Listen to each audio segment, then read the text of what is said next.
Chapter 1, Timeline. Sith Effect Timeline. 50,000 BC, as the Sith Empire's destruction by the Republic and the Jedi is upon them, the remaining Sith Lords converge on Korriban for a last attempt to escape annihilation by enacting a ritual to transport their home world to another galaxy. The ritual consumes 80% of all life on Korriban and all of the Force ghosts bound to the planet, but they successfully move the world into a new galaxy with a handful of their starships in orbit. Korriban becomes the fourth planet in their new star system and faces a massive climate change due to their new proximity to the system's star. As terraforming commences, the Shattered Empire is attacked by the Reapers during their purge and no longer have the military might to fight them off. Seeing no other option, they lock all their knowledge within the deep archives of the Sith Academy, relocate to the system's third planet, and use Sith alchemy to devolve themselves into a primitive race genetically programmed to quickly become sentient to succeed the Sith, take revenge on the Reapers, and rule this new galaxy. After the cycle ends and many generations pass, the devolved Sith primitives have progressed into sentient humans and begin to develop civilizations. 2090, the first preliminary settlement efforts are made upon Mars. Upon surveying the surface of the planet, a survey team happens upon a metal structure buried within the sand and rock. By some almost instinctual draw, the team approach the ruins and find it is a massive complex filled with artifacts and technology of an ancient alien race. 2091, the governments of Earth send research teams and military aid to the site of the alien ruins for further study. Many artifacts are collected and brought back to Earth for further study. The teams present on the Martian site all report a sense of familiarity and belonging at the ruins, some claiming to have dreams of the civilization that once lived there. Some saw wars and violence, others saw beings in an endless quest for knowledge, and some saw an empire dominated by technology beyond humanity's wildest dreams. These claims are dismissed as a form of mass hysteria, but every one of these so-called visions share one thing: this ancient race was called the Sith. 2092, the visions spread across the ranks of the research teams. Some propose the idea of unknown hallucinogenic substances present in the Sith Academy ruins, as the teams have begun calling it. However, after many months of these visions, some of the personnel are able to read the ancient writings and somewhat understand the purposes of the buried technology of the Sith. More teams are dispatched to Mars, or Korriban as the more fanatical of the researchers have taken to calling it, to advance the studies. 2093, many personnel report strange occurrences in moments of intense emotional expressions, specifically claims of telekinetic abilities. While initially written off, one soldier is able to duplicate the events after intense frustration with naysaying superiors by crushing a table without touching it. Claims of supernatural visions and abilities are no longer scoffed at and are studied extensively both on Korriban and Earth. 2094, researchers are able to restore power to some technology within the Academy ruins and the language acquisition of the visionaries are proven, as they all understand the samples of spoken Sith language without trouble. Reports of more supernatural abilities are made on Korriban and Earth where some of the artifacts are being studied. Sith artifacts become highly sought-after treasures. 2095, humanity begins reverse engineering some of the simpler technology of the Sith. A proper translation program is created to understand the information kept within the Sith Academy. More efforts are made to unearth the Academy and the surrounding area. 2103, Lowell City becomes the first permanent settlement on Korriban. Through the limited information extracted from available Sith technology, the source of all the telekinetic and telepathic abilities is revealed, an energy known to the Sith as the dark side of the Force. Korriban is discovered to be bathed in dark side energies that awakens dormant powers within humans. Soldiers from all nations are sent to Korriban or exposed for long periods of time to Sith artifacts to awaken potential Force abilities. 2110, children of known Force sensitives and those born upon Korriban are found to have a high Force sensitivity rate at very young ages. Some children born on Korriban also seem to have red-tinted skin. These children have an almost certain Force sensitivity. Training in the Force has advanced enough that the first Force users can not only stop bullets with telekinesis but can dodge them reliably. Some of the more dedicated practitioners have been able to create Force lightning. 2115, researchers are able to restore power to certain facilities within the Academy that are better preserved, including the sealed archives. Through this, humanity learns the history of the Sith and their struggles against the Jedi and the Galactic Republic. They also learn of the ritual that brought them to the Milky Way galaxy, their extinction by the mysterious Reapers, and how humanity are the descendants of the Sith.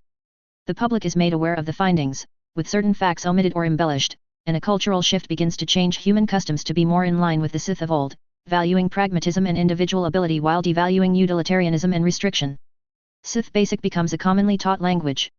To deal with the ever-increasing number of Force sensitives and the prospect of other alien races capable of wiping them out, the Sith Academy is reopened for its intended purpose and the Order of the Sith Lords is established. Force sensitives of all ages are brought in for training. 2116, within the archives, blueprints and designs for the technology utilized by the Old Empire, as it is called, are found, though they incorporate many technological principles and designs that humanity simply does not possess the understanding to reproduce. nonetheless research is put into replicating their components. Lightsabers preserved in the Academy's deep vaults are studied and there are attempts to reverse engineer them. Some of the ancient weapons are kept by the dominant Sith Lords as a sign of their power. 2120, the Sith Academy is divided into specialized pyramids of teaching in order to fully utilize the different abilities granted by the Force. These pyramids are the sorcerers, assassins, and warriors. Sorcerers specialize in utilizing the Force directly in lighting and healing. Assassins emphasize the use of shadows and mind manipulation. Warriors focus on the use of telekinetic abilities and physical prowess. With the first generation of Sith Lords established, they take on apprentices from the promising acolytes within the Academy. Acolytes who are not picked up are free to stay and train until they are selected for apprenticeship, prove themselves worthy of lordship after years of study and training, or leave to reintegrate back into the rest of society. 2121, sublight space drives of the old Empire are reverse-engineered and implemented for faster travel between Earth and Korriban. With this technology, colonization of other planets within the solar system is more feasible. 2122, Sith architecture and design make their way into most facets of human living. Most new buildings are fashioned after their ancient ancestors and ships become near copies of their imperial equivalent.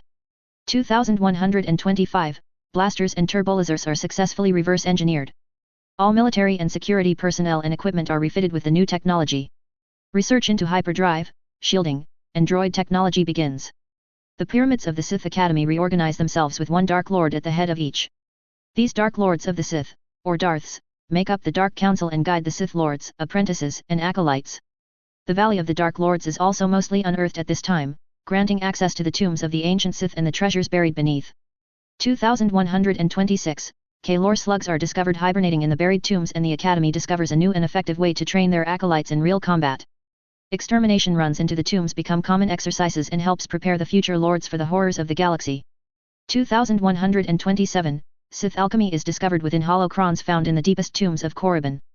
The Academy works tirelessly to recover more ancient knowledge to further the development in the dark side. 2129, the first successes of proper shielding are reported. They only cover half a building and require immense power to function, but further research is funded to improve them. Most of the next generation of Sith apprentices ascend to lordship and take on duties to train apprentices themselves. Most retain close ties to their masters and continue to seek guidance from them. 2130, the Pyramid of Arts is founded within the Sith Academy as an alternative to using the Force purely for combat and as a way for humanity to more fully reconnect with their Sith ancestry. This was done in response to a painting by the Pyramid Head, Darth Vafrem, depicting the Jedi genocide of the ancient Sith species on Korriban long ago. The painting, There is Peace, evoked such intense feelings of rage and sorrow in its audience that it was deemed an interplanetary treasure. The Pyramid of Arts focuses on the use of the Force in artistic expression, ideological debate, and strategy in warfare. They use the Force to reach out into the past, present, and future to gain understanding and insight. Red skin becomes more common among all people of Earth and Korriban. Many of these individuals take to calling themselves Sith and most of them are Force sensitive.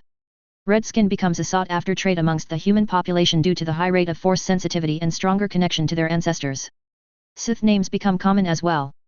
2134, as Sith Lords grow in number, many governments worry that they will eventually grow too numerous to control. Quietly many militaries look into a way to fight against a potential Sith Lord uprising and find it in the archives of the old Empire. They told of the Mandalorians, self-professed Jedi killers, and held enough information on their creeds and techniques for humanity replicate them to fit their needs. 2135, droids, and the programs to run them, are successfully reverse-engineered. Many restrictions are placed upon them, and they are required to undergo frequent memory wipes to avoid any chance of gaining sentience. 2136, Bacta is successfully synthesized and its use spreads throughout the medical field. Many other technologies such as sun razors and planetary shields become theoretically possible but lack the need or resources to use them. 2137, the first wave of cybernetic implants hit the market.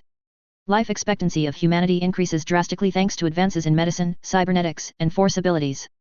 2138, shield technology has reached the point where a ship can carry a generator and be reliably shielded from turbolaser fire from roughly the same caliber of ship for extended periods of time. 2139, the third wave of new Sith Lords complete their apprenticeships and are ready to take on their own, essentially doubling the number of apprenticeships available. Requirements for elevation from acolyte to apprentice are tightened so that only the strongest are eligible to be taken by a master. This is done to ensure that the strongest Sith become lords faster and can train more apprentices sooner. 2140, the use of droids becomes widespread throughout all aspects of society. This creates a small economic crash with an almost completely automatic unskilled labor force. Riots erupt across Earth and Korriban as job shortages become common. The Sith Lords are quick to act upon Korriban and put down the more violent demonstrators with brutal effectiveness, cowing most other groups into compliance in the process. After seeing the effectiveness on Korriban, the Sith Lords are let loose on Earth. 2141, Civil War breaks out as the Lords crack down on the dissenters. The rebels' efforts prove futile as the warriors crush their soldiers and the assassins root out their secret bases. The Sith Lords become the stuff of legend and are seen by many as bringers of justice and progress among humanity. To further alleviate any possible re-emergence of the conflict, expanded opportunities for military service are opened up. Military service becomes the most popular occupation overnight. 2142, the first modern lightsaber is built, yet despite the knowledge and technology available to do so, Earth and Korriban lack the necessary kyber crystals to make more, with the only crystals available being the ones scavenged from tombs. They are more a sign of ability and stature rather than battle weapons. 2143, Project Mandu is realized as a few hundred elite warriors trained in the ancient creeds of the Mandalorians are put into service with cutting-edge weapons, the latest in armored equipment, and experimental technology. In a joint training exercise, a group of Mandalorians almost match their Sith counterparts blow for blow, their training and tactics giving them some advantage against foes with telekinetic abilities. 2144, humanity begins strip mining asteroids for metal and tapping into Jupiter, Saturn, and the other gas giants of Sol for fuel materials. Materials are stockpiled by nations and corporations for future use. 2145, Sith Basic becomes the dominant language of humanity and is the primary language taught in schools. 2146, new alloys are forged based upon Sith alchemy and ancient metals found within the old tombs. Due to the difficulty in obtaining the proper materials and the effort to imbue them with the dark side, they become too costly to mass produce, instead being used in Sith and Mandalorian armors for extra protection.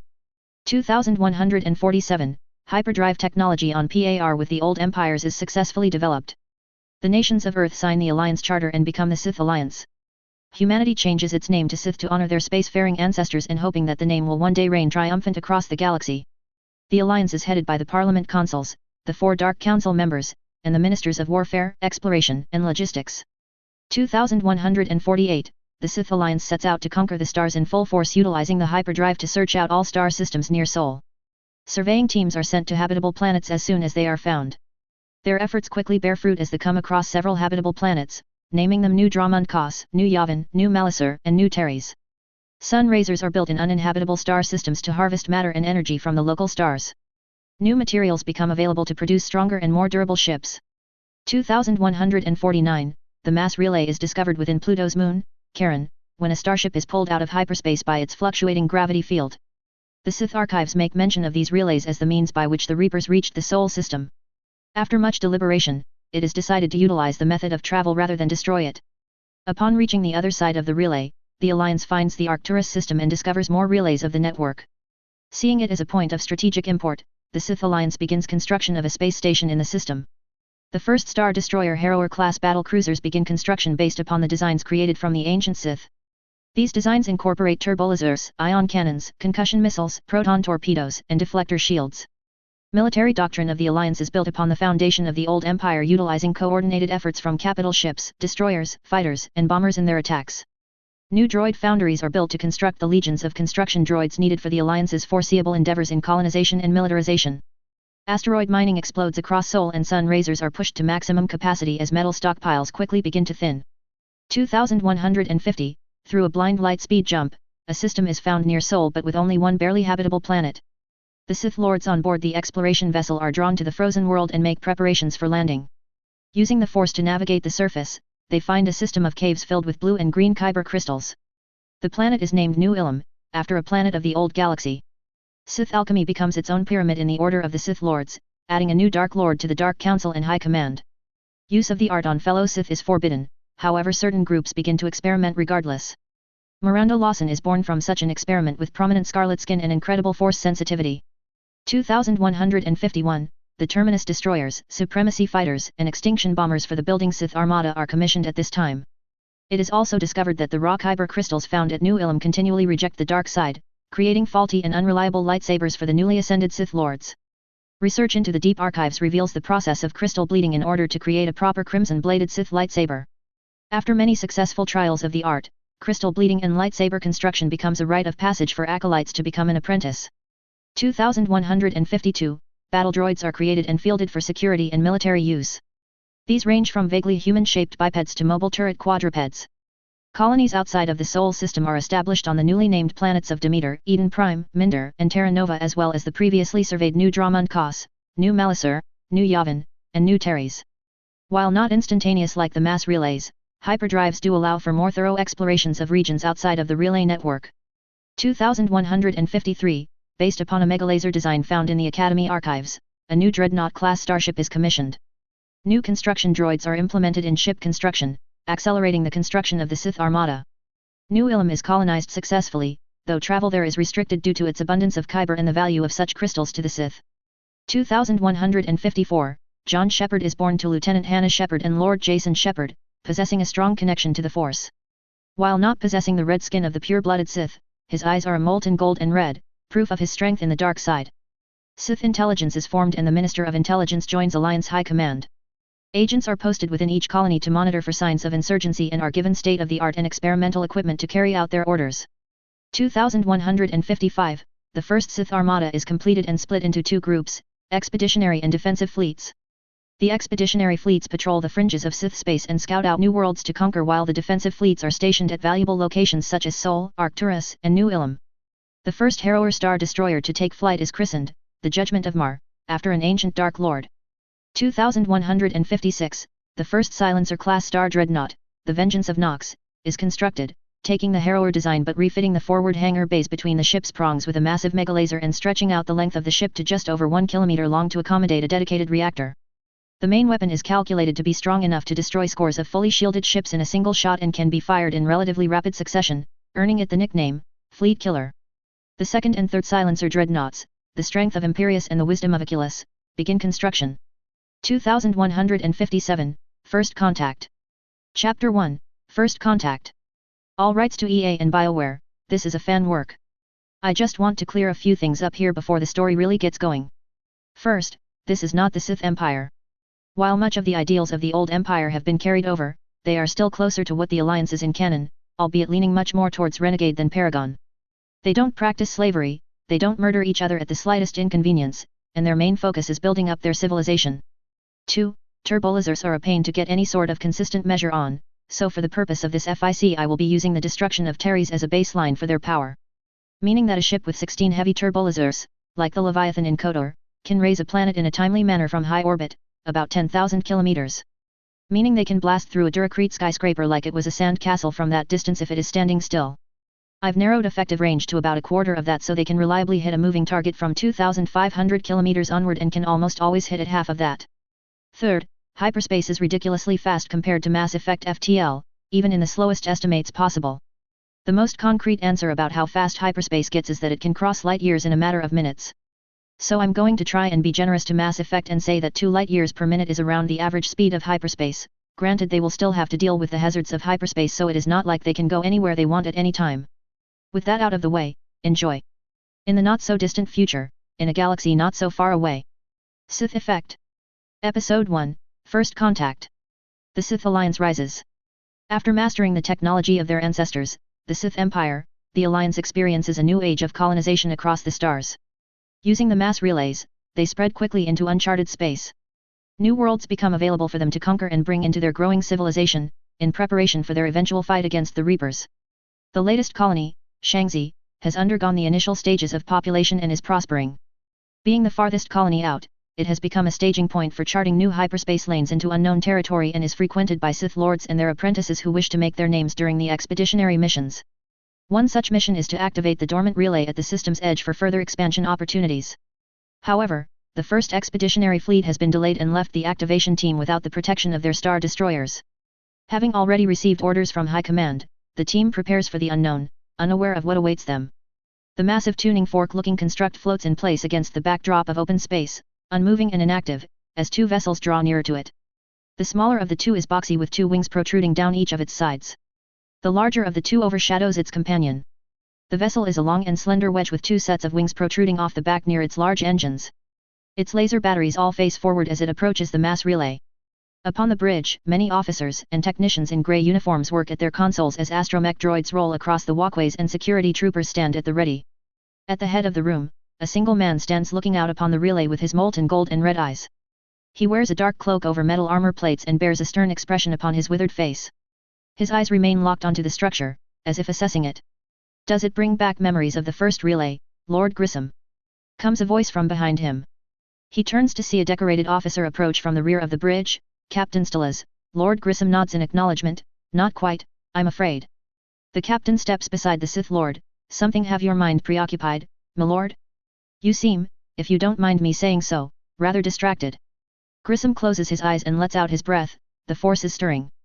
I've never felt anything like it before. No other relay I've been present to activate, including Souls, filled me with such excitement and yet such a sensation of foreboding as well.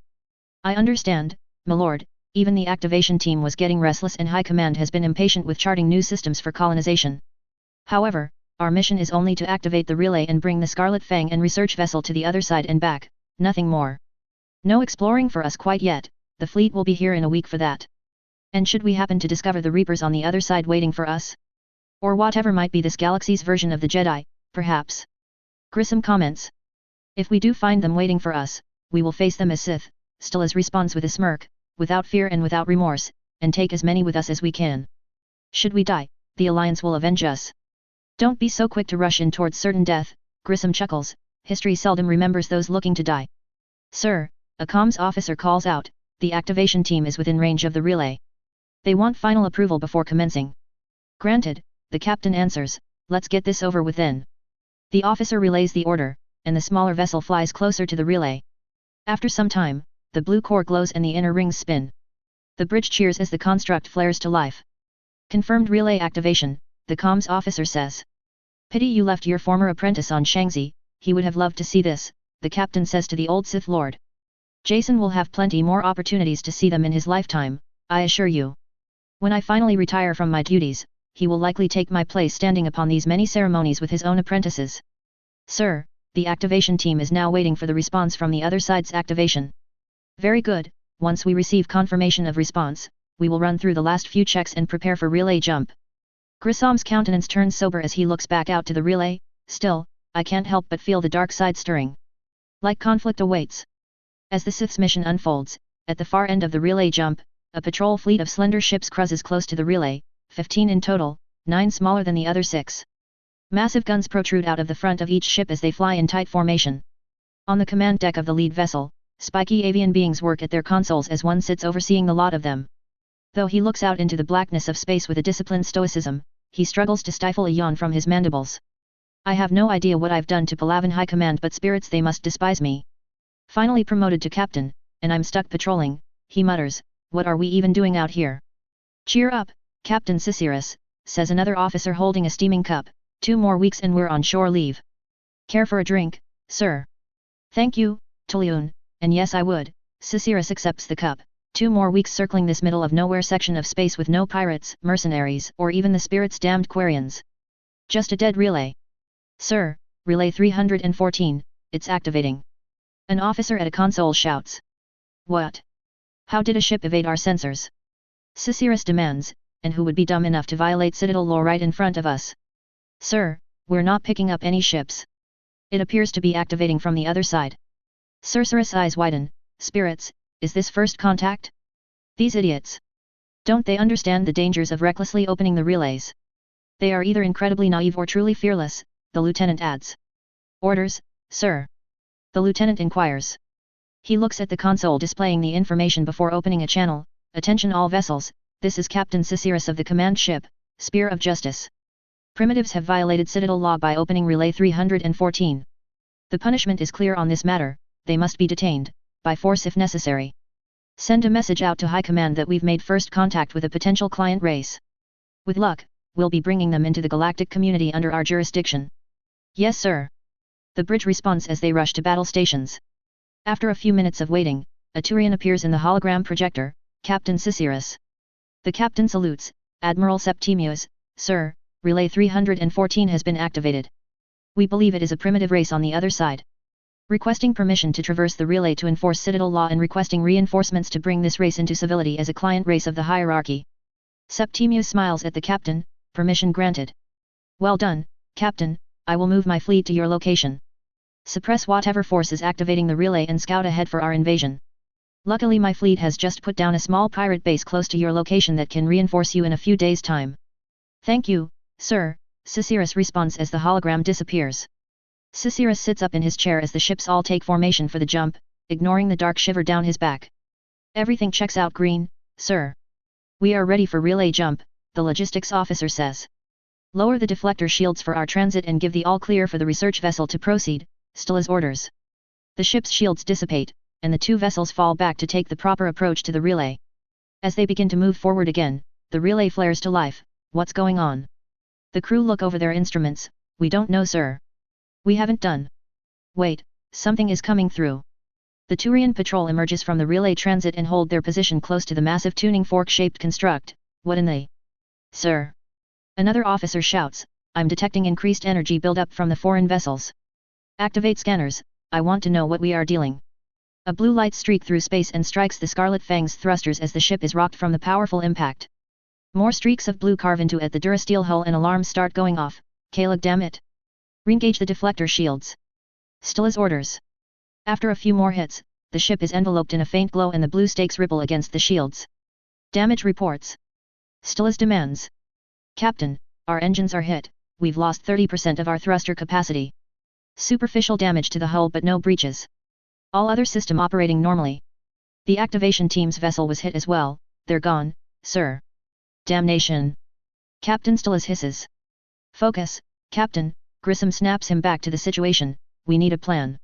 Still as nods, how are our shields holding? They're holding well enough for now, but we won't last forever just sitting here and our ability to evade is diminished thanks to their initial barrage. Scans are picking up 15 vessels of unknown design, all with altered gravity fields. They must be using the same technology of the relays. Still as pales hearing this, you mean, these are the Reapers? I doubt it, Grissom answers, the Reapers could take on the old Empire's star destroyers, if we survived half their barrage unshielded, they are likely just using similar technology. Sir, another volley is inbound from the hostiles. Still as goes to work, get a message out to the Shangzi patrol, tell them to send any reinforcements they can. Yes, sir. The various officers reply. The shields flare to life again as the bolts slam against them, all hands to battle stations. Get the turbolasers online and prepare to fire on my command.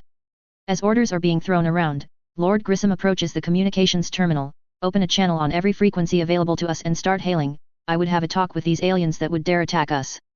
Prepare a language translation protocol, see if we can interpret their response and create a language index. At once, my lord. The comms man replies. As the third barrage fires off at the Scarlet Fang, Sisirus looks upon the ship with a curious eye from his own bridge. The barriers and armor on Contact 1 appear to be holding strong, sir, but they've yet to return fire. Sisirus nods his head, perhaps they have devoted their research into defenses instead of weapons if their barriers can withstand so many shots. Order our ships to approach, load disruptor torpedoes, and prep boarding teams will want to take this ship back in one piece for study. They seem rather wide and inefficient for an ESO core to power.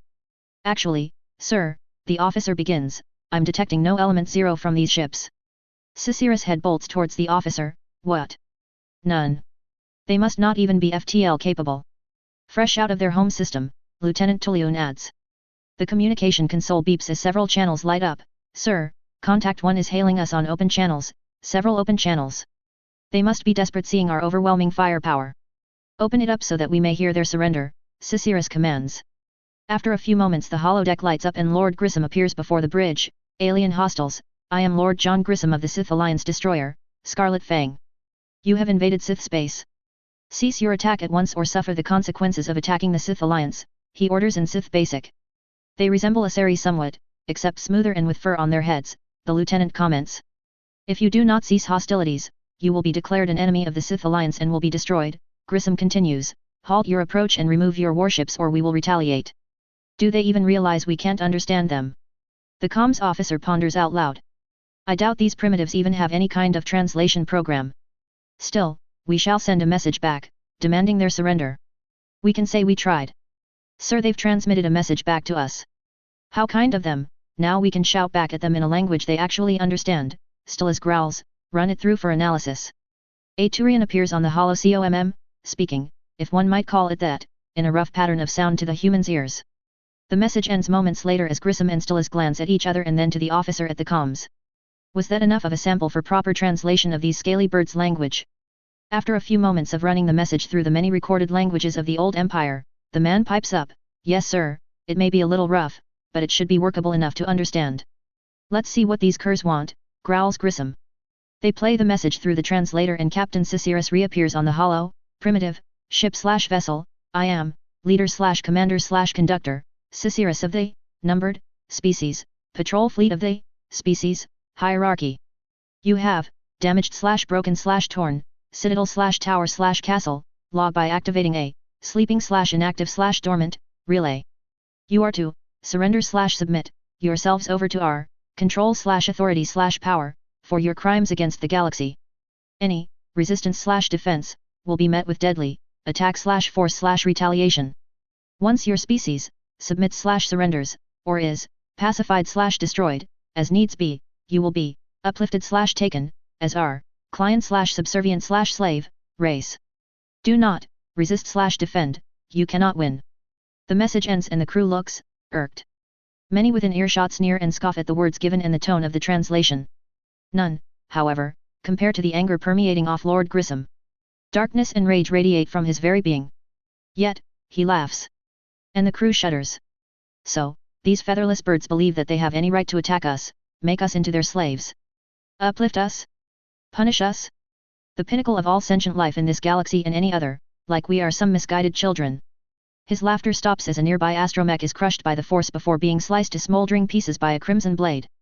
"Captain, are you ready to follow through with those words before about hostile aliens?" Grissom asks as his lightsaber deactivates. The captain, also snarling at the Turian's remarks, "Undeniably, m'lord. Though we don't have much in the way of alternative solutions. We're too close to the relay to enter hyperspace and we can't make a relay jump without first lowering our shields and get closer to the enemy. Our engines are too damaged to run, we can't take evasive maneuvers, and our shields won't last forever against their long-range guns. We have no choice but to fight, and I have no plans to do anything less than show these aliens exactly how primitive we are.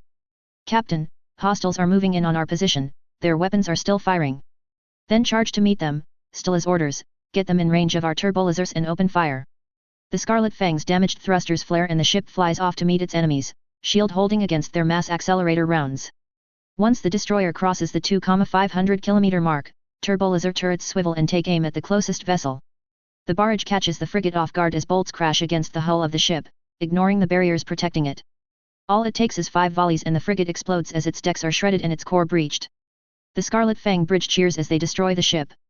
"Are these ships even armored?" Stillas asks. "Perhaps they rely solely on range," an officer comments. Lord Grissom brings his hand to his chin. "No, they started charging in on us, they must have thought they could win at closer ranges." "Shield integrity is falling sir, but we can continue," another officer yells.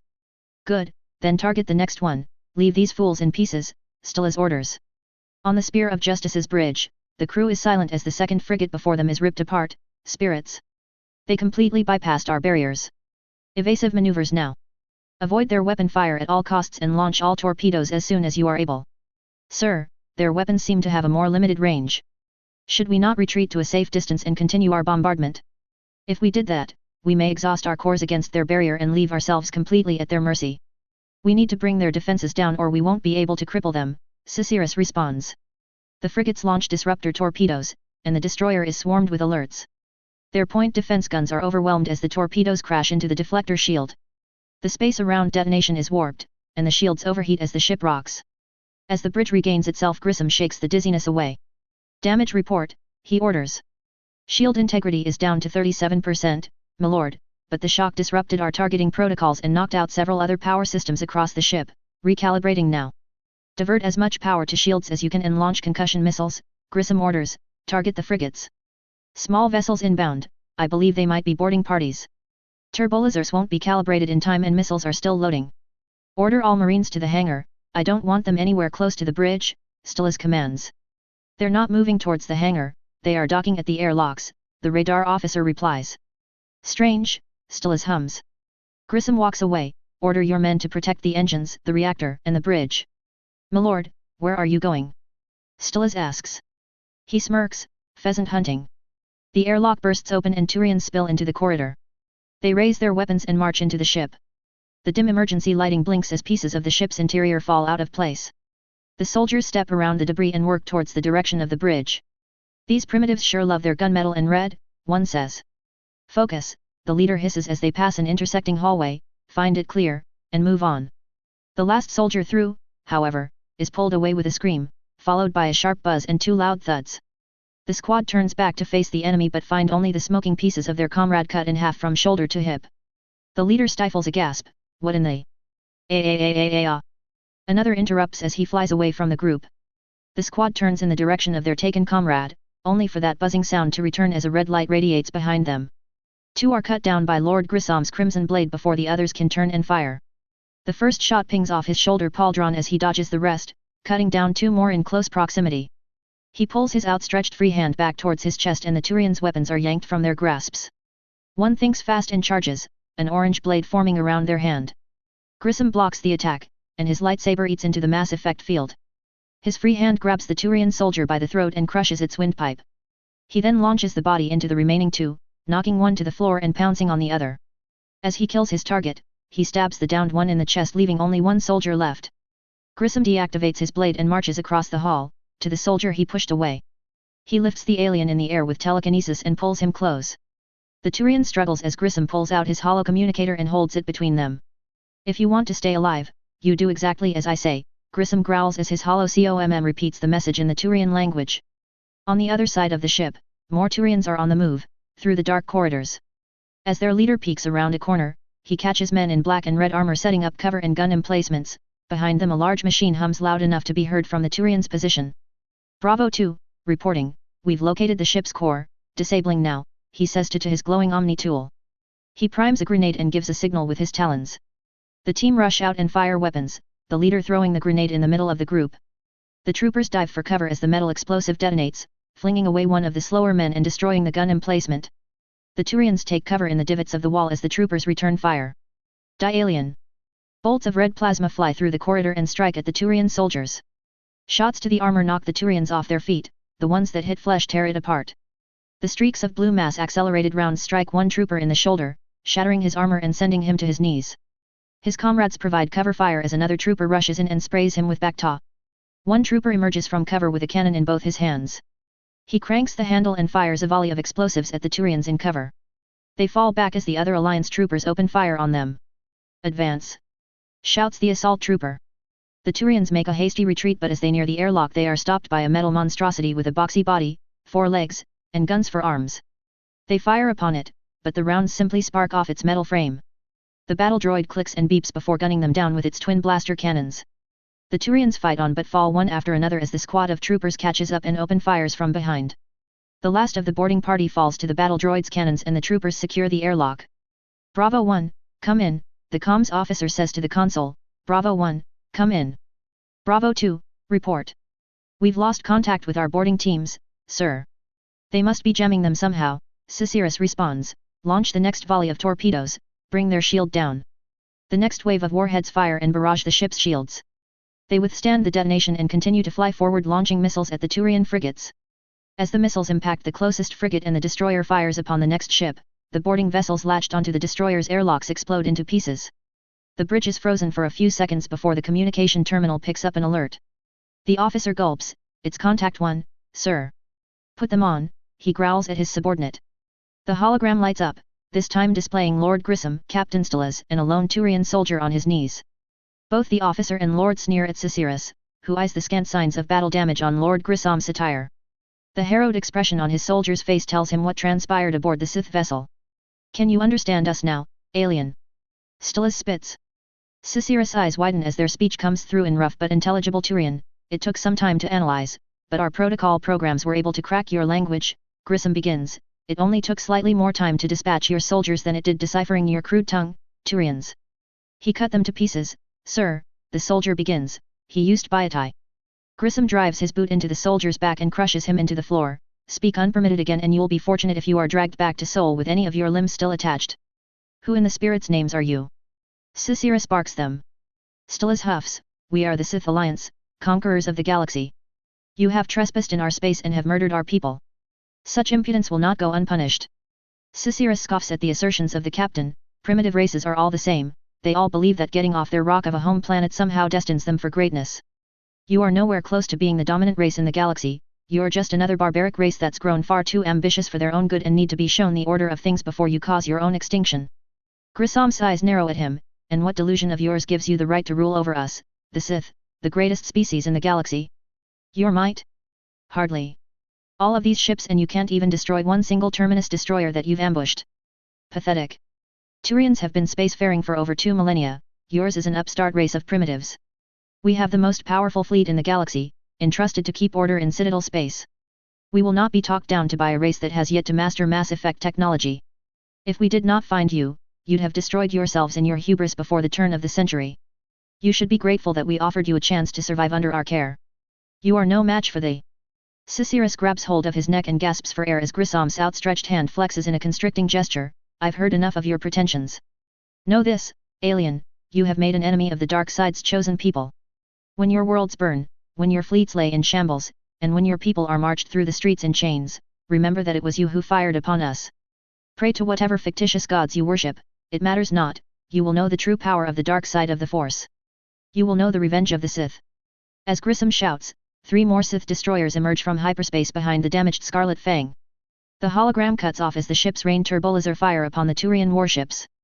The frigate closest to the fray explodes as the new vessels close in on them, their fire becoming more accurate as they do. The captain takes a wheezy breath. I thought you said they had no element 0. Cicerus rages, free of the Force choke. They don't, it's as if these ships dropped into reality, we couldn't detect them until they appeared, the sensor operator says. Captain, our frigates are getting shredded, we've lost 2 ships already, another officer interjects. Cicerus' mandibles grind together as he messages his throat, withdraw our forces, we're outgunned. Take us back through the relay and link up with Admiral Septimiu's fleet, he needs to be warned about their capabilities. Sir. That's an order. The message is spread to the remaining ships and the Turian vessels turn and flee from the Sith.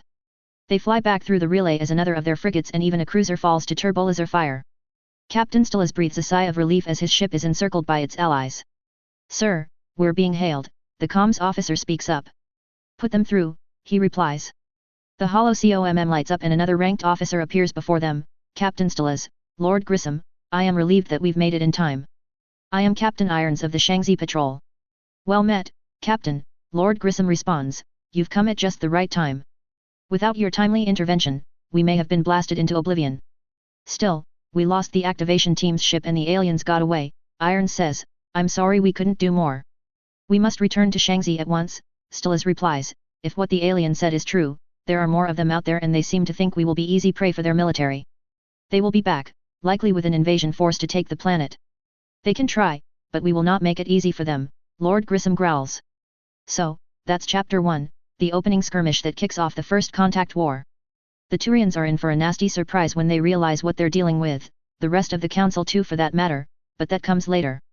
As a side note, Shepard, the one we know, won't be the focal point for some time in this story. I plan on doing most major events of the MassEffect timeline as their own FICS. This one will probably only be around 10 to 12 chapters and cover the First Contact War and the immediate aftermath. Events will differ massively from canon the further it gets, but we will still get the Reaper War in all its entirety, just with some twists. If you like the start, please leave a comment, review, or critique. I really appreciate the feedback. I'm trying to get back into writing and y'all's comments mean a lot in that regard. See y'all next time. Chapter 2, Preparations. EA and BioWare own everything, I'm just a fan with a computer. Reviews. A Shartzel, no they are not. Spectre 678, thank you, I tried to get this out as efficiently as I could. Smoke and Barrel, here's a sneak peek into Sith/Batarian relations. Sith, I am the apex predator of all sentient life in the galaxy. The binding energy of the universe is at my fingertips to call upon as I see fit. I can command lighting, darkness, and the very essence of life itself. I could end you with the effort it takes to wave my hand. Batarians, well I have 4 eyes and you only have 2, so your argument is invalid. Ithros Phalasin, for the purposes of what I have planned, the events that cause this premise needed to be like this, I completely get where you're coming from. As to white terminology is essentially the same, 1, it makes things easier for everyone to understand, 2, I am admittedly attached to Star Wars terminology. Guest of 12/4, I will try. I believe that I can get the first few chapters out fairly quickly. Most of all the major plot points of the episode I's story are written out, I just need to hammer out the details. The later chapters are in a bit of limbo with how long they're getting and how I want to divide them up, so they may take a bit more time getting out, unfortunately. Sura, thank you, I hope that it was informative enough. Monster, I will try. Now on to the show. The Shangzi orbital station rushes with shuttles going to and from the planet below. Alliance citizens fill the hangars of the station as transports are loaded up with people. 48 destroyers exit hyperspace beside the Shangzi Defense Patrols 20 and the ailing Scarlet Fang. The new ships fly towards the station, offloading what troopers they can spare for the ground defense. Scared civilians fill transports and any private and civilian freighters the Alliance has requisitioned.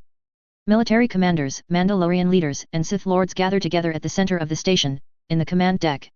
In this room, a dark-skinned man leans against the metal wall looking over the gathering men and women of the station's military and the present members of the Order of Sith Lords. He wears medium-plated black and grey armor with 2 lightsabers, each hanging on either side of his belt. His right saber is longer, bears a vented emitter, and sports a piked pommel while the left is sleeker and smoothed out for maneuverability. His foot taps as he scowls at the collection of bodies. The door opens and an aged man marked with general rank badges enters with his attendants. The captains and other military officers salute his arrival, and he returns the act. Officers and lords, may I have your attention, he calls out, while we are still missing many, I fear we must begin post-haste. He makes his way to the central holodeck and the others gather around him, lords getting spots closer to the general as he speaks as Mandalorians gather beside their own wherever they can. My name is General Williams, leader of the defense forces here on Shangzi. I'll be brief with the recap. Over a week ago, we suffered an unprovoked attack as we opened the Shangzi relay. The holodeck lights up with an image of a Turian. Though we fended the alien race, which we have learned are called Turians from our single prisoner, we know that they will return with a greater force to invade our world. From what we've gotten out of the prisoner, these spikeheads are sending a full fleet to invade us comprising of hundreds of vessels. I wish we had more details, but our new friend has since expired. Captain Stilas of the destroyer, Scarlet Fang, was the one to make contact with the aliens. Captain, do you have anything you'd like to say to those gathered here that could help us in our defense? Stilas steps forward. From what my sensor team gathered, they fire ballistic slugs from their main guns at a fraction the speed of light. While this is a bit more dangerous to our ships than a heavy turbolaser bolt, they can't fire them near as rapidly, and are limited to one fixed gun per ship. They also have torpedoes that can inflict heavy damage, but they only seem to be launched from their frigates. They should take priority for your point defense guns. Thank you, Captain, General Williams replies. Unfortunately, there is very little we can do in space. They outnumber us likely over 10 to 1 and all we could hope to do is delay them enough to get civilians off-world and further into Sith space. So, we're just waiting for them to come slaughter us. The dark-skinned man says. All eyes draw to him, including the generals. Pardon me, Lord.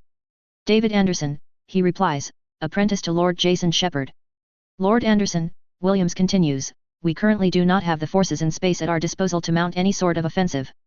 Admiral Drescher is mobilizing the 2nd Defense Fleet in conjunction with the 1st Exploration Fleet to reinforce us, but that will take time that the invaders won't give us. Captain Irons will lead all naval forces that are present when the time comes, but our only real choice is to hold them on the ground until our people arrive in force. It sounds cowardly to me, David retorts. My lord, are you familiar with the Second Battle of Bothawi? The general asks. David rubs his chin for a moment. The Republic had set up a planetary shield and a single force of troops and Jedi to protect the planet. Imperial officers threw their might in a direct attack at the shield generators on the ground and suffered grievous losses as the enemy dug in. The Republic forces fell in the last stand, but the loss of manpower was so severe that the Imperials were forced to retreat. The battle officially ended in a draw. Williams huffs at that last part. I prefer to call it for what it was, Anderson, a military disaster caused by overconfidence and a lack of understanding of their enemy's resolve. However, now the shoe is on the other foot. We are trapped here with only a planetary shield and what ground forces we can muster to defend the colony. Our forces are nowhere near the 10,000 veteran soldiers at Bothawi, David retorts. And our enemies are not the mighty Sith Empire, Williams counters, we are not fighting to hold them off indefinitely either, we need only keep them at bay until our fleet arrives. Once we have them trapped here, our star destroyers will tear them apart and the battle will be ours. I intend to die before I surrender Shangzi to these pretentious invaders.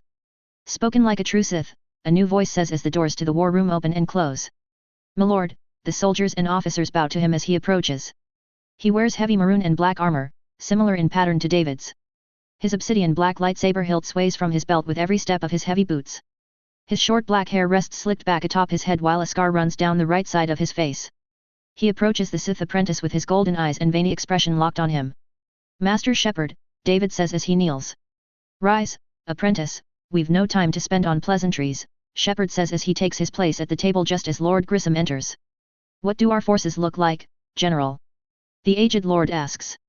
Just the local garrison, the city's security and battle droids, what troopers the gathered vessels can spare, a few Mandalorian commando squads, a dozen or so Sith lords and apprentices, and 10 walkers. Definitely not the 10,000 Republic veterans to be certain, but we have our own advantages, Grissom says. Unlike the aforementioned battle, we will not be lying in wait as the enemy comes to us on the ground.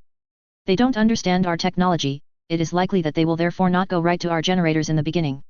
Master, what makes you believe that? Shepard inquires. Grissom looks to his former apprentice and then the rest of the table. When Shangzi patrol arrived at the relay, our enemies couldn't detect them until their re-entry into real space. They have based their technology, as far as we can tell, on the mass relays, and have no idea about hyperspace, one of our most fundamental technologies. I see, General Williams nods. They'll have a bit of a learning curve when it comes to fighting us since we've developed along a different technological path. They will try to cover all the ground they can in the city, spread their forces out to expand the front line as wide as possible. I suggest that we organize our forces into smaller teams. Leave the Mandalorians together as they fight best with their own, but put a Sith at the head of each squad of troopers. Doubt these spiky dickhuts could do more than dent our armor, the lead Mandalorian says. Grissom continues, keep them mobile and ready to ambush the enemy as they advance. Leave the remaining troopers positioned around the generators, we cannot risk them damaging it and face an orbital bombardment. An excellent strategy, my lord, Williams comments. We should make understanding their battle tactics one of our priorities for future battles. I doubt that Alliance High Command will take this sitting down, likely the whole Alliance will want blood for this attack. They'll have it, David mutters, the Order will make certain of it, I will make sure of it. Reserve your bloodlust until the battle begins, then you may indulge it to your heart's content, Lord Shepard says before bowing to Lord Grissom. Master, I shall leave you to the war planning, my apprentice, and I shall return to the surface and prepare.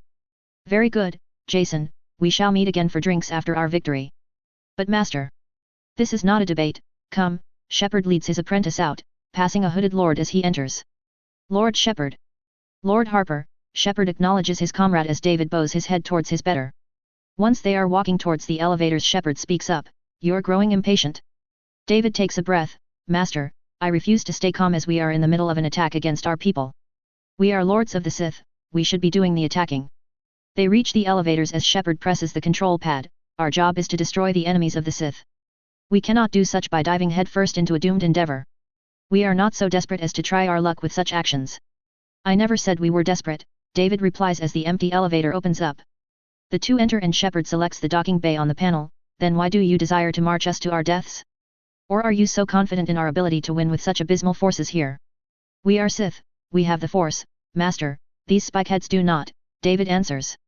The Force is a powerful tool, my apprentice, but it is not unbeatable, Shepard responds. Do not let arrogance blind you to the truth.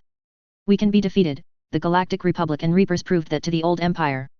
While I reject the idea that caution is the better part of valor, a sound mind is the key to survival. If we fight in space, we are fighting on their terms, if we bring them onto land, we hold a greater advantage. Besides, you can't cut up a ship with your lightsabers, I thought you of all people would want this. David tries to keep down a laugh. I suppose you are right, Master. Am I not always? Shepard replies, still you will have to fight in an actual battle, take care not to get yourself killed. You and the Academy prepared me well for combat, Master. These flightless metal birds should pose no threat to me. Do not underestimate them, Shepard chastises. According to Lord Grissom, you cannot simply block their shots like a blaster, you have to dodge them, and I have no idea beyond that what else they are capable of. Stay sharp and give heed to the Force as you tear across the battlefield. David bows. Yes, Master. Good. I would hate to see you go just as you were nearly through with my tutelage. John and Hannah have really taken a liking to you. It'd be a shame to have to tell them you died getting cocky.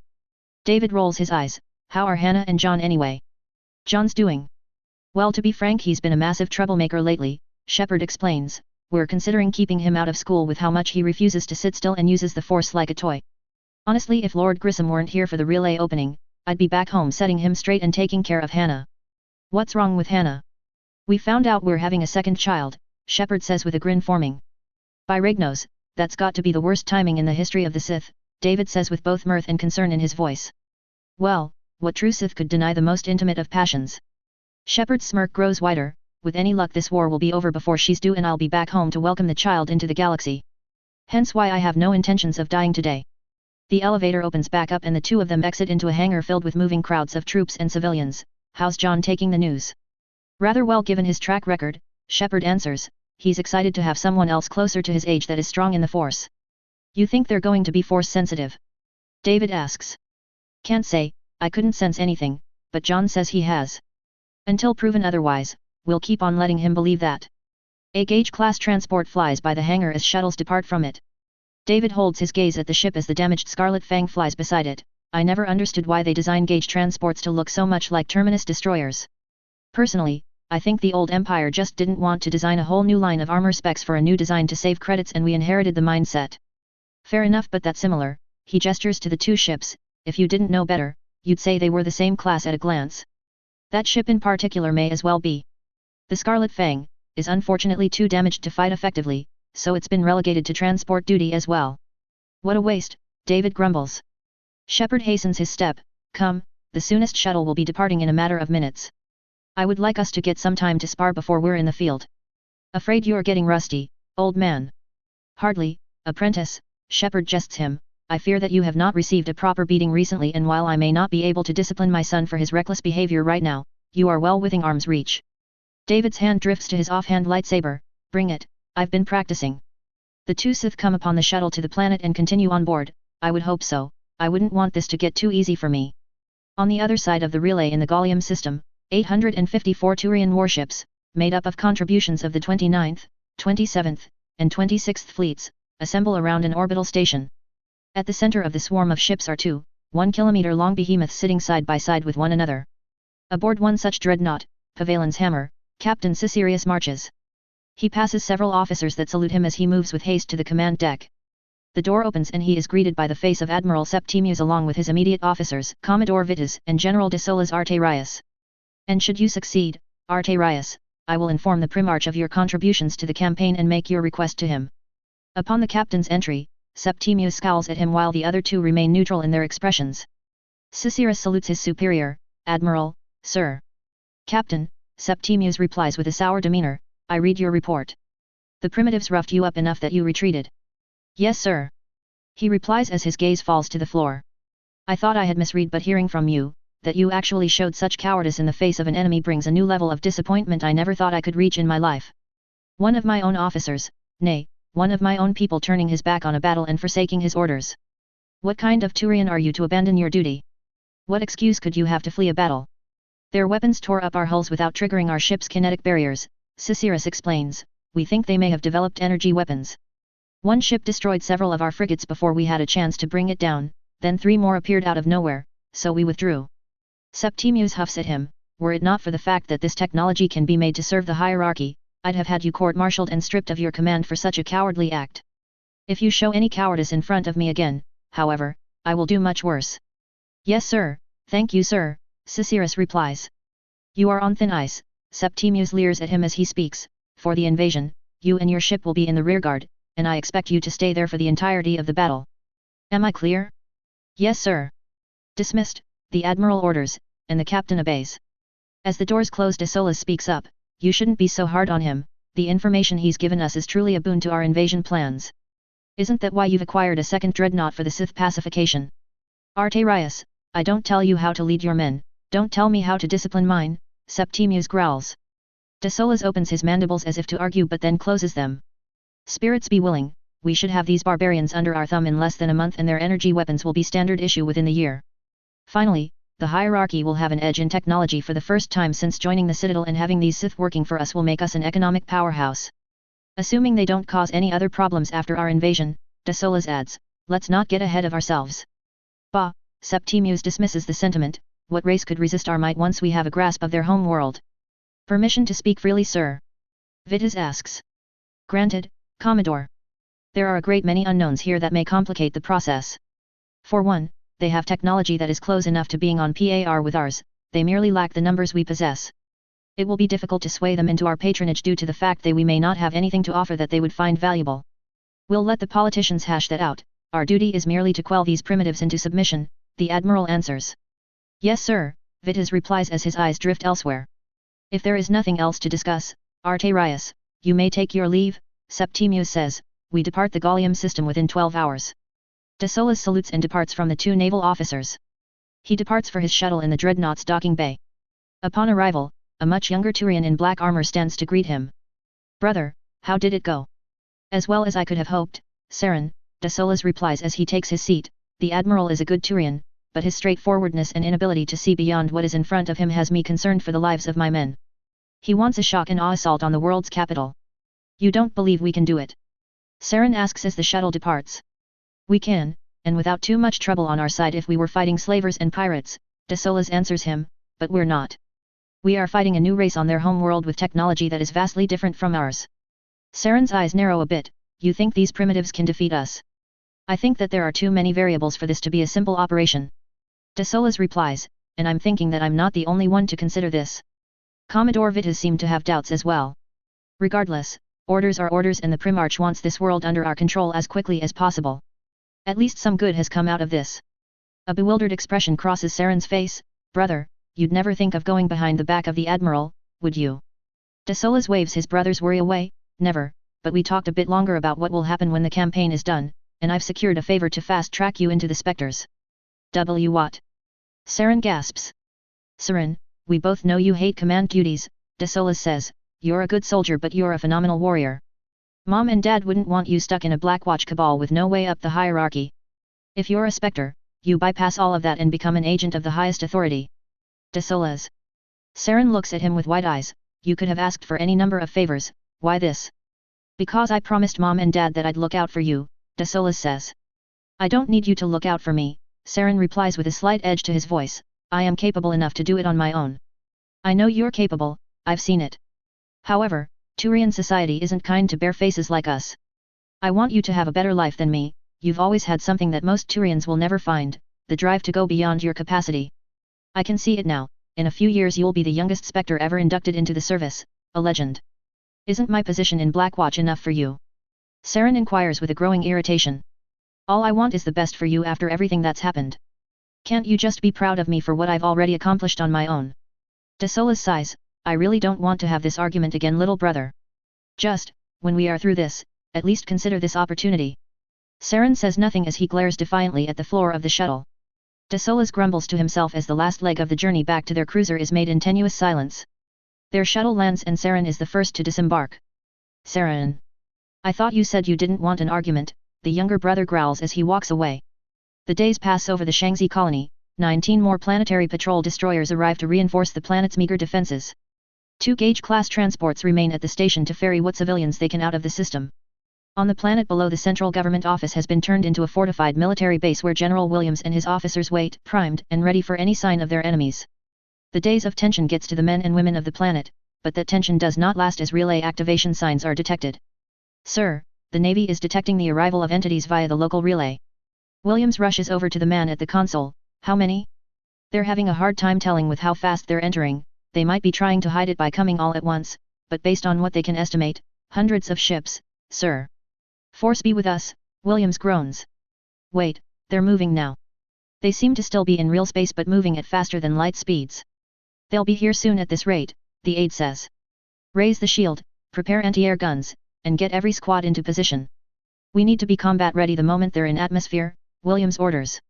Yes sir, the aide says as he rushes away. From the center of the colony, the shield generator whirls to life as the city is blanketed by a dome of semi-translucent energy. The AA guns rise and take aim at the sky as the men and vehicles below march throughout the streets. David Anderson and Jason Shepard look up from their respective ambush points, the apprentice with an eager grin, the master with grim anticipation. Above the planet, the meager deployment of ships take position between the orbital station and the Turians approach. Civilians rush within the station, vying to reach the next shuttle off before the aliens arrive. What little troops remain on the station struggle to keep order. Aboard the Sith vessels, there is a calm, a tense and dreadful calm. No naval officer to this point has fought in a war, only heard the stories of their ancestors. Some think they'll be heroes, some martyrs, and a few are terrified of just dying for nothing. Still, none speak even a murmur of such thoughts, for they are Sith, and they refuse to show fear to their enemies. They stand ready to face the Turians when they come, and come they have. One after the other, their ships decelerate from FTL like a swarm of insects emerging from a hive. They spread themselves out against the 87 destroyers awaiting them. The Sith forces open fire upon their enemies with a wild barrage of turbolasers. Not bothering with firing solutions, they unleash more and more plasma fire upon the enemy fleet. The Turians evade the shots at such extreme range as the dreadnoughts begin firing at the destroyers.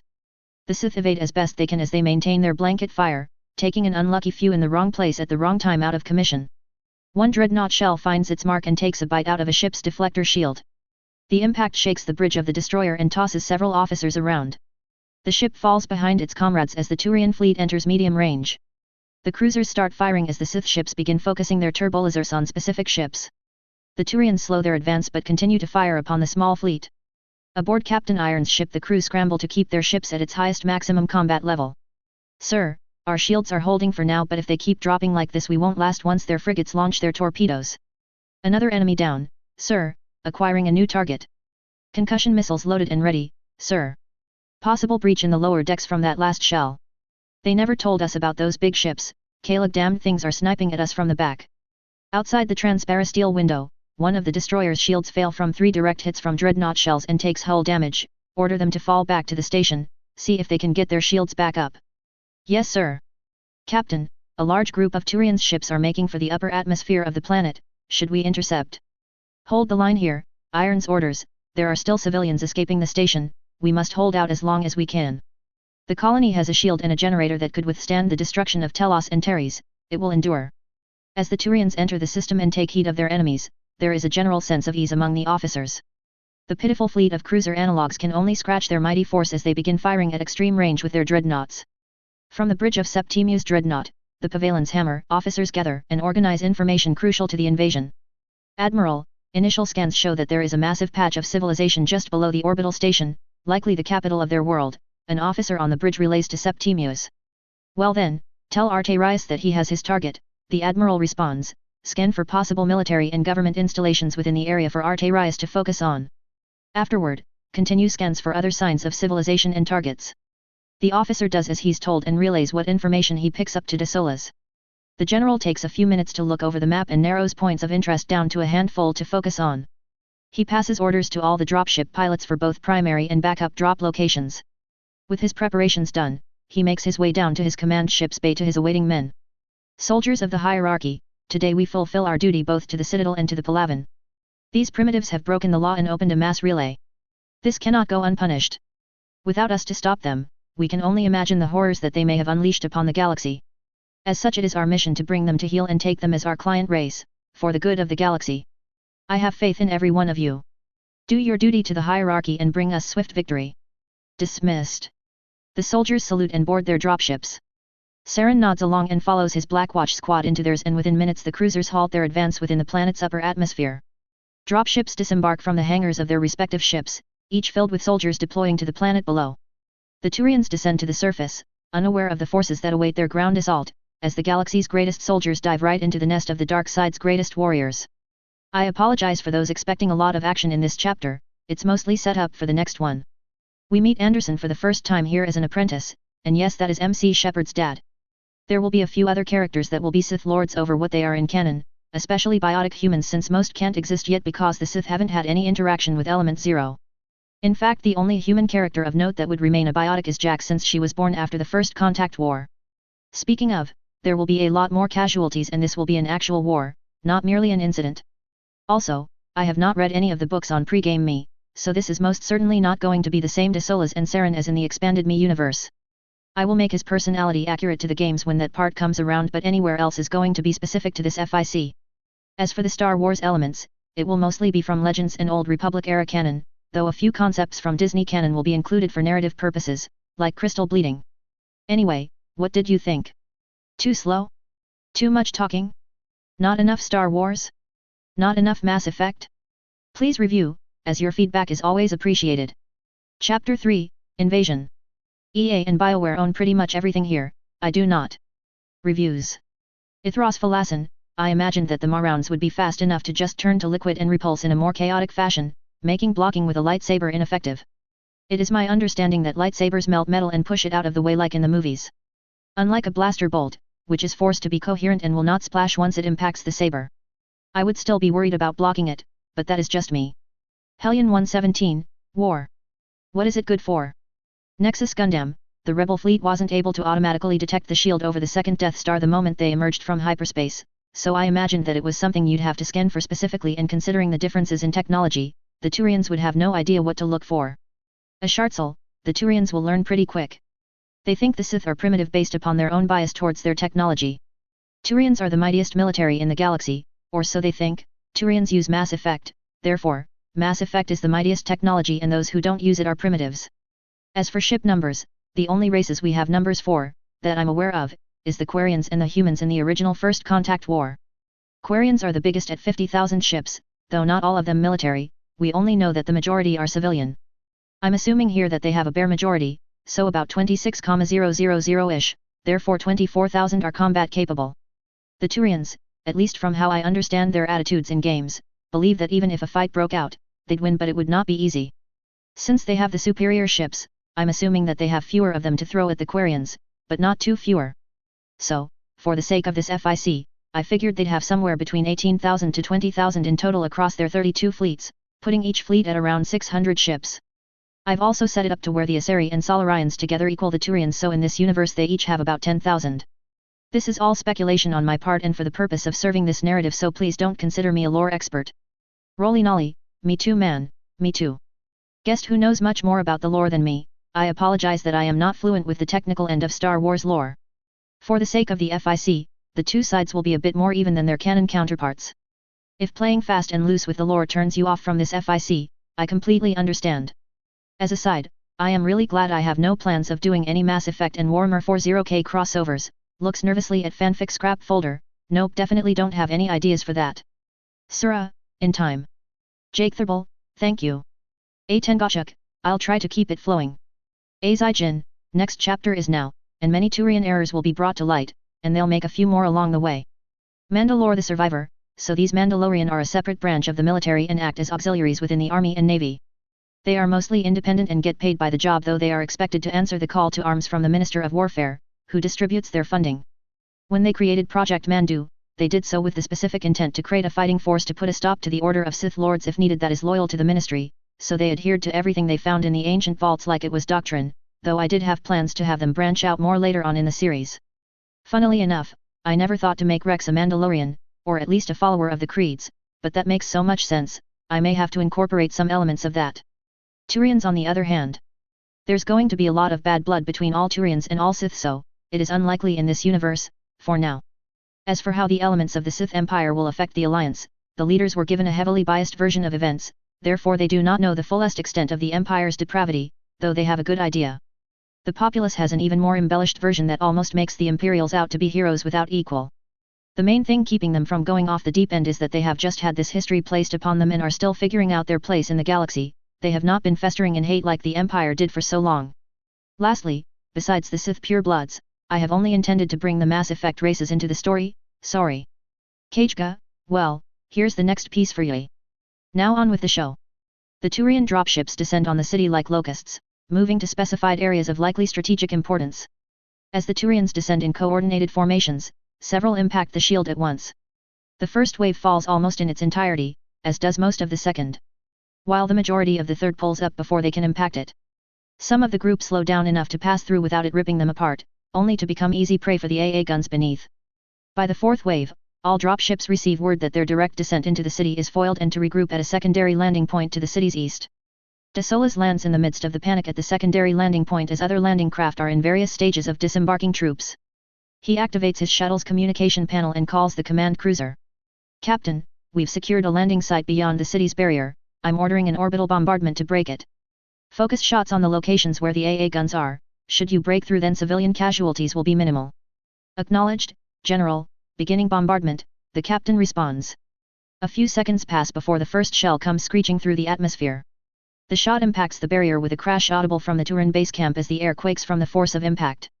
The shield ripples as it did when the dropships slammed against it, but they endure. The next shot does much the same, and the next, and the next, and the next. Frustrated, Desolas contacts another two captains and relays the same bombardment orders. The impacts come in sets of 3, shaking the air and parting all the clouds above the city, yet the shield remains. Desolas up the ante to 5 cruisers firing and then even 10. However, even as the earth shakes, the wildlife flees, and the skies themselves part in the wake of Turian guns, the result refuses to change, that shield is not going anywhere. He growls in resignation as he orders the captains to cease firing. Perhaps we could get one of the dreadnoughts to shell it for us, sir. One of his officers suggests. Except that bombardment of that scale on a garden world is a war crime, Desolas replies, we'd need the express permission of the Council to take that shot, and I have a sinking feeling that this barrier is strong enough to take it. We were firing from 10 cruisers simultaneously, and we achieved nothing. We try any more, we risk disrupting the planet's ecosystem. These Sith have obviously thought well ahead and made certain their planet would break before their defenses do. What should we do then, sir? De Solis looks towards the city. Regroup here and we'll configure our forces for a direct assault from the east. Get this information back to Septimius. He won't like it, but he needs to know that we've hit a major setback. Yes sir. As De Solis predicts, Septimius is not happy with the news. Damned primitives, the one thing they have over us, and it has to be their shields. No matter, tell Arterius he's free to engage as he sees fit. I can trust him to do that much at least. At once, sir, Vitas responds as he sends the message. Septimius nods and turns walks to the officer scanning Shangzi. Ensign report. How are the scans coming along? Sir, scans have provided unexpected results, the officer replies. Unexpected how? Septimius inquires, the edge rising in his voice. Sir, it seems that the capital city is the only site of civilization on the entire planet. What? Septimius interjects, let me see that. He shoves his way to the data console as the officer continues. I've collaborated all the data from multiple scans from multiple vessels in the fleet. They're all saying the same thing. This is the only inhabited area of the Sith home world. It is, frankly, baffling. Is their environment unstable?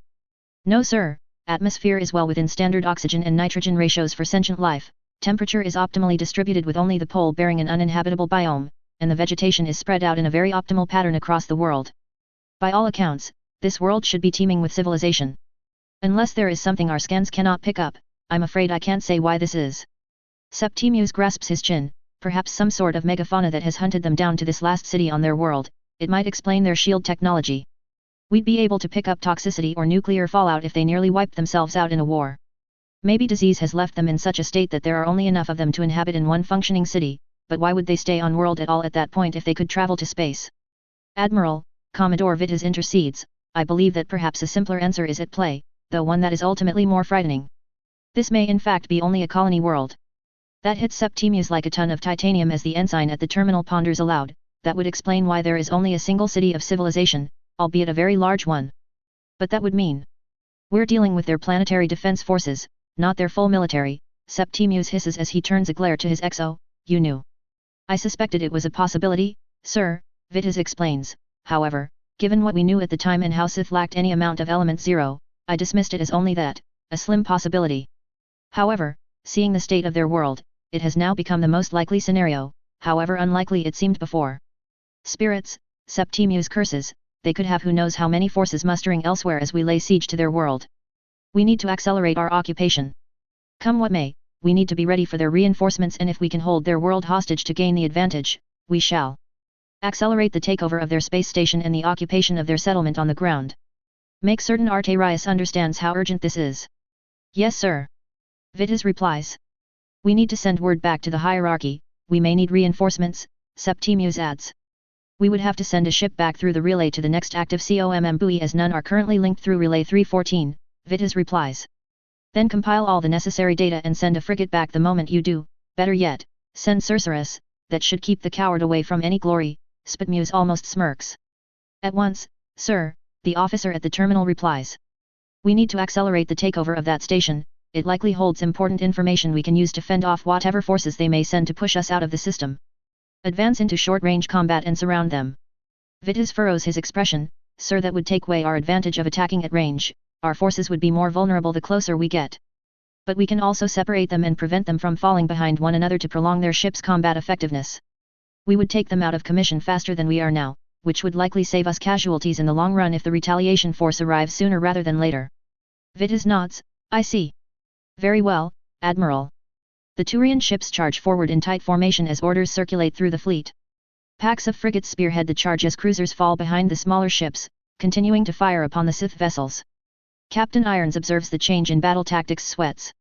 I thought they'd stay back and focus on eliminating us from range before anything else, he ponders aloud.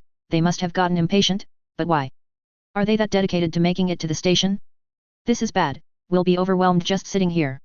Captain, the comms officer shouts, the transport is near finished collecting civilians. Just a little more time. What's taking them so long? They're filled well beyond capacity, there are a few thousand passengers over what the ship was meant to carry. It's taking more time to find space for everyone that goes aboard. Kalag, damn it. The Turians will be within range of the station before they can escape. Irons paces back and forth on the bridge for a few seconds. Open a channel to all Sith warships. I have a plan. Channel opened. This is Captain Irons. All defense flotilla ships, countercharge on the Turian fleet. If we can make ourselves a big enough nuisance on their formations, they'll have to stall to focus on us. Target their big ships in the back, they have the longest range, and the others will likely flock to defend them should we threaten them. Once the transport is away, every ship is free to disengage and jump to the rendezvous point. The small fleet of destroyers obey and charge into knife-fighting range. Irons' ship leads the charge as it passes through the first wave of frigates while it open fires on the smaller ships. They launch their disruptor torpedoes and wreak havoc upon the Sith ships. Many shields drop and hulls shred under the continued fire of the Turians' mass accelerator guns. However, the further the ships fly into the Turian swarm, the less shots taken. It becomes harder for the cruisers and dreadnoughts to find a firing solution within the acceptable tolerance for friendly fire. The Turians' momentum stalls just as the station and transport touch the edge of the cruiser's effective range. The Turian ships reorient themselves to take shots at the Sith ships that are firing at their broadsides. Dozens of Terminus destroyers fall to mass accelerator fire, but some of the ships last long enough to make it through the Turian formations. Irons even makes it to the rear of the swarm. As the Sith draw closer to the rear dreadnoughts, the final shuttle lands within the gauge transport's hangar. With the last of the civilians aboard, the transport's engines spring to life and it flies away from the station towards inner Sith space. This, however, does not go unnoticed by the Turians as an alert reaches Septimu's command bridge. Sir, there appears to be another enemy cruiser on the other side of the station attempting to escape the battle. It's already moving well out of our cruiser's effective range, Vitas reports. Why? Unknown, sir. Septimus ponders for a bit. Whatever it is that they are trying to accomplish, it can't be good for us. Order the guided might to take it out immediately, we cannot risk letting them escape.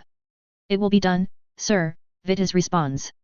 Orders are relayed and the guided might maneuvers forward and takes aim across the battlefield. The dreadnought fires off a shell at the transport, it impacts mere seconds later biting into its weaker shields. Captain Irons sees what's happening from below the dreadnought and rushes to the communications terminal himself and bellows out orders from the emergency channel. This is Captain Irons. Enemy dreadnought is targeting our last transport. Any vessel, intercept, I repeat, intercept. Give it time to escape. There are thousands of lives aboard that ship. The next shell launches and takes out the shields as several ships between the two move to intercept. The third shell plows right into the unarmored engines as the nearest destroyer is intercepted itself by a pack of Turian frigates. Unable to jump to hyperspace and unable to evade oncoming fire, the transport floats through space, undefended, incapacitated, and vulnerable. Captain Irons has a front row seat beneath the dreadnought to see its fourth shell fire, missing all the destroyers attempting to intercept, and drill once again into the engines of the crippled transport.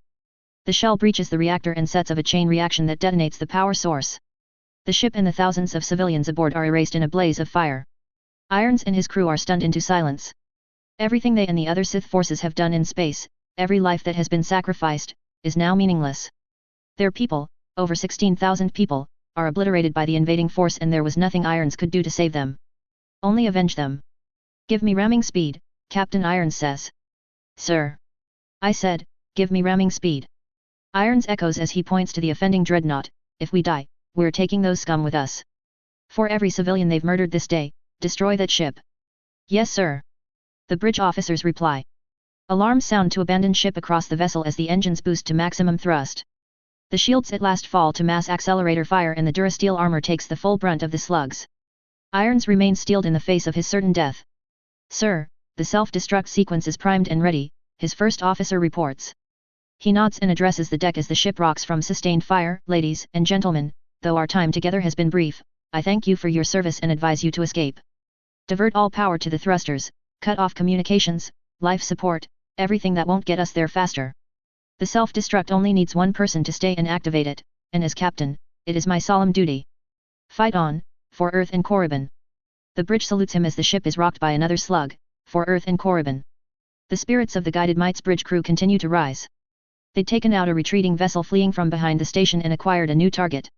Another round fires off and blows off a chunk of a Sith destroyer's armored hull. Just a few more shots and they'd scoop up the remains. Everything progresses as planned, until... Sir, escape pods have been launched from a damaged vessel below us, an ensign reports. Good, we'll be sure to collect the primitives once their vessel destroyed, keep firing on our current target, the captain replies. There is one thing though, the ship they jettisoned from is accelerating towards us, the same ensign says. What? Why? The captain asks. The lower officer analyzed the data on his console. Oh spirits, it's on an intercept course. They're ramming us. Barbarians. Shoot them down before they get closer. The large vessel repositions itself to take aim at the charging ship. Other ships realize what's happening and intensify their fire upon it. A frigate slug slams against the destroyer's bridge as Irons holds fast to the command console, keeping an astromech droid anchored to the terminal. How much longer until intercept? The droid beeps out a reply. Irons growls. The dreadnought fast approaches through the transparent steel of the bridge as it fires a shot at the destroyer. The Turians panic as the ship's armor redirects the oncoming shot across its wet shape, tearing off more metal and venting more atmosphere from the destroyer but not stopping it. Evasive maneuvers. The captain shouts. The dreadnought lumbers backwards as its core strains to move the massive ship against its own inertia. Such movement comes too late as the destroyer impacts the main battery, durasteel meeting titanium with the full force of the destroyer's engine output, as several decks on both ships vent atmosphere. The impact throws Irons from his post as the droid at his side flies off and crashes onto the wall. He picks himself up and crawls to the console quick enough to activate the self-destruct of his flying scrap heap of a ship. For the glory of the Sith, you damn spikeheads! He says as the ship detonates. As the primary reactors blow, the explosion rips far enough into the Turian's MassEffect core to destabilize it. With no time to escape, Captain Irons and his destroyer take the guided Might and all her crew with them. The Sith destroyers in the thick of fighting and on the brink of destruction, copy their leader's maneuver and take as many Turian ships as they can with them. The few on the outskirts of the battle retreat beyond the space station and jump to hyperspace, having done all they could and to bide their time for the counterattack. Those spirits damned savages! Septimius roars, what kind of uncivilized barbarians would use their own ships as battering rams? That ship must have been important, Vitas comments as he grinds his mandibles together. Several of their cruisers were putting themselves in the line of fire to protect it. They may have been furious enough to do something drastic. While I will criticize the crude tactics and I am more than angry that we've lost a dreadnought, I cannot say that it wasn't a logical sacrifice. The loss of a standard cruiser isn't much compared to a dreadnought. This station had better be worth it, Septimius growls. The Primarch will have my head for losing a dreadnought and returning empty-handed. Begin moving in and boarding. And pick up any escape pods while you're at it, I need something to interrogate. Free to move on the orbital station, the Turian fleet moves in for boarding, launching many shuttles of Marines to take the station.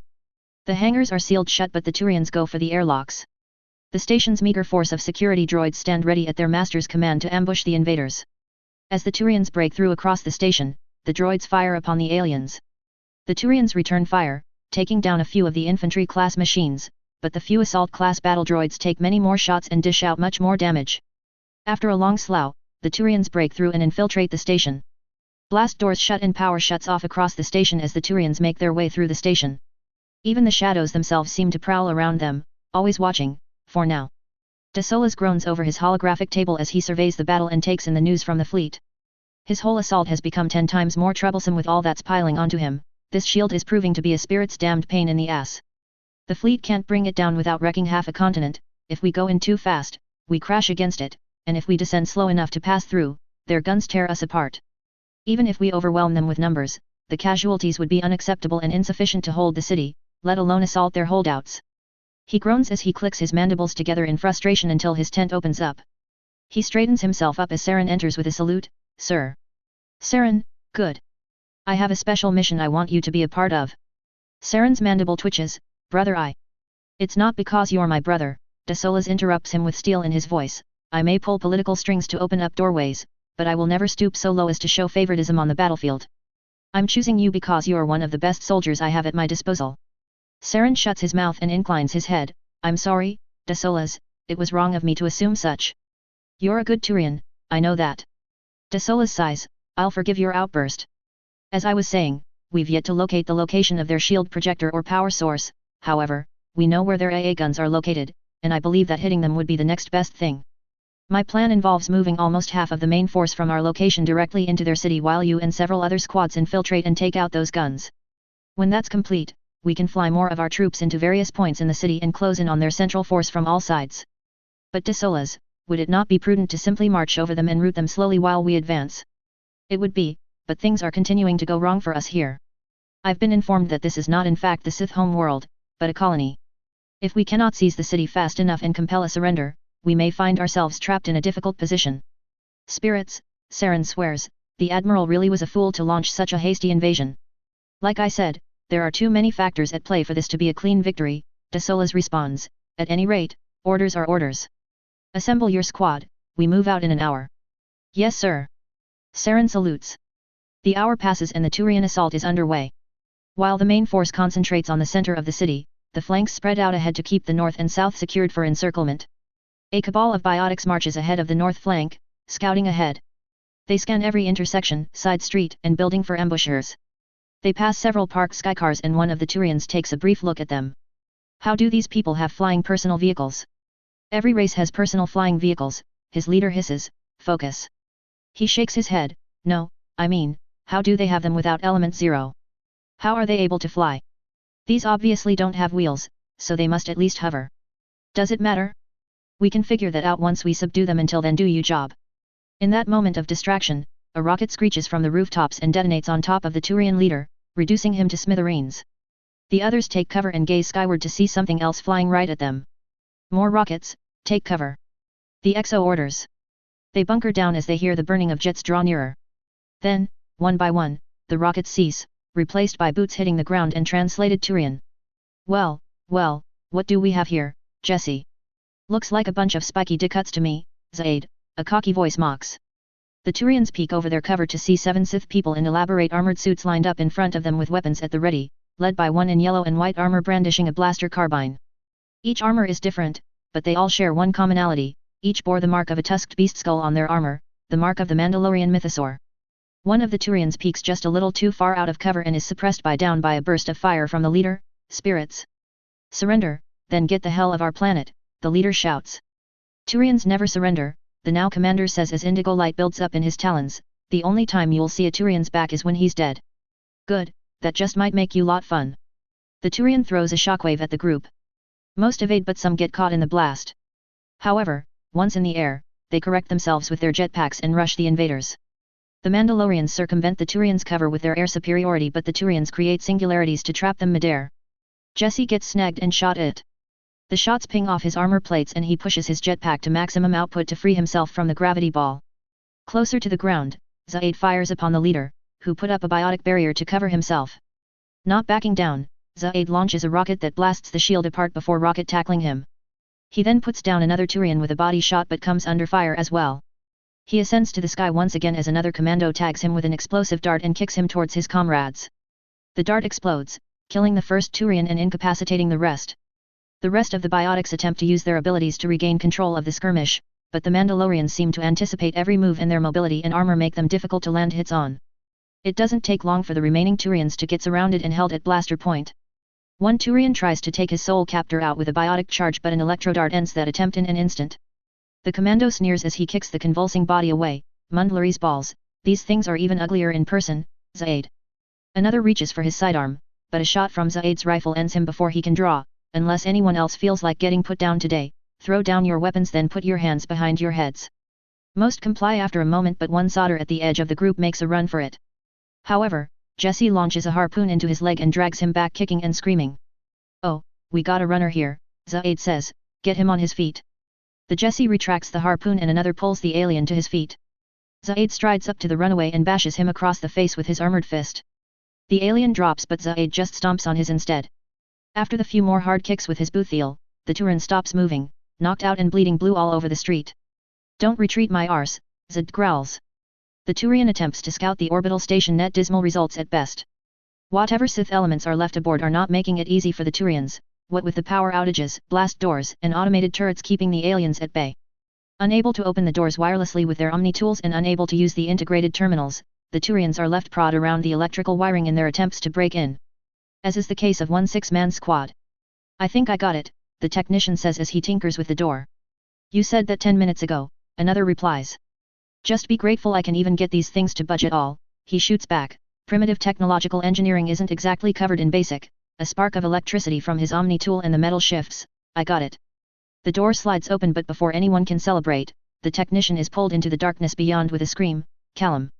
The only female of the group readies her weapon, but their leader stops her. Hold, this is obviously a trap. We go in together, slowly. Cover each other. They all nod as he leads the squad into the room, suit-mounted lights illuminating what they can and finds their comrade dead on the floor. I sense your fear, a voice echoes around them in translated Turian. The Turans nearly jump as they scan the area. Stay calm. Enemy is using psychological warfare, remember you training. You think your training will save you. The voice continues, oh no, there's nothing that can save you now, especially you, Private Peruse. One of the Turians clenches his mandibles together, how do you? Where shadows and darkness meet, there you shall find the pyramid of assassins, the voice whispers into his ear, making him jump again. The squad of soldiers hold their weapons at the ready, their mounted lights poking through the blackness. The door closes and the Peruse unloads his weapon at it until it overheats and leaves him a heavy breathing mess. The commanding officer hisses at him. Private Peruse, control yourself. Moralilien, back up this trigger-happy excuse for a soldier. No one replies, Private Moralilien. He turns to where she was in formation but sees nothing. He shines his light towards her last known position and finds no body, no weapon, and no trace of her. Fear creeps in but doesn't have time to settle as a bright red light ignites and impales another Turian behind him. The Turians take shots at the Sith but he's gone before they can hit him. Everyone, open guard formation and fall back to the door, the leader orders. Each soldier directs their weapon towards the center between the group and holds watch over the others as they make their way toward the exit. Step by step they watch one another as they move until the point man flies back and meets a crimson light that slices through his middle before disappearing. The squad concentrates fire on his location but hit nothing. You cannot protect yourselves from me, the voice echoes around them. Each point their weapons in a different direction as the leader curses, damn it, it's some kind of biotic. Sir, I didn't see any indigo light, one of the last two privates says. Perhaps they've found a way to hide it or... Spirits? I can't take this anymore. Private Peruse exclaims as he open fires on his comrade. His squad mate's barriers fail and he is cut down under the continuous fire as the squad leader charges his subordinate and tackles him to the ground.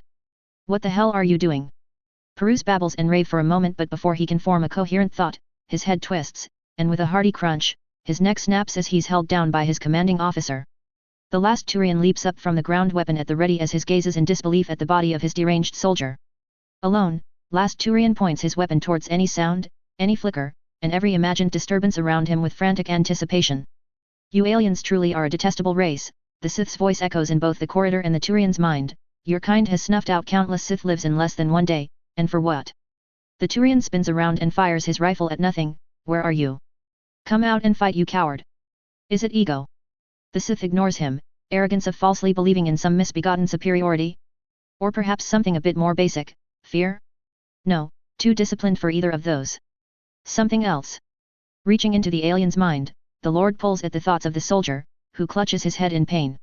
What is this? Ah, here we are, vainglory. The lost deadly sin. You pride yourself on the statutes of your race, you want so desperately to prove it and revel your people in that recognition. It would be admirable were it for yourself, but such hindrance in ambition, no desire to rise above your station and a dedication to keep the status quo. How sickening. Rah! The soldier fires at random in all directions. His rage is halted as he's pulled into the metal floor and his weapon wrenched from his grasp. As the soldier is held down, a black robe emerges out of the shadows and Lord Harper steps in front of his last enemy. Tell me, alien, does this feel like glory to you? Damned biotics! The Turian snarls. That causes the Harper to flare his nostrils as he lifts the Turian up to eye level. The more I am forced to interact with you, the more your race disappoints me. You claim to be the protectors of the galaxy, yet you are ignorant to the things that truly move the universe. I will never see the Sith ruled over by such an ignorant race. Darkness swirls around them as the Turian screams and his life essence is ripped from his body.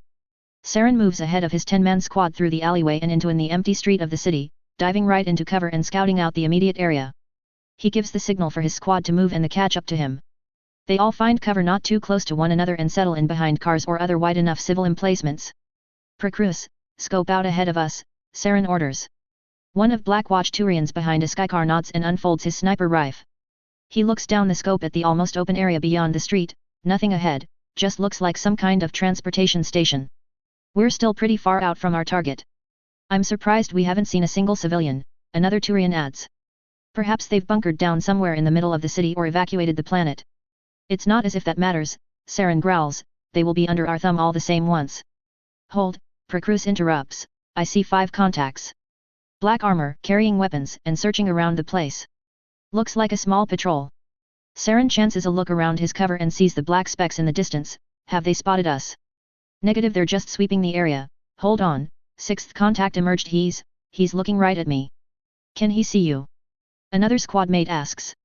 Unknown, he doesn't seem to have any kind of helmet on, and I don't see him carrying a weapon like the others do. Maybe he has ocular implants of some kind, his eyes are glowing. Procrus grabs his head, what's wrong?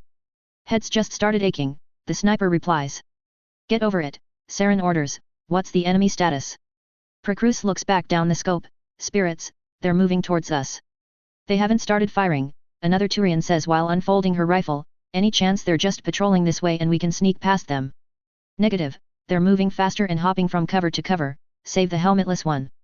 Orders sir. Saren peeks over his cover, take out the one without a helmet on my signal, then myself and the rest of the squad shall engage.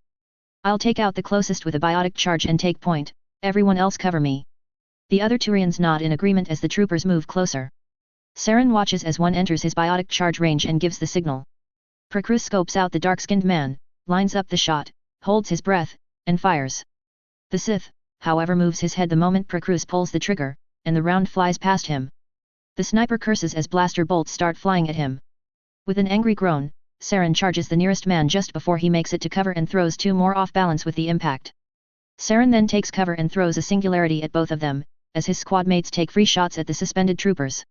Two of his men however are taken out by shots from the opposing Sith, the blaster bolts bypassing their barriers. Saren shoots another in the neck with his rifle as the fifth gets sniped by Procrus. Qswterost, Deception, Sith Warrior. With one more Sith to go, Saren catches a glimpse of him running towards his squad, however, this dark-skinned man smiles as he makes his charge. Saren takes aim but the man jumps before he's lined up a shot. Not just that, he flat out defies gravity and soars above Saren's position, spinning mid-air in a way that no being should be able to in order to dodge the oncoming rifle shots from Saren's comrades. As he flies, the two decorated cylinders fly into the man's hands and Procrus is pulled from his spot into the air. When the two are about to collide, the cylinders ignite with a hiss as blood-red blades of plasma slice through the Turian sniper's body.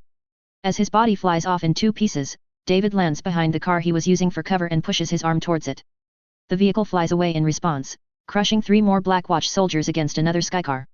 The remaining soldiers open fire on David but he moves too soon and too fast for them to get a proper shot lined up. David rushes behind one soldier before he can move from his position. The Blackwatch soldier turns and swings his rifle at David, but the Sith apprentice cuts the gun apart and slices off the Turian's arms. The soldier opens his mouth to scream as his head flies off his neck from David's follow-up attack. David points his eyes at the next soldier and throws one of his sabers as he leaps at one farther off. The first Turian is cut in half and the other is slammed into the ground and impaled. David recalls his saber and settles his gaze at Saren. What the hell are you? Saren levels his rifle at David. He fires off a few burst shots as the Sith dodges and closes the distance between them. Saren uses his biotic abilities to leap away as David brings down his twin lightsabers where he stood. David retakes his battle stance and brandishes his weapons. I am a Sith apprentice, but for you and your misbegotten kind, alien, I am death itself. The battles begin. I'm having Saren and David's hatred for one another begin earlier in this version. Their fight is like a microcosm of their civilizations, one is a military culture, the other is a warrior culture. I know Zaid wasn't a part of this battle in canon, but I'd rather use an established character to show off the Mandalorians than make one up that no one would really care for. I have enough OCS as is in this FIC as is. Plus I love the character and have plans for the Blue Suns. Also, the Turians blew up a transport full of civilians. I'm sure the Sith will totally understand after having it explained to them that it was a simple mistake. I can't imagine that they'd try to get revenge in the most destructive way possible. Sorry if this chapter feels all over the place, needed to do a lot of setup for things to come, hopefully the payoff is worth it for y'all. Chapter 4, Resistance. EA and BioWare own this stuff, and I guess Disney too, still not me. Reviews. TOM2011, thank you. Opus Fecker, thank you as well. Azaijin, up until this point the only Turians that have seen blasters and lightsabers are the boarders in Chapter 1, and they're all dead, so they are still mostly blind to the Sith's true technological prowess, and will continue to be until they meet the vengeance of Nox. Plus the arrogance of putting themselves above other races isn't just a Turian issue, as you shall see down the line. I like the way you think about reality checks. A Shartzel, when humanity settled full-time on Mars/Korriban, the dark energies there awoke their latent powers and influenced their DNA, making red skin a physical trait once again, since the DNA was there but suppressed by their ancestors when they devolved themselves. And yes, justice will be brutal and will see the Sith look to their ancestors for inspiration. Guessed from 12/10, they are much more powerful, mostly because their military is their main focus at the moment. As for the Saren vs Anderson fight, read on below. Jake Thurbal, the Turians have yet to really see any of the Sith's weaponry on the infantry scale, the only ones who did all died before they could report. They'll learn soon though. M1 Stymux, Okay, I see what you're saying now. It won't terribly affect the story, as infantry-scale mass accelerator weapons are not long for the galaxy. Yes, this will be pretty one-sided, but Saren's main weakness is that he has no idea how to fight a Sith Lord. When he learns, he can apply every trick he has to killing one. Kajka, close but not quite, and Saren is not getting away clean from this. Surplus hook, here's more for you. JMKNZ777, I plan to. COMET9, thank you. Tengashuk, mercy is the last thing on most of their minds. Here's the thing, would the super peaceful Asari rather put resources into fighting the Sith, especially after seeing what their tech can do, or try everything to get them on their side, even if that requires some compromise? CV's ass, normally I'd agree with you about Disney canon, but there's a purpose for that, I promise. Hadrian Caesar, thank you. Also, it won't let me put the dot in your name for some reason, it just erases it when I click save on the doc editor. Heartfung Lives, the Requoning is coming. Mandalore the Survivor, I wasn't planning on doing a Mandalore storyline, as I will mostly focus on the Reaper War in later episodes, but there will still be a healthy dose of Mandalorian politics sprinkled throughout the story. Saren and Anderson will both learn from their battle here and adapt to fight one another in time. Atrocities will be committed, but that's the horrors of war for you. You are very astute about Vitas, his experience here will shape how he operates and what he supports in later parts. Now, on with the show. Light years away from the battle for Shangzi, within the Arcturus system, the gateway to Sol where lay Mother Earth and Father Korriban, the homeworlds of the Sith, huge ships gather en masse around the giant orbital station that acts as the Alliance Parliament and Ministry headquarters, Arcturus Station. While Terminus destroyers accompany the amassing fleet, they fly in the shadows of the Harrower-class star destroyers, the backbone of the Alliance Navy. From the relay, a dozen or so Terminus destroyers limp into the system, bearing heavy damage in their battle against the Turians. From the bridge of the lead star destroyer, the Judgment of Mar, a woman marked as an admiral watches the defeated ships make their way to the station. Her face is touched by age and her hair is more grey than blonde, but her eyes hold a focus of a woman decades younger. She scans through ships as they pass directly by her vessel and narrows them at what she sees, or rather doesn't see. Lieutenant, she calls out. A woman with cybernetics along the left side of her face rushes to the Admiral's side. Yes, Admiral Drescher. The last word from Shangzi was that they had a transport full of civilians coming and they'd be delayed due to loading beyond their normal capacity, correct? Yes ma'am. So where is it? Drescher inquires. It should have arrived before any of the Shangzi defenders. The command console in front of her lights up. They're hailing us. Put them on, I will have answers from them, Drescher orders. The lieutenant activates the holo COMM and a captain appears before her in blue light. Admiral. Captain Muliani reporting. The look of utter defeat on the man's face worries the Admiral. Report, Captain, what happened? We were forced to withdraw, the enemy came at us with over 700 warships, they overwhelmed us and, they targeted the last civilian transport, we tried to defend it, but we couldn't intercept the shots in time. His sorrow evolves into rage, the ship went down with its 16,000 passengers. Captain Irons ordered our retreat just before he rammed the enemy ship that did it. Drescher and her lieutenant freeze. Captain. Confirmation on your report. You said that the civilian vessel was targeted specifically by enemy forces as it tried to flee. That is correct ma'am. Drescher's breathing becomes deep, her teeth clench, and she trembles. As her face begins to turn red, she slams her fist on the console and the hologram disappears. The sound is loud enough to draw the attention of every officer nearby as she turns away from the console with a furious snarl. Hack it! Drescher roars across the bridge. A man with a well-trimmed goatee with just the slightest bit of grey moving in at the edges marches toward her and salutes. Ma'am. Get the fleet ready to deploy as soon as possible, we're moving the moment all troops are on board. Drescher commands. The cyborg lieutenant gasps, Admiral, we're still waiting on most of the first exploration fleet to return, we'd be going into battle at only 70% capacity. 16,000, Drescher responds, that's how many of our people have died waiting for us to get our asses into gear. I'm through waiting, and to the Jedi scum with whomever wants to try and stop me. I gave you an order, Vice Admiral, I expect you to follow it. Gladly, Hackett growls, I'll report back the moment we can make the relay jump, ma'am. Hackett double times it away and begins relaying orders to the bridge and to the fleet. The lieutenant is less enthused about the ordeal. Ma'am, is that wise? According to the reports, we'd be outnumbered 4-1 with the numbers we have here. Drescher shoots her subordinate a dirty snarl, so you would have us shy away from vengeance? What kind of Sith are you? Did the old Empire cower and shy away from conflict because they were outnumbered? The Galactic Republic outnumbered them by magnitudes, yet our ancestors fought on regardless, and beat them into submission in the Great Galactic War. The numbers have, always, been stacked against us, Lieutenant, but that's what makes us Sith. We fight, we survive, and we win despite it all. Now get it together and get this hunk of Durasteel moving. Yes ma'am. The lieutenant salutes as she rushes off. The bridge explodes into a flurry of activity as preparations are rushed. Ships throughout the fleet do likewise once news disseminates throughout the fleet and shuttles hasten their deliveries and pickups. Fighters and bombers are loaded into each battlecruiser at an unprecedented rate. The Judgment of Mar completes preparations and flies right up to the relay, others follow suit until the full fleet of 154 Harrower Star destroyers and 102 Terminus destroyers lowers their deflector shields and jumps. Bastards! General Williams roars as he punches a wall, cracking a few fingers. His 3 lieutenants cringe as he rages, the more courageous of them steps forward. It's true, sir. They went out of their way to target our fleeing civilians. They ignored all combat vessels to make the kill shot. Captain Irons did what he could, but they were just too fast. He did make sure to take the ship that did it down with him though. Damn it! The general's rage builds, damn them. Kalag damned aliens. They will pay, by Regnos, they will pay. The officers stay silent for a minute as William's rage cools down.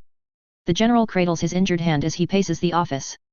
The second lieutenant, a dark-haired shorter man, speaks up once the air has calms. Do you require Bacta, sir? Williams takes a long and drawn-out breath. That would be efficacious, thank you. The lieutenant excuses himself and leaves his fellows to deal with the general.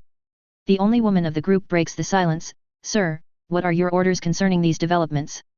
Williams looks out the window, up into the sky. All we did was activate a relay, and the moment we do, these spikeheads trespass into our space, order us around, and shoot when we refuse their demands. In the end, it's my fault this tragedy happened. I've played too defensively, and our enemies saw it as us bowing down to their fleet. I even used the tactics of the Galactic Republic and the damned Jedi, hoping to save my men, and civilians have paid the price for my cowardice.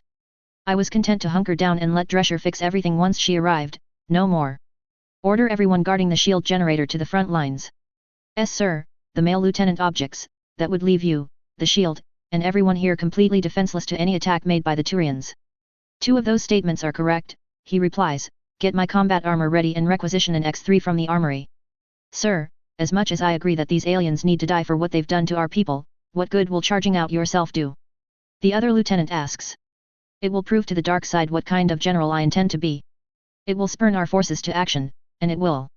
Most of all, it will allow me to crush a few of their skulls beneath my boots personally. Sir, if they get the shield down, they'll destroy us all. And Drescher won't have to worry about friendly fire when she arrives and bombards them into non-existence. Williams counters, either way, Shangzi will become their grave. Saren and David face one another down, studying, analyzing, and prodding for weaknesses before going on the attack. That ends when the impatient Sith apprentice sprints forward. Saren fires several bursts at David as he closes in on the Turian. David evades the rounds as he switches back and forth along his path. Saren lifts a cut-up car chunk and throws it at David with biotics, but the Sith slices it clean through and redirects it with telekinesis. Saren then goes more direct and pushes at him with a biotic throw. It hits but only stops David in his tracks, instead of bowling him over like Saren intended, and it only takes a second before David is on the attack again. The Sith strikes but Saren erects a barrier to defend himself. David's strikes are resisted but he continues undeterred.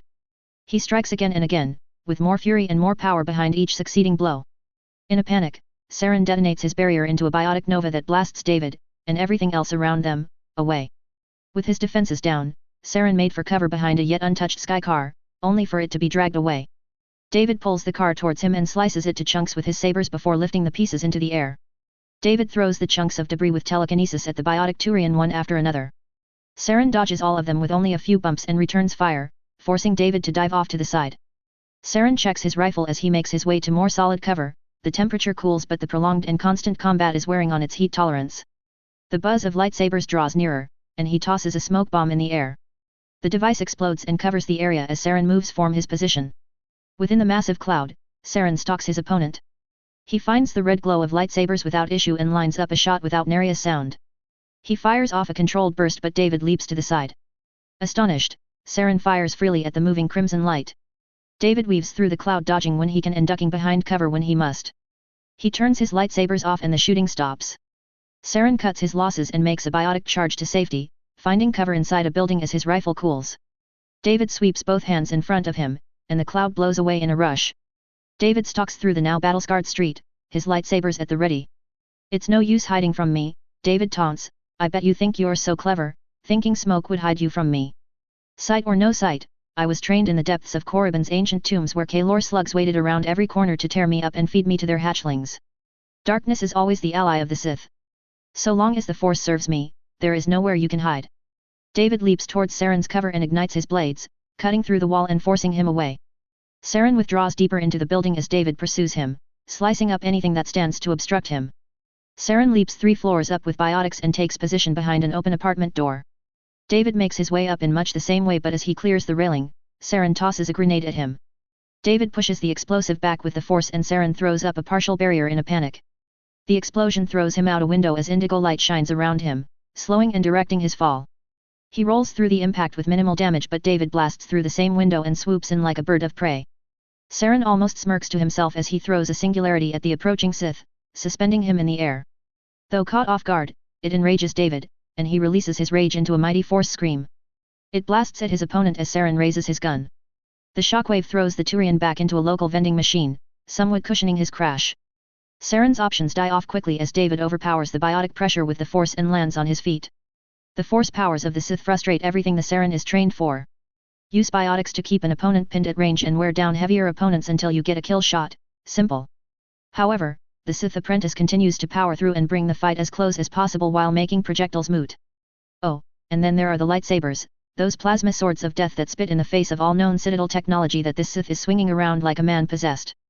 Though the Turian admits to himself that there must be a method to the madness, as David has yet to injure himself with such potent weapons and has come, very, close to taking off Saren's head. Saren's frustrations, however, are pushed back in his head as the angry Sith comes at him again. A biotic charge moves him to safety, and he avoids David's thrown offhand weapon with a second. He lands by the bodies of his comrades, crushed between skykars. He flips over the cars and drops a grenade in the middle as David flies after him.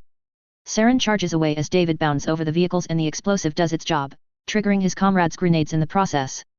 The blast knocks David off trajectory and causes him to crash in the street. With the resulting smoke obscuring his vision, Saren takes cover in the relative safety of the alleyway. He braces against a wall, catching his breath, and his COMM rings. He groans as he taps onto it. This is Arterius. Saren, I'm calling off the infiltration operation. You were right, we should have just made a steady advance on their position. I have reports of at least 7 of our advanced and recon teams having been ambushed, De Sola's voice says from the COMM. I've sent 2 armored units to extract your team, rendezvous with them back through your infiltration route. My team is dead, Saren admits as he vaults a wall. This thing tore them apart with energy blades and some kind of mystic powers. Energy. Magic. What? It just won't get hit, Saren hisses, it's like it knows exactly when we're going to take a shot at hit. He killed most of my team in under 30 seconds and I've only just been keeping him at bay. Saren, you're not making. Saren ceases listening as David roars and throws the 2 cars at Saren, who charges away again as the cars crash into the alleyway. Exfiltrating now, tell those tanks to double time it. Saren takes the opportunity to withdraw deeper down the path. David slices the cars in his way in his efforts to pursue, but Saren unleashes a full barrage of his rifle at him from a distance. The tall and narrow passage prevents the Sith from dodging and so he leaps back to the street as Saren retreats. Saren zips back through the side streets the way he and his squad came, taking every turn at speed and charging down every straight path. The buzz of lightsabers fades away after a minute of non-stop movement, but the Turian biotic pushes himself further. The familiar sights of his team's infiltration play back to him but in reverse. A right here, a left there, through one abandoned building to the next. He throws his biotics around to cover his tracks and make tracks along alternate paths that he passes. His stamina, however, fails him after so long and his pace slows. Before he can collapse, reaches an open street and readies himself to fight. He braces against the wall and aims his weapon down the alleyway, waiting. The ignition of lightsabers above him forces him to dive away as David leaps down from the rooftops to strike. Saren aims his rifle, but David is upon him before he can shoot and slices the weapon in 2. Saren attempts a charge away, but David pulls him back with the force, stopping him from getting far. Pulling his sidearm, the Turian begins to fire but David dodges the shots and rips the pistol out of Saren's hands with the force before slicing it in the air. Saren steps back and activates his orange Omni Blade, his breathing ragged. His new weapon stuns the Sith apprentice, as he laughs at the display. You must be truly desperate, attacking me, a student of the Sith Academy's pyramid of warriors with a bladed weapon, he mocks as he brandishes his weapons, slicing them against one another in a flourishing display. For years I have honed my skills with a lightsaber. I have been trained by masters of all lightsaber forms and was one of the top duelists in my generation of acolytes. Do you even know how to properly use that? Because your stance is far too rigid, and your blade position is too high. Adrenaline pumping, Saren's body glows indigo as his aching muscles tenses up further. Shut up. With biotic energy focused into his body, Saren makes fast, targeted slashes at David. The Sith blocks the attacks as his jovial reprieve ends. Despite his boosted speed and strength, Saren's strikes can't get past David's defense, his boasting holding weight. David executes his maneuvers and blocks with more flourishes and showmanship than Saren has ever seen. David doesn't even attack back, just defend against Saren with that cocky grin on his face. Saren's biotic focus wears off in less than half a minute as he locks blades with his opponent. The lightsaber eats into the blade, but the MassEffect field keeps the saber from slicing through entirely. David disengages and goes back on the offensive, smashing both his sabers into the superheated silicon construct. The Omni blade shatters and the force of the blow pushes Saren off his feet and to the ground. David smirks at the ease of his fight and steps towards the downed soldier. Was that really it? I was just getting started. He brandishes his main hand saber as he stands above his foe, laying near motionless and vulnerable. He thrusts his blade down, but in a last-ditch attempt, Saren springs forward, grabs his right arm with his left as a new blade forms around his right arm, and stabs David in the chest. David's armor keeps the blade from jabbing right through, but the burning silicon blade bites his flesh right beneath his underarm, where his chest plate ends. David staggers back with a snarl before leering death at the Turian. I've had enough this. No more running and no more of your little tricks, Turian. You die here and now. David reaches out his main hand in a constricting gesture and Saren lifts into the air as his throat seizes up. His hands jolt up to his neck on reflex but feels nothing to pull away at.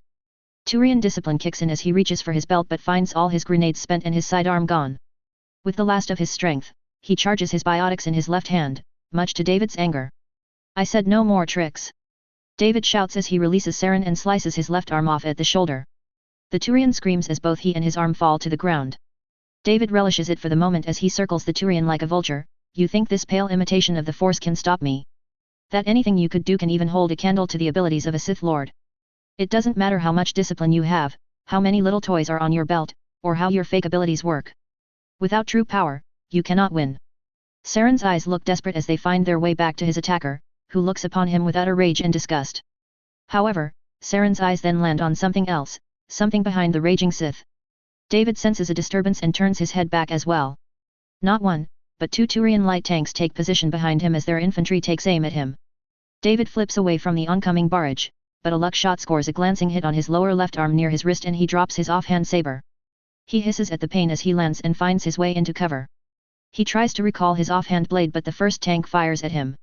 He leaps away as the round blows up a chunk of the ground where he once was. David crashes as he lands and takes a moment to reorient himself and catch his breath as the second tank fires its main gun.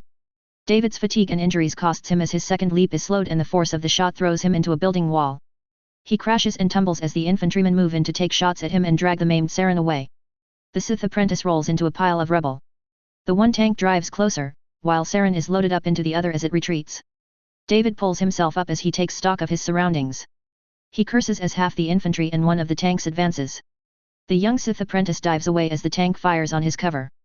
Hunter becomes the hunted as David speeds from cover to avoid the full brunt of the tank.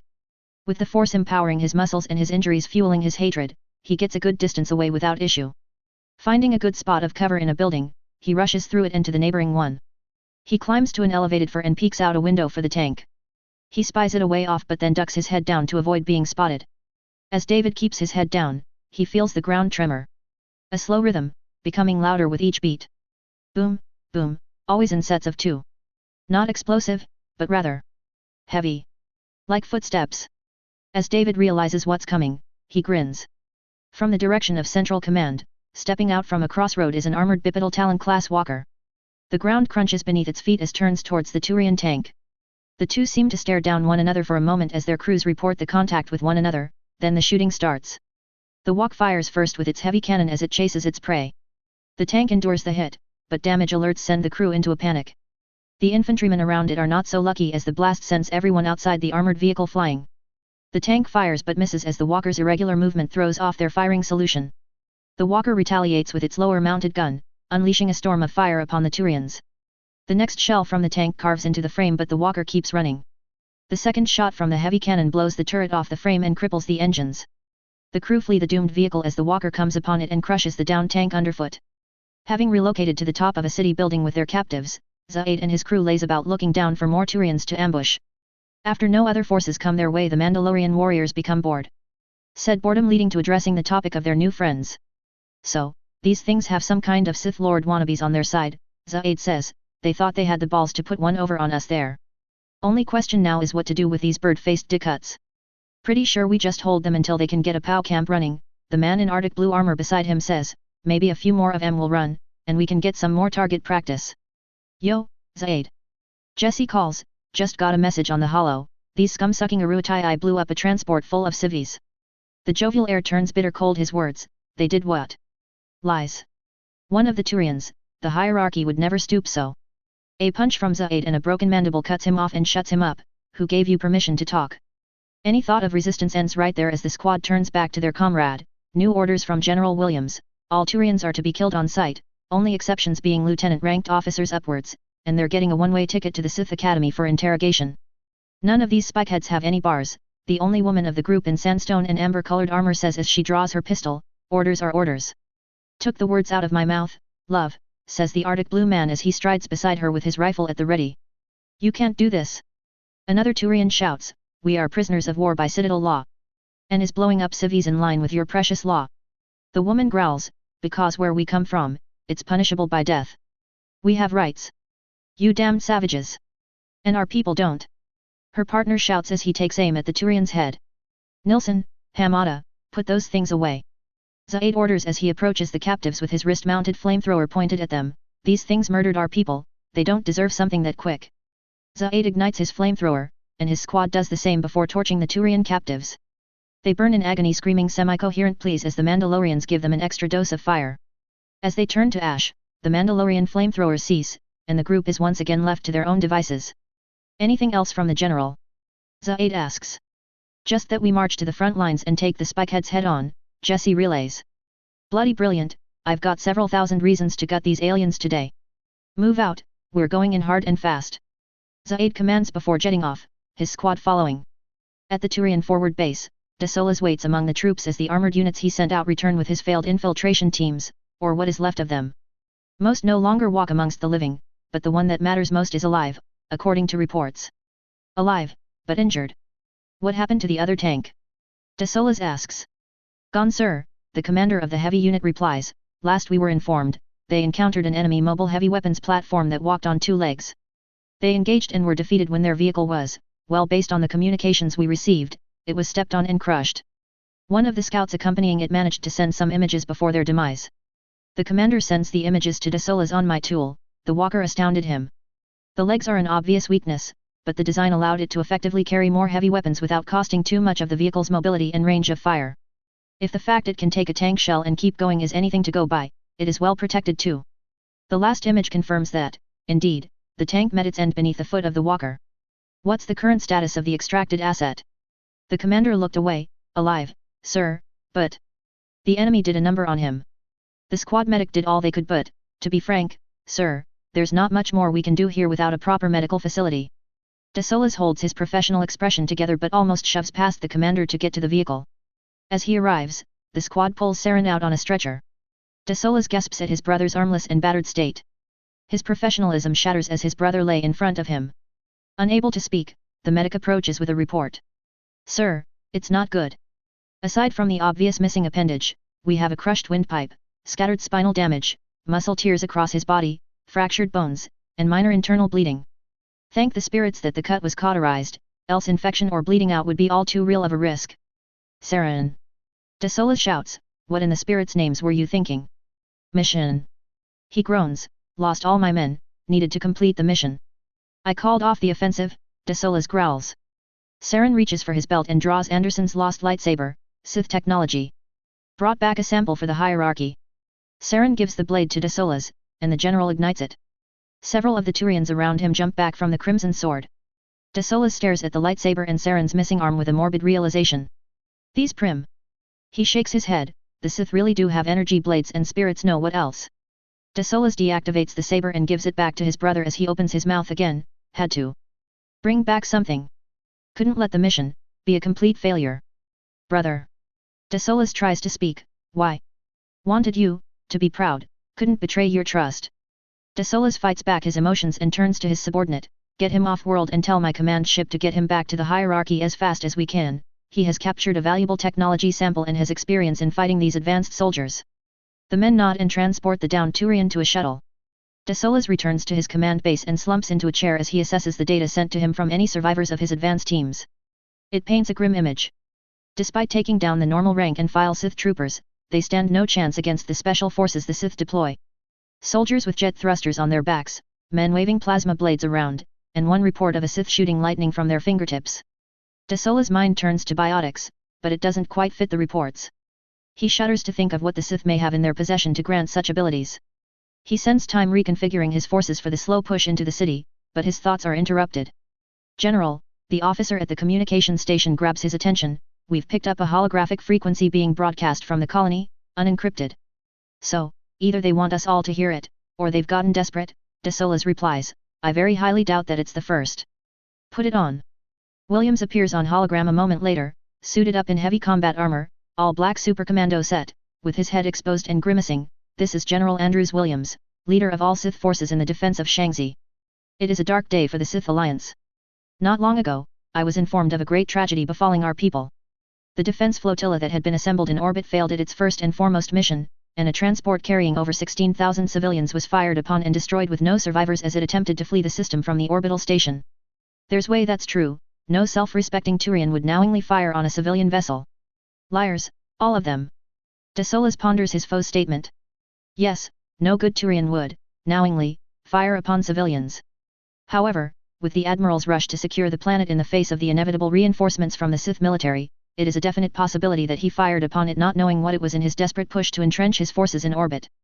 De Solis didn't believe his enemy general at face value, but he also didn't doubt that something could have happened. The Turians have shown that they intend not only to trample over our sovereignty, but that they hold no regard for our very lives and will murder everything and everyone that they come across in their conquests. They have made a grave error this day, for this day, they have made a true enemy of the Sith. If they want genocide, then they will have it. We have endured more than our fair share and have come out stronger for it. The dark side demands retribution, and as its chosen race, we shall be its sword. O spirits, De Solis bemoans, their whole race is full of religious zealots. As of this moment, all forces are ordered to the front lines. There is no quarter to be given to any alien that has set foot on our world. Rank and file are to be terminated with extreme prejudice. Officers of lieutenant and higher are to be captured to be sent to the Sith Academy for an interrogation, and to the Turians listening in on this frequency. Williams' hologram reaches out to the side and a heavy assault cannon appears in his hands. You will wish you had died a quick death here. The order of the Sith Lords will not be so kind. Make your peace, because one way or another, this planet will be your end. The hologram cuts off as the Turian officers stare at where it once was. What have we unleashed on the galaxy? What were you thinking? Lord Shepard shouts at his wounded apprentice. No, don't answer that. Let me. You were too focused on the fight in front of you that you failed to notice the bigger battle. How do tanks sneak up on you, a Sith apprentice? Come now, David, I taught you better. David groans as Bacta is injected into his chest and arm. Yes, Master, it won't happen again. You say that, but how many times have you lost track of your surroundings? The dark side is about survival, adapting, and living. You can do none of that if you die from a ballistic tank shell of all things, primitive little birds. Hey, cut me some slack there, David argues as another injection finishes. These things were hypervelocity, faster than a blaster bolt. Excuses, Shepard waves off, use that anger and fear to get stronger. General Williams is out for blood after they destroyed a civilian transport. These bastards did, what? David sits up too quick and pulls a needle out mid-injection. They shot down fleeing men, women, and children, innocent Sith lives, Shepard growls, our enemy is as ruthless as they are dishonorable. We've been ordered to go on the offensive to retaliate. If it isn't Sith and isn't an officer, it dies, preferable in as painful a way as possible.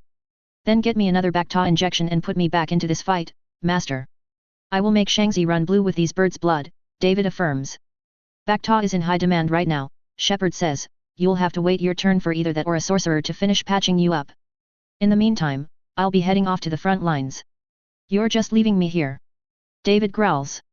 Until you are healed enough to fight properly. I was well enough to get back here just fine, Master.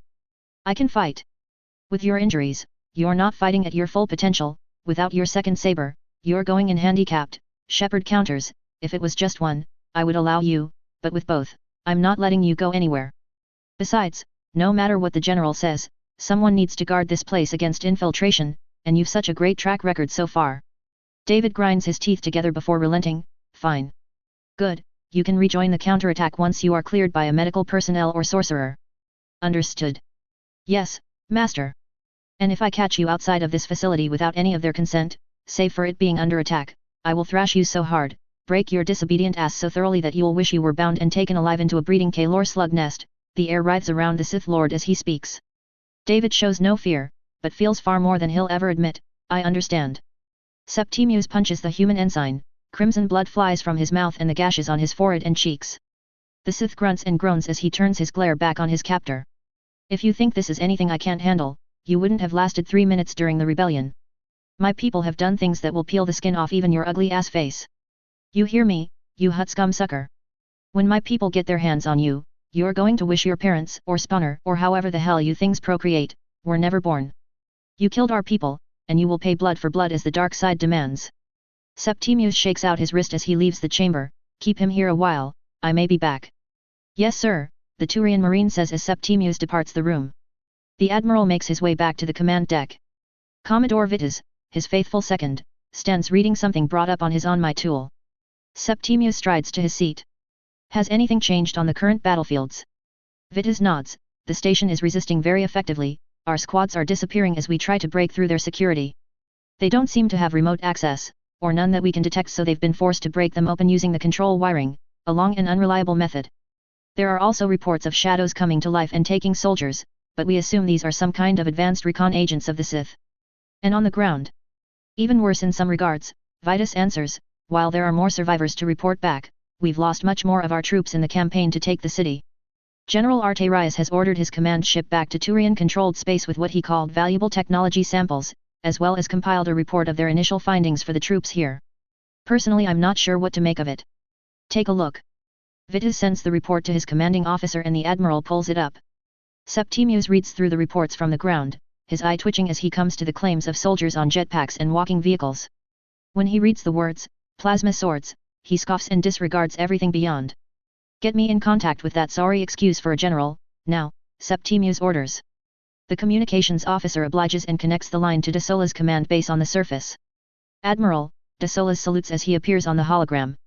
Arterias, you incompetent excuse for a commander, Septimius shouts at the holographic image, what nonsense is this? Plasma swords? Jetpack troops? Walking tanks? I have multiple squads confirming everything, De Sola shouts back, his patience wearing thin from setback after setback. Their biotic super soldiers are cutting men in half and tossing troops around with telekinesis. I've held one of these plasma blades in my hands and it is no primitive device, it is more advanced than any weapon we've ever known. Their jet troops are handily tearing even our cabals apart. Oh, and one of my tanks was destroyed because it got stepped on. Stepped on? Septimius growls, I don't care. Just get that shield down and then you won't have to worry about them. So long as we maintain space superiority, they have no real chance of victory. An alert from the scanning console silences the Admiral. Sir, more ships have appeared behind us, same class of ships as before, over 100 in total, an officer proclaims, they're already well within our cruiser's effective range. Septimius curses himself, no matter, divert cruisers to protect the rear and pull up their formation. Yes, sir. We will have more words later, Arterias. Believe me, I have plenty for you as well, De Solas growls back. The battlefield appears via hologram in front of the Admiral. He taps his talons and hums, looking over it. Their formation is very loose, leaving all those gaps between their ships. It would make it easy for even a dreadnought to fit between them if necessary to escape. Almost like they intend to fit a large ship through. As the words leave the Admiral's mouth, over 150 Harrower Star destroyers exit hyperspace between the Terminus destroyers. The moment the near dreadnought-sized ships appear, fighters swarm out from between their two prongs and fly to the nearest Turian ship. The appearance of these massive ships stuns the Turian Admiral and his crew, then panic ensues. Order! Order! Vitas commands, everyone keep to your stations and prepare for battle. Sir, scans show these ships are nearly 800 meters long and well exceed the tonnage of a dreadnought. Each one is releasing fighters by the dozens, and I detect an energy spike, they must be charging weapons. Sir, they're transmitting a message across an open channel. Should I put it on? Septimius breaks out of his shocked stupor as his ingrained discipline kicks him to action. Yes, put it up. The hologram shows Admiral Drescher, her face is contorted in a snarl as she speaks. I am Admiral Drescher of the Sith Alliance 2nd Defense Fleet. We have come to liberate Shangzi from your paltry invasion force and avenge the lives you've unjustly taken. Any cries for mercy will fall on deaf ears, surrenders shall not be accepted by any Sith Alliance officer. The only choice afforded to you filthy spikeheads is how you wish to die, combat or on your damn knees. The Force is with us, and by the will of the dark side, you will pay for what you've done here. As her message ends, plasma begins flying through the battlefield, ripping into the Turian fleet. Retribution is at hand. Not really too much to say about this chapter. David wiping the floor with Saren only for his arrogance to cost him the kill, and Saren realizing that he can't fight Sith Lords like he's been trained to. Unlike most things in the Mass Effect universe, guns don't really work on Sith Lords, unless they're tank-sized. David is still very young here, young and arrogant, so he's not a flawless warrior, yet. We also see the roles reversed where David is caught off guard because he doesn't understand that Omni Blades are disposable. Shame the Turians don't have Bacta, or Medigel for that matter. Guess it makes sense that humanity make the best healing agents, mostly because of our capacity for bravery/stupidity. We also have one of the biggest changes to a character's history, at least for ME1, so far. General Williams refusing to back down and surrender. This will affect Ashley and how she turns out. Turian Command's bad day is about to get leagues worse. Drescher has made her debut, alongside Hackett. His importance will grow as the episode progresses and the war goes into full swing. Also next time, Shepard Sr. shows us why he is a lord among Sith and we get a peek at the Dark Lords. Chapter 5, Counterattack. Switter and me belong to BioWare and EA, Star Wars in general belongs to Disney, and OCS belong to me for whatever that is worth. Before we begin, a clarification, I may have misled you, my dear readers, with an oversight on my part. When I said that General Williams was wearing an all-black Super Commando armor set, I meant the Trooper variant and not the Bounty Hunter variant.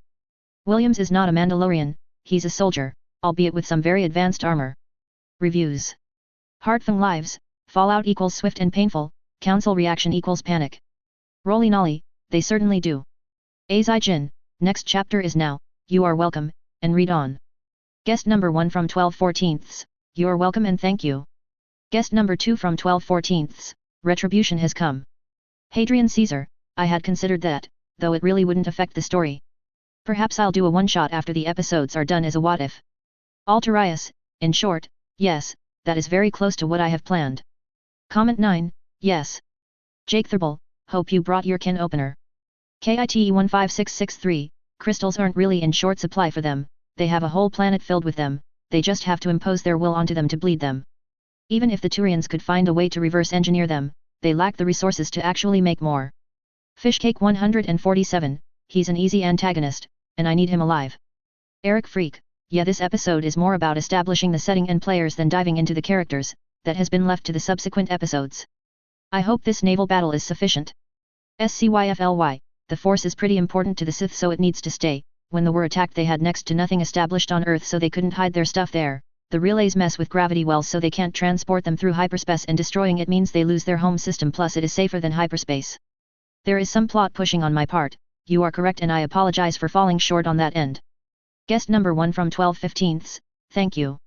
So the think keeping the lightsabers at bay for brief periods is less the silicon carbide construct and more the me field holding it together. Yes, the saber will absolutely melt through the blade, but the me field repels it for a while. Guest number 2 from 12/15, how powerful are the Force users? That varies heavily but if you're talking about the strongest in the Alliance right now, to put it simply, the Dark Lords are generally as strong as the Sith classes for Switter at the end of their final journeys, though in raw power some are definitely greater than others.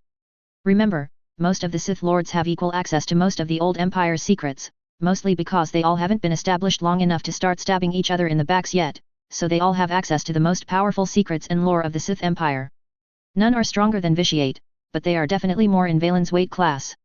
However, most Sith Lords in this FIC will never be close to their power so there won't be legions of planet killers walking around. Hope this makes sense.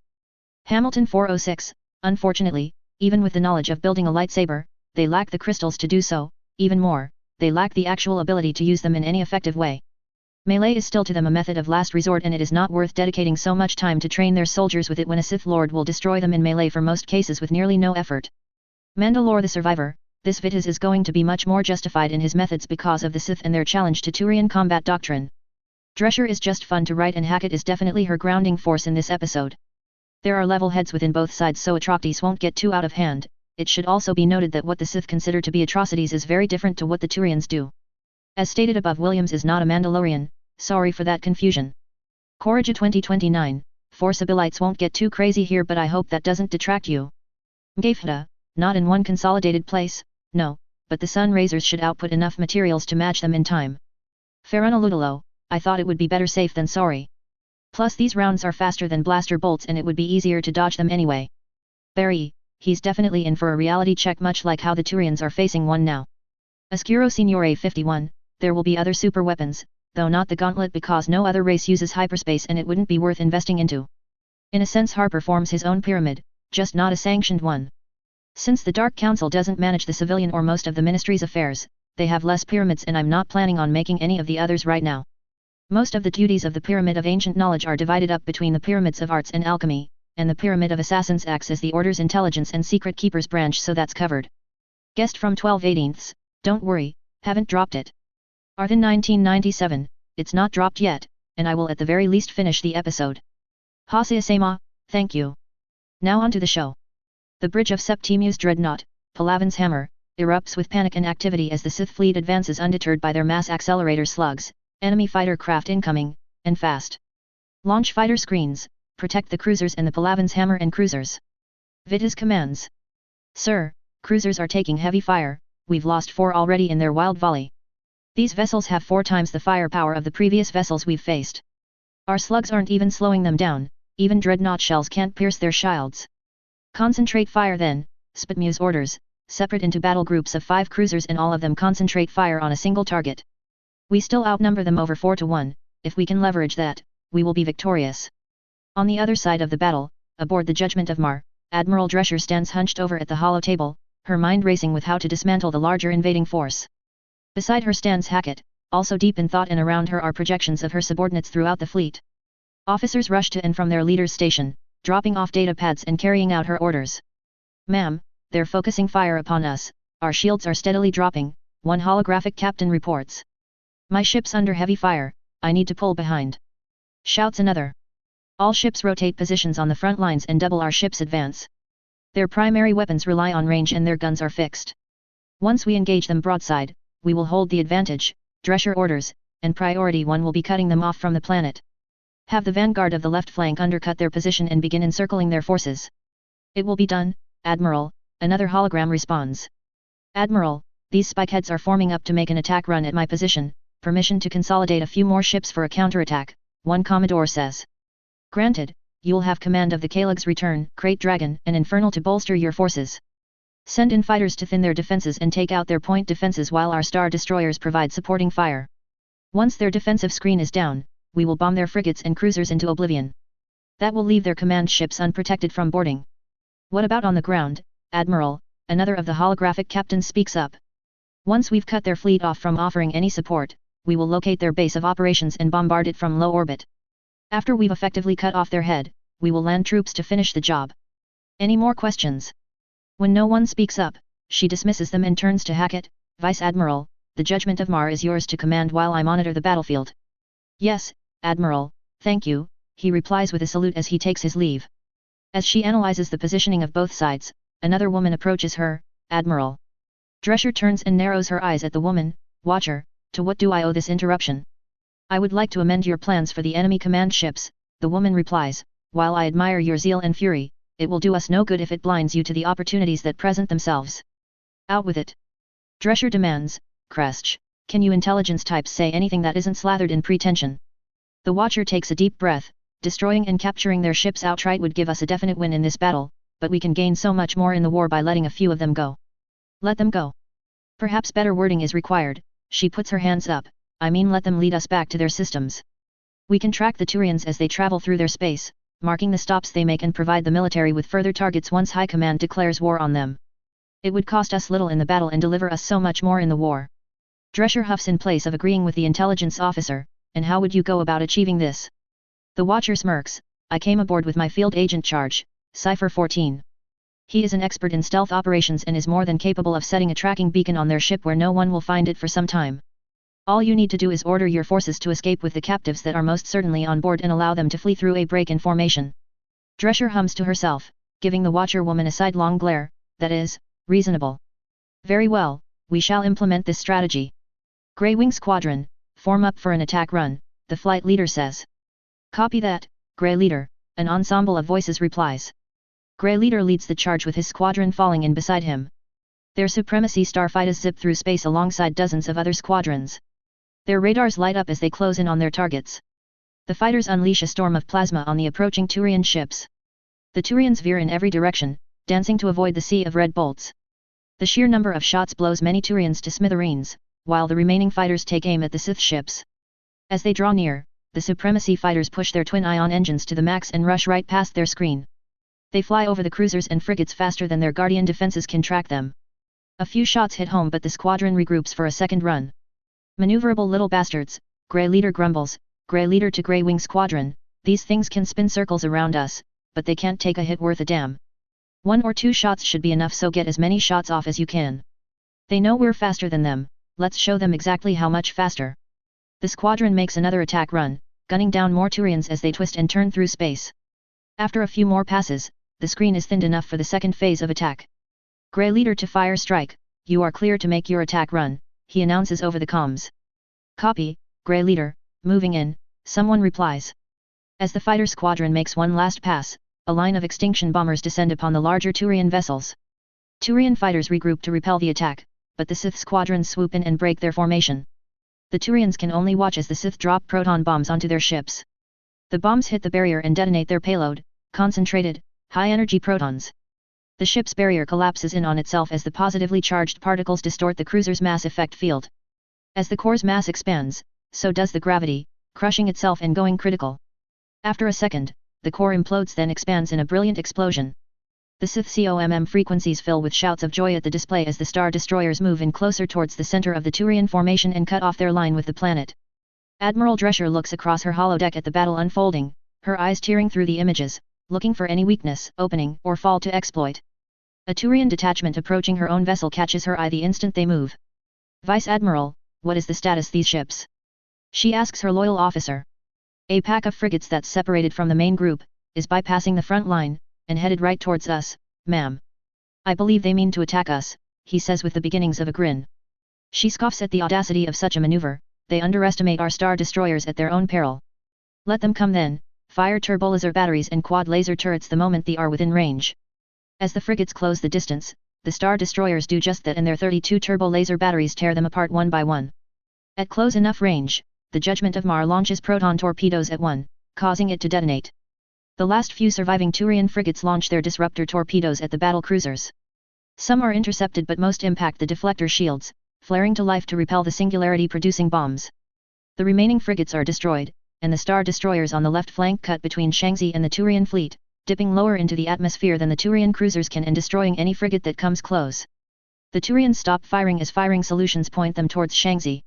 Turian command continues its efforts to patch up their lines as the news reaches Septimius via his comms officer. Admiral, some of the enemy vessels have come between the cruisers and the planet. They're too close to the planet for our cruisers to undercut them. Some of the captains are requesting permission to continue firing despite the planet's position. Denied, we still have troops on the world and a stray shot could wipe out our own forces. Sir, Vitas speaks up, their shield was able to withstand concentrated fire over an extended period. If they attempt firing solutions that keep them in line with their shield, then the troop margin of safety should be well within acceptable parameters. I said, denied, Commodore, Septimius growls, have the cruisers pull back and acquire a firing solution away from the planet. Sir, that will separate them from the rest of the fleet. Not only does that make them easier targets, but by giving up their position, our enemies will encircle us without resistance. Where they are now, they'll be doing nothing and I'd rather them be in a position to attack rather than just holding ground. Now relay the orders. Yes sir, Vitas salutes. As he leaves, the Commodore massages his forehead and grumbles. The cruisers move and Star Destroyers move in to take their position and fire upon the retreating ships. Out in the open with no support, the Turian vessels succumb to the barrage of turbolaser fire. With that, the Sith fleet holds the space between the Turians and the planet and tighten their formation around the Turian fleet. Star Destroyers consolidate on the flank and scout the battle planet side, reporting their findings to Hackett and Drescher. Admiral, their forward operating base has been located, they are evacuating the planet, the Vice Admiral reports. Thank you, Hackett. Make certain their shuttles never make it home, Drescher orders, is their base shielded? It does not appear so, ma'am, Hackett replies. She smirks, then order Captain Virion to bombard them immediately. I want it wiped out. Also, order our transports to begin deploying troops, battle droids, and vehicles to the surface in full force. Yes, Admiral, Hackett salutes with a small semblance of a smirk. The message is sent, and one Star Destroyer leaves the formation, pointing its split prongs towards the planet as several dozen transports follow. Desolas is panicking, scratch that, he is beside himself with fear. The enemy fleet had come, they had come far quicker than anyone could have anticipated. While the Sith had fewer numbers, that hadn't stopped them from putting his men on the defensive while on the ground, what is to say they cannot do so in space with their advanced technology. With all other options leading to the eventual death of his men, Desolas orders his troops to do the one thing no Turian had ever been ordered to do in many centuries. Evacuate the planet in full retreat. As the first shuttles full of troops fly up, his officers approach. Sir, are you not going with them? My place in here, so long as there is a single Turian on this world that can brought off of it, I will be here waiting for them on the last shuttle off this spirit's forsaken rock. The officer nods, permission to delay my departure then. Granted, Desolas says with a grin, let's get the wounded up first. Yes sir. After some time, the first of the shuttles are filled and fly into the upper atmosphere. However, the encroaching Sith fleet fires upon the shuttles as they break the atmosphere, each blasts apart in an inferno from the bolts of plasma. Desolas gasps at the destruction of his men and shot off commands. Stop all shuttles and hold this ground, he orders. What the hell happened to the fleet? One of his commanders rummages through the combat feed, the cruisers on the planetary flank pulled back for a better firing solution and the Sith moved in. Desolas rests his head in his talons, it's just like their message said, we can only choose where we die. In space, in the air, or on the ground. Sir, one of their heavy cruisers has broken off with several of the other cruisers following behind, it's descending into low orbit directly above us. Another officer reports in a panic. The base goes silent, knowing what this means for them, that's impossible for a ship that large to survive being so far into a planet's atmosphere. Obviously they don't rely on MassEffect technology, what makes you think they have the same limitations? They wouldn't fire upon us while we're so close to their city, right? Idiot. Their shields could withstand prolonged bombardment from our cruisers. Why would their own weapons be a concern for them?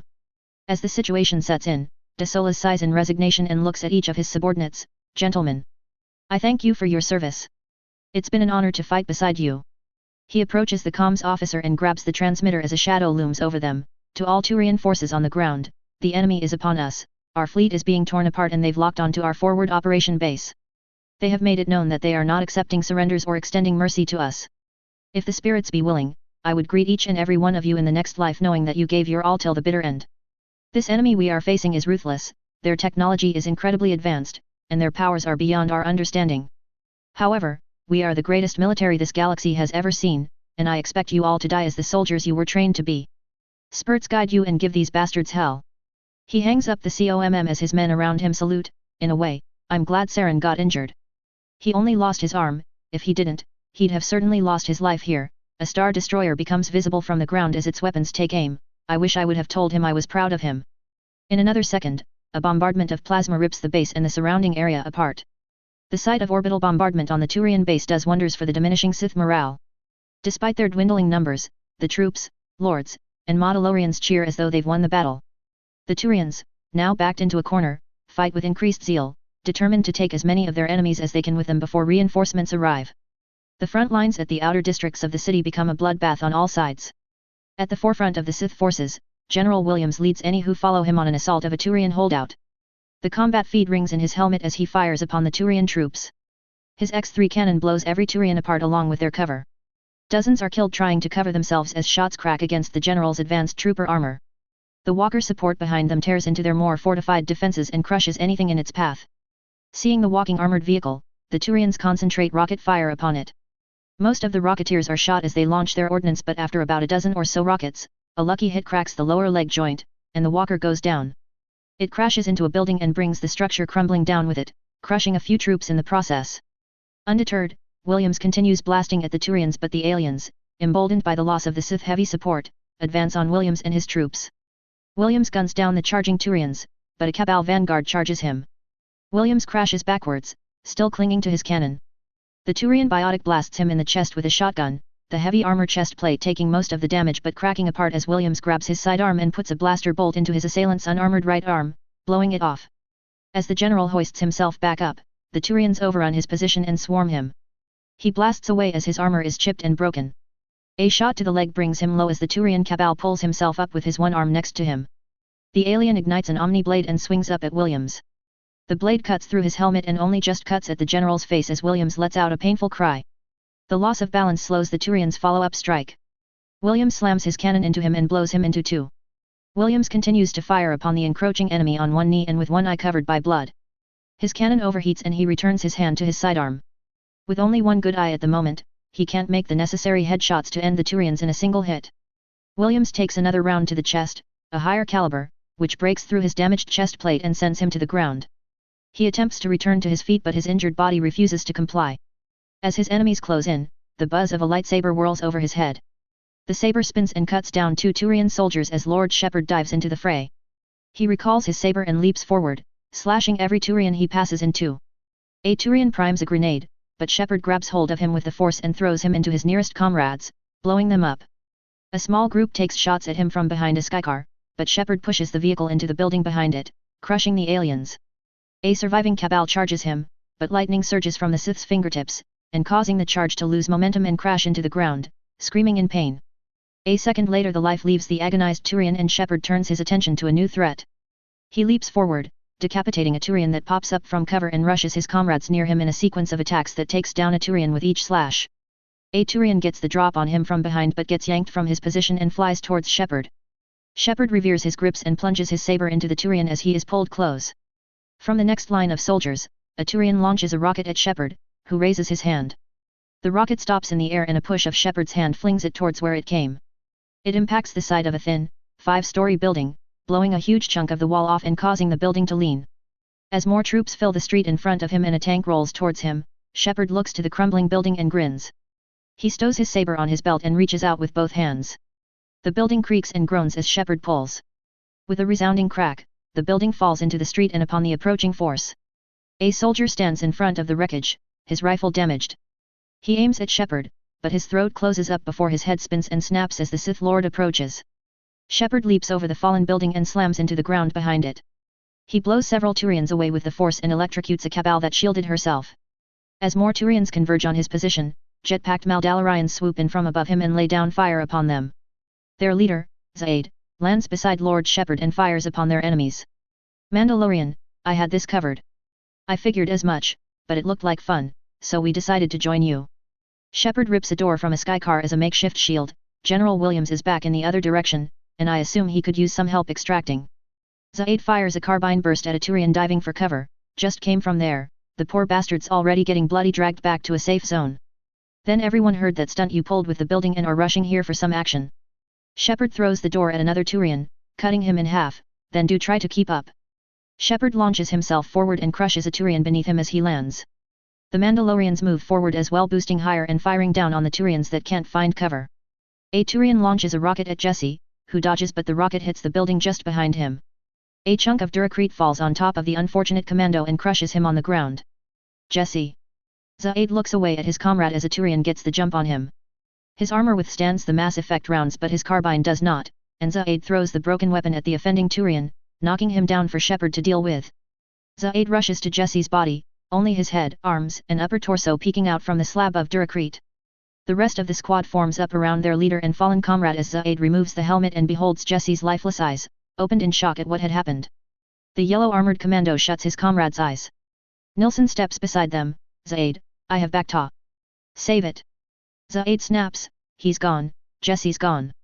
She looks away and holds her gun back up, I'm sorry sir. He ignores her and returns his gaze to his first fallen comrade, you died fighting and outnumbered 10-1 my friend, the code KYRM will await you back on Earth. But for now.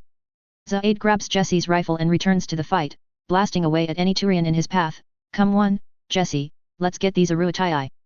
The Sith continue to fight on, but their momentum is lost against the numbers of the Turians. A new Solider stepped up with each Turian lost, but a Sith loss leaves an open gap and soon, the defenders whittle down to only the most experienced and skilled on the front lines. However, above all the soldiers, the shield goes down. The Turians celebrate, but so do the Sith as the sound of repulsor lift engines and starship thrusters hums from the sky. From above, dropships descend through the clouds and spread out among the lines. The first wave offloads legions of battle droids that march headlong into oncoming fire. The scattered Turian holdouts take scores down with them, but the wave of synthetic soldiers marches over all their fallen kind and press the attack. The isolated Turian groups withdraw from their positions as the droids overwhelm them. The next wave of shuttles drops the troopers, Mandalorians, and Sith Lords. The Turians of the main force hold out against the sheer numbers of droids, but the living soldiers join the assault and coordinate their attacks. The front lines crack as the more intelligent and flexible warriors put pressure on the Turians. The last wave brings the vehicles, more specifically, the walkers. The only remaining holdouts of Turians are those entrenched in superior positions. He walkers stride through their covering fire and blast their emplacements apart. The front line crumbles as Turians are slain left and right. Many officers give their lives with their men, but most found are captured alive, even if not entirely intact. As more Sith forces land, more Turians fall, and the battle turns into a slaughter of the Turian army. As the front line recedes back towards the edge of the city, Williams gets treated for his injuries. The medics tear off his compromised armor and pump his chest full of Bacta. His eyes flicker back to consciousness as he beholds the troops around him. "About damn time, you nerf herders," he groans, "what took you so long?" "Lay still, sir, your organs are barely staying put as is," the medic says. Vitis takes a series of calming breaths and then sighs his final exhale as he approaches Septimius in his command chair, a behavior that has become all too common in the last several hours. Being the second of a battle fleet meant that information pertaining to the status of their forces came through him before anyone else. While he appreciates the ability to stretch his mental muscles in strategizing, it amounts to nil when his commander refuses to listen. Pile on the fact that the Sith so flagrantly defy all hereunto known combat conventions, and it makes reporting to Septimius a rather unpleasant experience. "Admiral." Vitis hesitates. "Give your report," he says through clenched mandibles. He nods. General Arterius and the forward base have been wiped out via bombardment from a capital ship. All attempts to reach any living member of the chain of command has been futile, therefore we can reasonably assume that the battle planet side has been lost, especially with reinforcements en route to the surface. Our shuttles are being shot down, and they've surrounded us. We're losing ships on all sides and our formation has been broken. Septimius squeezes his command chair's arm. "Spurts, damn them. How are our cruisers faring against theirs?" "Ours are falling fast," he replies. "These heavy cruisers' barriers are much stronger than the ones their smaller ships had, and their hulls are thicker. Once barriers go down, they are durable enough to retreat behind their comrades and focus on support.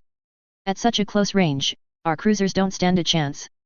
Their tactics spit in the face of centuries of established doctrine," Septimius grumbles. "Instead of trying to win a firefight as fast as possible from longer distance, they advance defensively and wear their enemies down with coordinated attacks from different vessels." "It is intriguing to say the least," Vitis comments. "Perhaps the hierarchy could adapt outfighter doctrine in the same way. It's certainly effective and the cost of replacing even several dozen fighters doesn't compare to that of a cruiser if all goes wrong." "You're complimenting them." "Of course not, sir," Vitis deflects. "I'm merely looking at how they have adapted their tactics to naval warfare around their available technology. While they may not have the millennia of experience that we do, as far as we know, their approach to combat incredibly effective and I would be a fool not to take note." "You believe they will defeat us?" Vitis considers his words. "I think that they have the ability to, if they utilize all their advantages against all our weaknesses. If we employ the correct counters and enjoy an optimistic amount of good fortune, we could still achieve a Pyrrhic victory, though a lasting occupation of the planet will have to be put off until we receive further reinforcements from Palaven." "Sir." The scanning officer begins. "Their fighters have engaged ours. They're preparing for a bombing run on us." "Order them to scatter and regroup only to when bombers are incoming," Septimius orders. "All due respect, sir," Vitis speaks up, "that would leave us vulnerable to other forms of attack. I would suggest perhaps a more aggressive approach and go after their bombers directly with what fighters we still have. That way the bombers can be managed, and our fighters can be ready and in formation for other attacks." Vitis stands from his seat and gets into Vitis' face. "Are you questioning my orders, Commodore?" Vitis remains stoic. "No sir, merely offering a suggestion." "I am the Admiral here," Septimius presses his talon onto Vitis' armor. "You listen and obey, that is how the chain of command works, that is how the hierarchy works." "I understand and apologize, sir," Vitis replies. "I was not attempting to undermine your authority." "Good," Septimius growls as he returns to his seat and sees the bridge crew staring at the two commanding officers. "Anyone else want to defy my orders?" The officers return to their attention to their stations as Vitis sighs and walks away. "Perhaps I should request a transfer once Septimius goes down in flames. Maybe the army would be a better fit for me." The Turian fighters do as ordered and break formation, scattering around the cruisers and dreadnought. Turbolaser fire brings down ships by the dozen, but harrowers begin limping to the front lines as more suffer damage from the prolonged fight. The Sith fighters engage in dogfighting around the cruisers, but the cover provided by the Guardian lasers wards them off from prolonged combat. The Sith bombers are sent in to deliver their payloads on the gun line but are driven back when the Turian fighters form back up and engage them. After a couple attempts, the Sith commanders catch on. "They keep waiting for our bombers to get into range before they form up," Hackett says. Drescher huffs. "They've realized our strategy and are making it more difficult to finish them swiftly. Regardless, we will wear them down eventually. Perhaps we can use this to our advantage," Hackett muses. Oh. If we can draw them away by sending our bombers on a diversionary attack run near the back of their command vessels, we can launch boarding pods safely while their attention is elsewhere. An excellent idea, Vice Admiral, Drescher says. Give the order to the strike squadrons and launch the pods once their fighters are distracted. One more thing, Admiral, Hackett continues, we now control the space around Shangzi's orbital station, but the station itself is still crawling with Turians. The Midnight's Dread, Foreboding, Exarchun's Blade, and Crimson Honor are requesting permission to deploy troops to retake the station. That many troops are beyond necessary, Drescher replies, give the Midnight's Dread the all-clear to deploy but order the others to ready their troops for boarding actions against the enemy cruisers. After bringing down a few dozen more ships and thinning the gun line of the Turian fleet, the Judgment of Mar rotates to the front line. The Sith bombers then circle around the main battle and approach from the rear for a direct attack on the Palavan's Hammer and her supporting cruisers. The Turian fighters form up after them and the Harrowers launch their boarding pods directly into the heart of the enemy fleet. Incoming torpedoes, Guardian lasers are doing nothing, they look shielded. A deck officer says. Why would they be shielded? Brace for impact. The ship rocks, but not with the force of explosions, and the ship stabilizes in moments. The crew breathe a sigh of relief until alerts come in from across the ship.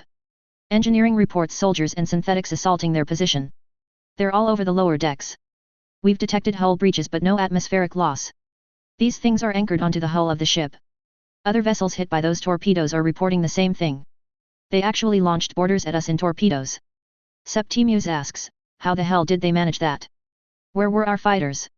They regrouped to attack the incoming bombers as they closed in from the rear of the ship. By the time they broke off their attack, it was too late. Mobilize any Marines we have on this ship, I want these boarders stopped. The Marines are deployed across the ship, meeting heavy resistance from the Sith troopers. Assault troopers clear the way with rapid-fire heavy guns and lay down suppressive fire when the Turians take cover. These teams hold the Turians at bay while others stalk deeper into the bowls of the ship. The second teams are led by Sith Lords, stopping often as they are guided by the Force. The occasional Turian Marine is filled with lightning, lightsaber, and blaster fire as they meet the Sith boarders. They make their way to the brig to find the Sith Navy men littered throughout the cells. My lord. The Alliance came for us, just like I said. And less than 24 hours in the cell, you owe me 50 credits. Everyone on your feet, the Lord orders, if you don't have a weapon find one, take one from the spikeheads for all I care. Are we taking over the ship? No, the Admiral and her intelligence liaison have something else planned, we're to escape with the lot of you, but the spikeheads won't make it easy on us. Vitis braces himself for the consistent bad news from their situation, but he reports nonetheless to his superior, they seem to have gone straight to the brig and freed the ones that we picked up from their escape pods. Some of the other cruisers are reporting similar. They must be planning to target us and the rest of the command ships, they're rescuing their comrades so that they can fire upon us unimpeded. Order all Marines to secure the boarding pods, don't let them escape. Sir, the Sith have broken through our formations, they're coming into short-range combat. This ship isn't built for this kind of fighting. What if they ram us too? Another officer panics. Their troops are on board, you moron, they'll probably try and capture us. And that's any better. Silence. Septimius roars, everyone be silent. Just do your duty and not another word. Everyone gets back to work, fearful of their commanding officer's wrath. Septimius buries his face in his hands, spirits damn them. Even if we can hold the boarders here, it's only a matter of time before they trap us. We may even need to retreat. On the upper levels of the ship, a transparent shadow steps with dampened strides through the ship as fighting goes on elsewhere. He pokes his head through every opened room he crosses and dodges the Marines that march across the corridors. After a good amount of time sneaking, searching, and skulking, he enters into a doorway proper. The room is large enough to accommodate dozens of troops with training equipment and machines lined up in tight order.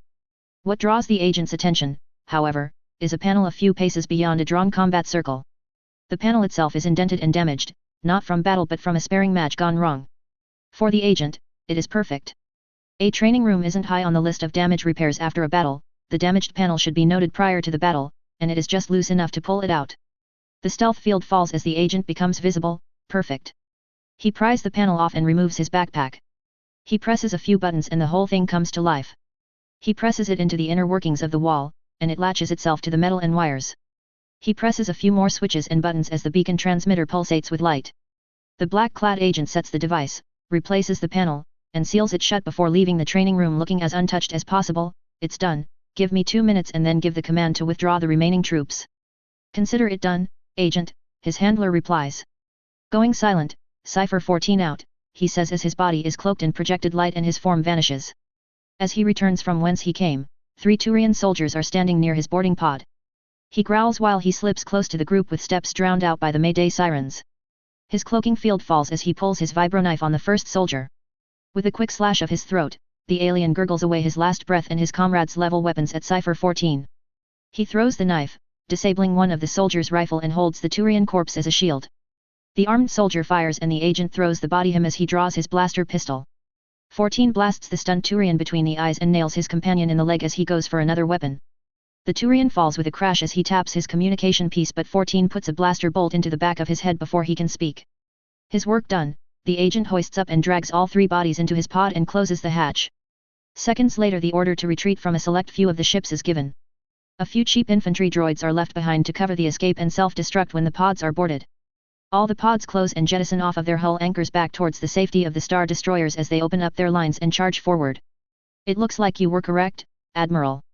The pods have detached and now those cruisers are moving. Looks like they're making an attack run on us, Vitas reports. Yes, but in doing so they've made an opening in their line. Give the order to any remaining ships to withdraw to relay and set course for the Gallium system, Septimius orders. One of the ensigns scrapes together enough bravery to speak up.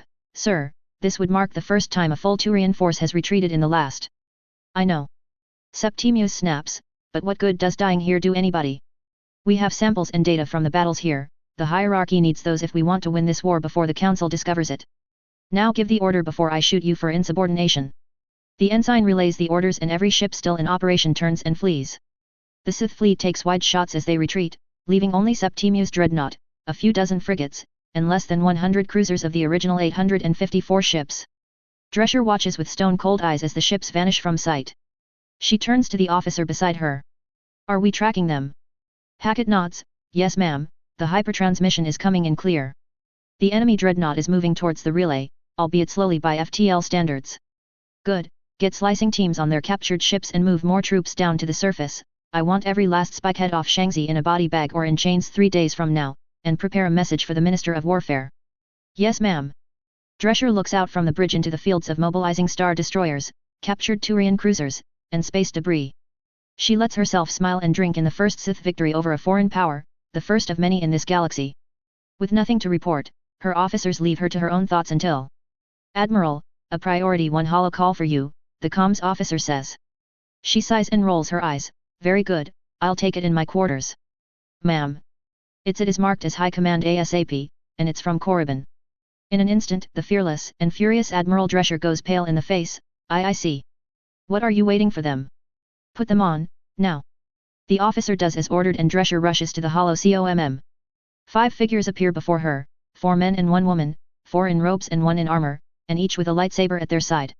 She takes a knee and bows her head to them as they stand above her. My lords, to what do I owe the privilege of speaking to the entire Dark Council? Admiral Drescher, the center man with a long, lightly armored robe and a high armored collar begins. How is the battle faring? We are victorious, Lord Tempestus. Their forces are either dead, captured, or in full retreat, she reports. The armored man scoffs. You let some of them go? After what they did to our people?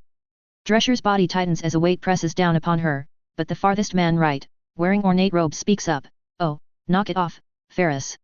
You're just upset that you didn't get to go along with her, and we both know you'd never kill a loyal Alliance soldier. At least, not when you would have done the same in her stead. I'm sure the good Admiral had her reasons for jumping before she was supposed to and letting the enemy return to their masters. Isn't that right? The Force relents in crushing her, but her body refuses to relax. Of course, Darth Vafrem. Alliance intelligence allotted us the service of a watcher and 1 of their cipher agents. We came up with a plan to track them into their space so that we would not fly in blind into unknown space. Logical, I can respect that at least, says the holographic woman with spines poking out of her chin and wearing a technology-enhanced robe. Naturally, Lord Chemos. Like I mentioned, we've also secured their officers for interrogation for the Pyramid of Assassins. You shall be receiving them soon, Lord Atrier.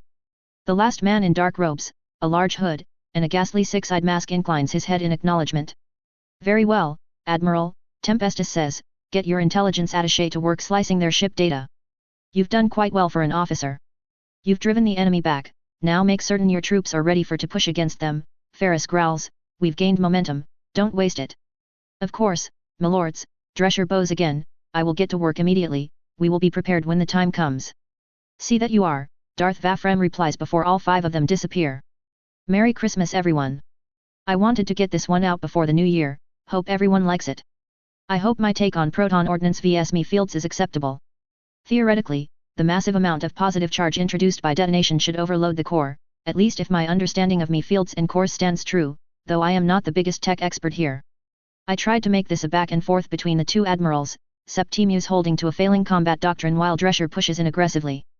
Vitas in ME3 was considered a wildcard and exception to the normal Turian commander for not adhering to traditional Turian combat tactics, which makes me think his ability to adapt and think outside the box would be an incredibly rare exception to normal Turian leaders. The Dark Lords have made their debut. These guys are mostly the reason why OC is listed in the characters for the FIC.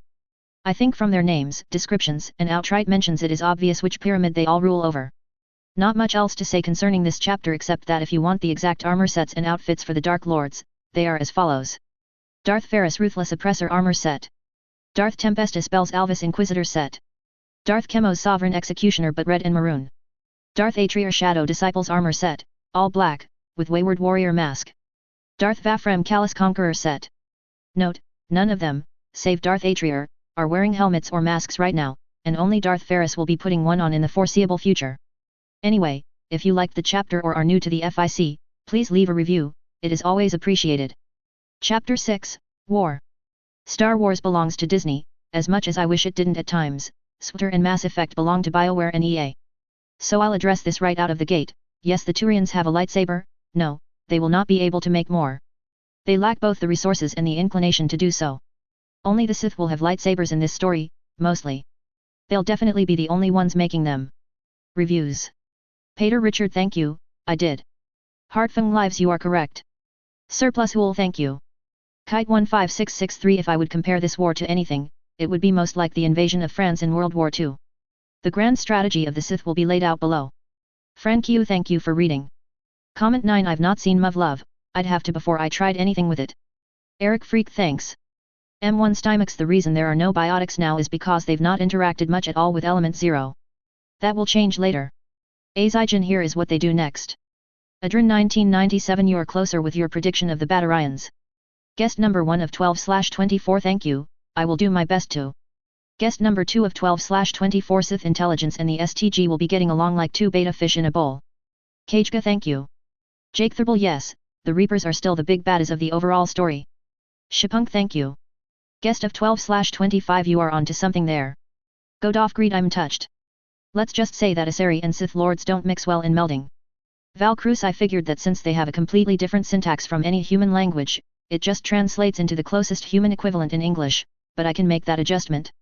Oscuro Signore 51, no children of the watch here, sorry. Vitas and Hackett won't come to blows, despite the fact that they both become two of the most important players in the last episode. This episode is really their origin stories as well. True, but it took the Council 3 months to do anything in the original timeline and the Turians spent all that time attacking Shangzi. So far only about a week has passed, so the Sith have ample opportunity to lay waste to the Turians before the Council can stop them, and having faced humiliation, the Turians will try much harder to hide it all from the Council. Their reaction might surprise you, especially in comparison to the other tech samples. Guest of 12/28, yes, but they will never utilize it to the same effectiveness that the Sith do for a few reasons. Regnick, in short, they will only ever have the one. A Shartzel, this will be discussed in the chapter. Guest of 1/1, it will destroy him emotionally. He will be disgraced but won't have to worry about that for long. They will do as the Sith do when interacting with others. Guest of 1/2, thank you, and don't worry, I will not be discouraged by others. Now on with the show. As the aftermath of the battle for Shangzi rolls into its second week, Arcturus Station is alight with new activity. As the majority of the fleets move to Shangzi as precaution against follow-up attacks, only a selected few remain dedicated to the defense of the Sith Alliance's central station. From the nearby relay, however, emerges an additional star destroyer that flies off to the station. A shuttle departs and cruises into the uppermost hangar of the station, guarded by the heaviest turbolasers on the base. The shuttle lands and releases its sole passenger, Darth Vafrem. The light armor pieces adorning his sanguine robes shine in polished silver and its red ornate markings glow red in the dim light. With a grin, he walks to the hangar doors, past the guards, and into the station proper. The gunmetal architecture extends down the hall with crimson flags, statues of Dark Lords long perished, and works of art from across human and Sith history, including some of his own. He stops at one particular piece depicting a Dark Lord bathed in ghostly power fighting another, lesser Dark Lord titled, "The Night Has Overcome Death." He grins at it and moves on. His journey lasts only a little while as he comes to the grand doors at the end of the hall guarded by a line of crimson-clad guards and enters inside. Within lies a grand table emblazoned with the Alliance emblem and a large hollow projector affixed at its center. Already at the table are Darth Ferris, still in his armor and tapping his foot impatiently, Darth Tempestus, keeping his eyes upon a data pad. Joining them are 5 others, 5 men and 1 woman. 4 of the men are dressed in Alliance official wear with differing emblems on their chests, the other 2 are dressed in luxurious suits. My oldest and noblest friends, worry not, for I have arrived precisely as the Force intended, Vafrem announces. And with exactly 2 minutes to spare, Tempestus puts down his device. Had Chemos even left the planet by the time you departed? No, but fret not my companions, I was in no dire hurry to get here, Vafrem replies. She'll almost certainly join us via holo call, I don't expect her here, Ferris adds. She will most certainly be here if she knows what's good for her, Tempestus growls. This is not just a regular assembly of high command, this is about the future of the Alliance, and if she skirts on this for one of her projects. No, now, there's no need to be so dour with our resident workaholic. She will be here when the assembly is called to order, rest assured, Vafrem says as he turns to the other men at the table. Minister Graham, you look a bit heavy in the eyes, not sleeping well I take it. A man with dark bags under his eyes, white hair and a gruff and wrinkled face sighs. The Ministry of Warfare is up to its eyeballs in transfer requests, requisition forms, and enlistment applications. I can't go 3 hours without something needing my attention because for some reason everyone believes their direct issues are worthy of my attention. Don't speak to me about requisition forms, Graham, a blond man says. For every one you see, I have to deal with 5 more from every other department and organization under the ministry, plus every angry holo call from someone I've just denied funding or resources for. So much time wasted. Sod off, Gilliman. You try dealing exclusively with soldiers and then we'll talk. At least you're getting what you want, Graham, a man with dark hair and sharp eyes retorts. Everything in my department is getting slashed for the sake of the impending war and you're commandeering my exploration fleets. The final minister, adorned with white streaked black hair, raises his hand towards his fellows, his grey eyes focused and each word out of his mouth measured. Calm yourself, Shin, everything shall work itself out soon. If our information is correct, this will only be a small setback in the grand scale of things. Well put, Minister, the red-haired man in the suit says. Vafrem steps towards him and his female compatriot, Consul Julius. It has been quite a bit of time since last we spoke at length during your election soiree. How has your son doing all this time? You spoke so fondly of him. The man smiles. He has grown, the missus, and I believe he might be force sensitive, but she's hesitant to get the M-test done to see. She wants to let him be a child for just a while longer, and this prospective war isn't helping her worries. I can see that, Vafrem nods as he approaches the only woman in the room. My dear Anita, how does this day find you? She fights a grin as she schools her expression. I'm afraid it's Consul Goyle while we're assembled, my lord. A shame really, you've such a lovely first name, he almost whispers to her. Ferris growls, oh for Horde's sake, take your seat and stow your sweet nothings. Vafrem huffs at his companion and returns his gaze towards Goyle. Later then. He takes his seat as the unnamed minister's data pad chimes. It appears that Darth Chemos has arrived in the hangar. She'll be with us momentarily. And what of Lord Atrier? Julius asks. The rest of the assembled officials look at one of the empty seats, now occupied by the masked Dark Lord. He takes a prolonged look at every member already assembled before the main door opens. Chemos enters and marches through the room, her maroon robes waving about her with each quickened step. She takes her seat as she pushes her dark red hair out of her scarlet-skinned face. I'm here. Begin now. Very well, Tempe Stum says, as the senior-most member of the Dark Council, I hereby call this assembly of the Sith Alliance High Command to order. The Pyramid of Sorcerers is present. The Pyramid of Arts, present, Vafrem says. The Pyramid of Warriors, present, Ferris grumbles. Darth Atrier raises his hand and nods. Pyramid of Alchemy is present, Chemos says as she smooths out her robes. Consuls of Alliance Parliament, present, both consuls say. Minister of Warfare, present, says Graham. Minister of Logistics, present, echoes Gil Iman. Minister of Expansion, present, Shin says. Minister of Intelligence, present, the last minister says. Very good, now our first order of business, Tempestus says, a declaration of war upon the Turian hierarchy. The Pyramid of Sorcerers votes in favor. Ferris raises his hand. Pyramid of Warriors is for. Vafrem, Pyramid of Arts votes in favor as well. The Pyramid of Alchemy votes in favor of the war, Chemos adds. Darth Atrier nods. The Minister of Intelligence raises his hand. The Ministry votes to declare war. Goyle raises her voice. Parliament votes for the war. Then with a unanimous 7 votes, the Sith Alliance shall declare war on the Turian hierarchy, Tempestus declares. On to our next order of discussion. Via the efforts of our slicers and the Pyramid of Assassins, we have made a comprehensive analysis of our enemies. The Minister of Intelligence has compiled all this information for us into a presentation. Minister, the floor is yours to take. The man nods and stands, activating the hollow projector at the center of the table. He types away at his personal data pad, gladly. After the Battle of Shangzi, we were able to slice into their ship's computers, a feat that was far easier than we had anticipated, and we extracted what we have translated as the Codex. Contained within is a grand summation of our enemy's civilization, locations, history, language, and arts. That's preposterous, Ferris says. Why in Kalug's name would warships have that level of intel? This seems like an obvious ruse to make us charge in with false information. I assure you, Lord Ferris, it is authentic, the minister says.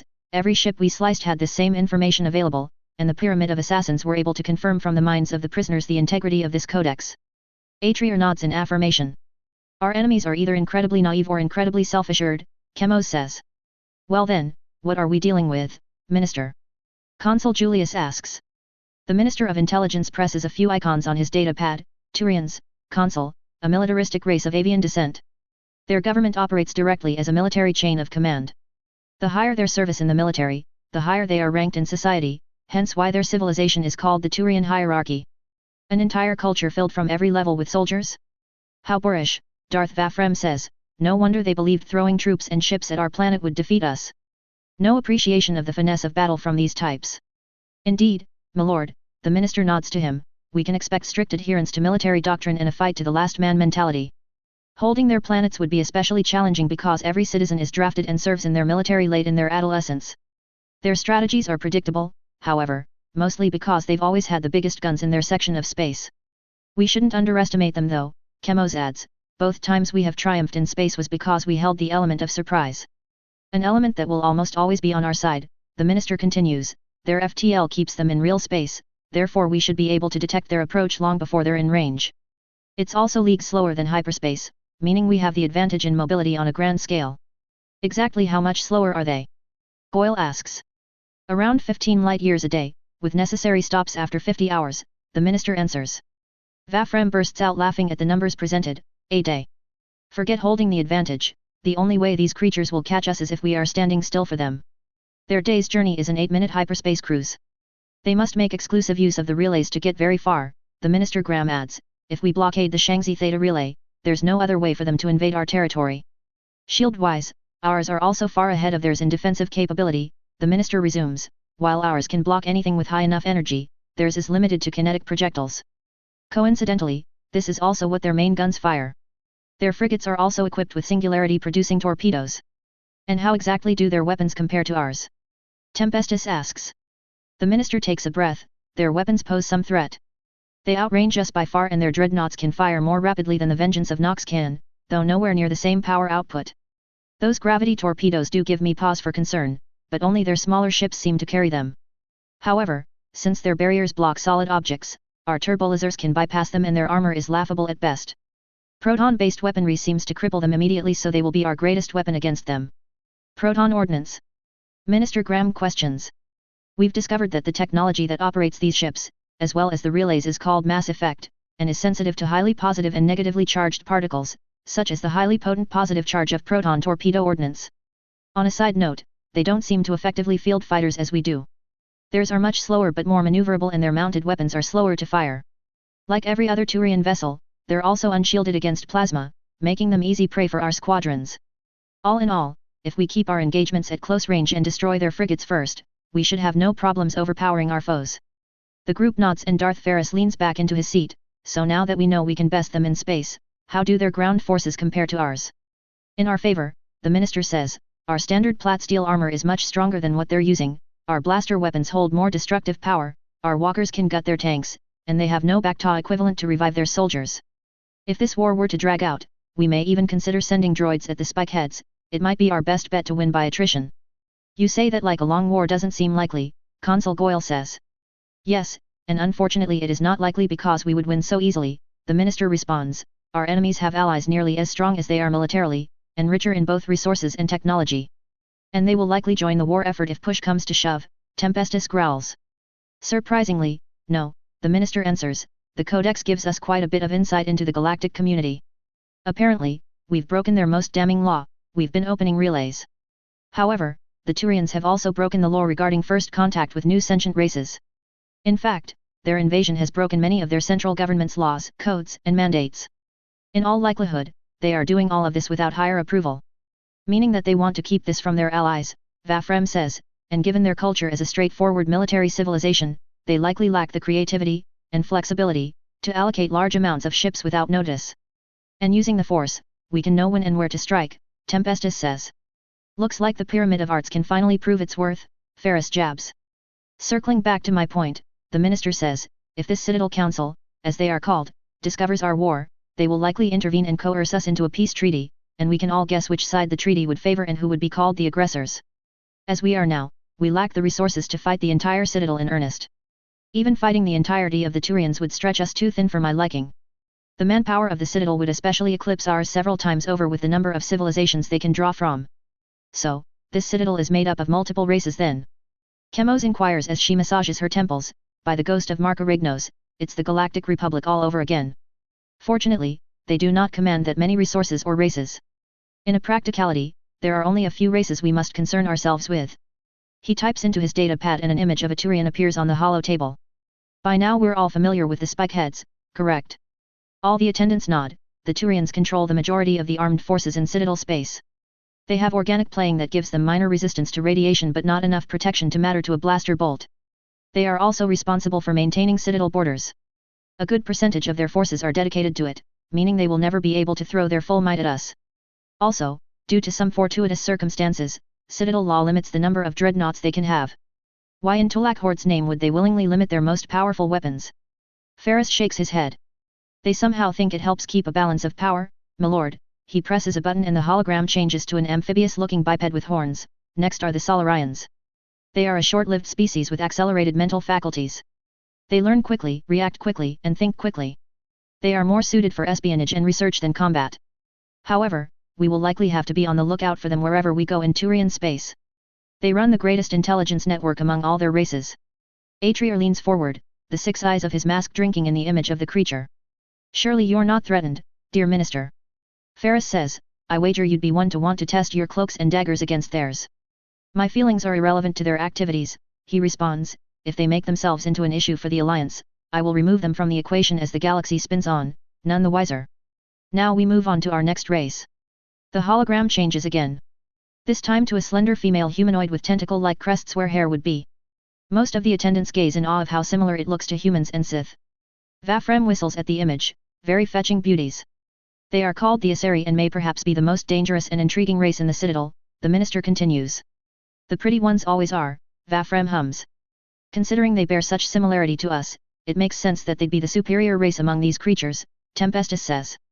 They are a monogendered race that can live up to around 1,000 years, the minister says. They possess the ability to connect their minds directly with others and is actually a part of how they reproduce. They can mate with any life form, taking genetic traits from the father, for lack of a better term, and produce Asari offspring that bear minor attributes of them. I was enthralled on their looks alone, but this takes it to the next level. Do you think if one were to mate with a Sith, their child would have a greater affinity for the Force? Vafrem asks. A Force-sensitive Asari would be quite troublesome considering their entire race are natural-born biotics, the minister answers. Biotics being? Goyle asks. In short, individuals capable of manipulating mass-effect fields on a limited scale, the minister clarifies. They exist in limited amounts throughout most Citadel races, but the Asari are all naturally gifted with these abilities. They can pull you into the air, crush you with miniature singularities, or create barriers around them. We encountered some on Shangzi, but our data on them is limited at the moment. Tempestus scoffs at his words, merely a cheap imitation of the power of the Force. Don't underestimate them, each of their soldiers has potentially centuries of experience, the minister replies. However, despite their potency in combat, they seem to be the most diplomatic of all the races and would likely be the ones advocating for peace between races. Ferris snorts, peace, such took it as shit. Have they also committed genocide for the sake of such a selfing ideal? Yes, but that information isn't going to help us in our war. Chemos spits in disgust. It's always for the sake of peace when done to us, but the moment the old empire attempted something like it, it was called an atrocity. Ignorant creatures, the lot of them. Perhaps they need to go through the scare of annihilation once we've gained control of the galaxy. Let's not get ahead of ourselves, Minister Graham says. Any other races of note? None that would pose any kind of threat to our war if discovered. The rest are either too sparse, weak, or separated from the Council species to be worth discussing. Then what is our plan of attack? Goyle asks. Lightning warfare, Minister Graham affirms, use the speed advantage granted to us by hyperspace to overwhelm them before they can prepare and ambush them at the relays. If we can only engage them as long as the Citadel Council is unaware, we must be swift. The rest of High Command nods in agreement as Tempestus comments, I say we send them a message. Torch one of their worlds like they tried to do to ours and slaughter their people while we're at it. Show them what we can do to them. I propose that we enact the Malak Protocol on a Turian colony world. The Pyramid of Sorcerers votes in favor. Chemos perks up for the first time during the whole assembly. You know, I have racked up quite a collection of concoctions that are just sitting away in my laboratories, and more than a few that would benefit quite a bit from testing on live, sentient subjects. A chemical weapon born from your alchemic experimentation sounds just marvelous, Tempestus replies. Chemos grins, the Pyramid of Alchemy votes in favor. The Pyramid of Warriors votes against, Ferris says. Oh. Tempestus raises his brow, I'd have thought you'd be the first to support killing spikeheads. Didn't you throw a fit when the rescue fleet left without you? Ferris narrows his eyes, these aliens need to be taught a lesson, I consent to that much. If we slaughter their soldiers by the millions, billions, or trillions without ceasing, I would be first on the battlefield and the last off it, but laying waste to a planet wholesale, including countless civilians, that is where you've lost me. There is no glory to be gained in killing those who won't fight back, even if they all have training. Vafrem laughs at his two fellow Darths bickering, my, I never thought I'd see the day where Ferris gives a more eloquent response to such a brutish suggestion from you, Tempestus. Tempestus glares at him while Chemos rolls her eyes, I take it that this means you're against the idea, correct? Indeed, he answers, this is beginning to look to me like the old Empire's dealings against the Galactic Republic. I'd rather us wage a winnable war over a decades-long slog of off and on active combat. The Turians, we can defeat, but if we irritate the Citadel Council enough it will turn into a massive drain on our civilization, and I'd rather we save our strength for the Reapers. I vote against wiping out their colonies. Tempestus says nothing to that but turns to their silent companion, Atrier, what say you? The masked Sith says nothing in response, he doesn't even so much as move a muscle. So that's one vote of neutrality, Ferris says, as well as 2 for and 2 against. What say the Ministry and Parliament? The two consuls give each other knowing looks before Goyle speaks up first, I say against. Like it or not we will have to face the Citadel Council eventually, though the later the better, and I'd rather we not have to deal with foreign bureaucrats whining about killing civilians more than we have to. The people are angry, they demand an answer to these aliens' crimes, Julius retorts, if we cannot deliver, then they will lose faith in us. I vote for. Vafrem smirks, politicians. So, the parliamentary vote is neutral as well. Well, ministers, what say you? 4. Graham doesn't hesitate, too many of my officers are out for blood, and I'm inclined to agree with them. I have faith that our military is strong enough to deal with what comes. Guilliman shakes his head, against. Wiping out civilians is a one-way ticket to total war with the Citadel. We lack the manpower to control so much territory and a Cold War will only stunt our growth. We'd be spending more resources on controlling our gains than actually building ourselves up and fortifying our current standing. Cold War or no, my exploration isn't going to cease, Minister Shin says, while I truly mourn the people we've lost, I also believe that wiping out a colony or two will not do that much to make a difference in the outcome of the war. I will defer to the majority. All eyes return to the Minister of Intelligence, against. We can destroy a Turian colony at any time and I'd rather keep our options open for now. Tempestus drops his fist on the table as Ferris smirks, and with the Ministry's vote, that's 3 against, 2 for, and 2 neutral. Raising a planet is off the table. Chemos TSKS, I suppose I can make do with using Atrier scraps as test subjects. What would you suggest we do in retaliation then?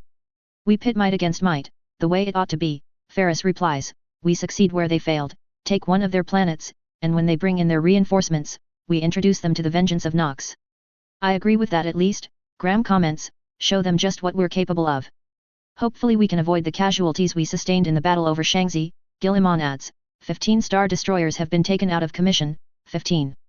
That's 3% of our harrowers gone in a single battle. And don't get me started on our Terminus destroyers. We'll be reeling for years if these losses continue at that rate. We can offset it a bit by halting all non-war essential projects and going into a full war economy, that should get our ship numbers up again and accelerate the completion some of the nearly finished harrowers and the strength of Imperius. This war is going to give me such a headache, I just know it. Not if we play it smart, Guilliman, we may already have a way of ending this war before the attrition will wear on us, the Minister of Intelligence soothes. How so? Our slicers have extracted everything from their codex, we know what communication frequencies they use, where their central space station capital is, even how their fleets are divided up and how many there are. They make no efforts to hide anything of value from us. Chemos narrows her eyes and shakes her head, they're just like the Galactic Republic. Such arrogance. Most importantly, we have the locations of their worlds, the minister says. Minister Graham's eyes light up. Then we have access to the location to their home world? Perhaps we could launch a surprise attack against their home and cut the head from the body. The hologram changes to a map of the galaxy, marking Sith worlds with the Sith Alliance emblem. The territory is mapped with relay locations and hyperlanes connecting the worlds together. Outside Sith space, a web of thinly connected lines branches out across the galaxy. At the end of one tangent, a system sits highlighted to the northwest of Sol with nothing but one other smaller branch and dot between them. Yes, this is their home planet, Pavelin, and it's not too far from our controlled space, but there's a problem, the minister admits. Between us and them is another race's home system and worse, unexplored space. The limitations on their FTL have apparently led to a complete disregard for exploration beyond the immediate proximity of the relays. However, if we can get through, we can launch an assault against their home world and end this war in one battle. It may take some time and we will lose some vessels, but it will save us so much more in the long run. Minister Shin speaks next. Exploration is dangerous work for hyperspace travel. It will take us a considerable amount of time to find a viable path to their world. The Minister of Intelligence nods. Unless we can come across more extensive maps of the space between us, we're stuck fighting a war through their inhabited space. And moving too fast through there means a high risk of our discovery by the Citadel Council, Ferris grumbles. While moving too slow runs the risk of them figuring out the Turians are up to something, Chemos finishes. There is silence for a few seconds before Ferris speaks up. So we have two options: pour all of our manpower into a straightforward blitzkrieg and hope that the Citadel Council doesn't react fast enough to stop us, or use the front line as a way to thin out their forces while we fumble through uncharted space to their home world. I call this to a vote. I favor a total blitz. I vote to find their home world, Chemos counters. Atrier points to her. The Force will show us the way. I vote in favor of finding their home world, Vafrem says. And I agree with the three of them, Tempestus says. Unless either the Ministry or Parliament want to make any arguments, we have a majority vote. I vote to blitz, Julius replies. I vote to find their home world, Goyle follows up. The ministers all nod their heads at one another before Guilliman speaks. The Ministry votes for finding their home world. Parliament has voted neutrality and the Ministry is for the majority. We will focus part of our efforts to chart a course to their home world, Chemos says. Our forces cannot allow this information to slip, the Minister of Intelligence says. If it is discovered, it will destroy any chance we have of victory without involving the Citadel Council. Obviously, Ferris says, henceforth these efforts shall be known as Operation Coruscant. A bit on the nose there, Vafrem comments. Perhaps, but they don't know that, Minister Graham adds. So long as we all know what we're talking about, it works, Chemos says. I suggest that we start with taking over one of their worlds and skirt around their known space, the Minister of Intelligence says. Obviously they're fearful of exploration, if their codex is any indication, so there should theoretically be very little there to contend with, and even if our exploratory vessels did find any Citadel presence, well, accidents happen in space travel. And who shall be the one leading this campaign into enemy territory? Julius asks. I would recommend Admiral Drescher, Graham says. Unlike some military officers, she handles her own issues personally. Granted, she flies off without orders at times, but I'd rather have a commander that takes the initiative over one that just waits for problems to be laid out in front of her. I agree, Tempestus adds. Besides, her and her direct subordinates have the most experience fighting these Turians. They fought one battle against them, Guilliman retorts. That's more than you have, Ferris growls. Guilliman leers at the Dark Lord but turns away as Ferris returns it with a glare of his own. The Minister of Intelligence picks up the discussion. And for our ground forces, Ferris speaks up. I nominate General Williams. He's shown mettle beyond his station, and any man that can take to the field to mount a counterattack with half the effectiveness that he did is worthy of being a commander of Sith Lords. Such high praise from Ferris, Tempestus comments. The Pyramid of Sorcerers votes in favor of instating Admiral Castany Drescher and General Andrews Williams as the commanding officers of the campaign. All members vote in favor. Good. Are we done here? Chemos asks. I can't think of any more actions that require executive attention, but I can think of many other projects that I need to oversee back on Korriban. Tempestus rolls his eyes. While I would prefer to stay and discuss the finer details of our strategy, there is no other order of business that requires our vote at this time. This assembly of the Sith Alliance High Command is officially adjourned. Chemos wastes no time removing herself from the room as the others mingle and discuss options for their efforts in the war.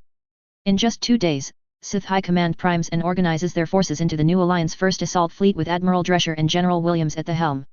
With their forces ready to charge and their intel indicating the retreating fleet has finally stopped at a Turian world, they move to begin the war.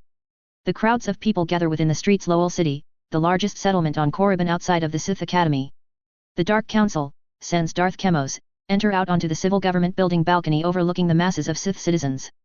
So much time on ceremony, Ferris says, and most people are watching via broadcast anyway.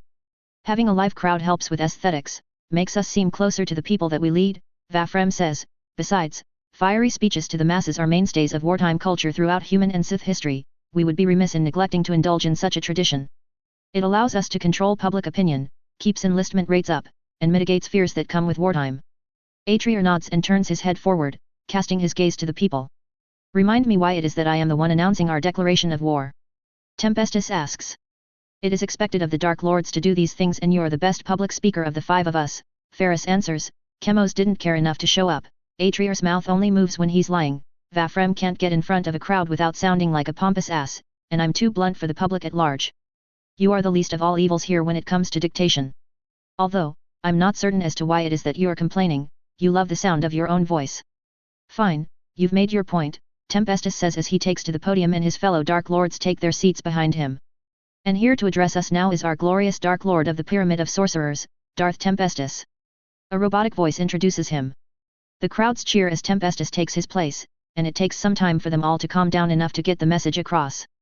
Tempestus looks out into the crowd and then to the cameras, puts on his best concerned face, and begins his address.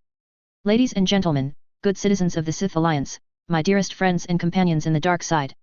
A long time ago in a galaxy far far away, the old Empire met the Galactic Republic, and from that day, there was war. War brought upon our people by the despots of the Republic and their Jedi dogs. War shaped our ancestors, it forged them into the mighty Sith they would become, and it taught them irrefutable truths about the nature of the Force. So powerful were they that it took the combined strength of an entire galaxy to lay their empire low, and yet they persevered. Though with great sacrifice, they endured through the genocide at the hands of the Republic, twice might I add, and then the Reapers. It was through their sacrifices that we are here and have the tools to ascend to the stars today.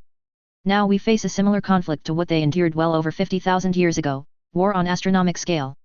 Upon opening the Shangzi Theta Relay, our colony suffered an unprovoked attack by a never-before-seen alien civilization calling themselves the Turian Hierarchy. They cowardly fired upon a fleeing civilian vessel and held innocent Sith lives at gunpoint, all for a law they sought to yoke us beneath, under a council we never knew existed. They believed that we needed to be shown our place in the galaxy, that we were an infantile race prattling about space, that our people needed to be reprimanded like children. Yet, for all their pomp and pretension, they fell and fled before the might of our fleet. Their numbers eclipsed ours, but we drove them back and wiped them from our world. Some cowards may say that this was a simple misunderstanding, that this violence shouldn't escalate any further. My answer to those fools is this: it ceased to be a misunderstanding when innocent Sith people were murdered. They wanted our people in their clutches as their client race, to serve them like conquered slaves, but the Sith shall never be slaves. Like our ancestors, we would risk annihilation before subjugation. To all Alliance space, in a unanimous vote, the members of Alliance High Command have officially declared war on the Turian Hierarchy. We shall show them exactly where we stand in the galaxy. For the Force is with us. The dark side has chosen us and empowered us with its gifts. We are the Sith Alliance, inheritors of the old Empire, children of Earth and Korriban, and the greatest civilization to grace this galaxy. We will fight for our people, fight for our planets, and fight for victory against our enemies. Tempestus raises his fist into the air as the crowds across space cheer at his words. They rave about the destruction of their new enemies, the vengeance the Sith fleets will inflict upon Turian worlds, and the potential conquests across the stars.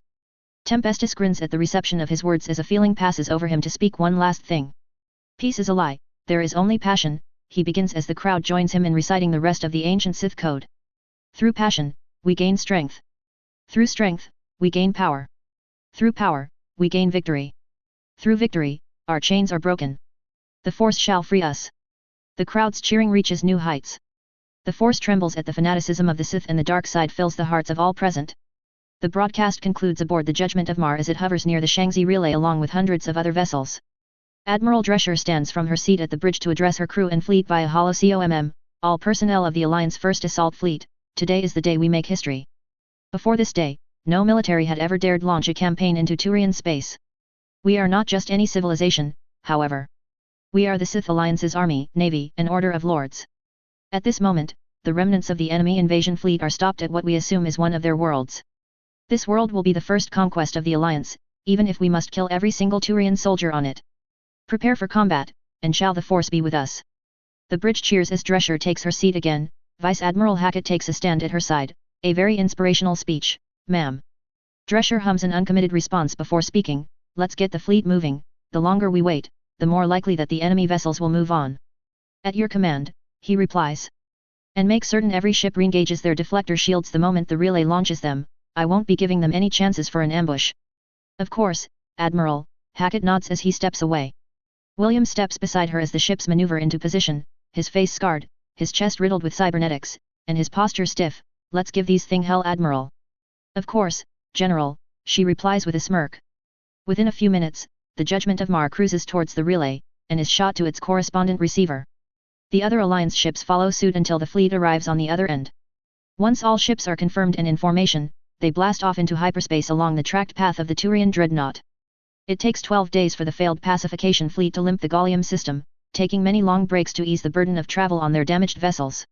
During this time, Septimius seldom leaves his quarters, leaving the day-to-day affairs to Vitas.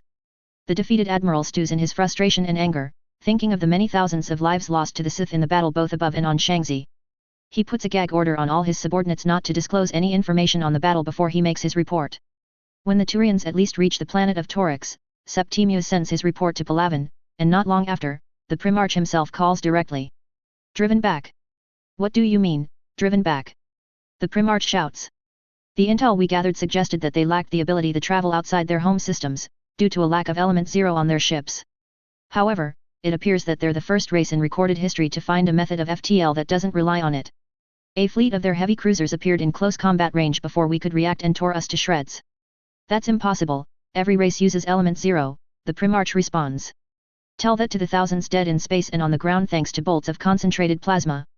Spirit's sake, they might even have swords made of the stuff. I'll not tolerate your outbursts, the Primarch hisses. Septimius bolts up from his chair. Listen here. I've lost nearly everything I had in this failure of an invasion, and I've had to deal with things that go against everything I've ever been taught about warfare. We're taught to end fights at a distance, they get their cruisers as close as possible as fast as possible. We're taught that fighters are for defensive screens, they send theirs in to pick our defenses clean before bombing us. We're taught that the biggest gun wins, they put all their power towards their damned shields and armor. The Primarch glares at the Admiral, fury apparent even through the hologram. Septimius meets his glare with defiance and pride. After a moment, rational kicks in over emotion and the Primarch sighs, you are correct. We flew in blind and must redouble our efforts before the Council discovers our actions. Do not think that you won't be punished severely for your failure. Get your repairs and return to Palaven at once, we will decide your fate here, and make sure not a word of this escapes your forces to the wider galaxy. In the meantime, we will assemble a secondary force to defend the Gallium system from any possible retaliation attacks that may come. Yes sir, he replies with veiled frustration. The communication line cuts and Septimius lets out a long groan as he flops into his chair. He rubs his talons against his forehead and leans his head back. After a few minutes collecting himself, he contacts Vitas over the comms. This is Vitas. Commodore, what is the status of our ship repairs? All critical repairs are taken care of for now, though most are only temporary fixes until we can get them to a proper dry dock, though a good number will likely be scrapped for parts. It's a miracle some of them were able to make it back at all. And you're making certain nothing about what happened in Sith space is getting leaked. As much as I reasonably can, sir. Septimius nods to himself. Good. Very good. Commodore. Yes. Septimius ponders his words a moment. What do you think the Sith's next move will be, and hypothetically what would you do to counter them? There's a pause at the other end before Vitas' voice returns. Well, we can't be entirely certain without a comprehensive understanding of their technology. However, assuming that they can crack our cybersecurity, they will likely follow us back here to Torix and attack our world as we did theirs. Taking into account their vindictive nature and tendencies, they will likely keep attacking us now that we've shown weakness. Like a predator that has just drawn blood. If you want my honest thoughts about defeating them, I'd say they'd be very slim. Depending on the resources they control, we may have fought their full might at their planet, or we only got a look at their vanguard. If it is the case that we fought a good portion of their full naval forces, then the most effective strategy may be to wear them down in a prolonged campaign that exhausts their resources and manpower until we can cut them off from their supply lines and counterattack while all their forces are away. Again though, I would need a full understanding of the capabilities of their technology to give you anything concrete. Septimius hums, wouldn't it be more time effective to overwhelm them and stop their momentum before they reach too far into our systems? It would, sir, but, in my blunt opinion, look how well that turned out for us in the battle. That strategy may work against their light cruisers, and it is something we should utilize when engaging them in isolation. However, their heavy cruisers can sustain so much more damage than any of our ships, we'd exhaust ourselves against them before getting picked off. I see. Anything else, sir? No, just get the repairs done so we can report back to Palaven, Septimius replies to his first officer. Yes sir. The disgraced admiral slumps in his chair for a while after his conversation. For the space of a few hours, he meanders, paces, and dawdles around his chambers as the fleet continues its repairs. It is in one of these meaningless moments that the alarms blare and Septimius is summoned back to the bridge. He runs through the ship and to the command deck where he witnesses the emergency for himself, Sith ships emerging from nowhere and surrounding him and his forces. Before any orders could be given, the Sith are in knife-fighting range, where his dreadnought is useless. The Sith then open fire on the cruisers and frigates that remained from the invasion of Shangzi. Septimius' dread increases further as over 100 more star destroyers emerge from hyperspace and surround Torix, their split prongs aimed at the surface of the world. Septimius takes control of the panicking bridge. How did they manage to get so close to us without alerting our sensors? Their first wave just appeared around the Palavan's hammer's position and pinned us down before we could do anything. They're in such close proximity to our ships that our main guns are useless and the Sith's barriers are blocking our Guardian lasers. Request support from the surface then. We did, they're still taking time to assemble their fighters. Have you contacted Palavan High Command? Nothing's working sir. I think they may be jamming our long-range communications. Until we are out of range of their ships, we won't be able to reach the hierarchy. Then that means the people planetside are likely facing a blackout as well. They're likely trying to keep this from getting out to the wider galaxy, Vitas says. Then why aren't they attacking the Palavan's hammer? Septimius asks, they have us surrounded, outnumbered and outgunned. His comms officer then alerts him to a hail, which he orders to be put on and Admiral Drescher appears before him via hologram, her eyes burning against him. So, you are the disgrace that thought he could overcome the Sith Alliance. How very disappointing. How in the spirits' names did you savages assemble so many ships so quickly? Septimius bites back. Oh, so we've been promoted from primitive to savage now. Drescher rolls her eyes. I'm honored that such a weak and pathetic civilization has recognized that we may not be as beneath them as they first thought. Answer me. Drescher huffs at him. Did you sustain brain damage in our last engagement? What reason do I have to bow to your whims? Last I checked you failed to subjugate us into a client race. I currently have the stronger warships under my command, and this time you don't even have numbers on your side. You're clearly the more advanced race, you figure it out. Septimius scrapes his talons across his chair. Have you come solely to mock me? From where I'm standing, you are the one making more of a fool out of yourself. She takes a deep breath. I am here to deliver to you my people's response to your attack on our world. As of 2 Earth days ago, the Sith Alliance has declared war on the Turian hierarchy, and unlike you creatures, we have the decency to do so before attacking one of your worlds. Personally, I believed such measures of civility too good for your kind considering you held no issue murdering our people. Enraged he stands and points a talon at her. Enough of your insults, Sith, your kind did something irrefutably dangerous and needed to be shown your error. We are the strongest military force in the galaxy, you are just a race of upstarts with plasma weapons. What right have you to call us uncivilized? Drescher's snarl returns in full force. Do you remember the transport that tried to flee from Shangzi's orbital station when you destroyed it? The one that was defenseless save for the destroyers that sacrificed themselves in vain to save it. The one filled with our civilians that you and your kind fired upon.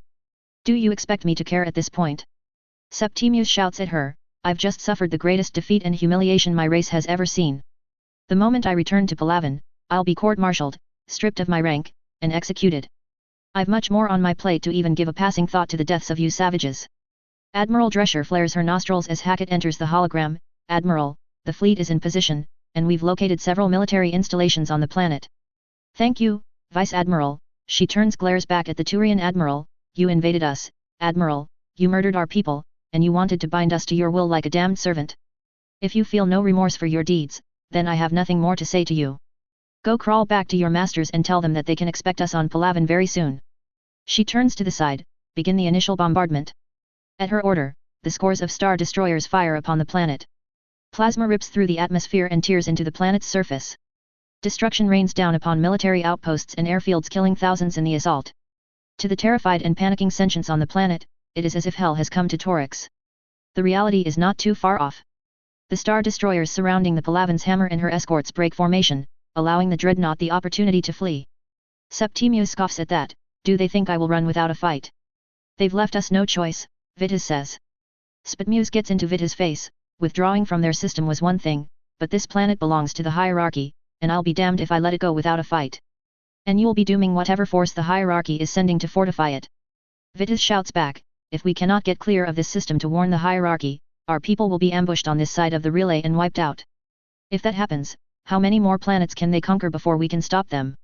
We are the only ship they are leave the system, if not us, then who? With uncontained frustration, Septimius orders the ship and any others capable to withdraw to the relay, realization dawning on him that he was used as a trailblazer for the Sith back to Turian space. Not a lot of action, but a whole lot of talking. I wanted to get to know the Dark Council here primarily because they are a handful of characters that will be appearing in every episode and will play large parts in the setting. What did y'all think of them? Who was your favorite? Who annoyed you a bit? I can't tell you how much back and forth there was about malaching a planet for me. Ultimately I decided not to because of how I need the story to go, and I hope the debate between the Dark Lords and Ministers was enough to show why it didn't happen. That does not mean the Turians are in for a gentle occupation. Oh no, this planet will never be the same after the Sith are done with it. Not much more to say about that.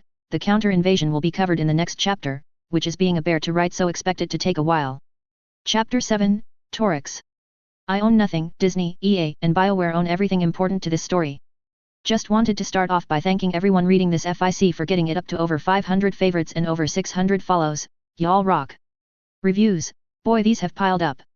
Dancing of Doom, maybe, maybe not, time will tell, or will it? Laughs in ever-evolving eldritch schemes.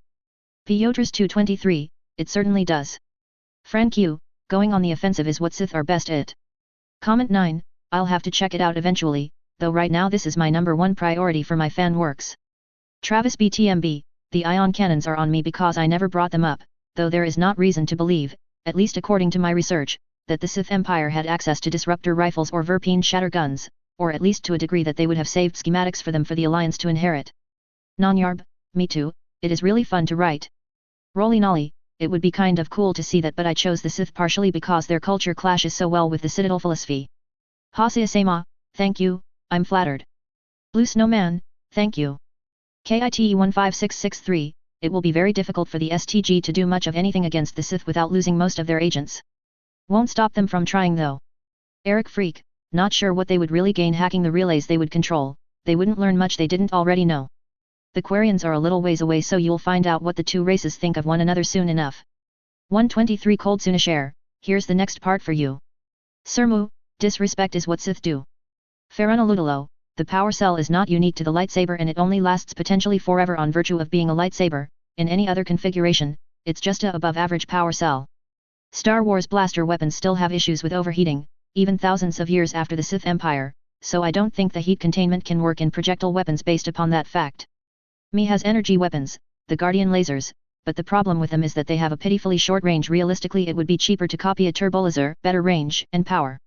Jake Thurbal, it begins of the Force intended. A Shartzel, there will be bits of that throughout the next few chapters. Heartfung lives, in short, they won't. Kajka, they learn some things, but not enough. Guest number 1 of 1/4, for now they are regrouping, next chapter they will try something. M1 Stymux, as I understand it, the Sith existed in the times of the Rakata Empire, the Jedi Schism banished Dark Jedi to uncharted space where they found the Sith species and intermingled with them to become the first Sith Empire.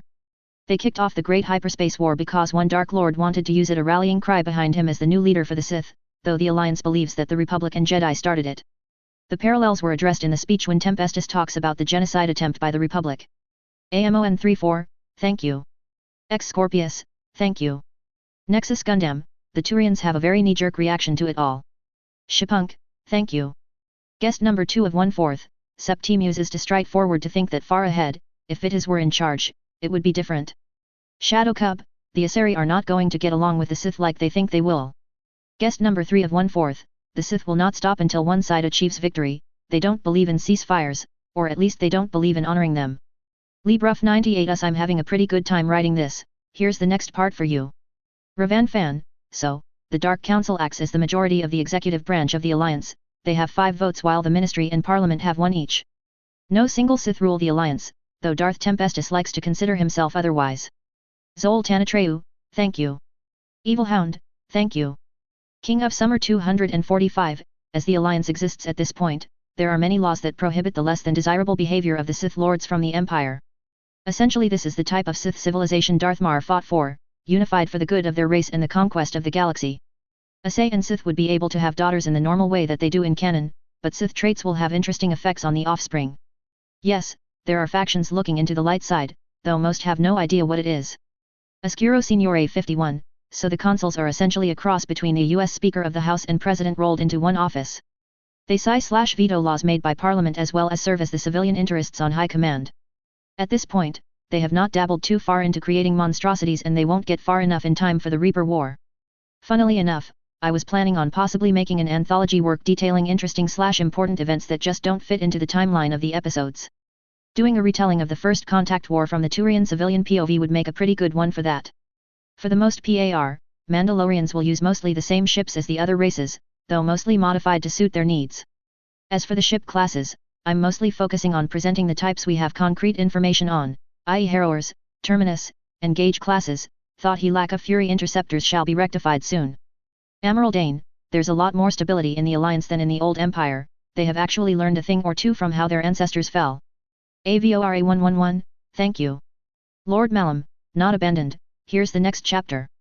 Perseus, when at his apex of rage, it may be close to that level. Drucifer 000, thank you. Mitch Howard, sorry about that, I wanted to try and convey all the events as they happen so it gets pretty jumpy when doing large-scale battles. I'll do better to make certain the POV changes are more digestible. And thank you. Moonburner, I have no plans for that, though the light side still exists in this universe and will not be absent. In such close proximity fighting, the Turian cruisers fall to the Harrowers' broadside barrages within minutes. The Star Destroyers orbiting above the colony also conclude their orbital bombardment in a timely manner as the major military outposts and facilities are reduced to rubble and cinders while ground defenses around the colony are smashed. The Star Destroyers move to the higher atmosphere and position themselves around the planet. Drescher takes to the communications terminal. Open communication lines across their public channels, she orders. Yes ma'am, he works the console for a moment, the line is yours Admiral. She nods to him, this is Admiral Castany Drescher, Commanding Officer the Sith Alliance 1st Assault Fleet. We have eliminated all naval forces above your planet and have achieved total air and space superiority. I am backed by the full might of the Alliance Army and the Order of the Sith Lords, you cannot win, resistance will only be met with destruction and death. Make no mistake, one way or another, this world will belong to the Alliance and there is nothing your people can do to stop us. Should you wish to surrender the planet to us, your leaders have until the end of the hour to make contact with us. Drescher out. She turns to Hackett standing nearby, order Captain Richards to capture the local COMM buoy, intelligence wants a sample of their communications technology, and we need a more permanent solution to cut their communication to the wider galaxy. Right away, ma'am, Hackett salutes and walks away. The COMM rings and Drescher brings up a hologram. The light takes the form of a Turian in lavish clothing with, as Drescher assumes, an irate expression on their face. This is Admiral Drescher, to whom am I speaking? The Turian's hologram grimaces at her, I am Governor Venerant Palt, and you have made a grave error in making this unprovoked attack on our world. Unprovoked, you say? Drescher hisses, you creatures are the ones who fired first upon my people and invaded our colony, we are simply returning the favor. Liar. Drescher snarls at him, I'm getting awfully sick of you spikeheads telling me what I do and do not know. I have innumerable reports informing me of what your kind did to mine at Shangzi. You bargain awful for a race that is supposedly the mightiest military in this galaxy. I'm offering you the choice we were never given, surrender and we can make this occupation as painless as possible. The hierarchy never surrenders. Drescher smirks, good, I can't think of a single Sith aboard this fleet that doesn't want to paint this planet blue with the blood of your soldiers. We gave you a chance, what happens next to your people is on your head. She cuts the communication line and turns to Williams, General, you're all clear to begin your invasion. The General nods and taps his COMM device in his ear, begin landing the droids. He doesn't wait for a reply before he cuts the COMM and holds onto his side, Drescher notices, injuries flaring up. No, he responds, still adjusting to some of the cybernetics.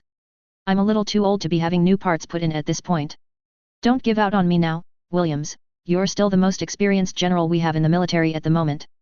By virtue of being the only one around when the spikeheads attacked Shangzi, he brushes off her praise. Your original strategy for the defense of Shangzi was sound, Drescher says, had the Turians not destroyed the transport, you most likely would have held out until I arrived as intended.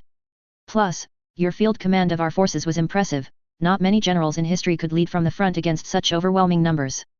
Thank you, Admiral, but you need not attempt to lift my spirits, Williams replies, conquering this planet will do just fine in that regard. The shuttles soar through the atmosphere and touch down upon the only inhabited continent outside the largest city.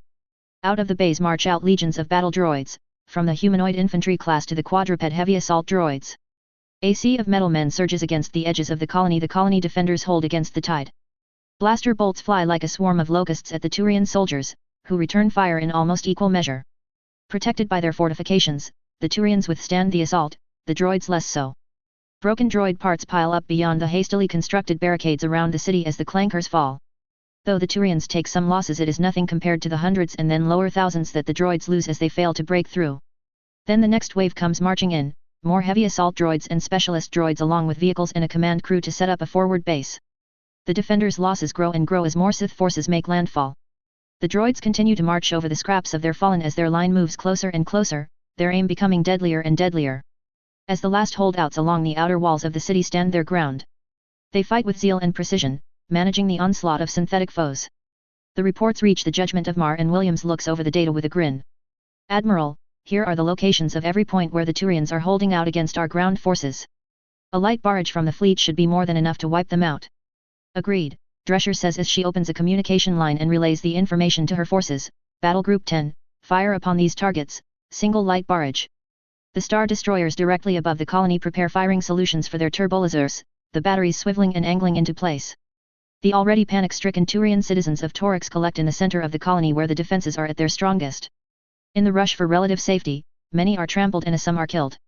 The chaos that claims the people, however, stills the moment they hear the familiar sound of plasma tearing through the atmosphere. The turbolaser bolts this time strike through the buildings and fortifications set us by the hierarchy forces on planet, much closer than the outposts and defenses were, and even upon the Sith's own front lines. To the civilians trapped on the world, a realization hits: the Sith hold not issues bombarding front lines from orbit, hitting their own soldiers in the process. Though they remain unaware of the fact that the only forces lost are droids, the thought that comes next terrifies them more: what happens when the front lines reach the civilians? A race that does not spare its own men doesn't seem like the type to care if enemy civilians are caught in the crossfire. Thus, more panic ensues. As the barrage ceases, the Turian front lines are decimated, with a minuscule number of men pulling themselves out of the rubble. The droids, however, move in and secure the line. As they continue further into the city and encounter regrouped Turian forces, more shuttles land just behind the advancing line. The shuttles land and release the occupants onto the ground. Lord Shepard and David lead their troops from their own shuttle with their lightsabers ignited.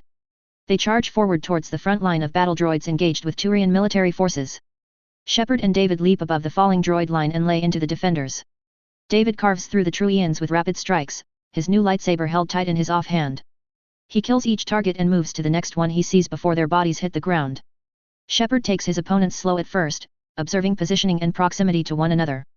Then like a switch, he leaps, pulls, strikes and electrocutes his enemies in the blink of an eye, reducing their number to 0 as David finishes up the last of his group.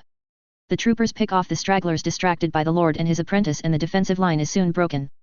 The troopers hold the position as Lord Shepard makes a hollow call. "This is Lord Shepard leading the 22nd Battalion, we've broken the enemy line in Sector 15. Battle droids at 70% unit capacity, casualties minimum. Roger my lord, no enemy reinforcements en route to your location, you are clear to advance on the next district." "Understood," Shepard says as he cut the line. "Advance behind the droids, keep an eye out for Turian defenders but don't be too quick to fire, it's likely that there are still civilian stragglers in the districts ahead." A trooper groans at that. "Why should we care if their civvies get caught in the crossfire? They clearly didn't seem to care about ours."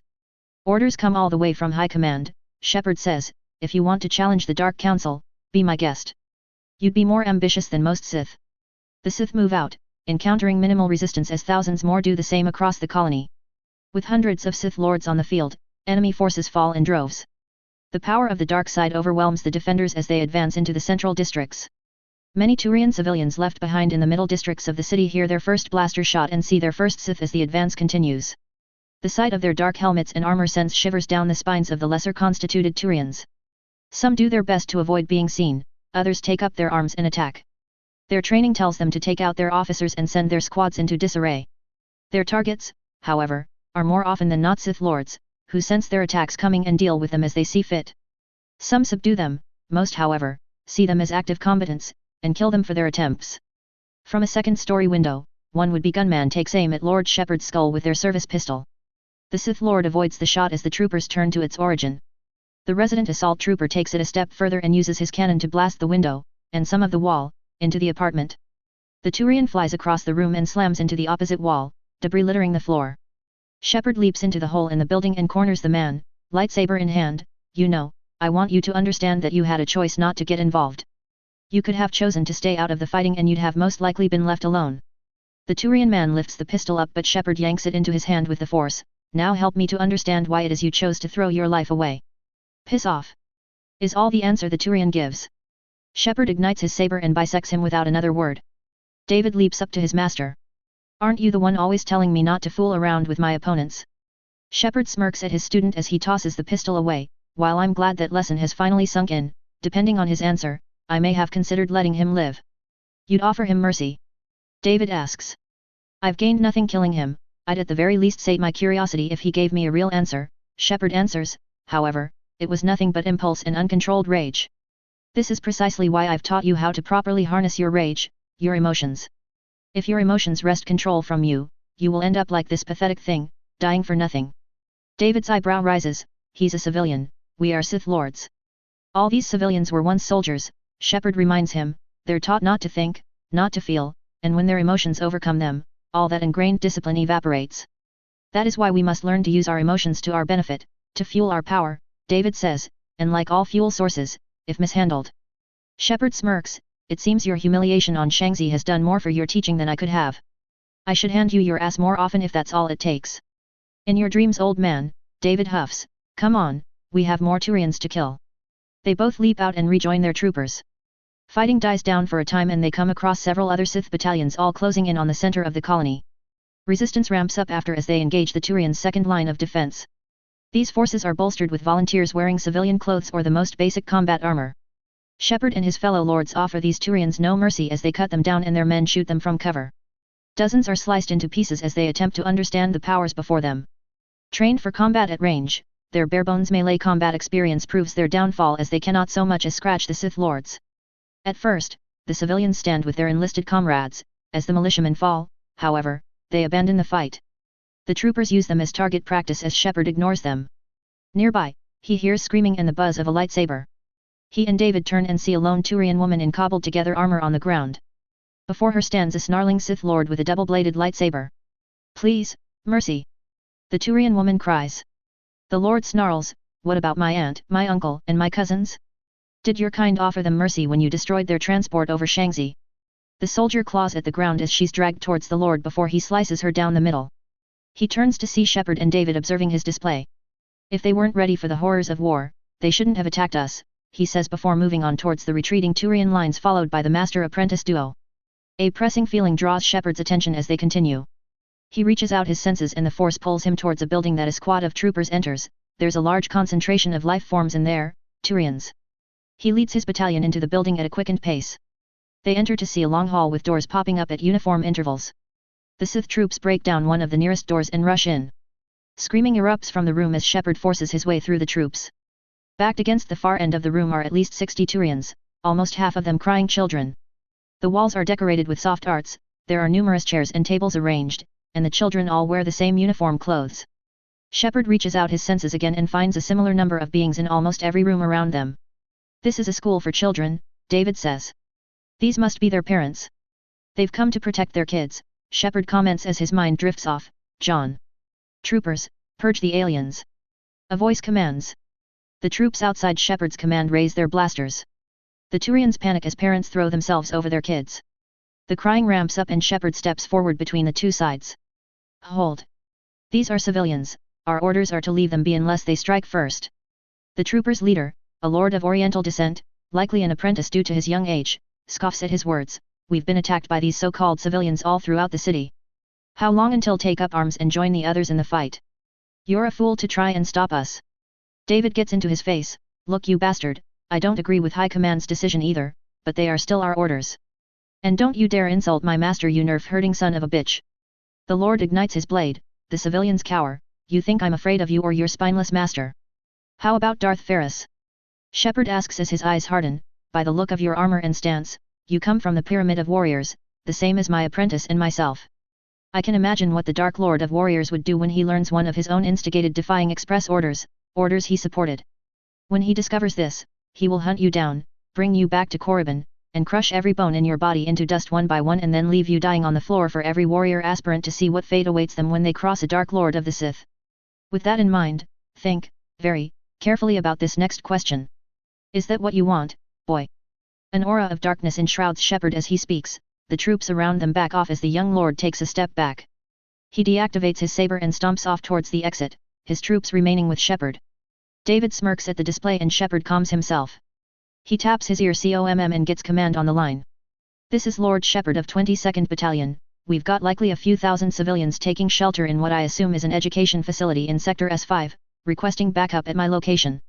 As Shepard makes his call, the other lord stomps out of the school and back into the streets. You know, there are a great many who are against this merciful treatment of the Turians after what they had shown they were willing to do to us. Some of us think that the Dark Council are turning their backs on the ideals of the old empire. The young man turns his head back to see, nothing. There's no body to put to the voice. However, he holds his blade up ready to ignite it. Put your saber away, I mean you no harm, the voice says again as Lord Harper emerges from his force cloak. Allow me to introduce myself, I am Lord Jack Harper, and you are. He holds his unignited saber between himself and Harper for a moment longer before lowering it. Leng, Kai Leng. At the center of known space, many relay jumps and hours of assorted travel time away from the chaos of Torix, lays the Citadel.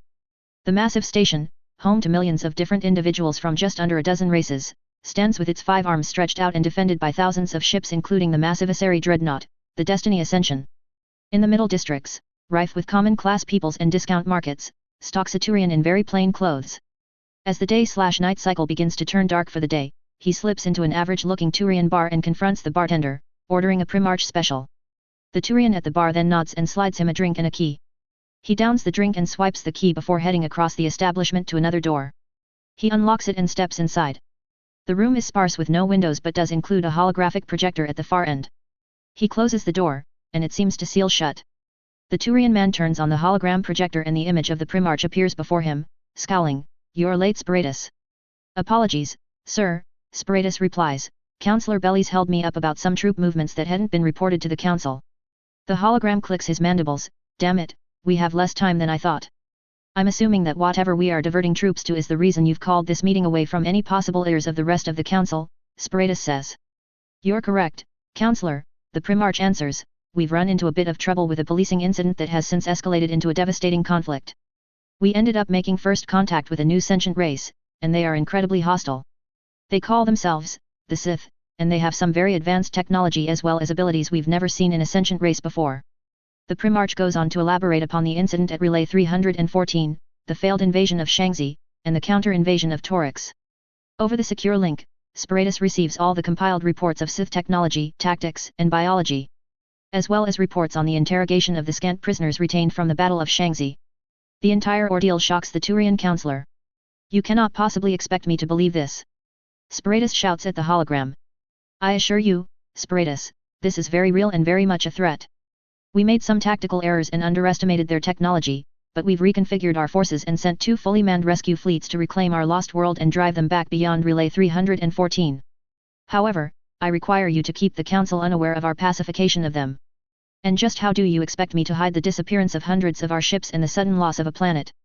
We created a cover story for our losses and have most of the relays linked to the Gallium system locked down, save for the ones outside of Citadel space. Just assure the other councillors that they needn't get involved. And keep the STG off our backs for as long as possible. Damn toads will be in our business before we could blink. Spiritus nods. We can't keep this from them forever. Sooner or later something will get out and draw their attention. Hopefully we will be able to mount a counterattack and be in the concluding stages of subjugating them by then. Our limited intel on them suggests that while their ships are more advanced than ours, they are severely limited and their war machine cannot survive a prolonged conflict. Once we have their technology, we will finally have a permanent edge in the council. And if our forces cannot subjugate them? Spiritus asks. Then we call upon the council to broker a ceasefire or join our forces if it looks like it will turn into total war. Despite technological advantages, they appear to still be a young spacefaring race. Aggressive but inexperienced. We have centuries of expertise in space warfare, they have no major conflicts to draw upon for guidance. They are not prepared for a true war amongst the stars. The laughter of the dark side echoes just beyond the Turian's perception at his presumptuous words. The fighting on Torix reaches the last bastion of the city, the planetary government district. The district border streets are fortified with permanent defensive structures, gun emplacements, and armed to the brim with soldiers. The trudge against the barricades and walls takes its toll on the Sith as their droid vanguard is exhausted and their troopers begin taking notable casualties. Even some of the more impatient Sith lords are gunned down by the sheer concentration of fire from the Turians. Above the fortifications, however, Zaid and other Mandalorians soar into action. They rain down missiles, explosives, and blaster fire across the battlefield. The aerial assault draws their attention and allows the ground forces to advance and overcome the Turian fortifications. The occasional shot against them pings off their armor and they rush past. Zaid and his men regroup on top of a building. Any damages? None, sir, Hamada responds, getting a little light on missiles though. Maybe if you weren't so liberal with your ordnance, you'd still have some, Nilsson jabs. You're going to lecture me on ammo conservation? How many shots do you have left in your pistols? Can it lovebirds, Zaid says. His COMM goes off in his helmet. Sniper nest on the 15th floor of a 20-story building, in southwest corner of Battle Sector W12. Hamada perks up, don't suppose they mean that one across the street, do they? Zaid checks down the scope of his rifle and spots the open window. After a few seconds another window pops open and he zeroes in his crosshairs on him. No way Zaid makes the shot, Nilsson says, only JE. SHHH, Hamada silences her. Zaid growls at the chatter as he lines up a shot, come on Jesse, just realigned your sights. He pulls the trigger, and the bolt takes out the Turian as he unfolds his rifle. Zaid smirks as his squad hoots and hollers. Nilsson taps her helmet COMM. Command, this is Blue Sun Squad, we have the snipers in Battle Sector W12 under fire. Permission to go in weapons hot. Granted, Blue Sun Squad. No rest at, Zaid says, move out and clear that building. The group jets off and storms the building. Walkers are deployed on the field to break the Turian fortifications and let the troops in. The Turians return with stiff resistance in the form of demolition teams and anti-vehicle grade weapons. The Alliance orders limited attack runs from their fighters and interceptors to wipe out the resistance. Eventually a new force of droids land to replace the diminishing number on the front lines and it becomes a war of attrition. The Battle of the Government District goes on well into the night and onto the next morning, the resupplied battle droids bearing most of the brunt through the night. Fatigued, surrounded, and weapons malfunctioning from continued overheating, the Turian defense falls as the morning breaks upon Torix. Power and water distribution, communication, and rail transportation facilities fall into Sith hands, ending the Turian struggle. The capture of the government district begins the end stages of the invasion. Most militia soldiers surrender with their officers and are taken as prisoners of war. Those that don't surrender, flee into the deeper recesses of the cities and some make their way out to the hills and farmland of the planet to hide out. Troopers storm the central government building and capture all officials that had not joined the defense. Sith assassins discover a hidden bunker beneath the building and drag everyone, including Governor Palmt, out into the open. From the Judgment of Mar, a shuttle flies down to the forward base where Turians are brought in with collars clamped down on their necks. From the shuttle, General Williams emerges to greet the world, with a deep scowl upon his face. With a new chest plate adorning his body, he strides forward with his retinue to greet the commander of the base. General, she salutes. Major, he replies, at ease. She relaxes and follows him as he marches towards the vehicles. We're currently hunting down the last of the militia groups, coordinating efforts with Alliance intelligence and the Pyramid of Assassins to root them, but their familiarity with the city and its alien infrastructure is hindering us. Cut off power to the varying sections of the city and make certain all communications are monitored. If they have frequencies we don't have on record, that will become a problem. What of the soldiers that have fled into the rural areas? Leave them be for now and recall any forces sent to pursue them immediately. The Admiral and I have plans in the works. Yes sir, and what shall we do with the prisoners? Put anyone with rank on a transport to Arcturus, let Sith intelligence and the Pyramid of Assassins fight over them, and everyone else gets put to work on this world or Shangzi, Williams says, get them started cleaning up the droid scrap to send back to the foundries. They spent all yesterday breaking them, it's only natural that they clean up the mess. Yes sir, the Major replies. Another officer approaches. General, your walker is ready. Good, Williams nods and follows the man into the vehicle. The walker makes its way through the city and into the central government plaza, cracking the road with every heavy step. The Turian people make way for the metal beast as it strides along its path and they arrive without issue. The general wastes no time making his way into the building, reveling in the terror inflicted upon the bystanders. Sith troopers hold positions at the front of the building and all throughout within. Williams makes his way up the building until coming to the office for one Governor V. Palmt. He steps inside and finds the Turian man at his desk with two Sith assassins flanking his desk. His right arm is in a sling and his face looks like it met a brick wall, recently. The Turian man scowls at the sight of Williams and his retinue as they enter. Williams gives him a glare of his own. I am General Andrews Williams of the Sith Alliance Army. The governor says nothing to him, so Williams looks around the office, noting the pictures of Turians achieving military successes and books lining the walls in a language Williams cares not to have translated. Behind the governor is a wide window overlooking both the colony and far out to the agricultural lands beyond. The general steps forward and gestures the assassins at the Turians' sides to move. They comply and step behind Williams. Let me spell out the position you are in, Williams begins. Your world is being orbited by hundreds of star destroyers. Thousands of our troops are deployed here upon the battlefield with legions more ready to fight if needs be. Your communications are cut off from the rest of the galaxy, No frequency is making out past this system that isn't a hyperspace transmission, and you aren't advanced enough to have invented that yet. We control the majority of facilities within the colony and most of the troops on this world are now POWs. The governor cracks. Do you want me to be impressed? You've captured the least developed colony in the hierarchy. You've accomplished nothing. We've accomplished what your Admiral Septimius failed to do on our colony world, Williams replies as he steps towards the governor, and we've only just begun to advance into Turian space. You will never defeat the Turian hierarchy, Palm hisses. Williams scoffs, based upon our most current casualty reports, I believe that we can. Whatever it is you think you can get out of me, you can forget it. The Turian growls, each and every one of my people is prepared to fight and die to defeat you. While I very much doubt that considering that you individual officers are surrendering in droves. Also, where were you when the fighting broke out again? Oh right, in a bunker as far away from the fighting as you could get. Some soldier you turned out to be. Why you? Palm seethes. We are well aware of the fact that each of your citizens have been trained as soldiers and have done military service in their early adulthood. Which is why my superiors require that you surrender and comply with our occupation. Never.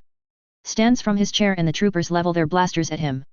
Williams narrows his eyes at him as he gestures for his men to stand down. The planet is ours, Governor, you cannot argue that, but we foresee your people residing on it to becoming an issue, one we wish to curtail early on. Your holdout soldiers are going to become more of a thorn in the Alliance Army's side the longer they persist. If their local leadership were to endorse the occupation, it will make everything smoother for us and we can allocate resources to other endeavors. You in this world are far from the Alliance's top priorities at this time and complying will make the occupation much more comfortable for your people. Palm huffs, you want me to bow down so you can move on to other Turian worlds? I'd rather we bleed you dry before the hierarchy returns to kick you back to whatever desolate world you crawled off of. This is war, Governor. As a former soldier I assume that you would at least understand how these things work. You are very much at the disadvantage and your people will be the ones to suffer.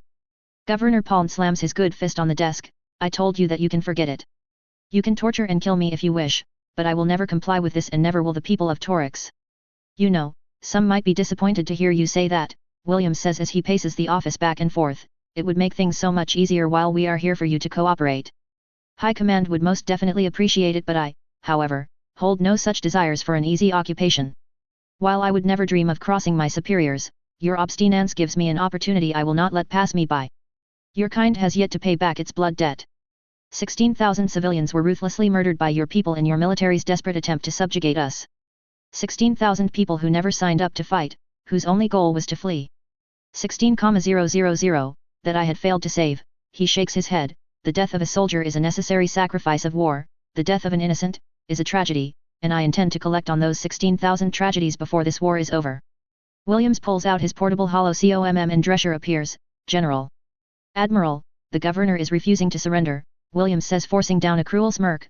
Before he dies, I believe it would be prudent to show him and everyone else on this rock what happens when you defy the Sith. Raise everything on the continent outside of the immediate colonized areas, I want nothing living outside. Gladly, Drescher replies as the governor blanks. What, you can't do this, large-scale bombardment of a garden world is against Citadel law. But it is not against Sith laws, General Williams hisses back, be grateful that Alliance High Command has deigned to show your kind mercy, had any military officer had their way, we would not be having this conversation and population on this world would have been reduced to zero. The Star Destroyers, sitting in position in anticipation of the order, angle their guns at the planet. Firing solutions are punched in to avoid any settlement but agricultural sites are left on the targeting map. A final word from Drescher, and thousands of turbolaser bolts rain down upon the continent per second. For several minutes, the barrage bores into the crust of the world and melts the surface into glass and slag. Every living thing outside civilization, be they wildlife, plants, or escaped Turian militia are annihilated in the fiery rain. From the safety of the colony and minor settlements, the Turian people look out to their world and watch the fire come down. Familiar with the Sith's methods of bombardment, they hide away until they realize that the barrage isn't coming down near them.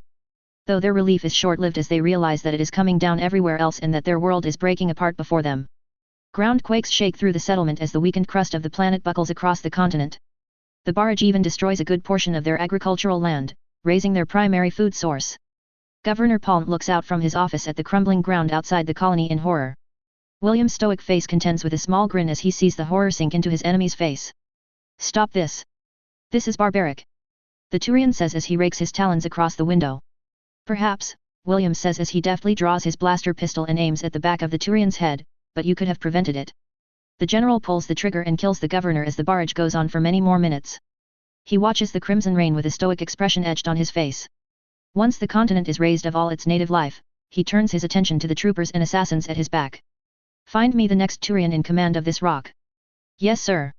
So, the reason this took so long to get out is that I had this drafted out a week ago, but it was both too long and was not detailed enough, so I split it and added to both parts.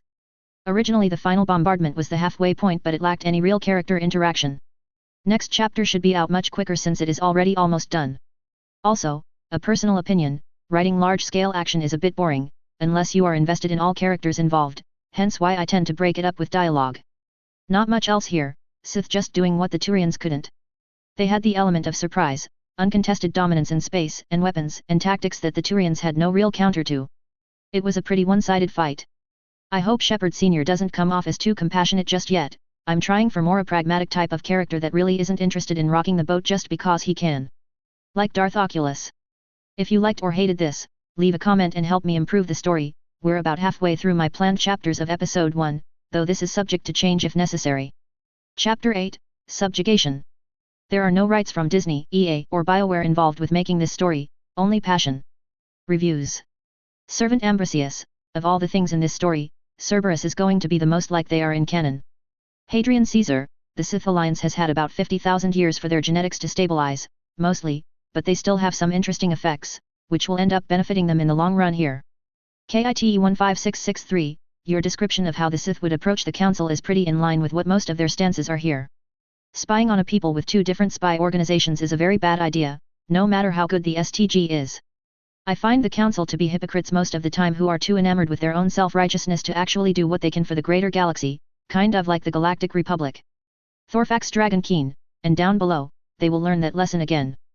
Nanyarb, thank you. Anubis 1650, that's pretty much what I was going for here, very dark and brutal but not crossing the line into being evil for the lols. There's a method to their brutality. Septic 332, they'll get more ship types down the line, though no those specifically. Nipple Guns, thank you. Guest number 1 of 121st, in his mind, no, but reality is often not what one perceives it to be. Guest number 2 of 121st, most of that is correct, though there is one bit that won't come to be. Janjatai, thank you. Hasia Sema, right. Hellion 117, they're trying to keep their options open for now. Shipunk, you are welcome. Kajga, thank you. Black Hole Lord, I have no plans on involving the Galactic Republic in this story outside of a few mentions of their existence in relation to the old Empire. My plans for the ending are going to differ quite a bit from canon, though there will be many elements that will remain consistent. The Fennecism, thank you. AMON34, thank you. TYLOL40, I don't think that'd be Rex's style, though their reliance on the Solarians for the cure is up in the air when the Pyramid of Alchemy exists. They may become a client race for the Sith, but that would mostly be after Rex unifies them, and that part of the story has yet to begin the drafting phase. Time Traveler 1900, yes, silencers, but no Death Star. That's just too much for this story. Ashartzel, we know that and the Sith know that, but the Turians don't. Apologies but no Femshab, it's John Shepard. Eric Freak, thank you. Mitch Alred, thank you. Frank Q, not very long, but long enough. Guest of 122nd, close enough to canon that the story will still have the same major story beats but enough that the setting is rife with new things to read about. MAYBE268, thank you. Kadzuki Kurokami, I understand how they block projectiles, it is just pointless to do so for Mass Effect rounds since they won't reflect like a blaster bolt and it is easier to dodge them. It is entirely possible to catch them with the Force, but it takes a stronger breed of Sith Lord because of how fast they move. Jake Thurbal, thank you. A Tengoshuk, no armada, just one super weapon. Most of the Alliance Navy is comprising the assault fleet. Guest of 123rd, if you mean like the sacking of Coruscant, then it is entirely possible you will see it in this episode, maybe in like 3 or 4 chapters. Mistlin, it's more that Harper sees the willingness to show some degree of mercy and as of this moment he holds no concern for the Reapers. Really, Vafrem is the one most concerned about their return since the Sith have no idea when that will be. Baron Sandy, or as Anakin likes to call it, aggressive negotiation. Serena Fig, thank you. Guest of 126th, thank you. Rolly Nolly, it would be interesting to see but based on how I set their presence up in this galaxy, it wouldn't really be a viable option. Though there would be a great deal of conflict there with one side wondering how their descendants became so soft and the other trying to explain to their ancestors that a servant getting the wrong drink is not cause for execution. TPX1, thank you. Now on with the show. Ready. Aim. Fire. The words of a trooper sergeant ring out on a monitor. At his command a platoon of troopers fire their blasters at a line of chained-up Turians. The bodies fall much to the disdain of the Turian woman watching. Interim Governor Graria Minorum clenches her mandibles together. Since the takeover of all planetary communications, the Sith blast their propaganda and military exploits across the colony. The latest being the executions of resistance soldiers and the imprisonment of their supporters. A red-skinned man appears on the screen next. This brings the total of cells crushed by the Alliance military to 8. In other news, the expedition ships have made quite the gains in charting the space between here and Pavelin. Though there remains much more distance to go, we believe that a new hyperlane from here to the Turian homeworld is inevitable. Next, a reminder to all Turian people on the planet to report the activities of. She stops listening and turns back to the window overlooking the colony. The building repairs are beginning as the Sith establishing their own infrastructure within the city.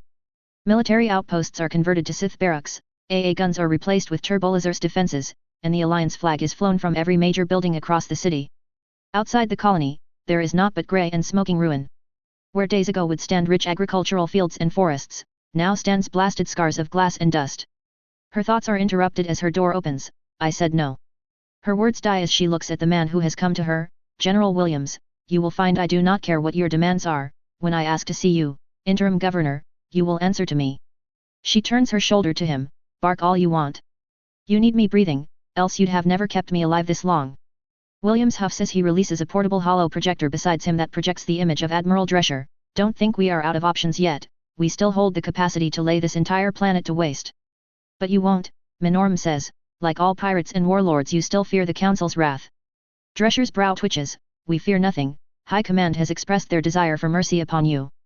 We actually have standards when it comes to civilian involvement. You punish my entire race for the actions of one sloppy officer, she counters. One officer with the backing of your entire government, Williams growls, don't pretend that this was just one hot-headed admiral, the orders to subjugate us came from you highest officials. As far as we are concerned, your entire race wanted this and was ill-prepared for our strength. Drescher nods, we refuse to let it be said that we did not rise to the challenge. We kicked your forces off our world, yours broke in a day. You cannot hope to defeat us and your continued obstinance is not helping anyone, least of all your people who are dying with the belief that they can stand up to the might of the Sith. It doesn't matter how hard you hit us, the hierarchy will come to rescue their people, Minorum says. Drescher smirks, well, I certainly hope so, else we would have called in the vengeance of Nox for nothing. Her eyes widen then narrow as her grin grows more sinister. Actually, General, I have an idea. I want you to bring her up to the judgment of Mar. Sorry, what was that, Admiral? Williams inquires. She seems to be under the impression that there is hope for her people on this planet. The vengeance of Nox is in transit to this system and our enemies are likely closing in as well. I would like to give our interim governor a front row seat to the reality of her situation. Williams fights down a smirk. A grand idea, Admiral. Very well, we'll be on the next shuttle up. I refuse to go anywhere with either of you, Minorum growls. You have no choice, Williams says as he quick draws his pistol and hits her with a stun burst. The days following the takeover and occupation of Torix are not pleasant to Spiratus, most of his grievances coming from his contemporaries. As the newest of the three councillors, he was under much more scrutiny. Tavos often corrects his behaviors and hasty action, Bellies seems to love nothing more than to provoke his inexperience. Though they annoy him, he learns much from their interactions. However, the most stressful parts of his job remain when the two of them confront him directly in his office. Such as right now. Spiratus, Tavos begins with Bellies hovering behind her. I have received a number of complaints regarding stalled communications originating in the Gallium system, where the hierarchy has recently deployed an upsurge of ships to what you have reported to be a terror attack from Turian separatists with possible ties to the Terminus systems. Care to explain what it is that's going on? Spiratus kept a steeled expression. I just assumed that whatever had happened on the world of Torix has escalated. I shall endeavor to reach out to the Primarch for answers, but he's been unusually dodgy of me as of late. The best I got was a late return call telling me less than what was given in the official report. If it is some kind of piracy or insurrection that has disrupted the COMM boys, perhaps it may be in our best interests to extend the quarantine to the neighboring relays. That seems a bit extreme, Bellies replies. Perhaps, but we wouldn't want to take any chances until we've at least confronted whatever is out there causing this whole mess. Besides, that's still just Turian space, it's mostly military vessels coming and going anyway. And what of the latest redeployment of over 1,000 vessels to the system? Tavos grills him. Obviously they believe that this little incident has gone on long enough and these upstarts need to be put in their place once and for all. Honestly, I don't know why you seem so intent on getting this whole matter more involved in bureaucracy.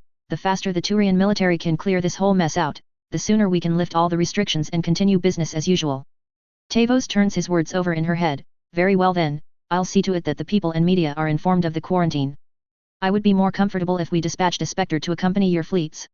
I'll get right on that, Sparatus says. I actually have a few in mind that I think would do well for the job. Bellies nods. I see you've been giving this some thought as well. Very good. Then we shall leave you to it.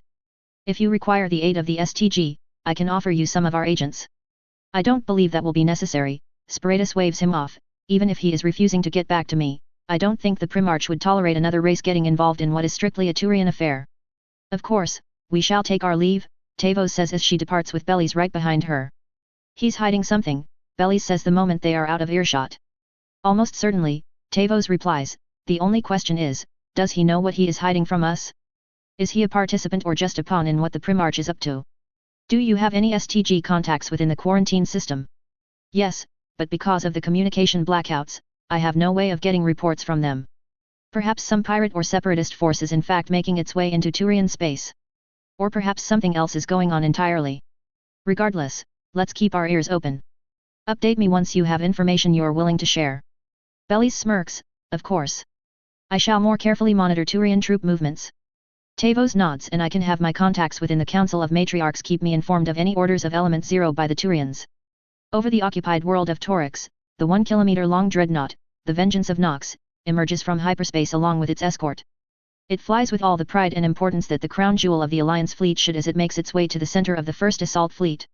A Fury interceptor flies out from the hangar of the superweapon and into the Judgment of Mar, where a line of troops and lords line up with Drescher, Williams and Minorm at the end of it. The ship lands and opens up, releasing Crimson Honor Guards followed by the strutting form of Darth Tempestus, his robe flowing despite the lack of wind. "Milord," Drescher speaks, "we were not expecting you. May I ask what has brought this honor upon us?" He takes a look at both the military commanders and then their prisoner, smiling as he stops before them. "Admiral, General, and I'm afraid you have me at a loss as I don't believe we've ever met, miss." He extends his hand to her, but she gives him the cold shoulder and turns her head away. Tempestus' smile becomes strained as he curls the fingers of his outstretched hand. Minorm's head and body twists back to the Dark Lord and he forces her to look him in the eye. Her terror at trying to move her body away from him only for it to be seized upon by the Dark Lord's power, is palpable even to the two military officers. "I suspected that Turians lacked the capacity for proper manners when they fired upon our people without warning, but now I am aghast at how a culture whose sole purpose seems to be producing warm bodies for the Citadel's war machine could be so lacking in their respect for authority. Now let us try this again. I am Darth Tempestus, Dark Lord of the Sith, head of the Pyramid of Sorcerers, and de facto leader of the Sith Alliance. You are." He uncurls his fingers and brings his hand back to greet her as she collapses on the floor. She looks up at him, his posture still expecting a reply and return greeting. "What in the spirit's names did you do to me?" Tempestus' false smile drops. "Must I repeat myself a third time or will you grasp my hand, shake it, and give me your name and title?" Minorm scrambles to her feet and does as she's told, not meeting the Dark Lord's molten glare. "Graria Minorm, Interim Governor of Torix, sir." She gets that last word out as fast as she can. "That will do. As to your question, Admiral, High Command wishes to express their displeasure at our forces' seeming inability to bring this world to heel.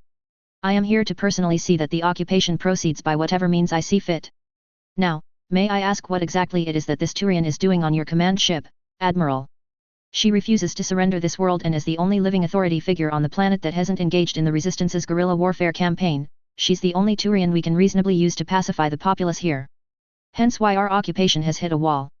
I'm assuming our good general has had perhaps a bit too much fun in sating his bloodlust. Tempestus says as he turns towards Williams, "But you still have not given me a reason as to why she is here." Williams speaks up. "In our previous display of force, we raised one of their continents. While impressive and has resulted in fewer open attack by the populace against us, anyone can shoot at the ground until it is rebel. We thought that perhaps she and the rest of the planet should bear witness to the vengeance of Nox in battle against their rescue fleet. Keeping her here ensures that she will have a front row seat to the carnage." Drescher nods. "While the civilian population was cowed into submission by our first display, the more extreme elements of the planet were galvanized. The ones we've captured seem assured that their military will come and save them. We believe that crushing that hope with a proper display of power against their military will quell any thoughts of further resistance and the fear of us will turn some of the more vulnerable of their people to cooperate in rooting out resistance groups." Tempestus' grin returns. "Ah yes, that sounds like a wonderful show." He turns to Minorm, sensing her question. "The vengeance of Nox is our dreadnought. I arrived with it to see why the occupation is coming along so slowly. Though we wouldn't be worrying about it if." "Doesn't matter," I was outvoted. It is irritating that we must wait for our enemies to make a move before we can subjugate this world, but such is the price of mercy. How long until said retaliatory force arrives in the system? We've projected that they could arrive as early as within one standard Earth day, but they may be operating with more caution than we first theorized and could take as long as a standard week from today, Williams says. Darth Tempestus pushes his senses into the force itself and after a few seconds he smirks. Your first assumption is correct, General. The dark side stirs with anticipation at the coming conflict, so much so that it could only be very soon. Drescher taps her earpiece. Hackett, order the fleet into battle formation and to be ready for the Turian attack. The Dark Lord turns his attention back to Minorum. I do hope that as a guest, you have found accommodations to be acceptable. She shivers at his voice and answers out of fear, yes. A thought pops into his head, oh right, you asked me about the Force when you introduced yourself to me. I hadn't connected exactly what you meant, my apologies, I'm not accustomed to dealing with those ignorant of the Force. Minorum's curiosity piques, the Force. Tempestus grins, yes, the short explanation is that the Force is the essence of life that flows through all things in the universe. My race has an incredibly high affinity for using it and those that can command it are the Lords of the Sith. Sith Lords are able to bend it to their will and use it as a weapon and tool in various ways. The 5 strongest Sith Lords, myself included in that list, are the Dark Lords and we make up the Dark Council, the leaders of my people. From everything we've studied from your codex, you and the other races of the Citadel are entirely ignorant of it. I can go on at length about the many theories and applications of it, but I feel that our time together would not allow me to go into sufficient detail on the topic. So, is it like biotics? Minorum asks. The grin on Tempestus' face vanishes as he seizes her body with the Force and lifts her from the ground. Never compare the limitless power of the Force to something so insignificant as biotic abilities in front of me again.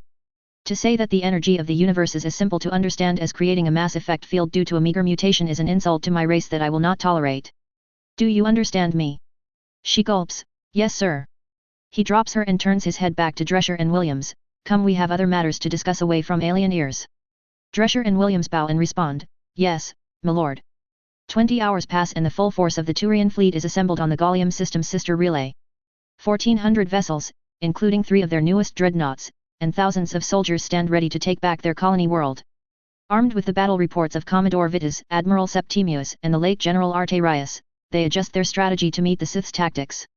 The Turian command staff of the fleet all stand assembled within the conference room of the primary dreadnought, Slayer of the Defiant. They mostly wear Commodore, and Lower Admiral stripes, with a few captains of notoriety sprinkled in. At the head of the conference table, the highest-ranking admiral addresses the room. According to the intel provided by the failed pacification fleet, the Sith's warships don't have a main spinal gun and rely more on rapid bombardment tactics and broadside attacks. This means that their effective range is a lot shorter than ours. I want every ship in tight formation and keeping at a distance as much as possible. One Commodore raises his hand, Admiral, won't that strain our cores to be firing and moving back? We will not be moving quickly, just enough to get a few more minutes of fire outside of their ship's effective range. Additionally, frigate packs will be holding within the outer lines of the formations behind our cruisers. When our enemies come upon us, the frigates will deploy and rain disruptor torpedoes on them. Do not let the Sith get between us. Aside from the reasons mentioned before, their own torpedoes are possibly stronger than ours at crippling us. Lastly, we will be deploying all of our fighters in a defensive screen across the whole front of the fleet. The Sith seem to love their bomber runs and in such a tight formation, a core disruption will likely harm more than just the felled ship. We need to be an impenetrable wall and constantly firing upon their closest ships. Their armor and barriers are tough, but they can be broken. It may come at a high cost, but we will rescue our people and our colony. Dismissed. Yes sir. The officers depart from the conference room and then from the vessel itself to their cruisers. Once all officers are aboard their respective ships, the Turian fleet moves to the relay. The device shoots the 1,400-strong fleet across the stars, into the Gallium system. The Sith sensors light up with ship signatures as the Turians enter the system. Star destroyers and terminus destroyers move into action. Turbolaser batteries swivel and bear down in the direction of the arriving Turian fleet. Word reaches the Judgment of Mar and Darth Tempestus, Admiral Drescher, General Williams, and Minorum assemble on the bridge. Drescher takes direct command of the fleet. Begin charging the silencer the moment that their ships are outside the range of the mass relay, Drescher says. Admiral, we're receiving a hail from the enemy, her comms officer shouts. Drescher groans, but Tempestus steps forward, allow me, Admiral. You've clearly grown tired of interacting with these creatures, I'd be more than happy to indulge in the novelty of humoring them with a response, just this once. She nods and turns away as Tempestus reaches the holo projector, where an old Turian male appears before him. I'm surprised your kind had the fearlessness to answer my hails, Sith. I was merely giving my admiral a break from speaking to your kind. She seems more than irked by her interactions with Turians thus far. My name is Darth Tempestus, Dark Lord of the Sith.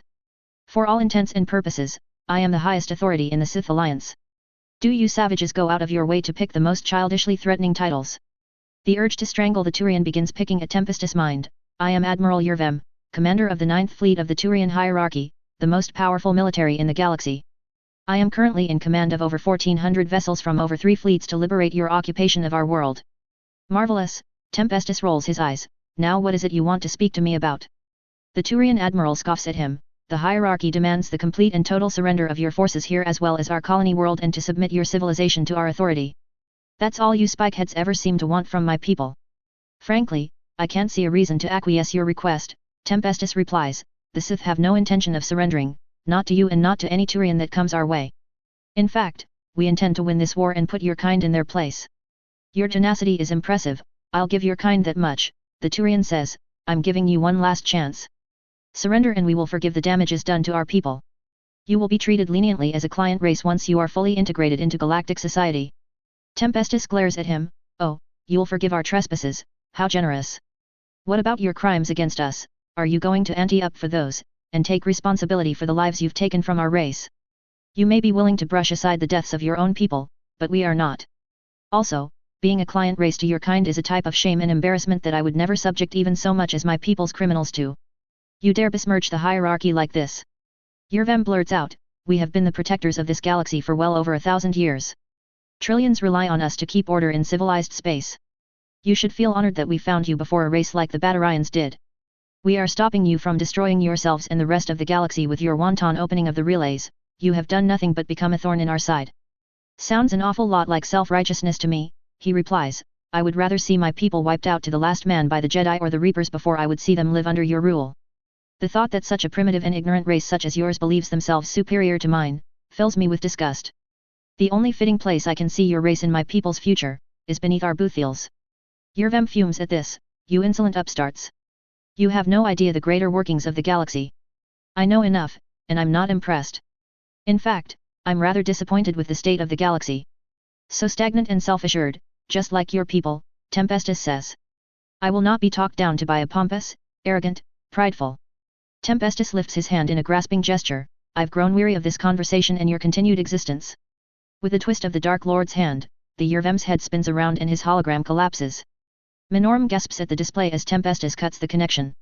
Begin opening volleys, no need to keep them waiting until the main event, Admiral Drescher orders. The Turian dreadnoughts stop just within about 10,000 kilometers and fire upon the fleet as their cruisers continue forward. The Sith Star Destroyers charge ahead splitting into 3 main groups and firing turbolaser bolts by the thousands while the Vengeance of Nox staying within the center of the formation. The Sith Dreadnought's main weapon glows brighter and brighter as they enter into medium range and the Turian cruisers unleash their own bombardment. Over 1,000 hypervelocity slugs impact against the shields of the Star Destroyers. The Turians' fighters also groups up into a massive screen around the bulk of the cruisers. The Sith fleet stretches out, the grouped-up flanks encircling the bulk of the Turian cruisers. The middle comes close to effective range and continue to fire upon the Turians. The Turian fleet focuses fire upon the flanks as they tighten their formation and begin crawling away from the Sith. Double our advance, Drescher orders. If they manage to get too close to the relay and it gets caught in the silencer's blast radius, we can kiss this entire system goodbye. The Sith charge is accelerated and they close the distance into the effective range of their turbolasers. They maintain this combat distance as the Turians halt their withdraw and continue firing on the Sith. Casualties begin adding up, while the Turians suffer more. In proportion to their fleet sizes, the percentage lost from each are similar. However, Drescher and the Bridge of the Judgment of Mar receive their anticipated report from the Vengeance of Nox. Silencer Megalaser is fully charged, Admiral, the captain says via hologram. Lock onto any cruiser at the center of their formation. Once you have your target, fire the silencer, Drescher orders. Tempestus turns to Minorum. Your people's warships are not shielded against radiation, are they, Miss Minorum? She casts her gaze away. No. He hums as he turns his gaze back to the battle. Well, this should work out better than we could have hoped.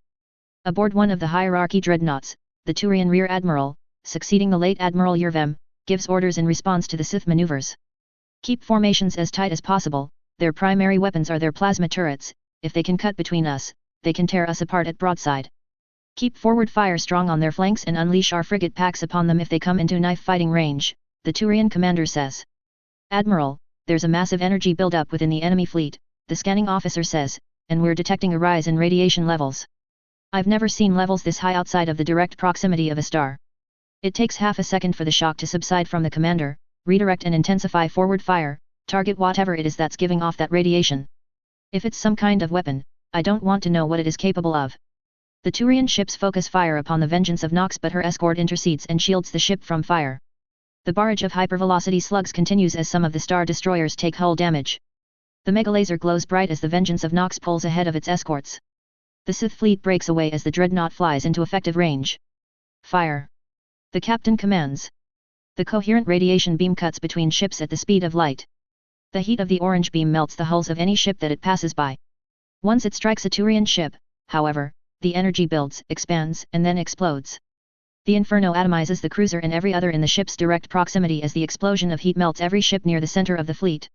Ships just outside the range of the eruption find their crews collapsing from the massive radiation spike. When the blast dies out, over 100 ships are nowhere to be found, another 150 are in melted and deformed pieces, and another 200 drift lifeless away from the blast zone. Minorm stands agape, in disbelief at the power of the Sith dreadnought. Hundreds of ships destroyed, scrapped, or crew killed in an instant. The Turians watching on Torix grow horrified, the hope that had been growing is smashed to pieces, leaving only empty despair. To the more pugnacious of the populace, any hope of standing up to the Sith in their current state burns away with their rescue fleet. All ships move to cut off their escape. Drescher orders, I want as many of these stragglers captured or destroyed as possible. Fire the silencer laser again once a targeting vector has been sent out to the fleet. The Turian fleet scrambles for order in the midst of their destruction. The ships farther back flee as the star destroyers cut off any escape for those at the far flanks of the fleet formation. In another minute, the megalaser fires again, taking over 200 more ships. The shattered Turian lines become easy targets for the encroaching star destroyers as they surround the broken battle groups. Firing stops when all the ships of the Turian fleet are either surrounded, drifting, destroyed, or escaped. Some of the ships get crew killed just as they enter the relay's proximity and are shot away and left to drift at the opposite end. From the command ship, Minorm, Drescher, Williams, and Tempestus behold the sight of destroyed and scrapped ships before them. Is it everything you hoped for, Admiral? Williams asks. She lets a wicked grin stretch across her face, everything and more. What greater feeling is there than to see your enemies fight something they cannot hope to defend themselves against? Tempestus turns his molten gold eyes at the Turian interim governor. So, now that you know that your military cannot help you, how do you feel about complying with our occupation? She tries and fails to hide her dread. I know it must be hard, to be shown what real power looks like and how helpless you truly are, but this is the truth of the matter. The hierarchy that you put your faith in has failed you, it has failed your people, and your defiance is only continuing in that failure. The longer you refuse to cooperate, the more you hurt those who put their faith in you. Now do the right thing. Lightning sparks across Darth Tempestus' body as an aura of deep darkness swallows him. Minorm can scarcely see the Dark Lord. When her eyes look upon him, she sees only the horror and power of the dark side as her ears fill with his empowered voice. And submit. Terrified does not begin to describe the fear she feels in this moment, as if all hope one could ever have in anything is sucked away by a void of darkness and death. Her legs lose their strength, and she collapses to the floor of the bridge. Tempestus stands over her as the other high officers encircle her. When she casts her gaze up, she sees the three of them leering down at her and the harrowing aura of Darth Tempestus persisting. She takes a minute to collect her composure and at last speaks, I'll comply, just don't hurt my people. The aura around Tempestus recedes and he turns to his companions with a grin, there, was that really so bad? No need to draw this whole ordeal out. Once this war is over, your people will be swiftly and safely relocated to what remains of Turian space. You'll never have to see any of us personally again. I'm glad things cleared up for all involved. We wouldn't want to take more drastic measures, would we? Even with most of its agricultural land laid to waste, this world seems like a fine mining colony for the Alliance. Its total destruction would be a waste. Minorm says nothing as Tempestus whispers something into Drescher's ear. Yes, my lord. Return back to Torix and prepare for atmospheric re-entry. The ship returns to the planet and dives deeper into the atmosphere. Minorm gazes out the viewing platform in shock as they descend. She's never seen a ship so massive survive this close to a planet's gravity field. Yet it continues to descend until it hovers about a kilometer above the surface. Beneath the Star Destroyer, the populace looks up at the ship, now casting a wide shadow over their colony. Children were pulled away from the windows and some adults avoided direct line of sight with the ship. The Sith ground forces have a good laugh at the fearful spectacle of the Turians. Tempestus turns his eyes back to Minorm. Come, my ship is already prepared to depart. I shall escort you back to the planet and oversee the signing of the Treaty of Compliance. She does as she's told and follows the Dark Lord to the hangar and into his shuttle as he gives minor details of their occupation policy. She remains silent for the entirety of the journey, nodding along to whatever Tempestus says and avoiding all eye contact with him. They soon touch down on the makeshift space platform and enter into the streets of the colony. The guards aboard Tempestus' shuttle march after him, but he waves them off. No need to follow me, gentlemen, the shuttle is more in need of your protection than I or the interim governor. Milord, I must. It's fine, there is nothing here that can bring me harm. Besides, this is nothing compared to the rebellion back in 41, and my powers have only grown in the last 16 years. Stay with the ship. They bow their heads. Yes sir, shall we call a speeder or a walker for you? No need, the government district is not far, and I feel the need to stretch my legs, Tempestus replies. Come interim governor. We've not got all day. Now, the most important item in regard to your direct work is establishing a rationing system for all your people here. While we seized the food distribution services, we do not have a proper readout on what the needs of each household would entail. That is where you come in. Darth Tempestus continues on as Minorum follows him through the city. Turian civilians pass by them, avoiding the sweeping gaze of the Dark Lord. As they approach the limits of the government district, a Turian wearing a casual suit trails them from behind. He keeps his pistol clutched tight in his coat pocket, desperation in his eye. He gets close enough to aim right at Darth Tempestus' heart, pulls out the gun, and fires. The round streaks through the air at hypervelocity and stops just as it gets close to the Dark Lord, as if caught right out of the air. Tempestus ceases speaking to Minorum as she spins around to see the failed assassin and the few people around them flee for cover. An aura of lightning emanates from Tempestus as he assesses the Turian, too terrified to follow up. After a moment of silence, the Dark Lord lets out a deep laugh at the desperate killer. Oh, it has been far too long since anyone had the gall to threaten me, of all people, and with such a primitive weapon no less. You amuse me, Turian. Stand down and I may let you live. Broken from his stupor, the Turian acts, Die Sith. The Turian fires his pistol at Tempestus again as the aura of lightning enshrouds the Dark Lord. The Turian continues until his weapon overheats, but each only shot sparks off Tempestus' static barrier. The weapon ceases function as more lightning sparks in Tempestus' hand. His laughter dies down. A shame, truly, but I am a man of my word. With a flick of his wrist, violet lightning erupts from his hand and strikes the Turian. The alien has only half a second to scream before he's reduced to ashes on the ground. The crowd screams and most flee from Darth Tempestus as his hand still sparks. Well now, this may be a serendipitous segue to our next topic, assault on Alliance personnel. If a weapon is used in any way to carry out an assault, assassination, or terrorist attack against any member of the Sith Alliance for the duration of the occupation, the punishment is death, and a Sith Lord may administer the punishment on the spot if attacked, he explains as he begins walking again. The two soon arrive at the governor's offices without much more issue, people steering clear of the Dark Lord as his aura of power flares around him. Repairs are underway upon the central structure, patching up the chunks of the building blow off by the battle. Upon entering, the guards raise weapons, but the Dark Lord chastises them with haste, and they comply. Tempestus casts his gaze upon the architecture of the building as he follows his host to her office. He scoffs, Vafrem would be appalled. A society of soldiers indeed. Minorum says nothing as they take the elevator up to the governor's office. Tempestus continues to elaborate upon the details of the treaty until General Williams enters with a data pad containing the treaty in hand. He passes it to the Dark Lord, who in turn presents it to Minorum. She reads through the details of the treaty herself. The words of Darth Tempestus are echoed in the treaty, though with much more detail. And there are no other clauses or strings attached to this. No wording and ill-translated terminology that would bring further ruin to my people. Tempestus dismisses her concern. You're free to read it through as much as you'd like. In fact, that may be desirable. I can get your staff to organize a press conference while you do, it will save us some time. I shall return once everything is underway, that should give you some time to get into the correct mindset and do what must be done. Darth Tempestus departs from the room, but the dread that accompanies him lingers as Minorum is left with her thoughts. She looks down at the words again and again, knowing that to sign it means to subject her people to the rule of a race that cares very little for the lives of her kind, but to not sign means to subject hers and all other Turian worlds to the unbridled cruelty of the Sith Alliance. She recalls the events they put her through this day. The power of their dreadnought, enough to wipe hundreds of ships out in a single shot, causes her heart to hammer in her chest, but even more terrifying is the power of the Sith themselves. The idea that a life energy that flows throughout the universe not only exists but that such a savage and vengeful race has access to it is a nightmare to her. The memories of Tempestus killing two people with a flick of his wrists, the ability to stop and block maw shots without lifting a finger, and the power to twist and wrench her body to his will all burn into her mind. Though none of them compare to his aura of darkness from on board the Judgment of Mar. That memory makes her feel like an insect, less than that, like she is a candle in comparison to the empty blackness of space. The fear of more beings with such power and hundreds with varying degrees of similar abilities, is enough to make her choice for her. She signs the Treaty of Compliance and loathes every part of herself for it. Hundreds of Turians gather within the government district before the colony capital building. Short metal barriers are put into place to keep the more rowdy of the aliens out and troopers surround the makeshift podium's approach. Darth Tempestus stands off to the side, a triumphant grin on his face, while Minorm stands beside him, her face shrouded in gloom. She stares at her feet for several minutes as she struggles to even look at the crowd of her people, the people she just sold out. It's for the best, it's for the best, it's for the best.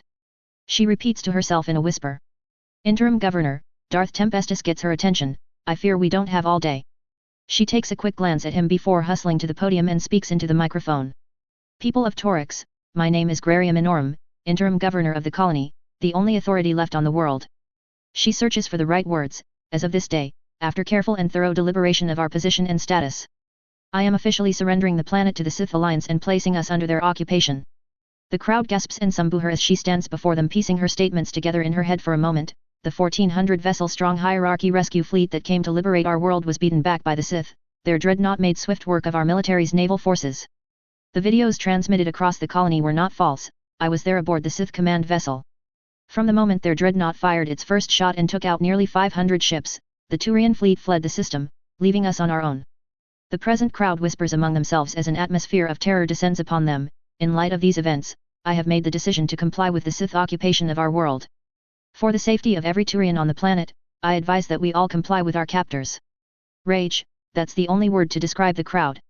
They shout, scream, and shake their talons at Minorm as she tries to get the situation back under her control. As the front of the crowd begins clamoring at the makeshift metal barriers, she turns her desperate gaze at Darth Tempestus, who grins. Raising his hand, he shoots a torrent of lightning above the protesting crowd's heads, curtailing their aggression as it rips the air above them. After a few seconds, the stream ceases and Tempestus nods back to her, the crowd having gone silent. The hierarchy cannot save us, we cannot save ourselves, and the council will only negotiate our safe return to Turian space. I've been assured that once the war is over, we will be relocated to hierarchy-controlled worlds. Should any individual or group make this occupation more difficult for the Sith, they will be forced to take further measures in controlling us. Please, people of Torix, I beg you, we've lost enough people already, and I don't think the hierarchy will be risking any more of their resources for us. The Sith will get what they want, and they care very little of how many of us are breathing by the end of it all. She begins tearing up. I'm sorry, but this is our reality. Darth Tempestus approaches the podium and places a hand on her shoulder. Minorm shudders as his touch sickens her to her core. She backs away and forfeits the podium to him. She speaks the truth. Your planet officially belongs to us. We are not without mercy. Should you seek cooperation with us, we shall see to it that you are not harmed as much as possible. This world officially belongs to the Sith, and all Turians will be treated in line with the terms agreed upon by your interim governor. There are many points contained within the signed treaty. I shall briefly outline the accords that directly involve those of you outside your government and armed forces. First, due to the destruction of your agricultural ability and being cut off from the rest of Turian space, a rationing system will be established through the colonial government. If and when food stores run dry, priority will be given to compliant subjects over malcontents. If you value your people's survival, you will comply. Next, personal armaments are to be confiscated. Yes, we will find them, and yes, we have the resources to go door to door of what is left of your colony to retrieve them. If any unauthorized non-Sith person is caught with a weapon and refuses to give it up, they will be subject to punishment. Along with that, the assault on any Sith trooper, officer, or lord. He goes on detailing the restrictions placed upon them. After a few more days, the remaining resistance forces on Torix surrender or get ratted out by Turian collaborators and the planet falls under complete Sith control. Darth Tempestus departs back to Arcturus with a report on the planet's pacification and occupation as well as requisition details and battle statistics from the assault fleet, leaving the vengeance of Knox with Drescher and Williams. Hackett, I'm leaving you in command of this system, Drescher says, while not as glorious, it is a necessary task and I trust you above all else to carry it out. Out of everyone else in my command staff, you have the most experience commanding our forces against these spikeheads. Your strategies were effective in the battle for Shangzi. If there's a man that I can trust to defend our territory, it is you. You will be given complete control of all forces in this system to defend our interest both on the planet and in the system. Interim Governor Minorm has been informed of your position as the leading Sith authority and will be in contact with you regularly. Don't fall for any of her attempts to garner sympathy, she deserves none. Yes, ma'am, Hackett salutes. I will forfeit my life before letting this system fall. Drescher smirks, I know you will, Hackett, you're the greatest first officer I could ever ask for. You will be given the Malgus as your command ship. Her crew is competent, and she is one of the latest harrowers out of the shipyards, complete with full fighter, bomber, and ground complements. She'll serve you well. He casts his gaze around the bridge. I think I'll still miss this old girl, she's got spirit. First of her kind in the Alliance Navy and she's still hitting with the best of them. Drescher reaches out her hand. It's been an honor, Vice Admiral. Hackett grasps her hand. The feeling is mutual. I am forever grateful for the opportunity to serve under you, Admiral. Soon the majority of Sith forces get pulled from the planet, leaving only a planetary garrison and 20 star destroyers to guard the planet. The departing ships fly to the relay and jump into the next Turian system. 100 Turian warships fire upon them as they enter the system, but a shot from the Vengeance of Nox blows a hole in their formation with minimal damages on the Sith side. With their meager blockade broken, the Sith jump to the next relay to cut off their communications and wreak havoc among the Turian systems. The first official conquest of the Sith Alliance. War is not all just orbital bombardment and slaughtering soldiers, sometimes it requires a touch of diplomacy, read, threats and manipulations. The Council is definitely suspicious now, though like everything they do, they are slow to act upon anything they aren't certain of, though that doesn't stop them from acting on things they should be certain of. Tempestus is back for a spell before piecing back out to Korriban. As to why he seems so flippant in his scenes, he represents the Sith's power and pride. In fact, all the Dark Lords exemplify virtues and vices of the Sith culture. Ferris is valor and brutality, Atreir is cunning and deception, Chemos is intelligence and obsession, and Vafrem is creativity and vanity. Tempestus takes insults very personally, and when he feels slighted, he expresses it violently. Though he has enough of a grip on himself to act accordingly in regards to who he is and isn't allowed to kill. I'm trying to give all the Dark Lords their moments to shine in this episode. If you like what's happening or if you think it needs work, send me a review and help make the story better. Chapter 9, Allies. Rights to Star Wars go to Disney, rights to Switter and me go to BioWare and EA. I don't get any rights. Reviews. X Scorpius, thank you. Jake Thurbal, thank you. Nonyarb, thank you.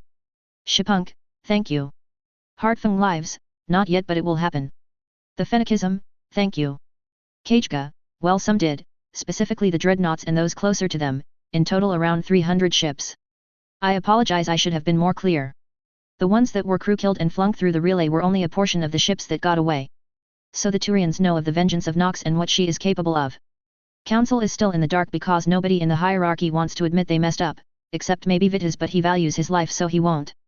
KITE 15663, their refusal to act unless it involves them directly still works in the Sith's favor, as it means they are not urgently rushing for an end to hostilities, yet. In terms of their negotiating team, sending a Sith Lord, especially a Dark Lord, would be like cheating in a battle of wits, and they would most definitely be doing that. Servant Ambrosius, such a great musical accompaniment. A Shartzel, she hasn't found out yet, but she will. I kind of felt bad for Minorm as I was writing her, she didn't ask for this but was roped into the horrors of Sith negotiation. Frank Q, no Death Star, I agree, that's a bit too much for the story. Baron Sandy, it works every time, especially with races who love peace more than anything. Lebruff 98 us, thank you. Mitch Howard, thank you, that is the kind of civilization I was going for. As for the acolytes that don't make it to apprenticeship, they have a few options. The Sith Academy is still a school and offers appropriate education, they have entire pyramids dedicated to arts and sciences, so they can return to normal society if they choose. They can also enlist in the military or as intelligence agents, one future companion character actually has this as their background. They can also stay and study to try and prove their worth to the less combat-oriented pyramids and get jobs running the day-to-day processes of the academy. The trials are not meant to weed out the unworthy, more like test those the overseers deem worthy to ascend the ranks. Guest of 1/30th, their reactions are a few chapters away, I had to split the current one up into two so it may be a little longer before you see them. JMKNZ777, thank you. Mace Shepherd, well humanity was new, though they did well for themselves for a race that went interstellar only a decade prior. This time they had over 1,000 years of Sith history to rely on for guidance in warfare and technology. I'll be keeping Shepard's pairing a secret until it begins in the future episodes. JA3419, I agree Star Wars is better than me in terms of tech. A Tengoshuk, bold of you to assume they'll ask for help at all. Minorm is one of the more sympathetic Turians in the story. Demonic Goat, thank you. Commander Commando, thank you. Hadrian Caesar, thank you. Comment 9, true as well. Patriot 1993, thank you. Shadowcub, the Council doesn't even believe that the Reapers exist even after seeing one, do you think they'll wholeheartedly believe in an unseen energy like the Force? Also, getting Star Wars tech really won't even the odds as much as they think, then Sith Lords would just reflect blaster bolts back at them. Honestly, the races of me are just really weak and soft in general. Lyra comments that the other races see humanity as bullies and I really don't get it. The Sith Alliance as I've written them, I'd understand that sentiment, the Canon Alliance, not so much. While certain sacrifices and compromises will be made in the future, the Sith will be using them to advance their goals and further their agenda. Eric Freak, thank you. Lazy Fox 1991, thank you. JA3419, not until they are unified. Though after that, it is very likely. Oscuro Signore 51, thank you. The Spectre was more about getting the other councillors off Spiritus back, he never intends to send anyone with ties directly to the council. A quick sneak peek at Rex's, Lyra's and Samara's general attitudes, awesome swords and armor, I want to study their ancient ruins, they are a violent and volatile race. The Sith will use any information, or lack thereof against the council when the time comes. Yes actually, Benazia is the one I had in mind, also as a means to explain why she initially agrees to help Saren. To enhance the range of turbolasers, they would need something that can accelerate the projectile to speeds far beyond what it can naturally achieve, I wonder if the Citadel has anything like that. I'll probably be sticking mostly with walkers, because they are the most Star Wars-like, but I am leaning towards giving the Mako repulsor lift tech instead of wheels. Harrowers are actually 4 meters short of reaching Dreadnought size and have no central spinal maw cannon, so the Sith have plenty of justification keeping them as Crusaders-class ships. Trojan Prince, so Sith and human are used almost synonymously in this story, but the ones with red skin ran from very human-looking with red skin to full-on red spines sticking from their faces. It is still an emerging trait, so it has a lit of variance. Kill the Xenos, it's a possibility that will happen. Perseus, certain events and revelations will force their hand, plus it is better to have more meat shields. The Krogan and Sith will in fact get along quite well. Septic 332, no, but they will have plenty of sun razors to make up for it. YANN0406, thank you. Christian, they will have mostly Sith abilities. Saitama the Wise, thank you. There is a reason I named the effort Operation Coruscant. Also, Rail is incoming, so you'll get your answer down below. Afdalia Lakbar 2003, unfortunately, much of the story, and future events, hangs on Mars being Korriban, so it must be this way. Val Cruz, it lives. J. Hakola, it really helps differentiate the races having their civilization go by different names, and the Solarian Union already has the same initials. Perseus, mostly it was just the Sith stuff and they have very sinister plans for their favorite war criminals. Your Lord and Master of Interesting, thank you. Now on to the show. After another week of fighting across Turian space, the first assault fleet brings another system to its knees and begins rooting out dissenters and disarming its populace. Efforts are much slower than Torix, as these planets are much more populated and have stronger resolves to break. One of many raids on civilians brings the Sith forces to one particular home. The front door bangs as shouts of translated Turian blare outside, open up and hand over your weapons, this is your only warning. The Turian man within grabs his daughter and hides her away as he takes position behind a doorway with his older service pistol. The door breaks apart as a Sith battle droid bursts into the house. The Turian fires and hits the metal monstrosity, his shots pinging off its heavy plating. It fires back with its blaster as he dives away from his meager cover. The doorway explodes in a release of energy and the house fills with the sound of marching feet. The man returns to his daughter, now crying in the corner of her room, as the sound of metal boots draws closer. The ignition of a lightsaber and its hellish hum accompany a feminine, partially mechanical voice, I can sense your fear. I can feel that you know you stand no chance against us. However, your training won't let you surrender without a fight. A red glow emanates from the door cracks, but would you risk your little one? You have half a life left to live, but she has at least 9 more centuries. What a shame to cut that so short because you refuse. Bow your head. The door shatters to reveal the masked Sith with her hand outstretched. The Turian fires at her, but she moves the moment he pulls the trigger and makes a pulling gesture with her free hand. The pistol flies from his hand to hers before she crushes it. The red glow of her lightsaber lights up the small room and reflects off of the metallic mask adorning the lower half of her face as she strides in. She lowers her molten gold eyes to the Turian man and then to the Asari child. She inches her lightsaber in the girl's direction, and as she does, the Turian attacks. Only for his arm to be sliced off in an imperceptible strike of her blade. Staggered and screaming, the Sith woman grabs him by the throat and lifts him into the air. What utter foolishness, she growls, there is no single Turian who can defeat the power of a Sith Lord. She turns her eyes towards the Asari girl and holds her main hand out, as a burst of indigo flies at the Sith. The biotic push breaks against her force push and only causes the Lady Lord to step back, but the effort sends the child to her knees, barely holding herself up. Put Daddy down. Please. The child cries.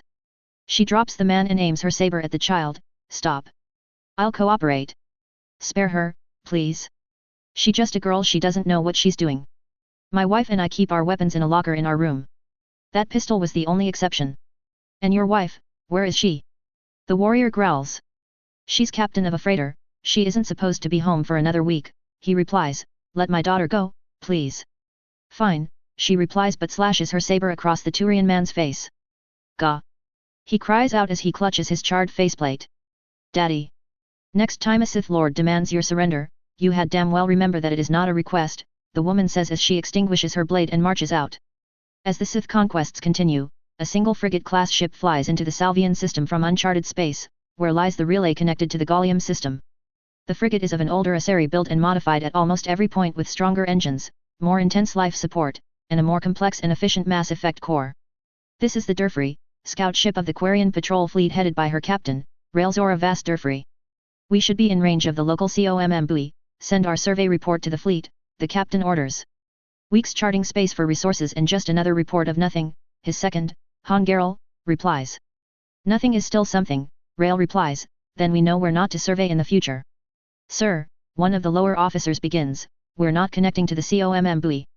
Odd, try a few more times, Rael says. After a few more tries she replies, still not connecting. That's strange, Han says, perhaps something's happened to the COMM buoy. Perhaps, Rael replies, take us to the relay. If nothing else, we could get answers. The ship jumps to the relay but finds an oddity along the way. Captain, I'm picking up a few dozen Turian IFFs, their ships seem to be drifting through space. Any Mayday alarms? Han asks. No, sir. Should I contact them? Fine, Rael says. She does so but gets no response. She keeps at it until they arrive near the relay and catch the drifting ships themselves and an alert beeps. Sir, there seems to be moderate levels of radiation coming from the ships. Radiation? Were the ship's crew killed with some kind of weapon? Han asks.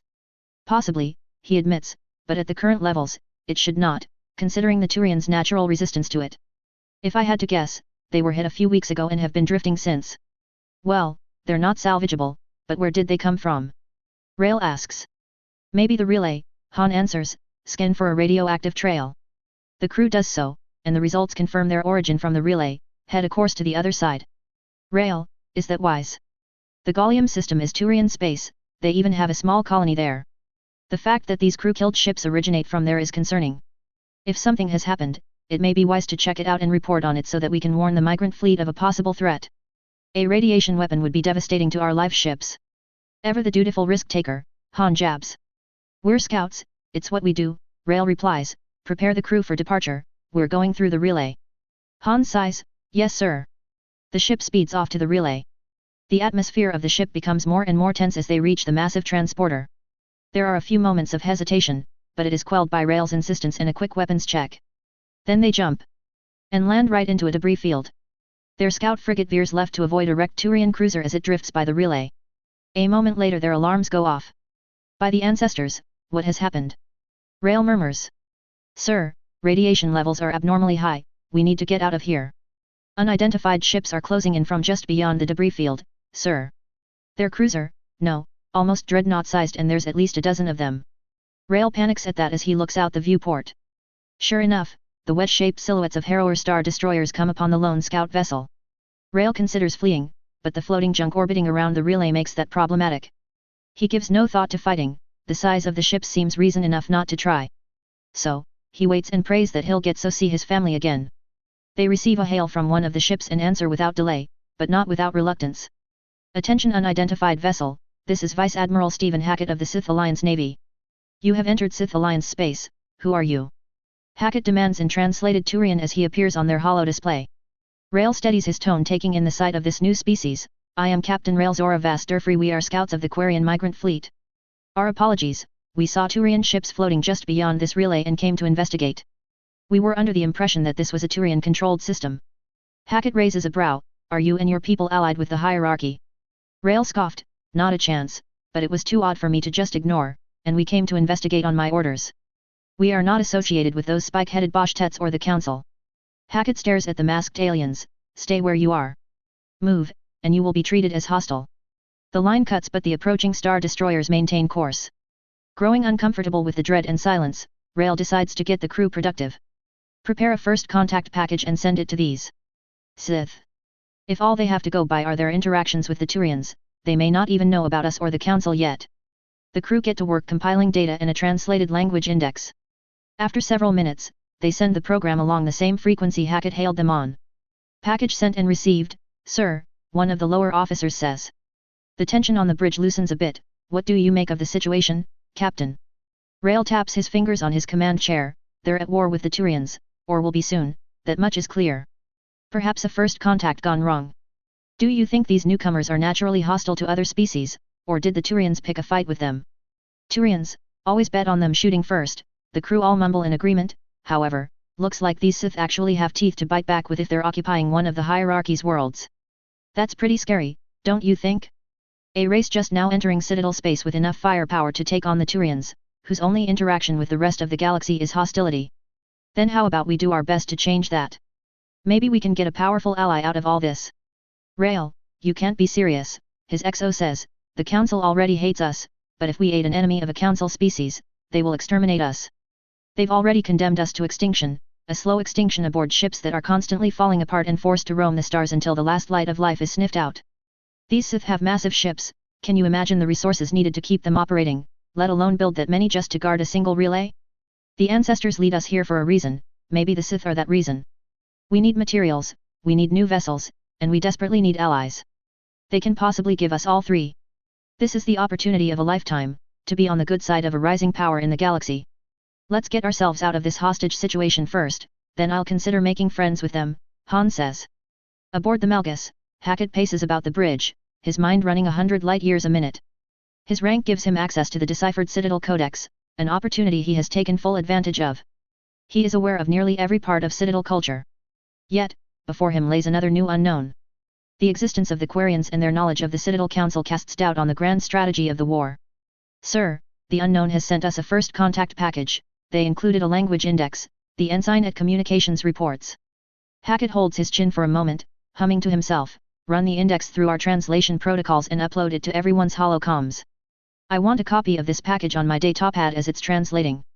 Understood. Already on it, sir, he replies.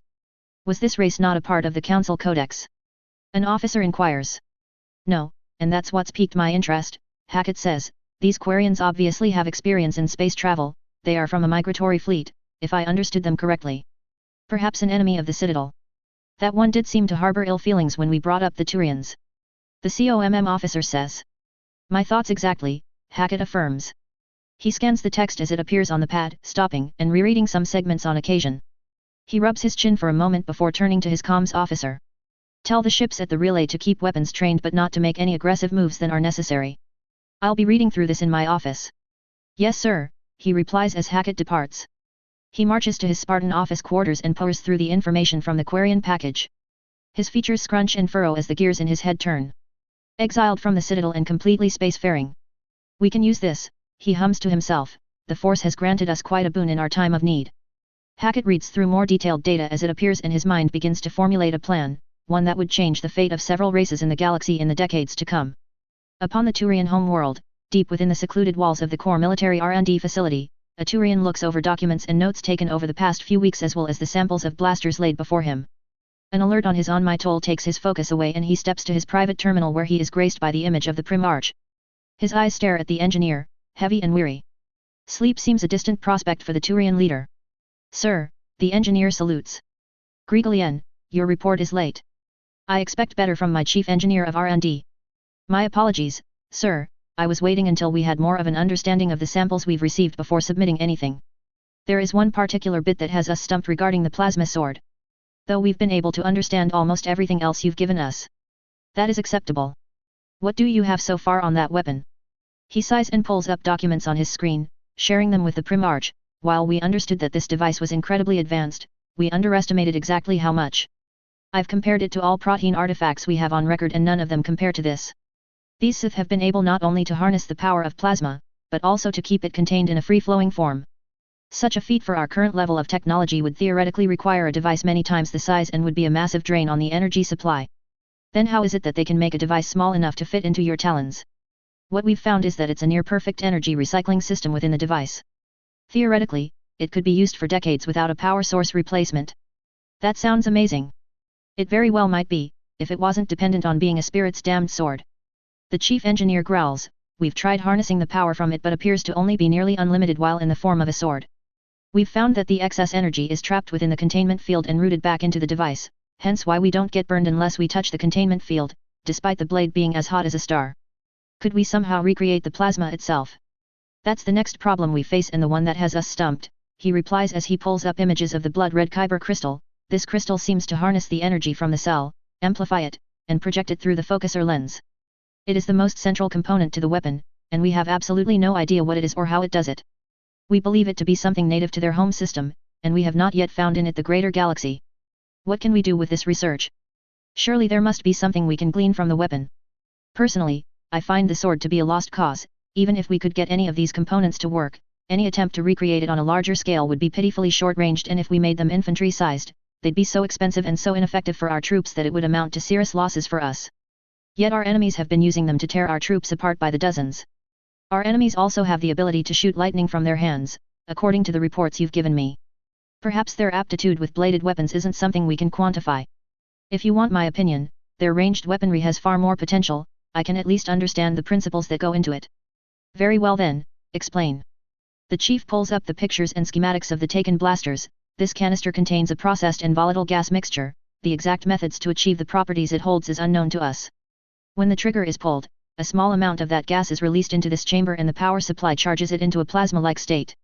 This module here, then compresses the plasma, focuses it through this projector, and fires it as a bolt, for lack of a better term. While the bolts themselves are slower than a mass accelerator round, they pack more of a punch and cannot be stopped by kinetic barriers. Additionally, these weapons do not suffer from as severe overheating as ours do when firing a shot of equivalent power. Can this technology be scaled up to ship-sized weapons? I'm almost certain that the Sith ship weapons operate on similar if not the same principles. Given enough time, we should be able to create a mixture of gas that can achieve a similar result. The rest is just trial and error in recreating the modules and components with our own technology. How long do you project that it would take if you were given all the resources you needed? The Primarch inquires. I honestly cannot tell you, he replies, Frankie, this technology is so foreign to what we have that replicating it without access to the original schematics and processes will be challenging. I cannot tell you how difficult or trivial recreating these weapons will be, and moving up to ship-scaled weapons will likely take much longer. The Primarch sighs, get started now. At the very least, if all doesn't go our way in this war, we will at least have a small head start over the Asari and Solarians when they get access to this technology. I want everyone in your department working on this. I can grant you triple your current budget, use every resource available to you. Right away, sir. Rael thanks the ancestors for his fortune. Though being escorted out of your own ship by starfighters is far from the most desirable circumstance, it is a far cry better than staring down scores of turbolaser batteries. Rael and Han are heading off to meet Vice Admiral Hackett at his request upon his own ship. And what a ship indeed. Close up, Rael studies the armored exterior as they fly between the prongs into the upper forward hangar. He notices the sheer mass of the armor adorning the ship, and after doing some estimated mathematics in his head, one question came to mind. What could be powering a ship this massive? I'm more interested in how they don't have a single detectable source of Ezo, Han replies, and yet, they're still taking on the spike-headed Bosch Tets. They don't lack confidence in their ship's capabilities, that is certain, Rael says. Han nods and keeps his hands steady as they approach the hangar. So, do you really think this is a good idea, Rael? Getting chummy with this practically unknown race that is currently at war with the Turians? I don't know about you, but their ships have a very harrowing aura about them. The small Quarian shuttle enters the hangar, passing through the atmospheric barrier, and touches down at the indicated section between the Sith shuttles. Sith troopers in their dark grey and red armor march forward and stand at attention as the shuttle door opens. Rael and Han step into the open hangar, gawking at the space and the smaller craft occupying it. At the end of the line of troopers stands Hackett, who steps towards the two aliens. Welcome, Captain Vas Durfrey, to the Harrower battlecruiser class Star Destroyer, Malgus of the Sith Alliance Navy, his hollow COMM translates. Rael marches towards Hackett as well. I thank you for inviting me aboard such an impressive ship, Vice Admiral Hackett. I am honored to finally meet you here in person. Han follows his captain as the three men stop just before one another. Hackett extends his hand forward with his palm open. Apologies, but your first contact package did not specify how your people greet one another. For the Sith, we greet each other by grasping hands and shaking. Rael reaches out his three-fingered hands and returns the gesture. I understand, another race we know of, the Asari, have a similar custom. The two shake hands and nod to one another as Hackett turns to Han. I take it you must be the good captain's right-hand man. Han extends his hand to Hackett with hesitance. Lieutenant Han Gerel Vas Durfrey. Brothers then, Hackett says as they shake hands. In everything but blood at least, Rael clarifies, we serve aboard the same vessel, the scout frigate, Durfrey. I see, so Zora and Gerel would be your family surnames. Hackett asks. Correct, Rael says, well met, Vice Admiral Stephen Hackett Vas Malgus. Likewise, Captain, Hackett says, I'll admit, you've discovered my people in a very tumultuous time in our history. Just a month ago we made first contact with the Turian hierarchy. We are well aware of the Turians, Vice Admiral, Dambosh Tets, Rael says, let me guess, they started shooting at you for some contrived reason and you shot back. Hackett laughs at that, you truly are familiar with the spikeheads then. That is more or less how it all started. After that, they invaded outermost colony thinking it was our home world, we kicked them out, war was officially declared by Alliance High Command, and then we counter-invaded their world. How long has your race been spacefaring? Rael asks. That is a bit difficult to answer in its entirety, but in our current state as a united species under one civilization, we've been exploring the stars for some time now, though nothing on your race I can assure you. Your ship is certainly impressive though, I don't think I've laid eyes on a ship so well equipped for combat, nor one that doesn't rely on EZO. Would you care for a tour? Honestly, since I've been post here it has been rather dull and I doubt that the Turians will come knocking, what with the assault fleet wreaking havoc across their systems on the other side of the relay. That would be most appreciated, Vice Admiral. We would be honored, Rael says. Wonderful, Hackett says, if you'll follow me, we can begin with the bridge. Hackett takes them across the ship showing them glimpses of the inner workings of a star destroyer, though not too much. Hackett answers all their trivia and dances around the more confidential topics, though Rael is careful not to steer too far into that information. They visit all the areas one would expect a ship of its size to have, the bridge, the crew quarters, the mess hall, repair deck, and finally the armory where Hackett enacts phase 2 of his plan. We actually have a shooting range here for the troops to practice with some of the weapons when we're on patrol. Come take a look at some, Hackett says as he invites the two Quarians into the armory. Rael and Han gaze at the exotic weapons in the Sith stockpile as Hackett pulls a pistol from the shelf next to the standard rifles. The standard blaster rifle of the Alliance military is the P7 Enforcer rifle, and the standard sidearm the Z10 heavy pistol. Would you like to test out a few shots down the range? Hackett offers the pistol to Rael. You would allow us? Rael asks. Honestly, there's not much to do on this ship when we're on patrol duty, and I get the feeling you'll like these, Hackett replies. Rael accepts the sidearm as Han takes a P7 from the racks, a bit heavier compared to a mass accelerator weapon. True, but it will last longer in worse conditions and the weight offsets some of the recoil. Rael takes aim downrange and fires off a few bolts. His eyes grow to dinner plate size as he pulls the trigger a few more times. He awes at the power behind the small blaster as Han fires some shots from his borrowed rifle. You were right, Vice Admiral, I do like this. If you don't mind me asking, what is it firing? Rael probes. High-energy plasma from a volatile gas mixture condensed cohesive bolt. I'm afraid I can't say more than that. Hackett holds his hand up. A weapon of this caliber would sell for quite a sum on the black market, Han comments on his rifle. Well, these are just standard issue, Hackett admits, if you want to talk custom high-grade weaponry, Sith intelligence and the Mandalorians make their own gear that is truly top of the line. Rael nods and looks to the cannons on the wall, are those heavy weapon emplacements? Not quite. Hackett retrieves the weapon with surprising ease considering it seems as large as the man himself. This is the X3 heavy assault cannon. It has repulsor lift technology to make it easy to carry around while maintaining its mass to help dampen the massive recoil generated by firing. One shot can blow apart any Turian as well as the cover he was hiding behind and the next few soldiers behind him. It can also cycle between blaster and high explosive ordnance modes. He hands the weapon to Rael who awes at it, an impressive weapon to be sure, if a bit overkill if you ask me. Perhaps, but if you want a rapid-fire assault cannon, the X-15 combat projector will fit your needs, Hackett says as he points to the twin-barreled type and then to a row of long rifles. These are our primary sniper rifles, the E-80S, with an effective kill range of well over 20 kilometers. Impressive weaponry to be certain, Rael says as he passes the cannon off to Han. I never thought I'd see the day energy weapons entered the galaxy. He offers the pistol back to Hackett. Tell you what, Captain, keep it. We've got plenty that won't be going anywhere, it'll be a nice souvenir from the Malgus, and a show of good intentions between our peoples. Thank you, Rael says, this is most generous. It's nothing really, Hackett waves away their compliments. No, this singular piece of technology would qualify as an offering of the highest caliber from a Quarian pilgrimage. I truly thank you. Han looks about the armory and spies an offline battle droid. What might that be? Hackett looks to where he is pointing. That is a battle droid. Droid? Rael asks. An autonomous machine that carries out programs for its master. We use them for all kinds of purposes, from construction in a vacuum, to combat roles, such as with this one. Those that are made to fight our enemies are called battle droids. And how do they work? Rail inquires as he grips his new pistol. What drives their programming? These droids are run by what you would call a VI, albeit more advanced than any you've likely seen. As such, they are not connected wirelessly, cannot gain awareness, and are trapped in their mechanical body.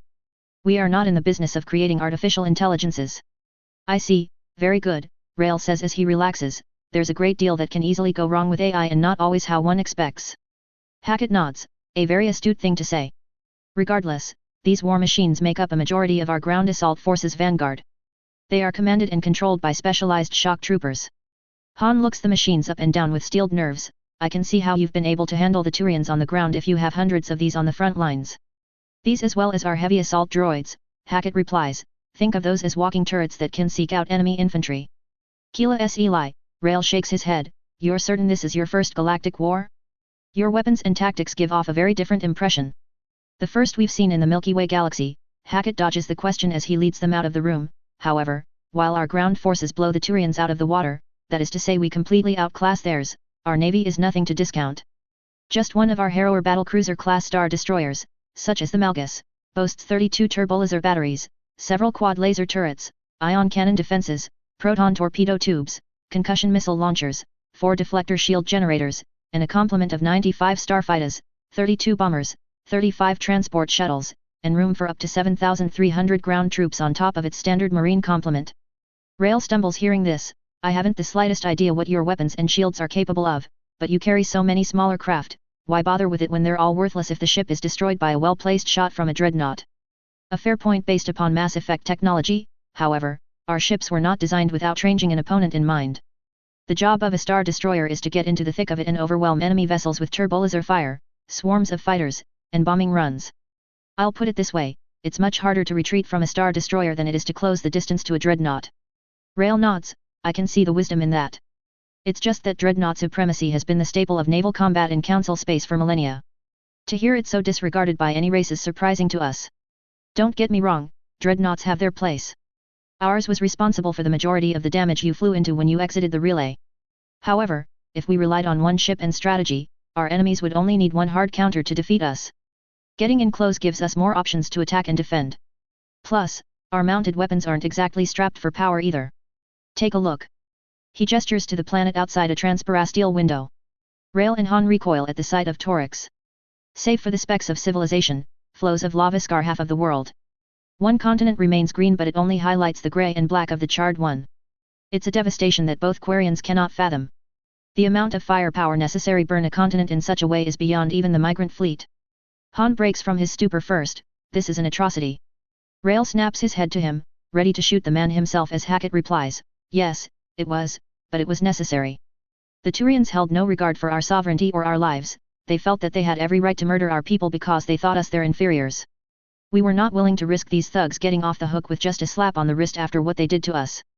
Based upon what we've put together from the data collected from their ships, they seem to get away with their misdeeds far too often. Rail's anger burns at the truth of Hackett's words. I couldn't tell you how many times they've made our people's lives harder just because they could. Hackett nods, forcing down a smirk. My condolences. Retribution for their wanton acts of destruction is long overdue.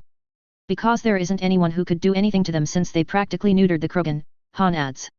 Until now, Hackett says, we have the technology to hurt them, the intelligence to wage war, and the means to continue the fight. The one thing we truly lack that would see us winning this war once and for all are star charts deep into Turian space. Star charts. Rail probes. Like I've said, our technology doesn't rely on MassEffect, that includes our FTL travel. While the use of hyperspace does allow for significantly faster travel, there are some drawbacks that makes traveling through uncharted space suicidal in the best of circumstances. If we had properly mapped out star charts of inner Turian space, however, there would be nothing stopping us from bypassing all relays and attacking their home world without warning, securing our victory in the war. Hackett looks right into Rail's glowing eyes. Captain, I must admit that me showing you samples of our technology and the layout of our ships is not purely out of altruism. From the data you sent us, we know your people have explored more of the outskirts of Citadel space than any other race, and likely have maps that go far beyond those stored in the Citadel Codex. My people are willing to pay yours for them, handsomely. I truly sympathize with your situation. My race was once forced off of our home world long ago in the past, and I'm more than certain my superiors would be willing to work with yours. Rail looks over Hackett as he finishes pitching his proposal. How much are you willing to pay? Rail. Han interjects. Silence. Hackett looks Rail dead in the eyes. Honestly, that would be up to High Command to determine, but I can say that they want that map more than anything right now. I would not be surprised if they would offer a harrower or two in exchange for your charts. Silence reigns in the hallway as the two leaders hold eye contact, an understanding having formed between them. I appreciate your honesty, Vice Admiral. Much like you, however, I do not have the authority to make such decisions for my people, that power lies with the Admiralty Board. Of course, I was merely proposing that you help establish contact with them on our behalf, Hackett says. Given that your communication systems won't work from here, I'd be willing to lend you one of our ships to escort you back to your fleet. You can get a confirmation on how fast hyperspace travel is and use that ship to communicate with us. We use faster than light transmissions, so right now only one of our ships would be able to reach us from across the galaxy. We would be more than happy to watch and resupply the Durfree in your absence. Rail nods in understanding. I would like some time to consider it. Rail. Han gasps. Of course, I don't want to put any more pressure on you for this. Allow me to escort you back to your shuttle, Hackett says as he leads them back to the hangar. Han looks to protest, but a leer from Rail silences him and the two follow. They arrive back at their ship and after a departing handshake, the Quarians leave the Malgus. Hackett marches back to his quarters and orders the crew to open a holo call to Arcturus. Meanwhile, the two Quarian men begin to argue. Rail, what are you thinking? Han demands. Vice Admiral Hackett says they are willing to pay in cruisers for star charts. The migrant fleet has nearly 3 Quarian lifetimes worth of exploration through the fringes of occupied Council space, and I'm willing to wager they have enough to give the Sith a proper map to Pavilion. You'd need to convince the Admiralty Board to make a decision like this. How many of them would be crazy enough to go along with this? Spiting the Turians by is one thing, but what you propose would make us their enemies. They'll come after us if we help them reach their home world. It would also make us allies with what is likely the most technologically advanced race in the galaxy, even more advanced than the Geth. Rail responds. When she was born, I promised my daughter I would give her the home world one day, and I'll be damned if I allow the first real chance we've found to reclaim it slip by me without doing anything. You saw their weapons and what they could do, imagine turning them on the Geth. Han's features soften beneath his mask.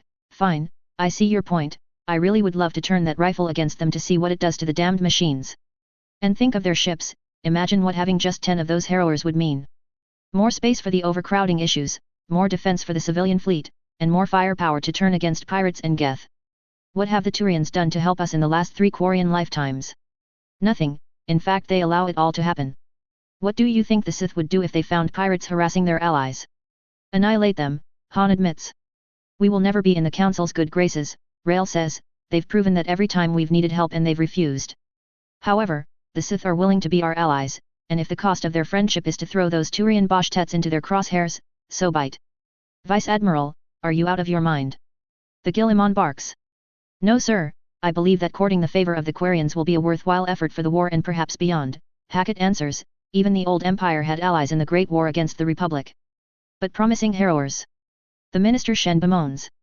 Now, Minister Graham calms his associates. I believe that the Vice Admiral's judgment is incredibly sharp in the matter.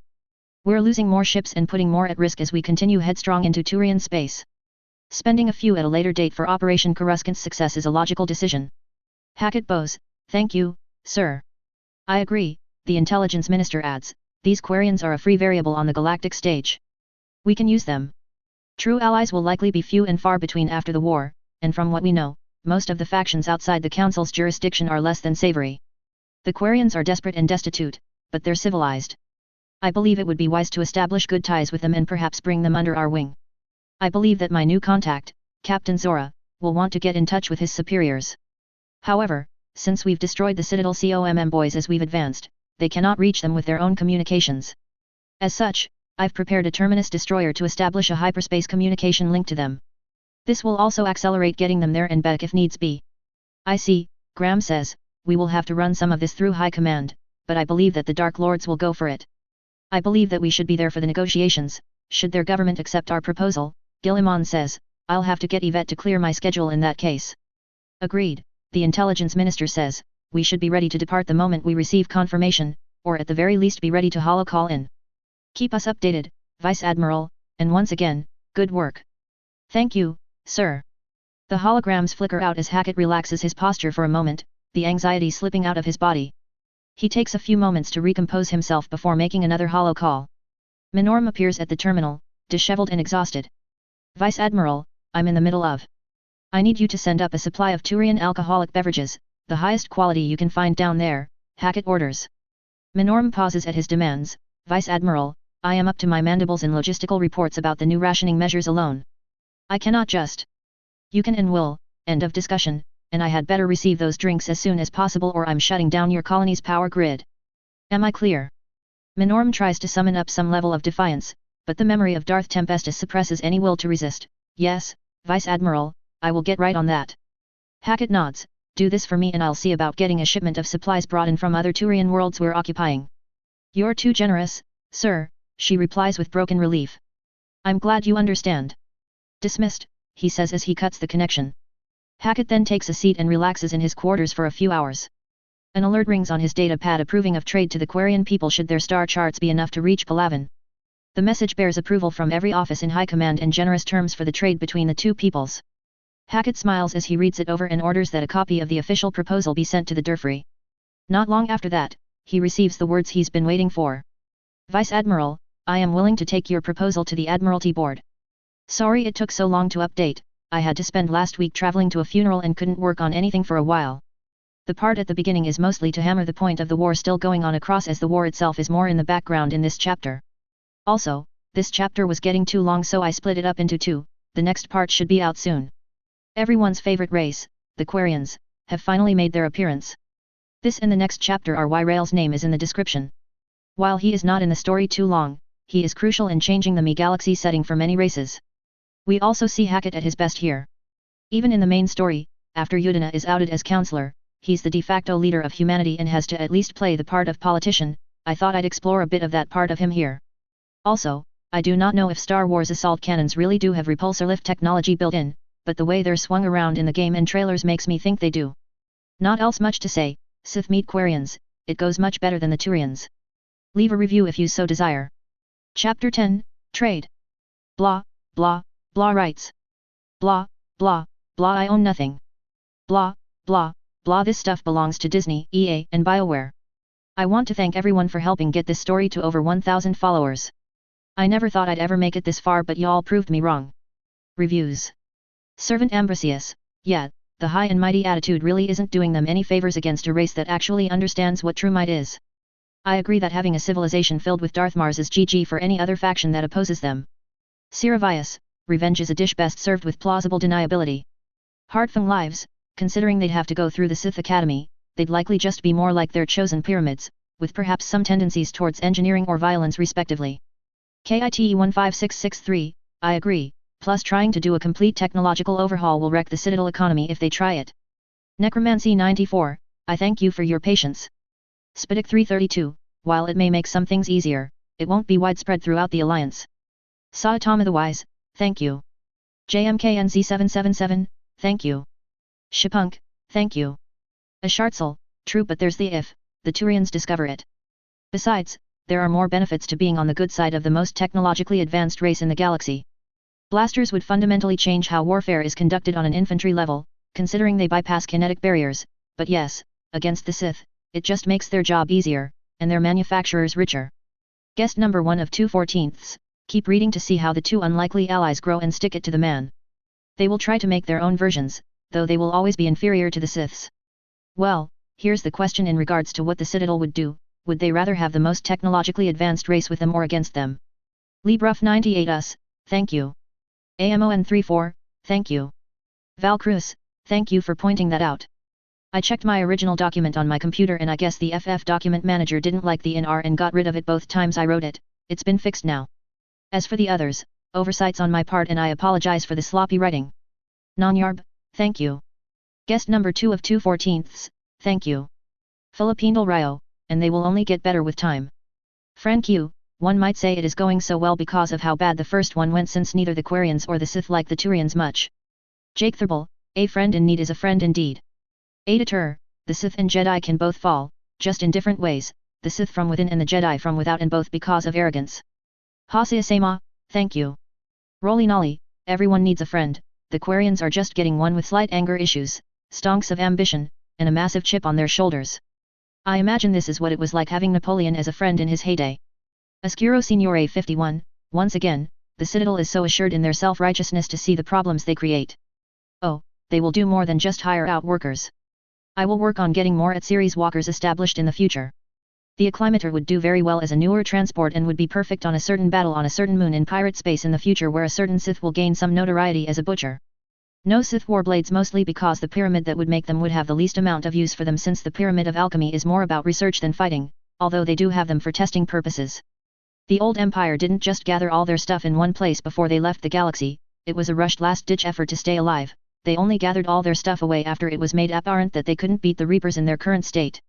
Nox's mask may be on Korriban but I never decided on Nox's, or the other Inquisitor Dark Lords, final fate, whether they perished in the old galaxy or to the Reapers, so I might bring up the mask at some point. A Tengoshuk, right now the Quarians are their main focus in alliance building so they'll be firmly anti-Geth for a while. Kill the Xenos, right now the Sith aren't in the market for more enemies so the Destiny Ascension won't be going anywhere, for now. Faruna Ludalo, they are perhaps the most innovative races at the moment so they will be able to work some pretty amazing things out. Invita 602, thank you for your words, I have made peace with it. I'm glad you are continuing to enjoy the story. Shadow Cub, it's more manipulation than helping. Show them the shiny new surface of your biggest stuff and then give them the literal smallest fix of technology you have to make them come back for more. Zurixabi, pretty much. Eric Freak, no problem, enjoy more Quarian goodness below. TBC Deadly, here is more. Fari Yukiha, thank you for reading, hope you enjoy this chapter. Blue T21, thank you, I'm really trying to go for more of that, at least in the first few episodes. Redtech 55, they're on their way. Now on to the show. No more. No more. A Turian strapped to a table cries. The ghastly mask of Darth Atria reveals nothing as he lifts his hand to the Turian. The alien screams out as his mind is ravaged by the Dark Lord. Digging through the years of accumulated knowledge in an indiscriminate pattern, he pries every memory apart for scraps of information. None of it is anything the other Turians have not given him before. He lowers his hand as the Turian gasps for air. The door to the interrogation chamber opens up to reveal another assassin enter with a data pad. Atria turns away from the Turian captive and stalks towards his underling. "Milord, a message from the Ministry," he says, "they request." Darth Atria holds his hand up to stop him from speaking further and reaches out for the data pad. The Lord obliges and hands it over. The Dark Lord reads it over and pauses for a moment, tilting his head a bit to the left. He signs his approval and hands the data pad back before departing from the room. "Milord, where?" He stops again. "Of course, I shall alert the Shadow of the Emperor to your arrival. But what would you have me do with this?" "Yes, milord, I shall take him to the Pyramid of Alchemy." "I understand. Safe journeys, master." Atria vanishes from sight as he exits the doors leaving the Lord with the prisoner, who whimpers in pain. "Oh, don't worry, your suffering has only just begun. My master is a merciful one, Darth Chemos is far less lenient on her, test subjects. Milord needs you alive and cognizant to interrogate you, to Chemos, every single body in her possession are her cadavers to do as she pleases, including the living ones." After reading through the approved proposal and receiving a hastily put-together first contact package from the Sith, Rael sets forth to return to the migrant fleet aboard a Sith destroyer.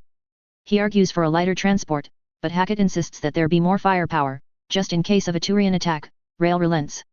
He leaves Han in command of the Durfree as Hackett vows to defend it in Rael's absence. After collecting the Quarian captain, the destroyer departs through the relay and towards the migrant fleet. Rael provides the necessary star charts to navigate the space without issue. "Hold tight, Captain Zora, we're jumping to hyperspace," the navigator says. They push the throttle, push the engines to light speed, and jump to hyperspace. The stars stretch as the blackness of space disappears and Rael marvels at the iridescent light. "Ancestors. Don't look for too long," the navigator says, "hyperspace madness is a real issue after prolonged exposure." "Apologies, it is just such a new experience," Rael says. "Are you certain it will be faster?" "We are just about to hit 1 light year of travel," he replies. "Keela," Rael gasps. Vice Admiral Stephen Hackett Vas Malgus did not exaggerate when he said it was much faster than our traditional FTL. What would take the Durfree over a week of travel is done in a few hours, even with great detours around known gravity wells. At Rael's suggestion, the destroyer exits hyperspace at the system's edge and approaches the migrant fleet at its front. The Sith captain and his crew are astounded at the sheer number of ships collected together all in one place. Some of them are falling apart, but that doesn't take away from the sheer logistical work it must take to coordinate them. A hail comes as several ships move to intercept the destroyer. They answer and Rael takes the call. "Unknown vessel, identify yourself. How did you get so close to the system without detection?" "This is Captain Rael Zora Vas Durfree. I have returned with urgent news regarding first contact with a previously unknown race. First contact? I need to speak with the Admiralty regarding diplomatic actions with this new race, the Sith. What has become of your ship, Captain? It remains in Sith space. Their ships are faster and can communicate across the galaxy independent of the Citadel boys. As of right now, it is the only means of communication to their space. I came alone with a crew of Sith and left my lieutenant back with our ship. You will find all in order as the ancestors will. There is nothing said for a few moments before the Quarians reply, stay where you are. We will retrieve you. Keela S. Eli. Rael says. The connection cuts and Rael is brought to the hangar as a Quarian shuttle comes for him. The shuttle brings the captain to one of the largest ships in the fleet, the Rhea. After a lengthy decontamination procedure and screening along with a plethora of formalities, Rael is brought before the assembled Admiralty board. They stand at their podium looking down upon him. You have discovered a new spacefaring race, Captain. The Center Admiral, Admiral Yaroni, asks. Yes, Admirals, as my crew and I returned from our surveying mission, we came into contact with this race, the Sith. The board members talk amongst themselves at Rael's confirmation. The leftmost Admiral, Namru, speaks up, if we deliver this news to the Council, perhaps we can fall into their good graces, perhaps we can build our relationship with them by ferrying them into galactic society. Admiral, I apologize, but I don't think that reporting this to the Council would help us. Why is that? The Sith are currently at war with the Turians, Rael says. Ancestors damn it. Admiral Pelnor growls as she brings her fist down on the podium, so they're becoming a client race of the Spikeheads. Rael shakes his head, actually, that's the most important part of what I have come to tell you. They're holding their own. Even more than that, they've repelled an invasion of one of their colonies and are in the middle of a campaign into Turian space. That is how we found them. We discovered remnants of a battle against the Turians and followed it to their conquered territory. She leans forward, impossible. How can they match the Turians? They have no MassEffect technology, Rael explains, they have developed FTL technology independent of Element Zero as well as energy weapons and shielding. They fight using unconventional tactics, machines, and weapons. They have created things we've never seen before, their technology can help us. I came here from the Gallium system in a matter of hours. That's how much faster they are than us. What exactly are you proposing, Captain? Admiral Foresi probes. Rael swallows and steadies himself. They have proposed a trade between our peoples for their technology and even a few of their ships. Admiral, Utalo, hums, and what is it they want in exchange, Rael? We don't exactly have the credits to buy these things from them, and I doubt they'd even take them. They want star charts, specifically anything that could get them secret routes through Turian space. They said that if we can give them a backdoor into Palaven, they're willing to give us at least one of their battle cruisers. The admirals take a moment before Foresi speaks up. This must be some kind of trick, Captain. No military would part with so much after just meeting a new race. What they're asking for would essentially make us outlaws in hierarchy space, and shoot on-site targets for their patrols. We are already on less than friendly terms with them, this will seal our fate. However, if these Sith are winning a war against the hierarchy and are willing to work with us after just meeting us, it may be worthwhile to sell out the Spikeheads, Pelnor argues. Utalo nods. If it is true that they have weapons that don't use MassEffect, then these new resources cannot be overlooked in our fight against the Geth. No, we cannot risk the Citadel's wrath. Perhaps if we turn in all this information to the Council, they might grant us more favorable treatment, maybe even allow us to work our way back into an associate race. Rael has had enough, go crawling back to the Council. They're the reason we're stuck in these ramshackle ships drifting in space looking for scraps. They've turned us into beggars and second-class citizens. They know we are the best engineers in the galaxy and yet they treat us no better than Varen. After our initial contact, the Sith treated us like honored guests, like we had worth. This offer alone is more than what the Council has ever given us. If you betray this offer made in good faith and sell them out to the Council, then you all truly are the Citadel suit rats. Choose your next words carefully, Captain, the Admiral Yaroni growls. Rael meets his glare head-on. I know we lost much in our 3 lifetimes in exile, but I never would have imagined that we lost our pride as a people too. Are we really so far fallen that we would lose this chance to get ahead in the galaxy merely because it would step on the toes of the people who abandoned us when we needed them most? The Sith know exactly what they are fighting against by going to war with the Turians. They don't care because they hold their pride as a people above everything else. When their people were killed by the Turians, they didn't beg for forgiveness, they decimated half of Torix in retaliation and destroyed an entire Turian fleet. Do you really want to make an enemy of them when they've offered their hand in friendship? Rael leaves that hypothetical in the air for the admirals to process, unflinching in his declaration. The admirals say nothing for a few seconds, the points Rael makes getting across their minds. Utalo breaks the tense silence. Captain, you've served the patrol fleet well as a captain, despite the challenges to your ascension through the ranks.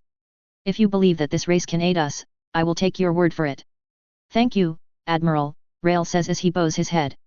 Pelnor speaks next. I hold no love for the Turians, so I'm inclined to agree, but I want to know exactly what we'd be getting in this cruiser.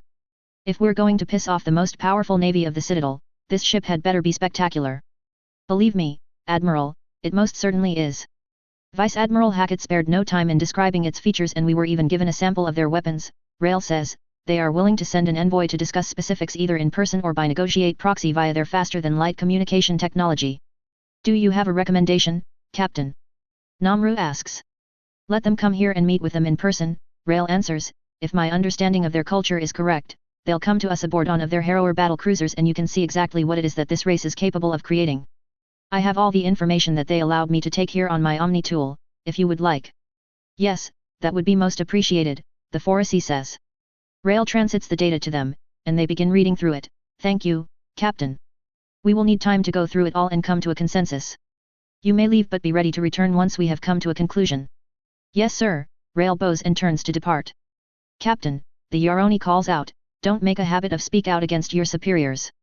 Otherwise, well done bringing this to our attention. You've done your ancestors proud. Rael bows and leaves. He makes his way through the ship, into the civilian living spaces, going through the extra decontamination procedures to enter into the designated child living spaces. After this, he finds a room with a Quarian woman and a little girl in a sealed containment unit. Nalia, Rael says. Rael, I wasn't expecting you, she replies as she moves out of the way of the unit. Talai, look, it's your father. The child doesn't respond beyond a curious look. To be honest, I wasn't expecting to come back anytime soon. A lot has happened, and this is an extreme circumstance. What circumstance, Rael? Are you in trouble? Nalia inquires. No, well, not yet at least, Rael answers. I've happened upon perhaps the greatest discovery the migrant fleet has ever seen. A new spacefaring race with energy weapons and no MassEffect technology, the Sith. They're open to trading with us. No MassEffect technology? Oh, the poor things. Is the Admiralty taking them under its wing? She asks. Hardly, Rael replies, they're far from helpless or, strapped, as their Vice Admiral put it. Look at this.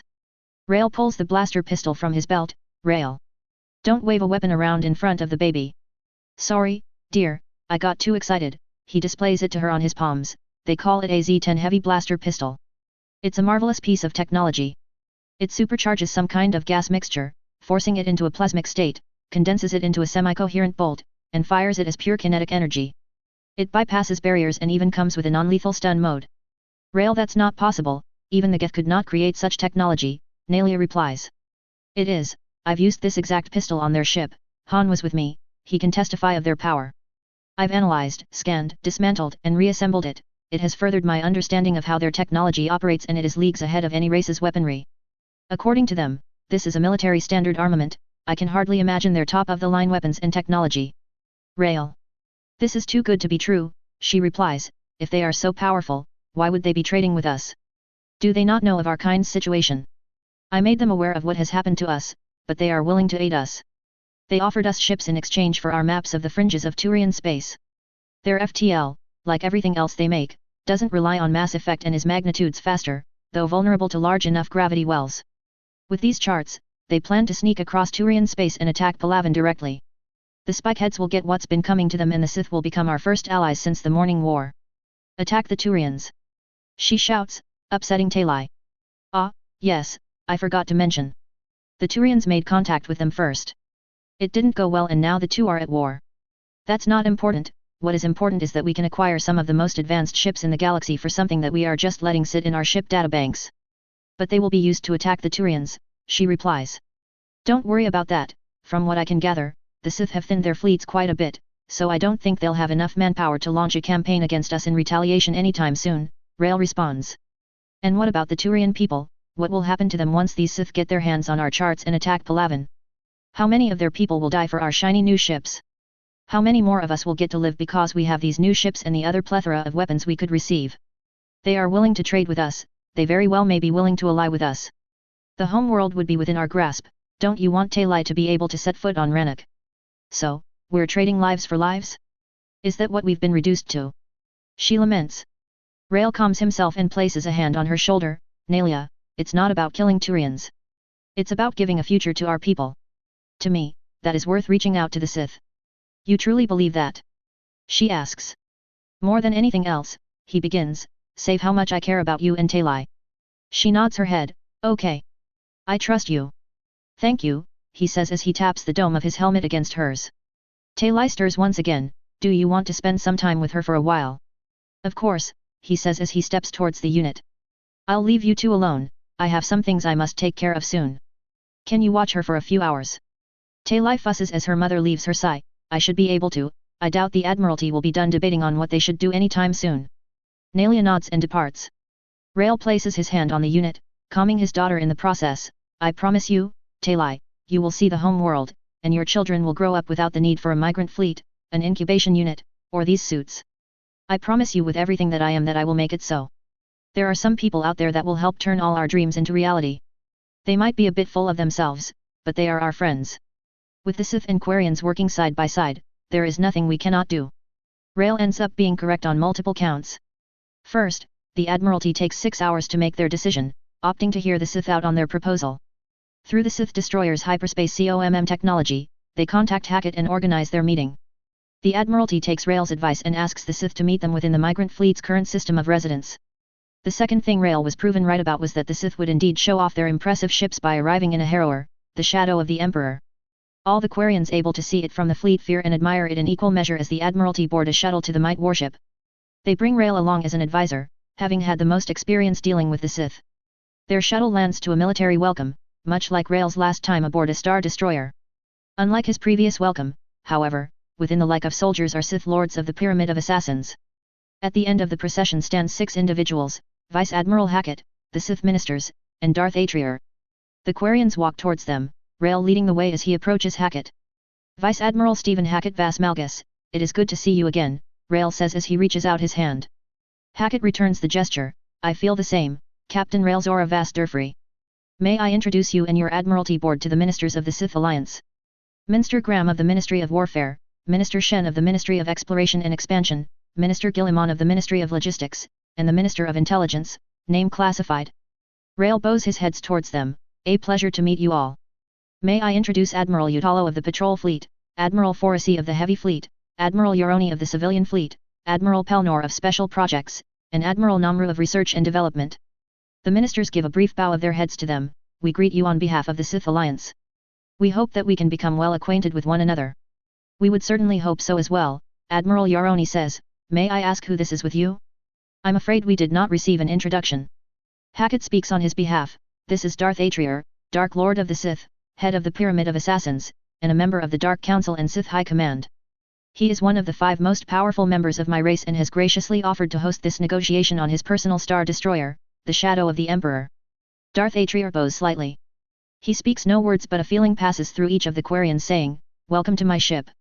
I fear that Milord is not one for many words and is here merely to oversee and observe as we do business aboard his vessel, the Minister of Intelligence says, now, we have a room prepared for negotiations, if you would like to begin immediately.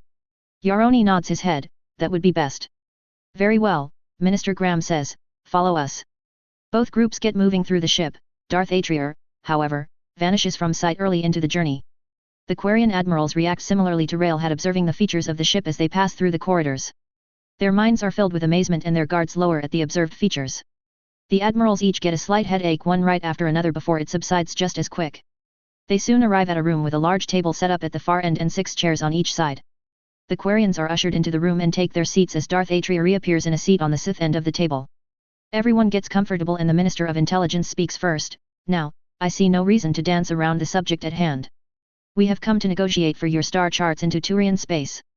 Very well, let us begin, says Admiral Utalo as he displays the star charts on his on-my-tool, this is all the information that we have regarding the space directly outside the Turians' claimed territory.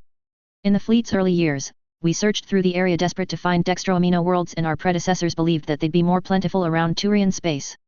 The fleet lost a great many ships and scouts poking about their space.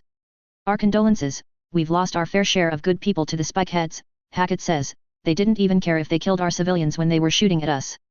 Typical, Admiral Foresi growls.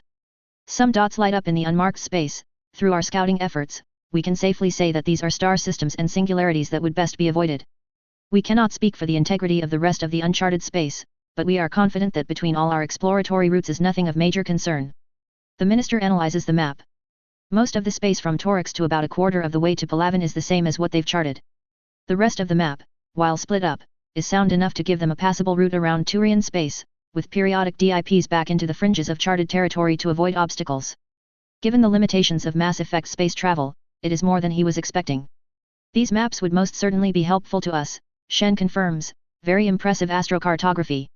Indeed, given their uses to you, we should expect a large price to be paid in exchange for them, Admiral Namru replies.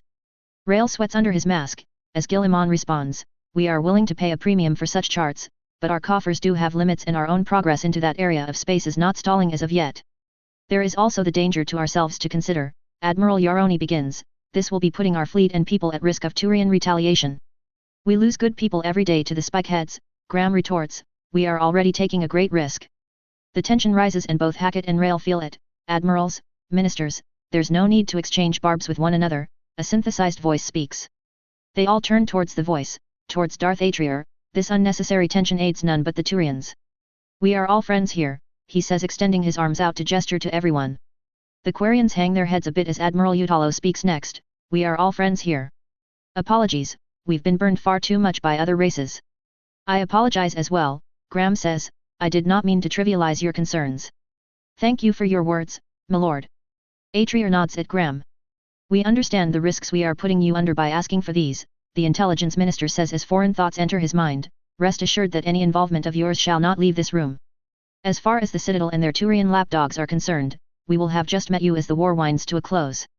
You think you can hide this from the Solarians and the STG?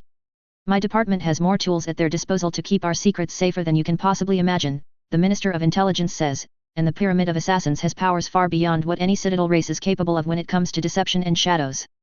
Between the two of us we are more than capable of dealing with any STG or specters that come trying to unravel our secrets.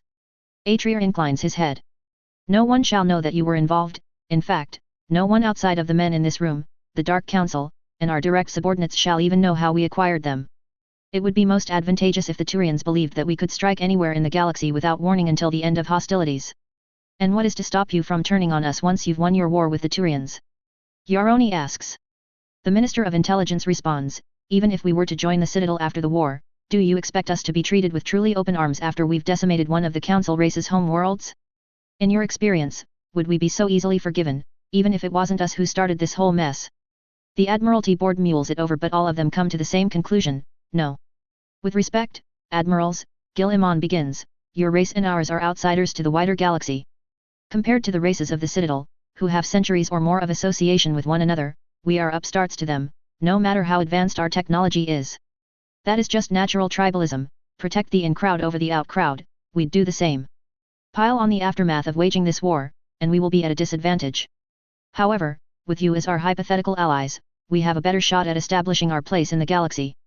On the other hand, with us as your potential allies, you will get preferred treatment in regard to our technology, resources, and military defense. Logically speaking, it makes much more sense for us to maintain good relations with the Quarian race over selling you out to court the Citadel. And if I am being honest, your people are much more like us than the races of the Citadel are, Graham adds, they've grown complacent and have been technologically stagnant for centuries. Your people have had to adapt to dire circumstances and have been able to make your ships last by any means possible, quite a feat in my book. From our limited knowledge, Quarians seem to be the only race in this part of the galaxy inventing new things. Such is the nature of striving against the odds, something our people know quite well. Very well, you have convinced me. Yaroni admits. Myself as well, Admiral Foresi. Now let us discuss your full offer for our star charts. The Minister of Intelligence speaks up, given the extensive charting involved and in consideration of your risks, we are prepared to offer 5 fully stocked harrowers in exchange for them. I'm afraid with the needs of the war however, they will have to be delivered after hostilities have ceased. They will, however, be guaranteed new from the yards. 5. Rail interjects, drawing all eyes to him. Yes, 5 to collect over the course of a year after the war has concluded or after 1 year has passed from today, whichever comes first. A good deal, no? We are new to the galactic stage, we thought it efficacious to put our best foot forward to our most promising allies, especially after the unprecedented attack from the Turians. Graham looks to Atrier, who nods to the minister before he addresses the Admiralty Board, we are even prepared to offer you sanctuary in our space should they discover that you aided our war effort. You'd be considered our guests until we can find a world that can house you. The Turians will not be able to reach our inner space and you will be protected. That is quite generous of you, Minister, the Admiral Utalo replies. We want you to know that no matter what befalls our fleet in this war, we will stand by those who aided us, the Intelligence Minister replies. There is mumbling among the Quarian leaders as they nod to one another. The Admiralty has reached a consensus, Admiral Yaroni says, we shall accept your offer. Hackett smiles at their words, let us hope this is the beginning of a long and prosperous relationship. You've done us a great service this day, and unlike the Council, the Sith never forget their friends. We will hold you to that promise, Vice Admiral, Namru replies. The Guilliman is handed a datapad with signatures from all of Sith High Command and passes it on to the Admiralty board. They read over the terms one last time, finding no discrepancies from their verbal agreements, and each signs it. They hand it back to the Sith and reach out to shake their hands, to which the Sith reciprocate. Thank you, my friends, Graham says, this is a momentous occasion, one that we believe calls for celebration. We've procured some dextro-based drinks to give you a proper send-off and to begin our most prosperous relationship. The admirals all perk up, that is much appreciated, Minister. Of course, it is only proper, the Minister of Intelligence says, we owe our impending victory to you, it is the least we can offer. Droids bring in the assortment of beverages, many vintage bottles unopened. The Quarians grow wide-eyed at the bottle of century-aged Turian brandy in the assortment. More droids enter with expensive drinks from Earth for the Sith. The two types are placed on separate sides of the room as the two races acquire drinks and then mingle with one another. Rail approaches Hackett with a drink in hand. How did your people acquire such valuable drinks? The late governor of Torix had quite the collection and is not in a position to consume them, Hackett replies. Rail nods in understanding. I find myself very fortunate that we found you in the way that you did. No matter how this turns out for your people or mine, I am glad that we were able to meet. For the first time in 3 Quarian lifetimes, my people have hope for a better future. Hackett smiles at that. How about a toast then? A toast? Cooked bread? Is that normally served with Sith drinks? The term has its origins in such, but, no. It's an old custom that goes back to ancient humanity. We both raise a glass to our hopes and aspirations, and drink together. Okay. Just do as I do and drink when I drink, Hackett says as he raises his glass between them, to victory over our enemies and to new friends. Rail raises his own, to the home world I hope to see and to new beginnings. They tap the two glasses together. Hackett takes a sip from his glass as Rail retrieves a wrapped straw from his suit pocket and drinks through his vocalizer. Is that a straw? An emergency sterile induction port. The two have laughed before a chill runs down their spines and Atria appears before them. Milord, Hackett bows. Rail follows his example. Darth Atria says nothing but hands a datapad to Rail, who takes it with some hesitation. What is? Before he can finish, the Dark Lord is gone, as if he was never there at all. Rail reads through it as Hackett takes another sip of his drink. I never expected that you'd be given a gift from a Dark Council member. That's quite an honor. What is it? If it's not meant to be private. It looks like contact information for a Darth Chemos, Rail answers, and a note that says, for your health. Darth Chemos is another Dark Lord, the head of the Pyramid of Alchemy, Hackett clarifies. Her pyramid specializes in using the Force to alter the properties and attributes of matter and organisms. I don't know much about her personally, but if Lord Atria is referring you to her, he may believe that she can help with your poor immune system. Rail gives him full attention. Go on. Line break. It is not a day later when Darth Tempestus travels through the Sith Academy and down to the deepest recesses where lay the Iron Chamber, Darth Ferris' personal training room. Despite the soundproofing, the clangs of combat are still audible from outside.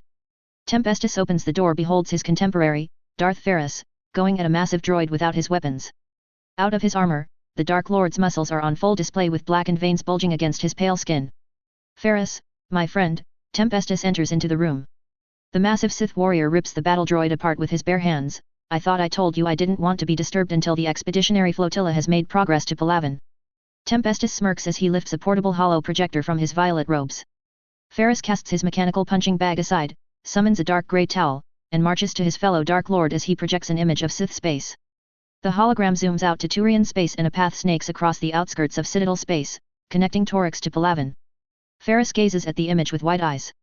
Tempestus chuckles to himself. Turns out there are other races out there who don't like the Turians enough to trade their star charts for a few ships. Our new friends, the Quarians, have opened the door to Palaven. Let us not waste the opportunity. Preparations are being made back on Earth. Operation Coruscant has entered its next phase. The Citadel Council may try and force peace between us, but we will win this war, and everyone will know it. I will bring that planet of spikeheads to its knees, make no mistake about that, my old friend, Ferris replies. That is why this mission will be the maiden voyage of the strength of Imperius. High Command is gambling everything on this attack, it must succeed at all costs, Tempestus adds, Atreus and myself shall be fighting alongside you to bring them down. I will take that world, even if I was the only Sith on the planet to do it, Ferris replies, this is a grand day for the Sith Alliance. Indeed, Tempestus replies. The door opens again, and an honor guard marches in, Milords, I bear a message from Darth Vafrem. He calls an emergency assembly of the Dark Council in his studio. For what purpose does he feel the need to assemble us now? Tempestus inquires. He's had a vision, Milord, he said it concerns the great enemy. And why precisely has the quarantine been extended to this system? I have all the necessary paperwork and certification to prove I'm not some spy, and I've even submitted my ship for search. There is no reason that you should be holding me and my crew here, the Asari captain argues. We're sorry ma'am, orders come straight from Turian command, no travel is permitted to or from this relay without hierarchy approval, the Turian on the screen answers. This is ridiculous, I will be voicing my deep concerns with the Citadel Council, mark my. She quiets down as her sensors detect a probe as it exits hyperspace from behind her ship. The Turian's expression falls as he calls out orders to his crew and shuts off the communication. The Asari captain and her crew watch the Turian ships assume formation, pointing their guns towards the probe. However, Star Destroyers emerge from hyperspace well within their turbolasers' effective range and open fire, by the goddess. The Asari crew panic and evade the best they can as they make for the relay. The Sith target the Turian warships for the most part, but stray shots come close to hitting them. Take us to the relay, we're getting out of here, the captain orders. The corvette makes a beeline for the relay. It shakes and rattles as a shot grazes their hull. Desperate, they move behind the Turian ships, using them as cover as they close the distance, approaching relay. Where to, Captain? The Citadel, something tells me this is why the Turians have cut off travel to their systems. The few more close shots and the ship makes it to the relay, catching a glimpse of the Sith First Assault Fleet destroying the relay COMM buoy. The Asari vessel shoots off towards the Citadel as the Sith finish off the meager relay guard. Admiral, did you catch that? General Williams asks as he glares out the bridge window. Drescher's fists tighten. Unfortunately I did, General. We've been caught it seems, that was no Turian vessel. Someone in the vanguard is getting hell for this. I suppose we'll have to take these next few systems quickly, before the net of politics ensnares us, Williams responds. Drescher lets a smirk show as she taps the communication console. All fleet vessels double time, I want this system subjugated by week's end and the next 2 within the fortnight. There we go, the Sith have a map and the Citadel is about to find out what the Turians have been hiding. The war has been more of a background thing the last couple of chapters, but we'll bring it back soon. I hope that the Admiral names sound Quarian enough, though they really won't be around enough in the future to matter. I'm really leaning into Rael's obsession with defeating the Geth and getting Rannoch back in this part of the story. Also, a vision of the great enemy that throws a bit of a wrench in the Sith's plans. What will they do when they learn what their fabulous bastard Vafrem has seen? We also get a taste of Darth Atreus and what he does, we'll be seeing more of him later. The thing with Atreus is that while all the Dark Council are master manipulators, he is the master among masters, mostly because that is what his pyramid specializes in. He makes for an excellent negotiator when more subtle methods are available. As a side, Chemos is going to be enemy number 1 for the Council, considering she can undo everything they've done to keep the disobedient races in check. If you like it so far, leave a review to help make it better. Chapter 11, Inevitabilities. Rights and stuff belong to Disney, EA, and BioWare. Y'all know the drill by now. Reviews. Heartfelt lives, Forte lies mom, it is less that she is going to betray Rael and the fleet, and more that she is exceptionally concerned that Rael can just wave away the thousands, possibly millions of deaths that will occur as a direct result of aiding the Sith. Guest of 2/20ths, Force sensitives do exist in all the races, though none have any real idea what it is and most don't really do anything about their Force sensitives. Nonyarb, thank you. Red Tech 55, bam indeed. TBC deadly, unfortunately, no, that would go against the disclaimer at the beginning of each chapter. AMON34, thank you. KITE 15663, I agree, that would absolutely destroy the Citadel. The grandeur they present is mostly a facade they put up to keep the status quo, hence why they never put any real effort into bringing the Terminus systems into line. They really cannot without exposing themselves as weaker than they appear. Hence why this up-and-coming race with powerful technology is such a prize to the Turians. Better weapons, faster FTL, and powerful warriors would tip that balance of power. And the constant need for refueling is another reason that hyperspace is better than Mass Effect FTL. Remember, the Sith exiles spent years wandering the unknown regions before they landed on Dramund Kos, they don't need the constant replenishment that me ships do. Frank Q, they will have a good deal of time. Hyperspace can do what takes me ships days and mere hours. Lazy Fox 1991, funny you mention preparing for the Reapers. They'll mostly react with skepticism to the Force. Sith and Batarian relations will be like seeing a chihuahua yapping at a Tibetan mastiff who is mere seconds away from mauling it. Roly nolly, my thoughts are that a 6 can recognize the command to shut down and carry it out, but an AI can understand what it means and ask why it must, like how the Geth started when they were first gaining sentience. Droids are essentially in the middle, they can understand the why of orders but cannot go against their programming. Right word, thank you. Hasiasema, thank you. Hellion 117, mostly like they are in the games, subtle superiority complex, obsession with the superficial, slow to act, generally thinking they're wiser than everyone around them, and hell-bent on keeping any dark secrets of theirs hidden at all costs. Time Traveler 1900, their reaction is here. The Asari will be shocked and angered by the war but will move in thinking they can negotiate with the Sith on the Citadel's terms. Hadrian Caesar. Fari Yukiha, Rael's wife is more concerned with her husband's dismissal of the inevitable deaths of thousands of Turians, rather than the fact that they are going behind the Citadel's back. Guest number 2 of 2/20ths, thank you. Guest of 2/21ths, no force-sensitive Talai, sorry. Oscuro Signore 51, Vafrem will be the chief negotiator, after the war has ended. Before that, they need their best mind reader and manipulator. There will be trolling though, don't you worry. Not too much will change with Talai's personality.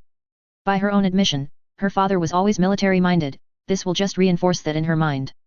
Also, are you reading ahead of what I've written, because you are very close to saying what I have planned for after the war. Rex and Ferris would make very good friends and Ferris would go right for the ring coal. I don't think there are enough policemen in the galaxy to stop their drunken rampage once they've started.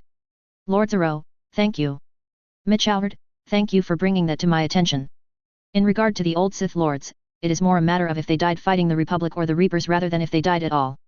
Right now, I'm leaning more towards most of, if not all, the major Dark Lords having died before the move to the Milky Way galaxy. Nox and Wrath are the types of people to go down taking half a planet with them. The Black Prince Thomas, the general population of the Citadel will be initially fearful, but the Council will downplay everything to keep them calm, at least until Operation Coruscant is revealed. Kill the Xenos, personally, no they will not see it. Thought he aftermath is fair game. Comment 9, thank you. Siravius, the races will react better than you'd think, worse than the Turians would have hoped. Nixium Nefendile, thank you. Blue T21, sorry, but no. It's the other great enemy. Eric Freak, the dark side has the best cookies, the Citadels have raisins. They may or may not see that there is someone super important to fighting the Reapers in the future. Guest of 2/20, as a rule of thumb, the Dark Lords at this time are as strong as Valen and the Force-sensitive player characters from Swter. Shipunk, thank you. Auspicious Orangutang. Perseus, while she would be capable of doing so, there would need to be a great deal of experimentation to change the amino acid structure of an entire organism. The cost of Quarian lives would be great. Valcruz, Darth Ferris is not specifically a reference to Ferrus Manus, more to the Latin word ferrus, meaning, made of iron or cruel/unyielding. I assume that Ferrus Manus is as well since his name loosely translates to Iron Hand. LOKI 98065, no war beasts for now. They will be a bit panicked but still believe they can get clean diplomatic victory in the end, the poor fools. Flip FLIP2 Electric Boogaloo. Ravan Lord of Revenge, I assume you typed in a website to a name generator. This site is weird with what it automatically takes out. Trying to get R&D all together has tripped me up many times. I did however take your advice so thank you. Karen 5699, it's Reapers, and thank you for reading. Guest of 3 halves, thank you. Spartan Hybrid 1.5, more dedicated carriers are coming in the future, don't you worry. Antex the legendary Zoroark, thank you for reading I hope the rest of the story will live up to your excitement. Guest of 3/5, ask and you shall receive. Koluz, thank you. Now on to the show. 4 of the Dark Lords march into the studio of their contemporary, Darth Vafrem, at the behest of his hasty summoning. They all pass by the scores of sculptures, paintings, and writings scried on papers throughout the room. In the farthest corner lays a statue of a mechanical squid long since broken to pieces. Along a long wall sit paintings of the Sith Empire's history, depicting Dark Lords and their battles against the Jedi and rivals. They find the Dark Lord of Arts fretting in front of a painting, paints, brushes and other instruments strewn about him. He stands before the 10-foot-tall painting, making no indication of his awareness regarding his guests. Please, for the love of Imperius, don't tell me you had me dragged to your studio just for yet another one of your paintings, Chemos growls. Vafrem takes a long, exaggerated breath before turning around. Chemos, with all the due respect you deserve as my friend and esteemed colleague, can you, in all your grand intellectual prowess, for once pull your head out of your own ass for the sake of our species' continued survival and listen to me for 10 minutes without complaint? Chemos is taken aback by the rebuff and Ferris raises an eyebrow. Your messengers mentioned, the great enemy. Does this mean, Yes, my friends, I'm afraid it does, Vafrem says as he sweeps back around towards the painting. I have seen them. The ones who had destroyed the old empire, and who shall return to destroy us once and for all. The Reapers, Tempestus hisses, they are returning? Vafrem nods his head and moves away from his art. Take a look. The 4 remaining Dark Lords look at the painting, expressions ranging from thoughtful to confused. On one side, the Alliance's sworn enemy, the Reapers. Hundreds of the massive sentient space squid machines are emerging from the light of a relay. On the other, the Sith and the various races of the Citadel charging forward from the shadow of what could only be the Sith Academy on Korriban with the Citadel itself in orbit. At the center of it all, a hooded Sith Lord raises his crimson lightsaber aloft in defiance at the machines. Around him, are members of the various races, several Sith, a suitless Quarian, 2 Asari, a Solarian, 2 Krogan, a reptilian race they've not seen, and even a Turian. They all stand with the Lord as he leads the races against them. And we're certain this will come to pass soon. Ferris asks. In our lifetimes at least, Vafrem says as he points to the left side of the painting.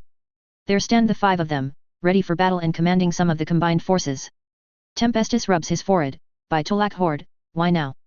Is there anything else you can tell us about this vision? Be satisfied I have been able to acquire any foresight regarding this subject in any capacity. The future is eternally elusive, especially concerning the coming of the Reapers. Trying to divine visions of them is as if attempting to gaze into the sun, blinding, Vafrem answers. Do you know how many hours, days, weeks, or months I have spent reaching out in vain to get any visions of them? Now I'm finally acquiesced and it's still cryptic as the ancients. Chemos leers at the Sith Lord in the center. This man, who is he?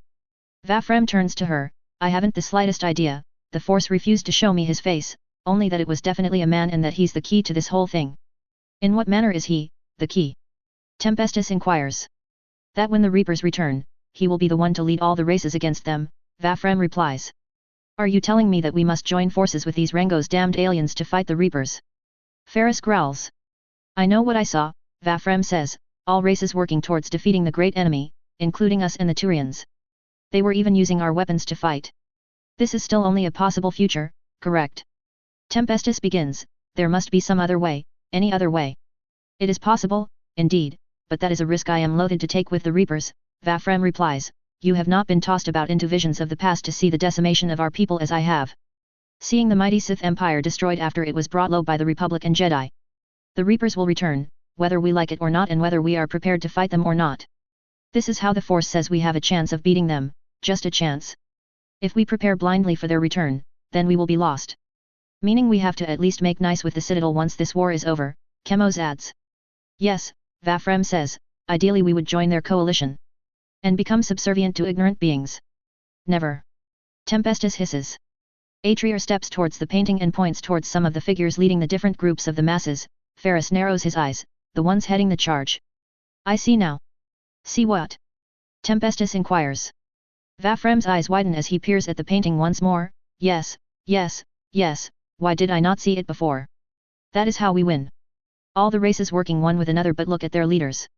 Tempestus analyzes the painting again, and grins. They're all Sith. Precisely, Vafrem says, we are the ones who shall lead the galaxy against the Reapers. This is a message from the Force. We are the chosen champions of the dark side, it is our task to free the galaxy from the Reapers. And to do that, we must relinquish our technology to these aliens. Tempestus asks. To be fair, Chemos begins, I do prefer my meat shields to be able to put up a bit of a fight for me before I can put their corpses to use. Why now, when we are so close to victory? Tempestus bemoans. I have not the slightest idea, Vafrem says, but for this small window of time, my blindness of the Reapers faltered, and I was able to see this glimpse. Tempestus, I think you are forgetting the most important principle when negotiating, Ferris begins, that you come to the table from a position of strength. Operation Coruscant will be launched, Palaven will fall, and we will enter the galactic stage as the race that defeated the Turian hierarchy. Seems like that would invite challenge to us, Chemos says. Let them come, Ferris replies, we're already trouncing the so-called greatest military of the Citadel, what does it matter if some petty warlord believes they could stand against us? He turns and departs with haste. I'm recalling the majority of the fleet back to Torix and ordering the vengeance of Nox to dive farther into Turian space to distract the Citadel. It is high time we finally reveal ourselves to the wider galaxy. We will strike the moment that we know the Citadel is preoccupied. Tempestus nods and departs after him. There are still some preparations that must be seen to. I shall take care of them. Atrier vanishes, leaving Darth Chemos and Darth Vafrem together. I wouldn't suppose that you'd like to join me for a bit of tea. Do you have coffee instead? Ah, Fair enough. Tavos prides herself on a great many things, her foresight being chief among them. Hence while she is having the most hysterical rant of her entire life, she is still quite pleased with herself on her foresight to make her office completely soundproof. Those idiotic, hard-headed, arrogant, imperialist, purebloods. She lets out her frustration. Of all the imbecilic decisions I've ever seen in my lifetime, this beats out even the creation of the Geth. Goddess help me. Upon receiving the testimony of a freighter captain escaping a space battle within the Turian quarantine zone, one that has seen expansion far beyond what is reasonable for an insurgent uprising, she goes through a whirlwind of emotions and gets stuck on anger. Never before seen ships of unknown origins that drop out of nowhere and open fire upon the Turians. This goes well beyond an uprising in Turian space, or even a mass pirate attack. Tavos remains in her office a few more minutes to cool off before recomposing herself and exiting her office, heading straight for the Turian counselor. She meets Bellies standing in the hallway between hers and Spiritus' offices. I take it you just found out that a hostile force is on a rampage through Turian space as well. And you've known for how long exactly? She probes with a notable amount of curtness in her tone. Not much longer than you, my sources are just a bit quicker to get back to me, he replies. I cannot believe that Spiritus would keep this from us, Tavos growls. I can't believe he was able to keep this as shrouded as he had for as long as he did. Perhaps I underestimated his ability to navigate political intrigue. I have a few theories as to what is going on, but I'd rather we confirm it at the source. Right, Tavos replies as she continues her stride towards Spiritus' office. They reach the door and storm in, ignoring the Turian security officers. The Turian counselor looks up from his desk with an astonished expression, which quickly turns to anger. Tavos, Bellies, what is the meaning of this? Tavos pulls up the report and sends it to Spiritus Omni-Tool. Care to explain this, Spiritus? Tavos asks with a furious gaze. The young Turian counselor opens his mouth in a moment of defiance but closes it before anything can come out. He clenches his talons, then relaxes them with a sigh escaping his mandibles. In my defense, the Primarch didn't tell me anything until our colony and several hundreds of our ships were already destroyed. This comment freezes his fellow counselors. The words take a moment to register. It takes another few moments of scrutiny to ascertain that Spiritus is not embellishing the statement. As absurd as it sounded, the Turian hierarchy, the military arm of the Citadel, had lost an entire world and hundreds of ships, at the very least, to this unknown entity. Explain, now. Tavos snaps before recomposing herself, please. 3 months ago, a patrol was monitoring Relay 314 when it had been activated, from the other side. In accordance with Citadel law, the patrol moved to arrest the offenders and made first contact with the race responsible. Offenders that logically would not have ever known about any such law prior to that point, Bellies adds. 3 months. You've been in conflicted contact with a new race, ignoring every first contact protocol for 3 months. Your people have allowed a first contact scenario to get completely botched because of some misguided policing action. I assume that your people fired first thinking they'd easily fall. Regardless, Spiritus dodges the accusation. There was a skirmish at the opposite end of the relay and several of the hierarchy's ships were damaged or destroyed. Fearing that this race, the Sith as they call themselves, would continue to open up relays with reckless abandon, a fleet was mobilized on what was assumed to be their home world. The fleet was repulsed. An entire Turian fleet was defeated in an attempt to take one planet. Tavos gasps. You said, assumed home world, I predict that was not the case, Bellies comments. After some time into the invasion, the pacification fleet was ambushed by another Sith fleet, which just appeared out of nowhere. Only one dreadnought and a handful of cruisers escaped. Turns out, the fleet was sieging their outermost colony, and failed to capture it.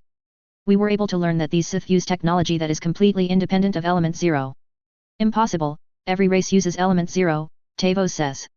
Tell that to them, Spiritus hisses back, I'm sure they'll realize that their high-energy plasma weapons, impossible to trace FTL, and their nigh-indestructible energy shields and heavy armor are just figments of their imagination.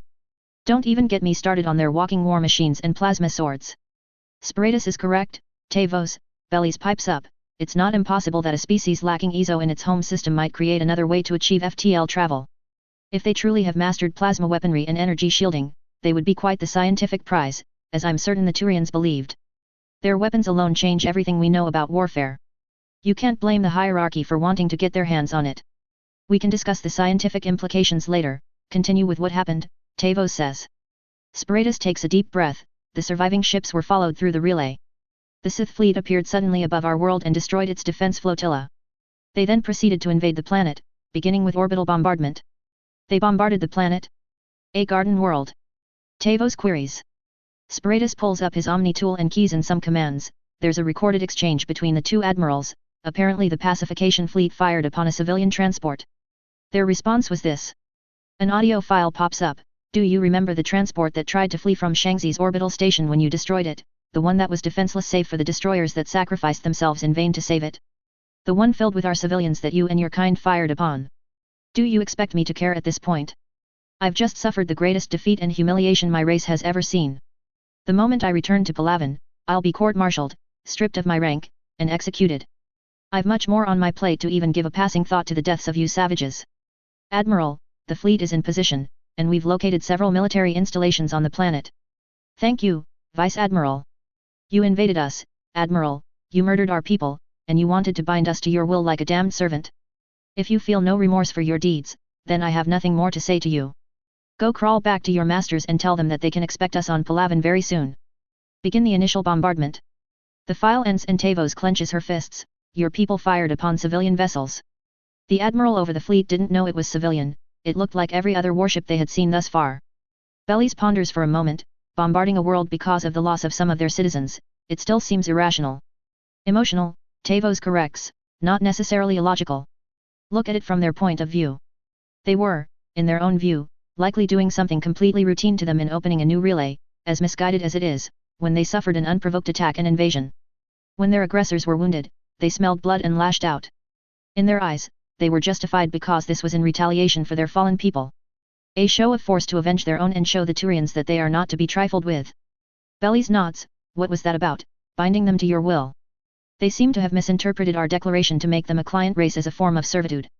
For the love of the goddess, please tell me that your people didn't open communications by telling them that you intended to make them a client race after you had just attacked them. I will admit that it was a very short-sighted decision on behalf of the captain in command of the patrol, but in his defense, we had no idea that they could get a working translation program set up so quickly between them. Tavos takes a deep, angry breath, and what happened after that message you played for us? They declared war then and there at Torix and invaded the colony, officially kicking off the Turian war with the Sith. We soon assembled a fleet to drive them back to their space, but it was repulsed due to their use of a hitherto unforeseen dreadnought ship class of theirs. They have dreadnoughts. How large? Bellies asks. Just one as far as we can tell, only barely reaching the 1 kilometer mark. Its main gun, however. He taps at his Omni tool and a recording plays on his computer screen. The vengeance of Nox soars before the fleet of 1,000 ships sent to destroy the Sith fleet over their raised colony. Its mega laser fires into the center of the fleet, erupting into nuclear explosion, destroying most of the ships around it and melting those farther out into slag. Such destruction, Tavos squeaks. What exactly is it that it's firing? Bellies asks. From what readings we could get, it seems to be a beam of coherent radiation that rapidly expands when coming into contact with a large enough solid object. The initial blast is devastating enough, but the real killers for our fleets are the heat and radiation that result. Even if you escape the blast and heat, the radiation can still kill everyone aboard a passing vessel. Some of the crews that made it back through the relay died shortly thereafter due to radiation poisoning. On the other hand, they can only fire it once every few minutes or so, not that it matters with how many ships it can destroy in a single shot. True energy weapons, Bellies gasps, now their attack of your colony makes more sense. They wanted both revenge and to goad you into sending a massive force in retaliation so they could wipe it out before your people realized their true technological prowess. They are more cunning than I first thought, and you decided to wage war with them. Like I said, this war had already started when I was made aware of it, Spiritus protests. And you didn't think we needed to know about it immediately because? Tavos inquires. I was assured that this was strictly a hierarchy issue and that it would be cleaned up soon enough, Spiritus defends. You mean that the Primarch was hoping to turn the war back in the hierarchy's favor and keep all their technology all for yourselves, Bellies comments. And you wouldn't have to face the embarrassment of admitting that you've not only ruined a first contact scenario, but actually lost so much trying to fight them. Turian pride is going to be the death of us all, Tavos says. And what does the hierarchy have to show for it? Bellies asks, you have no new technology, no new client race, and fewer fleets and planets than when this mess started. It seems the only thing you Turans have left is your precious pride, but how long until the Sith take that from you too? I suggest that the Asari step in and attempt to salvage anything from this endeavor, Tavos says. You want to make friends with them? After everything they've done to my people? Spiritus fumes. Would you rather us do nothing and wait for the hierarchy to fall to these new up-and-comers? Tavos asks. We will win. Spiritus exclaims, we just need to consolidate our forces and bleed them out. We have learned that they're stretching their forces thinner and thinner as they reach deeper into our space. If we can break them at the weakest link, we can take advantage as they try to regroup. And then what? We create a permanent enemy of this civilization, and they are driven into deeper isolationism. They've shown they're not above destroying fleets with radiation weapons. What happens if they are pushed to desperation? How many lives will be lost in the conflict? Tavos scolds. Sparatus shrinks at Tavos' words, as Bellies nods at her. Tavos is right, Sparatus. If we are to defeat these Sith, we must do it diplomatically. While I have little doubts that we would triumph with our combined might, it would be far too costly for all of us. However, if we can convince them to join us, we may be able to access their technology and even the playing field should they rise up against us in the future. Perhaps we can finally receive the edge we need to curb the Terminus systems. The Turian counselor sighs. Fine, you've made your point. I doubt the Primarch will just cease operations, but I can at least make certain he knows not to interfere with your diplomatic envoy. A good enough start, Tavos says. Also, Sparatus begins again, I have to warn you, this race possesses some very strange and powerful abilities. What sort of abilities? Bellies inquires. Sparatus pulls up one more video on his Omni tool. During our initial invasion we encountered Sith soldiers with special powers. At first, we assumed that they were biotics, but as more and more reports surfaced from different fronts, we discovered it to be something else entirely. While they can move objects around telekinetically like a biotic, they are also capable of reacting fast enough to dodge mass accelerator rounds, and even shoot lightning from their fingertips. Their main weapons are actually swords made of plasma. Sparatus, that's just absurd, Bellies jabs.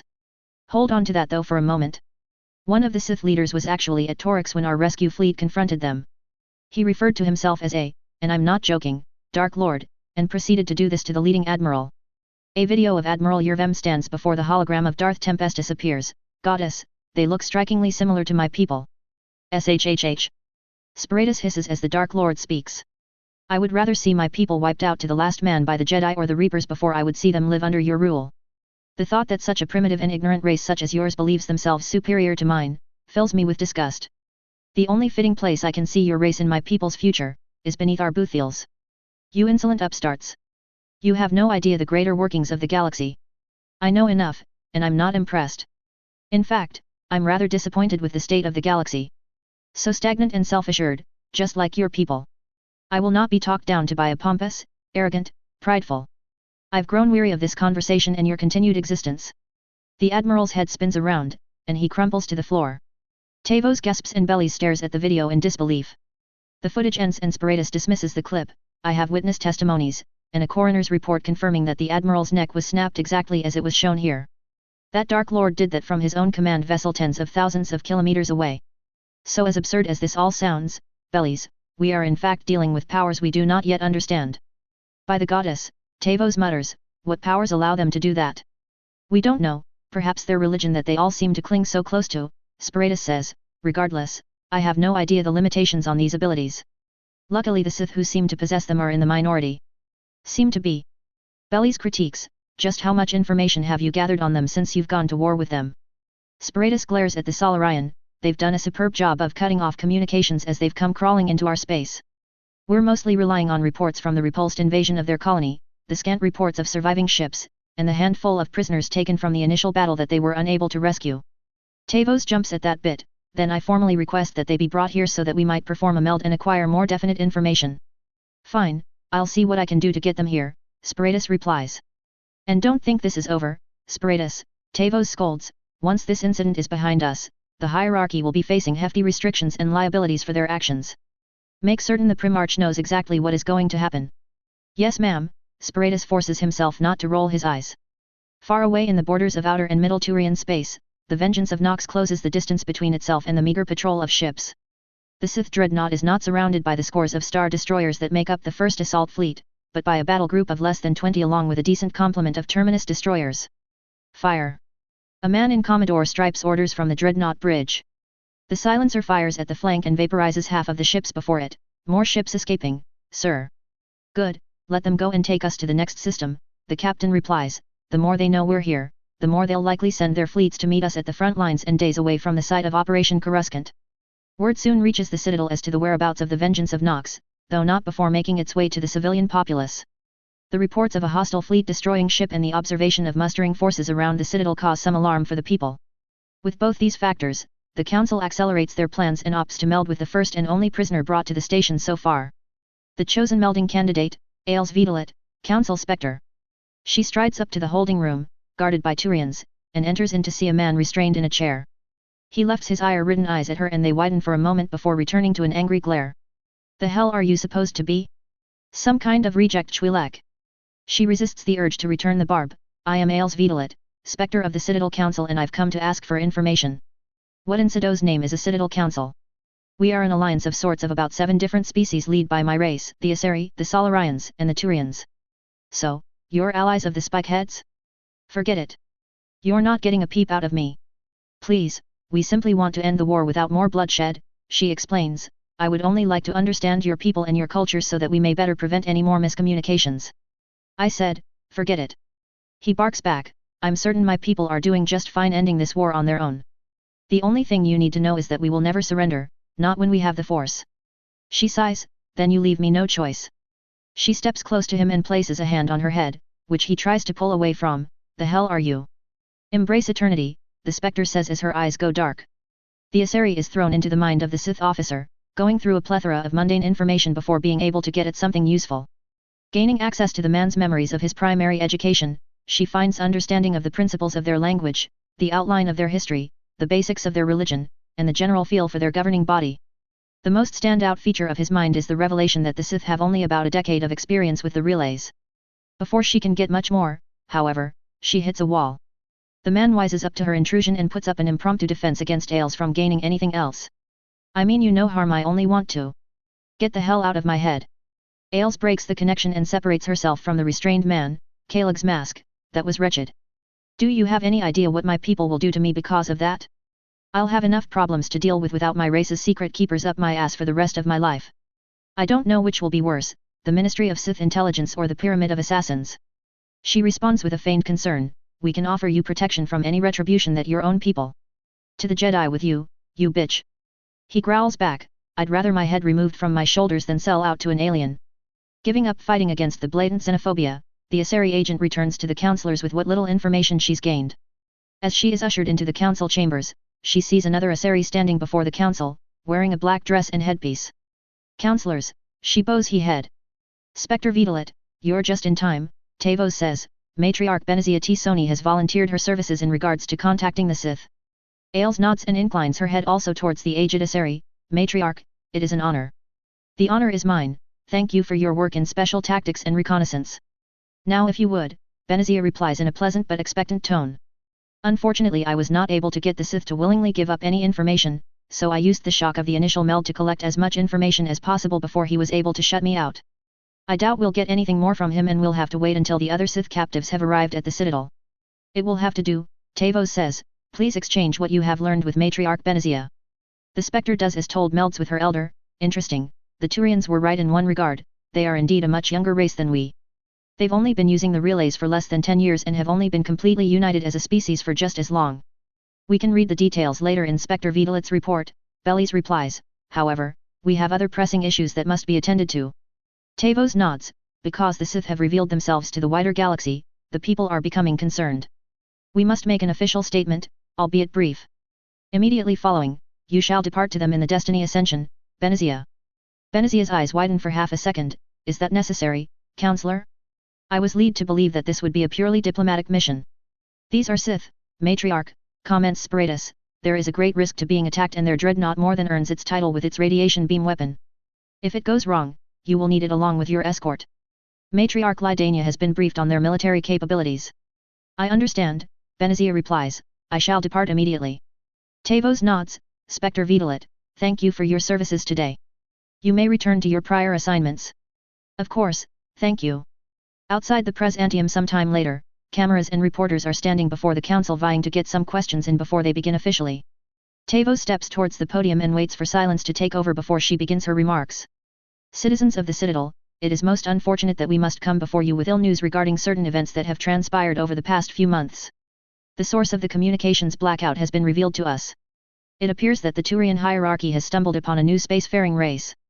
There are gasps and whispers among the audience, but they calm themselves after a gesture from Tavos. After an unfortunate incident and escalation involving a policing action by a Turian patrol, this new race has engaged in secret conflict with the Turian hierarchy, destroying the communication buoys along the way. As such, we are sending the Destiny Ascension as well as the majority of the Citadel fleet together with some auxiliaries to meet them at their front lines and resolve this conflict in a diplomatic fashion. While there were mistakes made by the patrol and the hierarchy, this is still very uncharted territory. Rest assured, however, that it is all soon be under control and we will have a new race joining us in the galactic community. Her remarks are met with applause from the audience. Until we have more information regarding the situation, we have no more comments. Please take any questions that you may have up with our good press secretary, thank you. With the official announcement, the Destiny Ascension and the massive escort fleet depart from the Citadel to the last known system where the vengeance of Nox has been spotted. From relay to relay, the journey takes several days. They are notified when the Sith dreadnought and its fleet change location, though they stay within the same cluster between relays. At long last though, they reach the outskirts of the correct system and Benezia steps onto the bridge in preparation for their contact. She takes several audible breaths and her fellow matriarch, Lydania, takes notice, anxious, Benezia. Only as appropriately necessary, Benezia responds. Lydania nods along, reading between her words, what are your honest thoughts on these Sith? I was only given the bare necessity in regards to their military doctrine and technology. I was not briefed in full on what we know of their culture and history as you were. My honest thoughts. Benezia echoes, they frighten me, perhaps not nearly to the degree of a second Rachni War or Krogan rebellion, but they give me pause nonetheless. You, Benezia. Lydania glances over in disbelief. I've seen many things in my time, she continues, however, I have not seen a race advance this quickly on their own. They have been off their home world for less than a century, and have been using the relay for less than a decade, yet look at their accomplishments. They have more advanced technology and are clearly just as, if not more so, proficient in warfare than the Turians. This is all before their mysterious abilities and concerning abilities. Do you believe that we can succeed? Benezia's lips curl into a confident smile. I believe that once this matter of poor communications is dealt with, we will have very little to worry about. I fear for them if not because of what I believe the Council will do should they choose to fight against us. What do you believe they will do? I can scarcely believe that they could defeat us. If we do not bring them into the light of the Citadel now, they will no doubt attempt to take us over once they feel strong enough. Given their rapid advancement and ferocity, I fear I may even live long enough to see it should it come to pass. Benezia looks off with a nostalgic yet remorseful longing on her face. Benezia. She snaps back to a perfect pleasantness in an instant. My apologies, I just remembered something that an old friend of mine once told me. And I'm starting to think that perhaps she had a point. Lydania changes the subject. How's your daughter? I've not heard much through the grapevine of the matriarchs. Is she still working for the university? Benezia tenses up. Lyaraz. Doing well enough. Yes, she is still working in the archaeology department trying to locate possible protein ruin sites. Oh, that's interesting, Lydania states. Has she been seeing anyone at all? I'm afraid not. Benezia turns a warning glance at her companion. I understand. With her condition, it must be difficult on a world dominated by our people. It is of no concern, she's as well as any other Asari her age, Benezia replies with some curtness, she's simply not interested in relationships at this time. I see, I apologize if I came off as inconsiderate, Lydania soothes. We're coming into the system now, the captain says, a little over a dozen cruiser-length ships, 20 frigates and 1 dreadnought detected. Commodore, we're detecting ships entering the system at FTL speeds, almost 2,000 of them. Hold position here and be ready to fight, he replies, if these are not the Citadel diplomats, then we're in for one hell of a battle. And if it is, then we follow our orders. The Destiny Ascension exits from FTL along with her escort fleet while blasting a call to cease fire from behind the hundreds of ships. The small Sith flotilla and the vengeance of Nox halt their advance. The two titans stare down one another, neither opting to make a move against the other, the largest dreadnought of the Citadel fleet vs the first silencer of the Sith Alliance. They've not shot at us at least, Lydania says. Matriarch, we vastly outnumber them, the first officer says, they must realize that they would almost certainly be destroyed if they did so. Lydania hums, be that as it may, from the data the Turians have given over to us, this race doesn't often care about details like that. In fact, they seem to take it as a challenge. Like the Krogan, the officer mutters. For minutes the Sith flotilla does nothing and that brings concern to the elder matriarch. Are they receiving the message? Lydania stares out the bridge viewport. They must be, they stopped moving the moment we entered the system. Perhaps they are at a loss for what to do having never had to interact with other races diplomatically. Minutes and then almost an hour goes by with no reply from the Sith. They hold their formation with shields up but no weapon charging. Can we detect any communications from their ships? Lydania asks. They are communicating with one another, but they are on encrypted frequencies. What about outgoing communications back to their space? Benezia inquires. Unknown. Without COMM boys I cannot fathom how they might be doing so. Lydania nods. Benezia, what is your suggestion? Benezia says nothing for a moment. We should inform the council of what has happened so far, even if it is merely that they have not fired upon us. That alone is progress from what their interactions with any Citadel race has been so far. Unless they make any aggressive moves against us, we should let them come to us at their own pace. The news reaches the councillors without delay and gives each of them pause. Of all the reactions they expect, silence is not one of them. Hostility, more than plausible. Fleeing, not likely but still an option. Communication, they have been hoping. Silence though, and for so long, it puts them off. I don't get it, Sparatus grumbles. That they aren't shooting at our escort fleet now that we have expressed our desire for peace. Tavos jabs.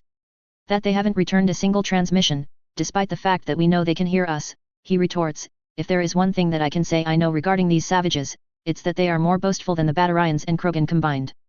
Since the moment they could communicate with us, they have gone on and on about how they are chosen by their dark side deity and are generally superior to all other life. The silence and the fact they are doing nothing is what concerns me. What is it you expect from this? Bellies asks, genuine curiosity leaking into his tone. This feels like they're stalling for something, Sparatus answers. Normally I'd say an ambush, but their untraceable FTL would just make all this waiting unnecessary. Could they be mustering ships? Bellies follows up. Possibly, but that's another thing, Sparatus elaborates. Why send their dreadnought so far out with only a relatively paltry escort when it would be better served defending its main fleet from our superior numbers? It is far too vulnerable on its own, and while the Sith may be savages, they're most certainly not that stupid when it comes to warfare. You believe they used it as bait? Tavos inquires, what would that accomplish? Sparatus ponders for a bit. Sir. A Turian aide runs in. Palaven is under attack. The Sith have invaded the planet. Now, y'all are probably wondering why it took so long to get this out despite its somewhat shorter length. 2 reasons. 1, there was a lot of parts that I wrote here just because I needed to and not because I wanted to. 2, I like to have at least 3,000 words drafted out on the next chapter before posting anything here, and the Battle of Palaven is a bit of a mess. There are many moving parts that I'm still trying to fit together over the next couple of chapters, and the only thing that has stayed consistent in the next chapter in terms of the events that take place is Darth Ferris storming the Turian government compound Führer Bradley style. The next chapter will unfortunately still take more time to get out. There's a lot of stuff I want to cover, and fitting it all together is looking to take more time than I thought. Still, here are the reactions of the other counselors, and Benezia make her debut into the story. She will have a much more direct encounter with what the Sith are capable of without Citadel restraint. She finally gets to see what her old flame meant by facing down a force that may not be able to be defeated diplomatically. Also, I wanted to focus a bit more with the Asari bias against purebloods in this story, since they are a direct opposite of how the Sith view their purebloods, and because I feel it was only a passing theme in Lyra's story that could use more depth. This will bear more fruit later in the series, specifically in the episodes covering the games. As for the whole, joining the Citadel part, I know I'm probably going to get some hate for that. I accept this. However, like I stated all the way back in Chapter 1, this is not the Sith Empire. The Alliance has similar views and outlooks, but they are ultimately a civilization rising up from a very different beginning than the Empire. They are joining with the express purpose of taking it over. Also, this is not a decision that will go unchallenged by other powerful individuals. Cough, cough, Sith Lord Jack Harper cough, cough. Chapter 12, Attack. Disney, EA, and BioWare have all the rights, for all the nothing that they seem to be using them for at times, and I own nothing saver for maybe a few character ideas. Thanks to everyone for helping get this story up to 1,000 favorites, a feat I never considered I'd make it to with any FIC. Hopefully I can convince most of y'all to stick around for the future episodes after this one is finished. Before we get to reviews, I want to address some mass concerns regarding the Sith joining the Citadel. So I have gone through all the official material I could find regarding warships and fleets and the Treaty of Phyrexian. If anyone has anything to counter my claims, I welcome the feedback, and as far as I can tell, the treaty only limits the construction of dreadnoughts, not fleet or ship numbers. From what I can gather, the Citadel limits fleet sizes for efficiency and builds them around each dreadnought they possess, hence why they only have about as many fleets as they do dreadnoughts. There is nothing I've read that suggests otherwise. Dreadnoughts are classified by the Citadel as a warship over 800m long and with a 800m and mass accelerator gun used in long-ranged attacks.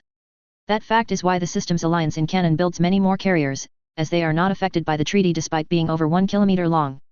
Harrowers are a little short for a dreadnought, only coming up to about 794m, and have no armaments large enough, while the silencers would classify based upon ship length and function, as I made them intentionally reach the 1 kilometer to fit better in the story. As for sizes, that is more a limitation of MassEffect technology over Citadel policy, so for as heavily armored as the Sith ships are, they break no defined rules. Second, I don't find it far-fetched that the Sith could take over the Citadel in a reasonable amount of time even under their heavy scrutiny. Heck, a full Renegade run sees the Canon Systems Alliance doing so for ME2. They know what they're worth and have the cunning and wisdom to get it out of the ignorant races. Unlike their Canon counterparts, once they're in power, they are not letting go of it. Besides, it's not that the Council ensure every race follows every law they pass. Batarian slavery. The Sith will lie, manipulate, and cheat to get whatever they want regardless if the Citadel says no. Reviews. Trojan Prince, I'm glad we can agree. A Shartzel, while they are not broadcasting, the rest of the Citadel media will be. Also, while Shepard is important, he's not going to be the one at the top giving orders, he'll be essentially the hand of the Dark Council. If I best could describe him in relation to the story, he is Anakin Skywalker in the Clone Wars, an absolutely great commander and war asset, but ultimately not the one making massive decisions. Frank Yu, thank you. This whole story can be best described as the Citadel being 5 steps behind the Sith. When it comes to negotiations, they Sith will be playing with a stacked deck. RHETT1980, my apologies but I've never seen Babylon 5 so don't quite understand all that this suggestion would entail. Editor, the Sith will push for it, and with the Turians battered and bruised as they are, the Council will be hard-pressed to reject the offer of military aid. The thing with strapping an Ma gun onto a harrower is that every Citadel craft is at least somewhat shielded from Ma fire while not every craft is protected from turbolaser fire. Plus, I think the benefits of being armed taut at teeth with strike craft outweighs the benefits of having a big main gun, at least until you get to silencer levels of power. Heartfang lives, oh not, they already paid for the star charts, they are using them. The Sith will get their money's worth. Not too many of the main crew will have force sensitivity, but those that do will have it play a big part of their character arcs. Sith culture is one that demands the consumption of all others, like the creatures that produced it. Showing off is half the fun of bloodshed. Aside from perhaps a massive, I told you so, to Benezia, I don't have that much set in stone for her, though I would like to include her more in Lyra's story. Darth Lord Noxious, surrender is not something Sith do, wait for the prime moment to attack, yes, but never submit. Nanyarb, thank you. Holy Knight 5, that is a very interesting idea, Ardat Yakshi being Asari force sensitives. I mean, they're forced into monasteries isolated from the rest of their people, must live by a strict code, and are at all times discouraged from feeling strong emotions. They're almost like Jedi. Zol Tanatreu, thank you. KITE15663, I am fully aware of what Sith technology will do to the Citadel economy, and the Asari will fight tooth and nail to keep it out of the mass market, and in the process give the Sith a new weapon to fight with should the need for political pressure arise, economics. On that note, they have many advantages in the political sphere to utilize so that 3-to-1 vote won't always be a problem. Also, the Sith are very good at hiding their more dangerous toys from prying eyes and specters can only report them if they're alive to report it. Remember, no body means plausible deniability. Wham, my apologies, I did it for the sake of narrative tension. Cosboss, thank you. Ex-Scorpius, and they fell for it hook, line, and sinker. Guest of 3/08, not this chapter but getting there. From a certain point of view the Citadel will claim a political victory, but the thing with Sith is that it is never over until they are extinct. Just ask the Jedi, and the Republic, and the Reapers in this FIC. It's John Shepard leading the charge, the player character. LazyFuck 1991, thank you. Hellion 117, it will indeed. Eric Freak, that was very well articulated and I recommend anyone who is concerned with the Sith joining the Citadel to read this review to understand what it is they are trying to accomplish. You are correct however, the dark side is influencing the people of the galaxy to make the Sith's job easier, though the light will resist them, as it always does. Kajga, thank you. Roly Nolly, the Sith will not be dismantling their warships and the terms they accept will grant them some breathing room. The problem is that for every civilization the Reapers defeat, that's more husks to throw at the Sith so everyone needs to be up to snuff to stand a chance. Also, the Citadel didn't believe that the Reapers were real until they were in full invasion, the only way anyone is going to be prepared is if the Sith drag them across the finish line. Right word, you are correct. Hellkill, it will be done. Ruslan Dida, the problem there being that they will still never prepare enough for the Reapers and that everyone in the EZO market will fight tooth and nail to keep Sith tech out of their ship enterprises, thus putting the Reapers at an advantage because no matter how good a civilization's Element 0 tech is, the Reapers is better. The Sith would have to force them to change if they don't want to be astronomically outnumbered by husks, and that can only be done from the inside. Karen 5699, Darth Ferris is getting his moment all right, several in fact. Politics, we hate them but they are a big part of our lives. Kill the Xenos, many Turians will be dead by the time the war ends and then the Sith will begin going full Palpatine on this galactic government. Guest number 2 of 3/08. Evil Hound, even if it isn't offered, demands will be made. In NEC, my apologies, it just sort of worked out that way. To be fair though, there are still a lot of fantastic women in the series and that won't change. Razielnd, in my personal opinion the Solarians are the worst race, as a whole, in the Me series. They actively sabotage the cure for the genophage and hold their forces back just because Shepard doesn't sit by and let it happen. Quarians and Turians are probably my top 2 races, though the former might just be because of Garrus' influence. Shipunk, thank you. AMON34, thank you. Wolf Spartan 062, I still feel bad taking so long, but thank you. Princess Moondew, it at least assures that the Sith can more easily step in as a military power in the Citadel. Trafford, sorry but I promise I will do everything in my power to make the ride interesting. Darksblade, thank you. Tengachuk, they will but it really doesn't affect them, see the explanation at the top. Guest number 3 of 3/8, no twins, as John is already born, though he will have a sister but she will not play an active part in most the story. And in regards to threats, in terms of actually fighting, any one of the Dark Lords will be a more tangible threat to the Reapers than Shepard will be. Rignuk, thanks, and they will immediately start doing what they can to put themselves at the top of the Citadel's totem pole. Redtech 55, yes it does. Guest of 3/9, I won't. Time Traveler 1900, I mean the Valis rolled right over and accepted the Turians as their protectors, so there is at least some precedent. Humans, and by extension, Sith, have an excess of pride and ambition, which most races seem to lack in the Me galaxy. BOB2121998, thank you. Feebling, thank you. Mitch Howard, thank you for bringing that to my attention. The story post-episode 1 will be John-centric, but he will have a little sister. Anubis 1650, Sith meeting Batarians is like fire meeting oil.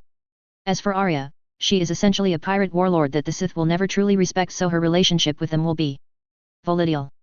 As for following canon, for ME1 it is going to follow most of the same events, the Sith being present in the galaxy won't change where the Conduit, Lyra, the Thorian, or the beacons are. Hopefully the twists and turns that accompany their being Sith and the presence of the Force and the elements that it brings will be enough to spice it up. ME2 however will be completely different due to the Sith, and ME3 will have some beats in common with canon, but there will be much more that moves away from it. Don't worry, ME1 is still a ways off in the hypothetical Sith effect episode 3, Spectre of the Sith. Legio Stultus, I want to start out by saying that not once in your review did I feel you were being condescending, and I even agree with many of your critiques. The tiresome POV switching is something that I completely understand. I often compare this FIC to Phantom Menace in that it has no central character and exists entirely to establish the setting. The following episodes will center around a single character, so that will stop with the First Contact War. As for the part with the Destiny Ascension, I felt I needed to end the chapter on the attack due to me feeling that without it, the chapter just ends with nothing having happened. Plus, I felt that everyone knew it was happening, so announcing it there would mean diving right in the chapter below. Shadow Cub, they will think twice about it before the episode is done, don't you worry. Amaraldane, this is most certainly a hostile takeover, they do not plan on sharing any power for longer than they can help it. As for Shepard, he can be extremely powerful, but he will never be as strong as any of the Dark Lords as far as this story is concerned. By the time he reaches Lordship, the Dark Lords will have had an extra 20 years to advance their powers, far beyond what Shepard will be able to achieve in this story.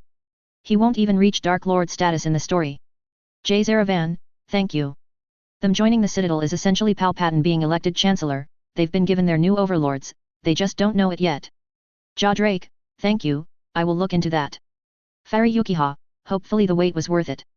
Pitbull Bites, true, the Quarians would likely be able to create the tech necessary to overpower the Citadel, but the problem still lies in the ease of MassEffect technology. The Reapers are right to call it a trap, as no sentient race will ever master it to the point of the Reapers, and thus they are limited until a race comes along that uses different tech by design. The Quarians would require such samples as a catalyst, but once they figure it out, yeah, they'd be unstoppable. Killsby98, if I rewrote this FIC today I think I'd be tempted to name the Minister of Warfare, Leo L. Johnson.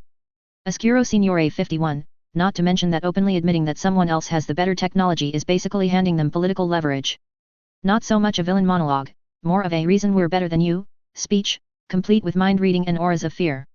The Crimson Guards generally just serve the same purpose the Honor Guards do in the game, they stand around ready to handle threats to the Dark Council as well as deliver confidential messages between the Dark Lords. A Shadow Guard division wouldn't be a bad idea, actually, and could benefit one character in particular.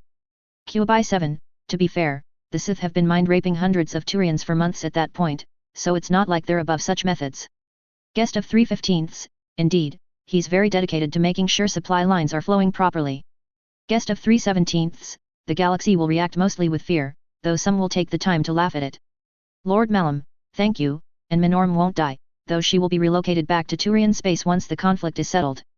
GDI 1, don't worry, the Citadel's major economic entities will ensure that the integration is slow. The humiliation of the Turian military failing to prevent Palaven's attack will do a number on them. The event of Episode 2 will catapult the Sith's prestige even further.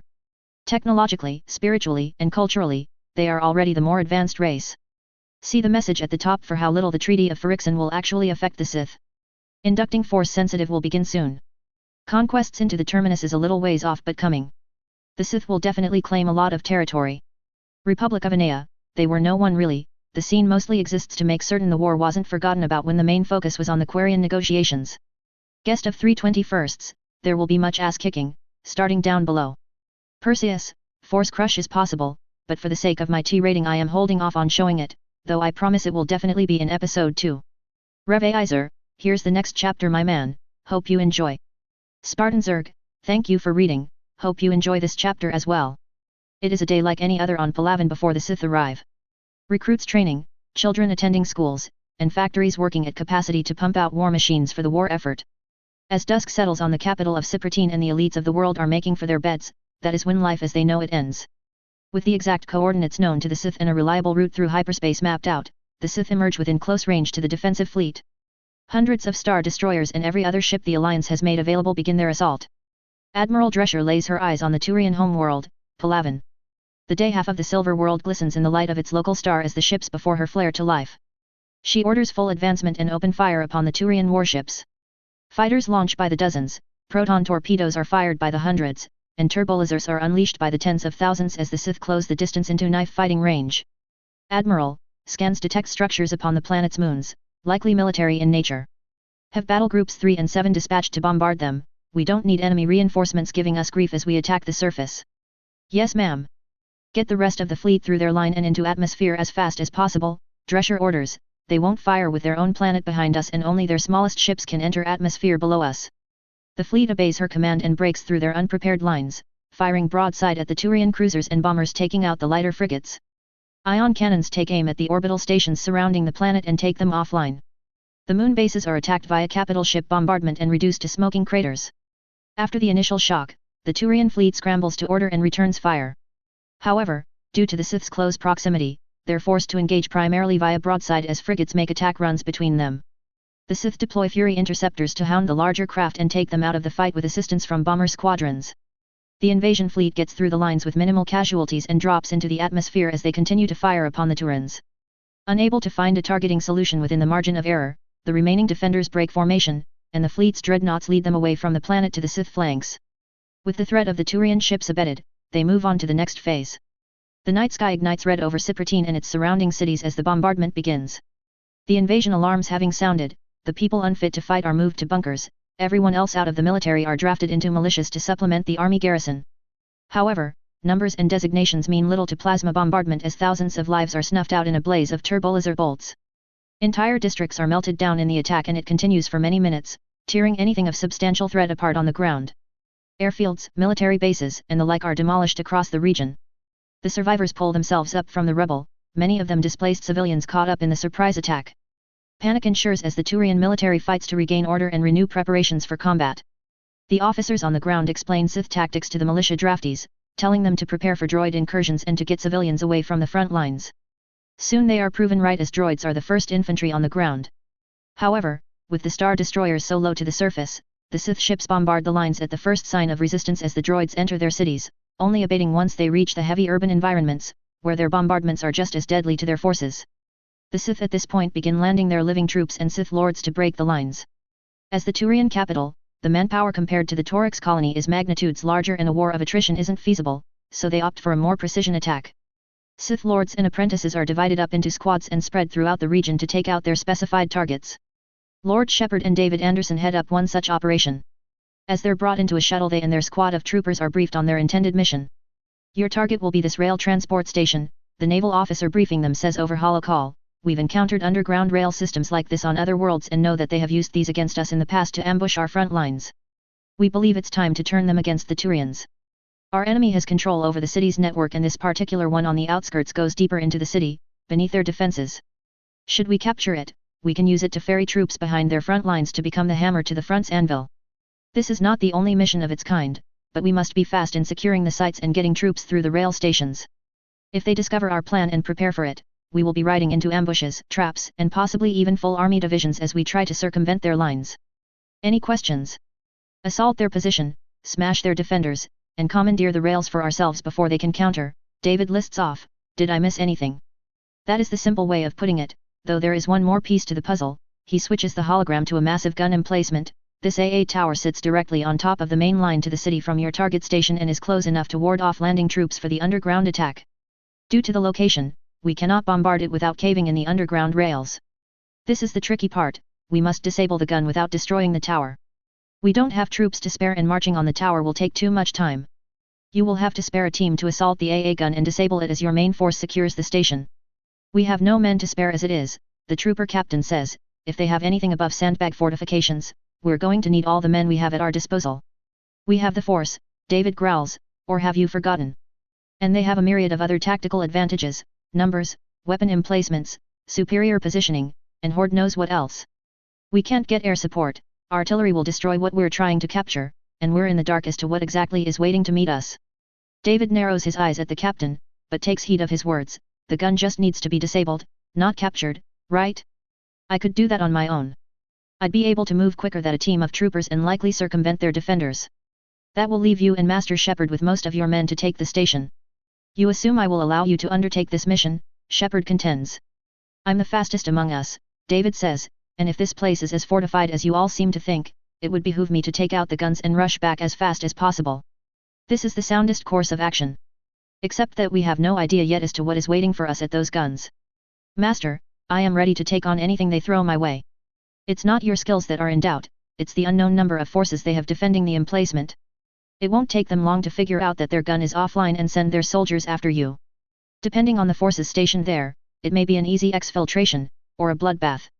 There's too much at risk and too many unknowns for me to send you out there on your own. Something has to be done, Master, David counters. I know, which is why I will go, Shepard says. You and the good captain will take the station while I deal with the gun as quickly as I can and rendezvous back with you. Taking the station will be the more difficult task, but disabling those guns is the more dangerous. If there are more forces there than you can avoid or defeat, then this operation is moot, and it puts our exhausted forces at the station at a disadvantage against any potential counter-offensives. I can handle. I am the Sith Lord, you are my apprentice, Shepard interjects. Have I ever led you astray? David calms himself with a long sigh. No, Master. Your training and counsel has saved me on numerous occasions. You've always looked out for me since I was brought into your service. Within the calm, a touch of remorse fills his spirits. Shepard puts a hand on his shoulder and leads him to the most isolated section of the shuttle. Do you know why I chose you to be my apprentice, David? David perks up. I don't believe I ever asked. I assume that you though I was the best that was available to you. Shepard chuckles. There's always that, but there was something that impressed me most about you as an acolyte. You were by far the angriest son of a bitch I'd ever seen. The type of person who, when a dog barks at him, he barks back even louder. David looked away with a slight grin. Funny you say that. Shepard shakes his head with a smile. You've never had trouble drawing power from rage. In that regard, you're well ahead of any apprentice in your age group. I know that most of my contemporaries would stroke the flames of rage that so naturally build up within you, so I decided to stop them from squandering your potential. I knew that if you would learn to focus that rage, overcome it, and wield it as a weapon, you'd be the second coming of the Emperor's wrath. When you are truly focused on something, David, nothing tends to stand in your way long. I'm asking you to lead the troops because when the going gets tough, you get tougher. When the galaxy turns against you, you say, bring it. This assault is right up your avenue. We need those defenses broken hard and broken fast. No fancy tactics, no special rules of engagement, just a straight-up assault on a heavily defended position. Should be fun for you. Lead the troops well and this will be a victory all your own. There is no one else I'd feel more at ease leading this attack than you. The shuttle shudders as it decelerates and the two Sith don helmets as they move to the back of the shuttle. With a slight thud, they land and disembark the vehicle onto the dark of the night on the Silver World. They move out towards their mission objectives as the shuttle returns to the fleet. I'll get a head start on the gun, I leave everything else to you. Shepard nods to his apprentice as he reaches out his hand. Good luck, and the Force be with you. David grasps his master's hand with a determined nod. The Force be with you too, Master. Zed and his team jet from building to building as they race across the city, undeterred by the fighting going on at ground level. Coming up on the first fueling station, Zed, Hamada says over the COMM. Copy, let's see what we're dealing with, he relays as he descends to a building overlooking the target. His fellow Mandalorians follow his lead as he peeks over the building ledge towards the station. Several vehicles are stopped in lines behind the station waiting for fuel as the crews work on getting them prepped and ready for duty. A small guard of soldiers stands ready to defend the position, scanning the streets for hostiles. One heavy vehicle exits the station and drives out towards the front. They never learn to look up, do they? Zed scoffs, the hell are they fueling with anyhow? According to reports, a previously unknown element with the atomic number of 0, Hamada replies, uncreatively referred to as Element 0, or EZO, for short. It's what makes the relays shoot ships across light years and can make everything lighter or heavier, depending. If they can make stuff lighter, why in the Sith hells are we always outmaneuvering the Dickuts at every turn? Focus. Zed orders, how should we go about this? Rocket bombardment? We could just blow it up without much fuss, one of the others suggests. Bad idea, Nilsson says as she zooms her optics in on the station. The exterior is heavily reinforced and I can't see any indication of pipes carrying volatile chemicals on the outside. Unless we get a really luck shot, they won't do much more than put dents in the walls. We'd just be wasting rockets and we have more targets to hit. We'd need to set a demolition charge if we want something with enough kick to blow this place to kingdom come. Did you bring a demolition charge? Hamada asks. Really, love, you need to ask me that? Of course not, I brought 4, she says, timed, not remote detonated, something about interference being a possible issue on this planet. So, blowing it up is on the table, Hamada confirms. Good enough for me, Zed says, here's the plan, I'll draw them to the other side with a few pot shots, then the rest of you get down there, set the charges and get out once you do. Yes sir, they reply back. Zed nods to them and jets off to the other side of the station, keeping behind the buildings until he arrives at an advantageous spot on one of the taller buildings. He lays down with his rifle and lines up his first shot with a Turian barking out orders to the service crew. Easy kill, right Jesse? He mutters as he squeezes the trigger. The bolt finds its mark and drops the alien with a direct hit to the Turian's head. In their frantic busy work, none of the remaining Turians catch where the shot came from and dive for whatever cover they can find. Zed takes out a few more of the crew and 2 soldiers before they realize where he is. The Turians take proper defensible positions and retaliate as best they can. However, Zed's position allows him far more protection from their shots as the Mandalorian squad leader lays down suppressive fire. As the Turians hunker down to avoid fire, Zed taps his gauntlet and targets one of the vehicles. Once done, he launches the missile on his jetpack and destroys it and the Turians using it as cover. As he continues to assault their position, the full force of troops deploys on his side of the station and fire off a rain of mass accelerator fire at him. As the rapid fire chips away at the building ledge, he taps his COMM unit. I've got their attention, get in there and get out, he orders before taking a few wild shots. The rest of his team move in and quickly dispatch most of the Turians remaining on their side of the station. They get to the station's wall and are able to keep their enemies pinned as Nilsson gets to setting the charge. However, this alerts the rest of the Turians and some begin to return to the opposite side. Zed takes a few easy shots at them as they leave cover to stop them, but he can only do so much. It all comes to little for the Turians, however, as Nilsson completes her task. Demolition charge set, she says. They nod and fly off, but one of the Turians coming from behind the building shoots Nilsson's jetpack as she makes her escape. She spins out towards the ground but recovers before she can crash. The Turians try to disarm the bomb but are too late. The explosion destroys the station in a massive blast and the Turians, but the blast throws the recovering Nilsson into the wall again and covers her in Element 0 particles. She falls to the ground and claws at her helmet. Hamada lands and frets over her. Helga, are you okay? He says as he tears her helmet off. She coughs up a storm as air comes back into her lungs. Damn particle emissions got into my helmet, I'm fine love. He pulls her up to her feet and into his arms as her breathing returns to normal. Zed scoffs as he rejoins his team. Wait till the battle's over before snogging up you two, and get your helmet back on Nilsson, the radiation's a bitch in this planet. Get on with it, we've got more stations to hit and the spikeheads will be up our ass any minute now. They do as commanded and fly off into the distance towards their next target. The Council is in an absolute state at the news of Palaven's invasion.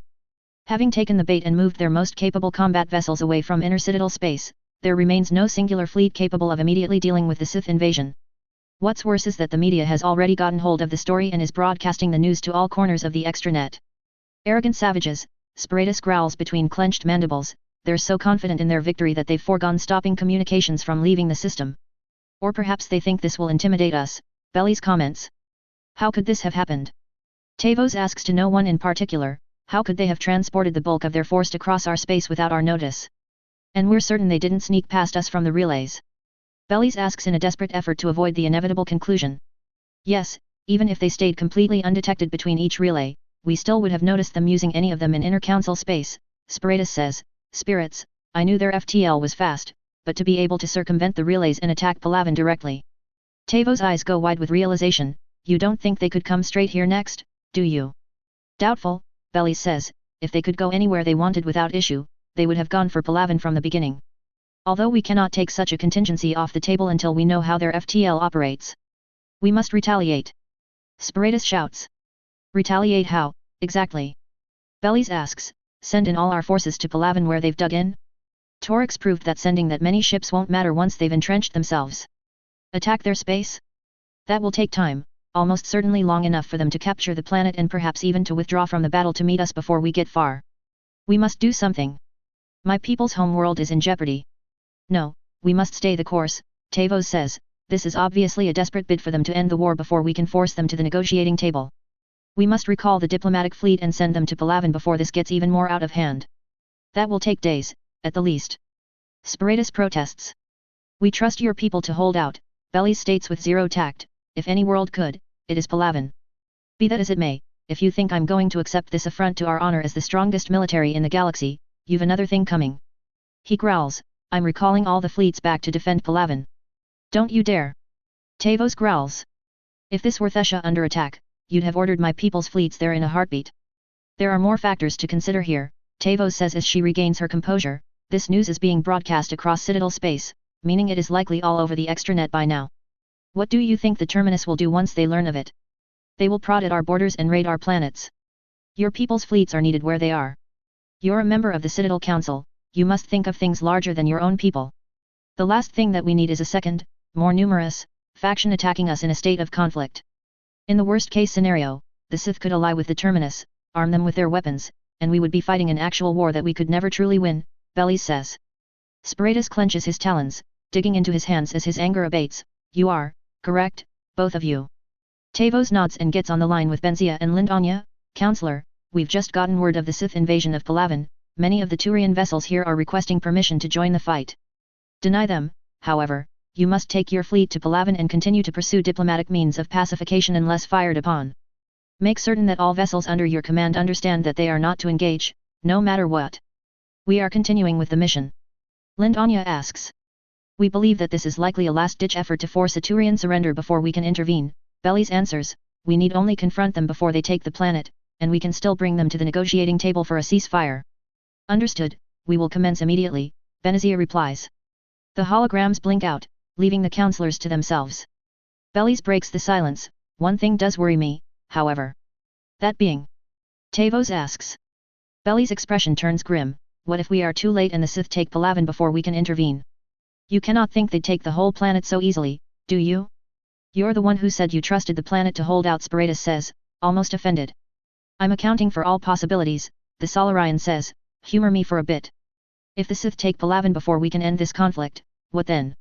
Then our task in negotiating with them becomes much more complicated as they will be in a position to demand more from us in exchange for peace, Tavos replies, and it will be much harder for them to truly integrate with the rest of the Citadel. Do we really want them to integrate into the Citadel at this point? Spiritus asks. Would you rather they be left on their own in isolation, or driven to ally with other entities? Bellies counter questions. Point taken, he concedes, though this all assumes they can force a surrender out of the Primarch, and I doubt that there's anything that could convince him to do that. The Cypriotine Central Government Compound, the most fortified and defended superfortress on a planet made of metal, stands ready for the impending siege. Thousands of the hierarchy's finest troops and most powerful defenses hold fast between the Sith and their leaders. AA guns watch the sky and armored battalions keep a tight patrol around the perimeter. Having been only bent by the initial bombardment, it remains ready to defend against the onslaught of the Sith army. Said army is currently far away at the city outskirts and in landing zones across the continent. The approach is slow against the millions of defenders worldwide despite the legions of battle droids making up the majority of the Sith front lines. Through local communications and the far-off sound of battle, the soldiers struggle to remain at their post, many eager to jump to the front in defense of their planet. Alas, duty forbids them from joining the fray. In the dead of the night, the watchmen on the outer wall rely on thermal vision, perimeter alerts, and scans to keep watch for any Sith, or unlucky civilian, that wanders too close. As the fighting on the ground reaches a few hours in time, one such proximity alert trips from around the front gate. The soldiers are notified in an instant and ready their weapons. Down the thermal scopes the snipers see one single, armored Sith approaching. They report the contact but soon find themselves strangled by an invisible grip. With the lookouts dispatched, the figure steps into the light close to the front gate, revealing Darth Ferris with his hood up. The Dark Lord gazes at the front of the structure and the armed men dug in to defend it. He lifts his hood and reveals his combat helmet, a gunmetal grey armored helm with a tri-pronged visor, glowing red where the eyes and nose would be, remnant resurrected warrior helmet. He steps closer as the soldiers all take aim at him. Surrender, Sith. Ferris looks to the Turian addressing him and lets out a low growl, I know not the meaning of such a word. A tank turret swivels at him and fires. The small hypersonic shell stops before him and drops to the ground at his feet. He bats his hand away and the tank lifts from the ground and flips onto its top. The Turians, though shocked, remain steadfast in their duty and keep their guns trained on him, their hearts filled with unfaltering dedication and discipline. Were this any other circumstance, I might commend you for your valor and piety. But your leaders have made certain that the time for speaking has long since passed, the Dark Lord states as he retrieves his lightsaber from his belt, Stronghold Defender lightsaber, your kind murdered my people, and in so doing besmirched my honor as their protector. Know this, you face Darth Ferris, Dark Lord of the Sith. Come, and embrace your death as warriors. He ignites his crimson saber, and hell breaks loose. All of the tanks fire at him and he cuts the shells apart, the pieces flying past him and impacting the street and the buildings behind him. The soldiers then fire upon him, but he is gone before they pull the trigger and at their throats before they realize it. With a wide sweep of his saber, he beheads several of their soldiers and pushes more away with the force. The 3 remaining tanks turn to fire upon him again. Ferris pulls the fallen tank and sweeps the next line of soldiers with it before crashing it into the second tank. Both explode and Ferris leaps to the third, decapitating every Turian he flies over, and crushes it upon landing. From the cover of smoke, he lifts the last tank into the air and launches it at the main gate.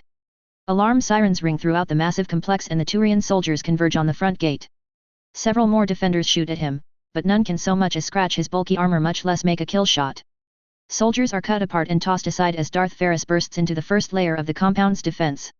He is met with an onslaught of wall-mounted turrets, 2 on each side wall and 4 on the back wall, and soldiers pouring into the narrow passage. The 2 broken gate doors are ripped from the wall and surround the Dark Lord as the turrets begin firing. Ferris continues forward with his shields and begins spinning them as they tank the incoming fire. He ravages the first line of Turians with his spinning shields, bashing the soldiers about with the heavy slabs metal. Any Turian that flanks him meets a swift end via lightsaber or forced choke. As the turrets overheat, he tosses the spinning shields at the 2 of guns set up on the back wall. He then pulls the 2 closest treats off the parallel walls and into the approaching front line of Turians. Ferris then throws his saber into the center of the incoming wave of soldiers and leaps to it. In the storm of strikes, Darth Ferris cuts down scores of the Turians. Unable to cope with CQC, the Turians scramble to combat the Dark Lord. The Turians at the rear of the group withdraw to a safer distance as the turrets spin up again. The Dark Lord ducks, leaps, and swerves around the incoming fire as the Turians fire rocket launchers. He dodges the first one, grabbing hold of it with the force and throws it at the next turret.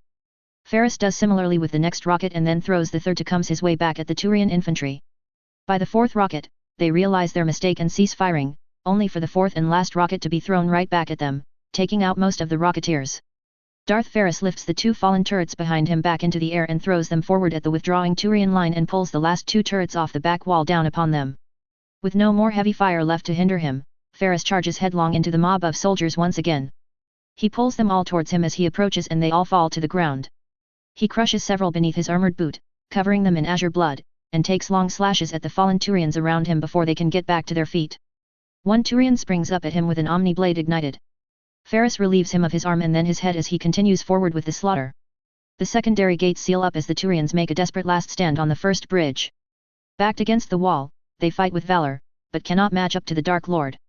They fire until their weapons overheat and fail but cannot touch Ferris. When the defenders whittle down to the last several dozen, Ferris pauses his advance and gestures them to attack hand to hand.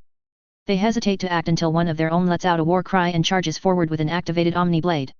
The others follow suit and Darth Ferris chuckles at them as he races forward with his saber. He engages all of them at once in melee combat, cutting each of them down with his saber alone, no telekinetic powers, just the skill of a master duelist, the strength of his body, and the power of the Force. Yes. Yes. He shouts as he takes them all on, this is what I live for. The thrill of dancing so close to the edge, the adrenaline coursing through my veins, the feeling of blood racing through my body, the Force screaming of death in my mind. I love it. To fight with all my strength for the simple right to live. This is what it truly means to be alive. He disarms one more Turian and kicks another in the face. With a flourish he bisects the last one and leaves his prey dead, dying, or unconscious around him as he approaches the second gate. Ferris cracks both it and the secondary blast doors open with the force and moves inside the compound proper, the hum of his crimson saber drowned out by the sound of thousands of boots rushing towards him. "Bring me more," is all Darth Ferris says as he leaps forth into bloodshed. Above the planet, Admiral Drescher continues to coordinate their ships to maximum offloading efficiency, having nearly all the available troops deployed and shuttles returning for the last time to their transports. As they do, she orders them to the center of their formations, protected from both above and below when she's alerted by her lead captain. "Ma'am, the remaining defense fleet has regrouped and is repositioned to attack at an angle away from the surface," the ship captain says. "They are holding out at their maximum engagement range away from us. We predict they will be charging weapons once a suitable targeting vector has been set." "Good, then they should be out of the planet's gravity well, exactly as planned," Drescher says. "Do we have coordinates marked?" "Yes ma'am, coordinates are here." She nods and makes a hollow call. Hackett appears in the terminal. "Vice Admiral, time to make your appearance. I'm sending you the proper coordinates." "Yes, Admiral, the strength of Imperius, now making the jump," he replies. A minute or so later, as the Turian defense fleet begins firing, the strength of Imperius and her escort emerge from hyperspace from behind the regrouped Turian ships with its mega laser charging. The Turians break their formation, but the silencer fires before they can escape and hits the dreadnought at the rear of the formation. The blast takes out almost all of the ships outright and a few drift closer into the planet's gravitational field. The remaining ships make a mad dash to the relay, but the battle group's fighter and bomber complement see to it that none make it. "Great work, Hackett, your plan worked," Drescher says. "We now have total control in space, and we soon shall control the battle on land. Dispatching all transport specialized ships back to Torix for reinforcements." Their defense fleet over their home world seemed a bit small. Could this be a trap? Hackett asks. "I wondered about that, but no, I don't believe so. Too many variables with near impossible odds," Drescher assures him. "If I were to make a guess, I would say that they likely pulled ships from their defense fleet to resupply their forces at the front lines against us without the other races noticing. It is easier to notice public patrols going missing, but their home fleet is entirely under their supervision." "Very good, ma'am," Hackett says. "I shall withdraw beyond the system in case any more show up." "Yes, make it so," she orders. The strength of Imperius leads its battle group away from the battle and vanishes back into hyperspace. Drescher turns her attention back to the hollow terminal displaying the battle planet side. She opens several COMM channels and begins issuing more orders. Battle groups 4 to 6 and 9 to 11 begin widespread bombardment on all major military facilities worldwide. "I don't want them assembling any nasty surprises for us as we are focused on their capital." They all answer in the affirmative and move accordingly. The Turian morale is hit hard by the revelation that their defense fleet has fallen, but it does not break. They continue to do what they were trained for in the face of overwhelming odds. Fight, sacrifice, and die for their people and the galaxy. The COMM network is ablaze with new orders being issued, encrypted, transmitted, and decrypted for their recipients. Their facilities are among the few that emerge from the initial bombardments virtually unscathed. The Turian officers manning these stations work endlessly through the fighting to coordinate the forces within their reach. Inside one such station along the west of Cypratine, a Turian with stripes on their uniform enters a station command center a bit dazed and takes stock of the situation. "Sorry I'm late, I was had to assure that my family evacuated." "How fares our forces?" "Overall, not as well as we could be," one officer responds. "Optimally we'd have had a lot more time to prepare ground defenses and evacuate civilians to shelters. However, with the home fleet reduced as it was, the attack commencing during this region's nighttime, and the Sith breaking our lines so quickly, it's been a mad scramble to get anything in order. Our one saving grace has been the fact that our forces, even without the emergency drafted militia, vastly outnumber the invaders, even with their synthetic soldiers. We should be able to hold out." Should. Even if the element of surprise has been spent, though we cannot discount its effect on our current situation, they still hold advantages over us. Technology, initiative, orbital support, we can't let our guards down for any reason. "Yes, their orbital support will be a problem," the commander mutters to himself, his gaze again drawn to the middle distance for a moment. "Have they attempted to bombard us?" "Surprisingly, no," another officer chimes in. "They've bombed every other facility in the area, even the ones underground. Either they can't detect us, or they have intentionally left us alone." The commander shakes his head. "That doesn't sound quite right. Enemy communications are one of the first things a competent military would disable in an invasion. It's been the first thing the Sith cut in every system they enter so far. Why stop now? They've taken the planet's orbit. Perhaps they believe they can tap our communications relayed through our satellite network. Don't be stupid, any data is encrypted, they'd need to take a COMM station to even make sense of them. They must be coming for us on the ground." The station commander says in a panic. "Sir. The Sith, the reason they haven't bombarded us from orbit is because they want to keep the station intact. They must be on their way here now. If they can take this station without destroying it, then they'll gain access to all of our grounded comms network and bypass all our encryptions, one officer gasps. Precisely. The commander nods, we need to defend the station from their inevitable attack. But sir, I don't know if we can spare the manpower from any engagement zone nearby to defend our position without being overwhelmed. I know, he answers, we will just have to make do with what we have. Which is why I'm ordering all personnel to take position on the perimeter, including almost everyone in this room. Sir, that's... I know that leaves us more strained here to route messages, but if this station falls, all our forces across this half of the city will be fighting blind and without direction.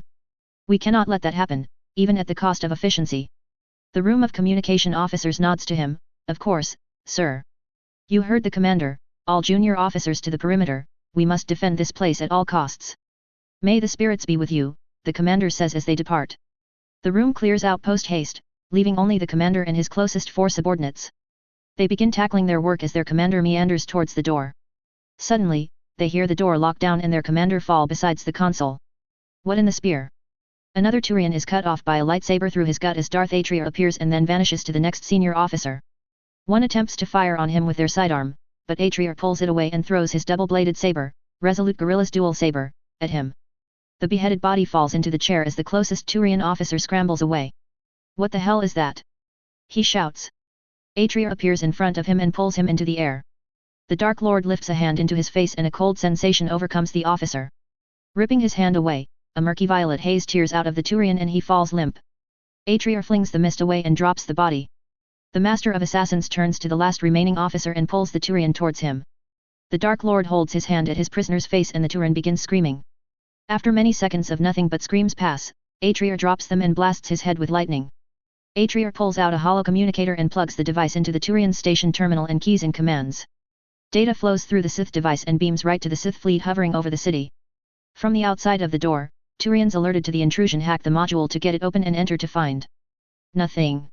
As they enter, the lights go out one by one, and the shadows bend around them, waiting to consume them.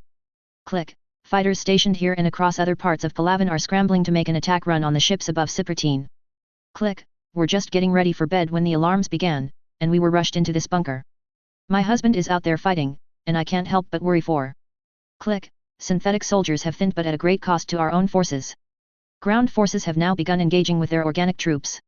Click. We'll endure this onslaught and afterwards the council will bring these savages to heel.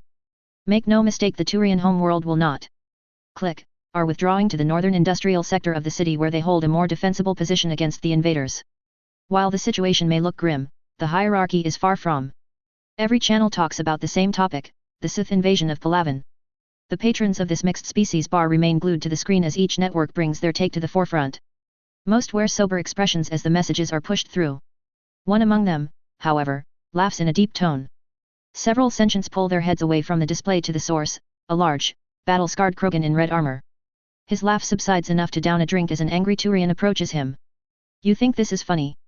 The Krogan puts down his drink. You bet your spiky ass I do. Someone out there's finally giving Turians a taste of their own medicine. About time someone showed you you're not all you're cracked up to be. They've got quads, I'll give them that. You've gotten lazy since the Krogan rebellions, soft, and now these new guys are kicking you off your pedestal. It's hilarious. The Turian snarls, you take that back. The Krogan stands to full height, and if I don't. The two stare down in silence as the whole bar watches until the Solarian barman calls out to them, kid, back down, no fighting in my bar. Rex, if you're going to keep starting shit, then leave. The two stare at each other before the Turian walks away. Thought so. The news continues to flash across the screen as Rex takes a few more gulps from his drink. He watches, not with any particular interest to the Turians but for the glimpses of the race that's invaded the home world of the Citadel's military arm. One channel shows a news crew caught in a Sith attack and catches a platoon of Sith troopers engaging with the Turian defenders. Rex's eyes are drawn to a trooper with an assault cannon blasting Turians apart before the crew makes their escape. Damn, what did they say these guys call themselves again? He asks to the gathered crowd. Sith, the bartender answers after a moment. Sith, hey. He mules the name over for a bit before grinning, I like him. A platoon of Turians stands guard against a fortified door leading to the inner layers of the central government compound. They hear the sounds of battle outside the door, the discharge of weapons, the ring of explosives, the cracking of broken bodies against the metal door. They sweat as they hold their positions and keep their weapons trained on the door. Their nerve fray even further once the telltale sounds of combat cease, replaced with a faint hum just outside the door. A red blade breaches the layers of metal. The lightsaber melts and cuts the door as it moves in a circular pattern until a large piece is cut in the form of a circle. The blade then retracts as nothing happens for a few moments. The anticipation eats away at the duty-bound defenders, and clutch their weapons even tighter. The relative silence ends as the cut-out piece is thrown from the door and into them, followed by Darth Ferris. They open fire as the Dark Lord leaps to the wall, then the roof, before diving into the first line of soldiers. The telekinetic crash throws the guards in every direction, and some into the walls. The next line is met with fast and furious lightsaber strikes that cut down at least one soldier with every stroke. Ferris dances around their projectiles, pulls a hostage to him, and grips him by the throat. With his meat shield acquired, Ferris charges the next line. The soldiers abandon their comrade to his fate as they shoot him to kill the Sith. The captive's barriers take several hits before breaking, and his body takes a dozen before he dies. The Dark Lord throws the corpse at its allies, knocking over several standing in line and rips into the rest. Darth Ferris slices, crushes, slams, and chokes his opponents in a fury of attacks. He leaves the soldiers a bloody, singed, and splattered mess on the floor and walls. When his helmet pings, Ferris lifts every guard still breathing and slams them head first into the ground. When the deed is done, he taps the receiver on his helmet. What is it? Lord Ferris, our forces have breached the outer defenses of the compound, our troops are storming the secondary defenses as we speak. We're pushing through to provide combat assistance. Belay that order, Ferris commands, your men are better spent securing the compound, leave me to my work. Yes sir. He cuts the comms as his senses flare up. He jumps in time to avoid a flurry of biotic attacks centered on his former location. As he lands he beholds a 15-man team of Turians adorning black armor and glowing indigo with biotic powers. The Black Watch Cabal take positions to cover one another as they prepare to fight the Dark Lord. The lone Sith pauses a moment as they train their weapons on him and he hums to himself. Darth Ferris turns his senses upon them and faces one in particular, a woman in the center of the group, smaller than her fellows and young. His eyes sweep the rest of the team as he brings his weapon up. Half the group throws singularities at him while the other half open fires. The Dark Lord leaps into the air into the front lines. The group scatters but Ferris catches on of them and throws them to the ground before crushing his skull beneath his boot. More biotics fly at him but he dodges them as he advances on the next Turian in his sight. With a quick jab through the heart, that one goes down and he throws his saber at another. A group of 5, led by the small one, all throw shockwaves at him but he counters with a force scream that breaks the attack and throws them off balance. The young one scurries back as Ferris launches himself at the group and cuts the rest down. The Dark Lord pulls his hand back and their rifles are all wrenched from their hands. With a clench of his fist, the weapons all smash together into a useless clump of shattered metal, which he throws into another Turian. He kills that one and launches the ball at another, who puts up a barrier. As the beginnings of smugness make their way into the defending Turian's mind, his throat seizes up and his neck is snapped. A pair of Cabal soldiers, glowing with biotic focus, rush the Dark Lord from behind, Omni blades ignited. He sidesteps the first attack, cuts off their arm and avoids the desperate strike of the other Turian. The two crash into one another and Ferris drives his saber into both of them. A Turian in front of Ferris pulls the ball of destroyed guns towards the Dark Lord, but Ferris flips over it and pushes the impromptu wrecking ball at the biotic. Two more go for their sidearms but are lifted up into the air and slammed together with a bone-shattering crunch. Ferris walks over their bodies as he approaches the last soldier. The last remaining Turian, the woman who has caught the Dark Lord's attention, stands at the ready with biotics flaring. Ferris chuckles to himself, I was beginning to think that the Force had forsaken your kind. Though, I cannot blame your race too much, ignorance plays a great part in it. She blasts a biotic shockwave at Ferris, but he withstands it with a force push of his own. Even you remain ignorant of the power inside you, instead relying on a mutagenic imitation of true power. Allow me to enlighten you. He pulls her to him with flick of his hand and stares her dead in the eyes as she hovers before him. You share the same power that I wield, the power of the Force. Something in her mind whispers to her, telling her that he speaks true. She pushes those thoughts away and steels herself. What in the spirit's names is a Force? The Force, Ferris corrects her irreverence, is the energy of all things. It is power in its most potent form. Even among my people, only a select few have the aptitude to wield it. You have a similar potential within you, buried beneath that rather unfortunately indoctrinated adherence to the status quo. She pulls a grenade from her belt and primes it but a flick of the Dark Lord's wrist throws it at a couple of the bodies on the floor. Ferris drops her as the explosive detonates and then circles her like a predator. Your tools will not help you against me, only your skills and strength. Use your hate, your fear, use it to strike me down, Ferris goads the Turian. She throws a biotic push at him. Ferris breaks it with ease and holds his hand out towards her. Lightning erupts from his fingers and electrocutes the Cabal soldier. The shocks end after a few seconds and she struggles to remain on her feet. You're still not listening, Ferris growls as he invades her mind, you've been an outcast for your abilities, even among outcasts. You've taught yourself to lock your feelings of resentment away, to suppress them for the sake of duty. You've robbed yourself of the ability to truly fight like your life depends on it. You must unleash your anger, it is the only way you will live. Shut up! She screams while launching another push, the power of the force behind this one. It forces the Sith Lord back a few feet as he defends himself, a smile hidden beneath his mask, better, but you're still holding back. Ferris thrusts his hand forwards and launches her across the hall.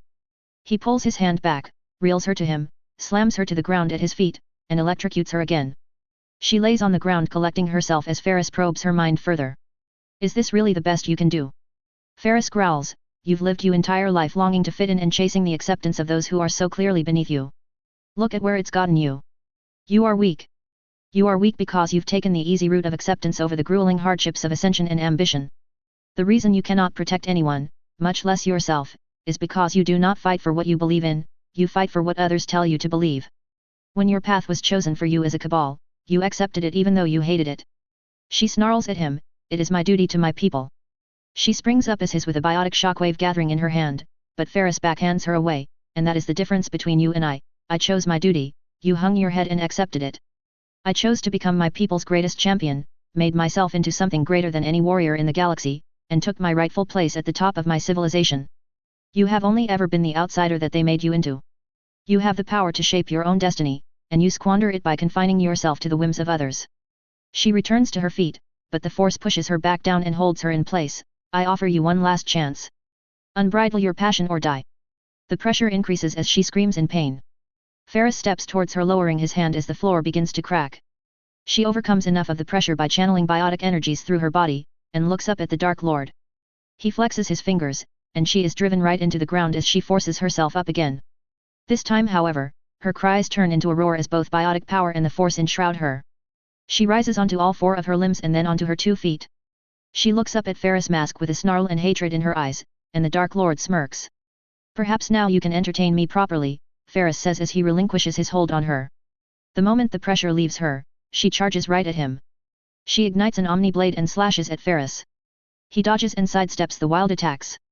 When he retaliates, however, her blade is already in position to parry. Ferris smashes her blade to pieces, but she does deflect the blow away and moves to avoid his next saber strike. She constructs another blade from her Omni tool and charges in again. Reining her anger back into her control, her attacks become more precise and coordinated. Her moves become fast, less predictable but focused on killing her opponent. The Dark Lord relishes the duel. You take too much time between attacks transitioning into your next move, he critiques her, let your feelings guide each attack into the next.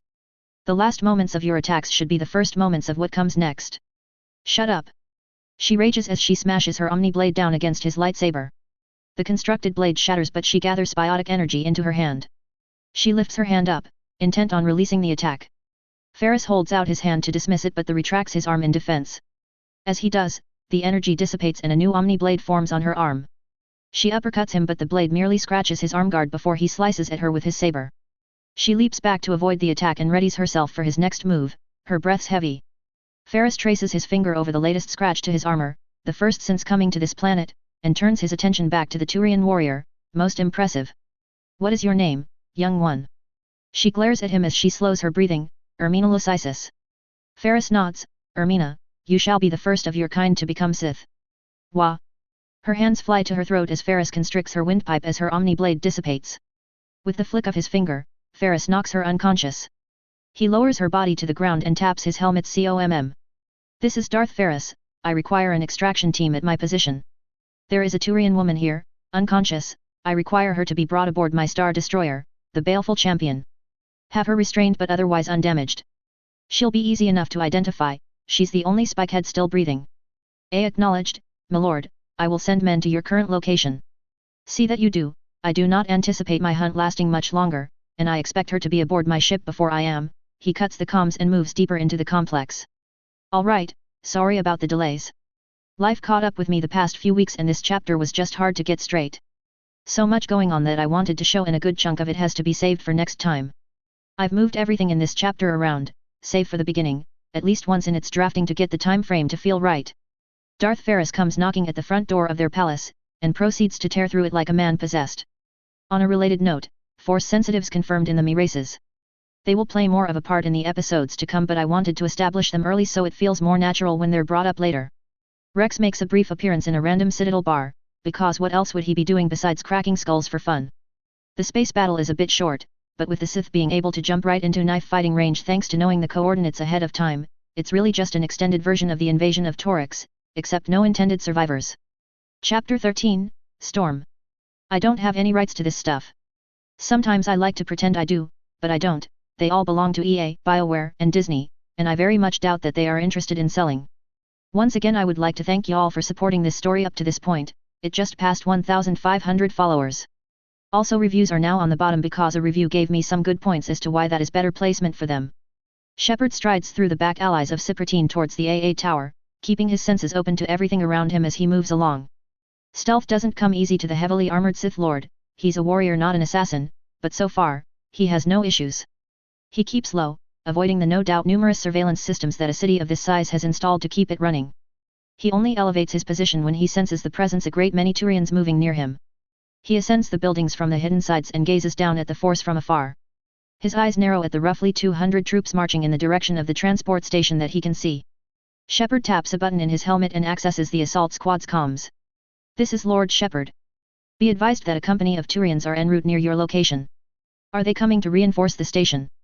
The captain follows up. Unknown, they're marching at patrol speed, so chances that they aren't after you specifically. Likely they are reinforcing the whole area or sweeping for us. They seem well equipped. If I had to guess, I'd say these are actual soldiers and not conscripted militia. Soldiers that we have been killing in droves since Shangzi, David chimes in.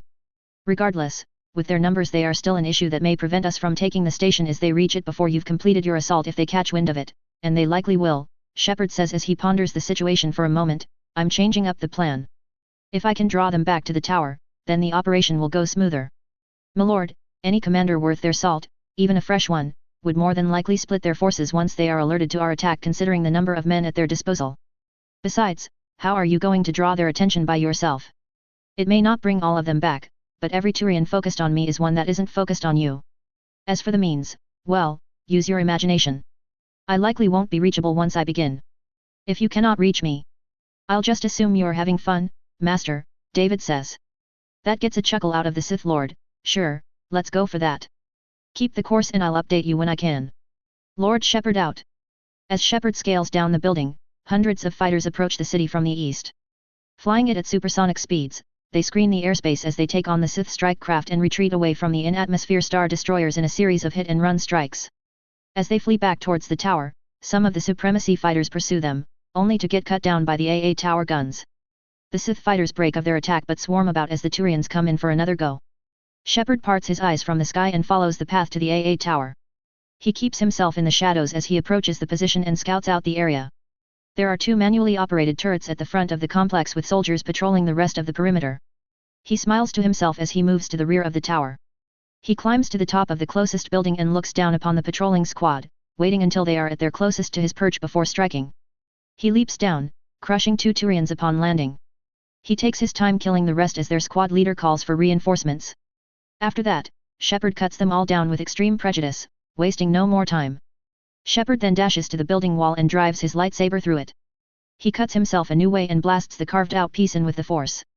He jumps in as alarms go off in the tower. He smirks as he hears squads moving through the halls. He takes his time walking through the tower looking for something to properly sabotage the tower.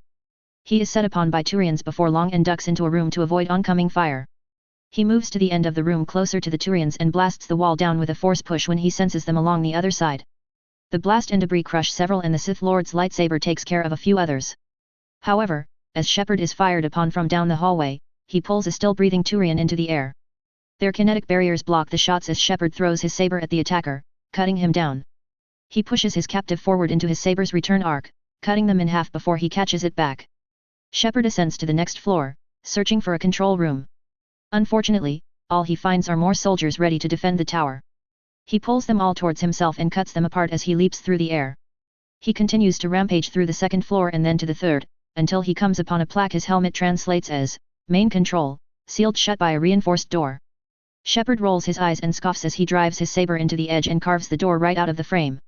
He then takes a few steps back and leaps at the door feet first.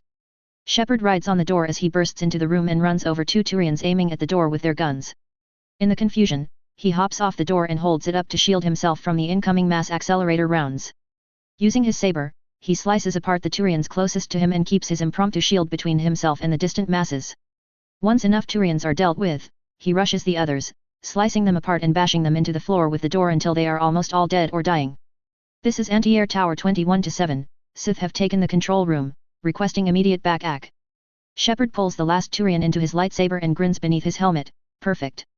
He drops the bloodied and dented door and turns his attention to the long panels of controls and computers and then back to the mostly dead Turian officers formerly working on it. With none able, or willing for that matter, to shut it down, he holds his hand to the line of panels and blasts them with a steady stream of force lightning. The arcs of electricity tear the panels apart and overload all the components within until they melt down and burst into flames. Warning, control error, emergency shutdown engaged. Warning, control error. A 6 keeps repeating over the base speakers. His job done, he taps his helmet. COMM, this is Lord Shepard, AA tower disabled. The skies are free. Copy that, m'lord, a voice replies. Satisfied with his duty and the amount of noise he's made, Shepard makes his way to the top of the tower. The Turians, however, converge on his location and hold him in the hallway for as long as they can. Shepard, however, cuts a hole in the ceiling above and jumps up to the next floor. He does this a few more times until satisfied he's left most of the forces behind and makes his way up normally. At the top, he looks over the edge at the entrance where the guard has locked down the entrance. He steps off the ledge and falls to the ground between the turrets. The moment his feet hit the ground, he throws his hands out and blasts the turrets off their emplacements with force pushes. He follows up by pulling all the Turians towards him and bisects them all at once. As he departs the tower, he reaches his senses out to find the battalion he spotted earlier. He doesn't wait long as he can feel a little more than half of them rushing back to reinforce the tower. He eventually encounters them and considers his options.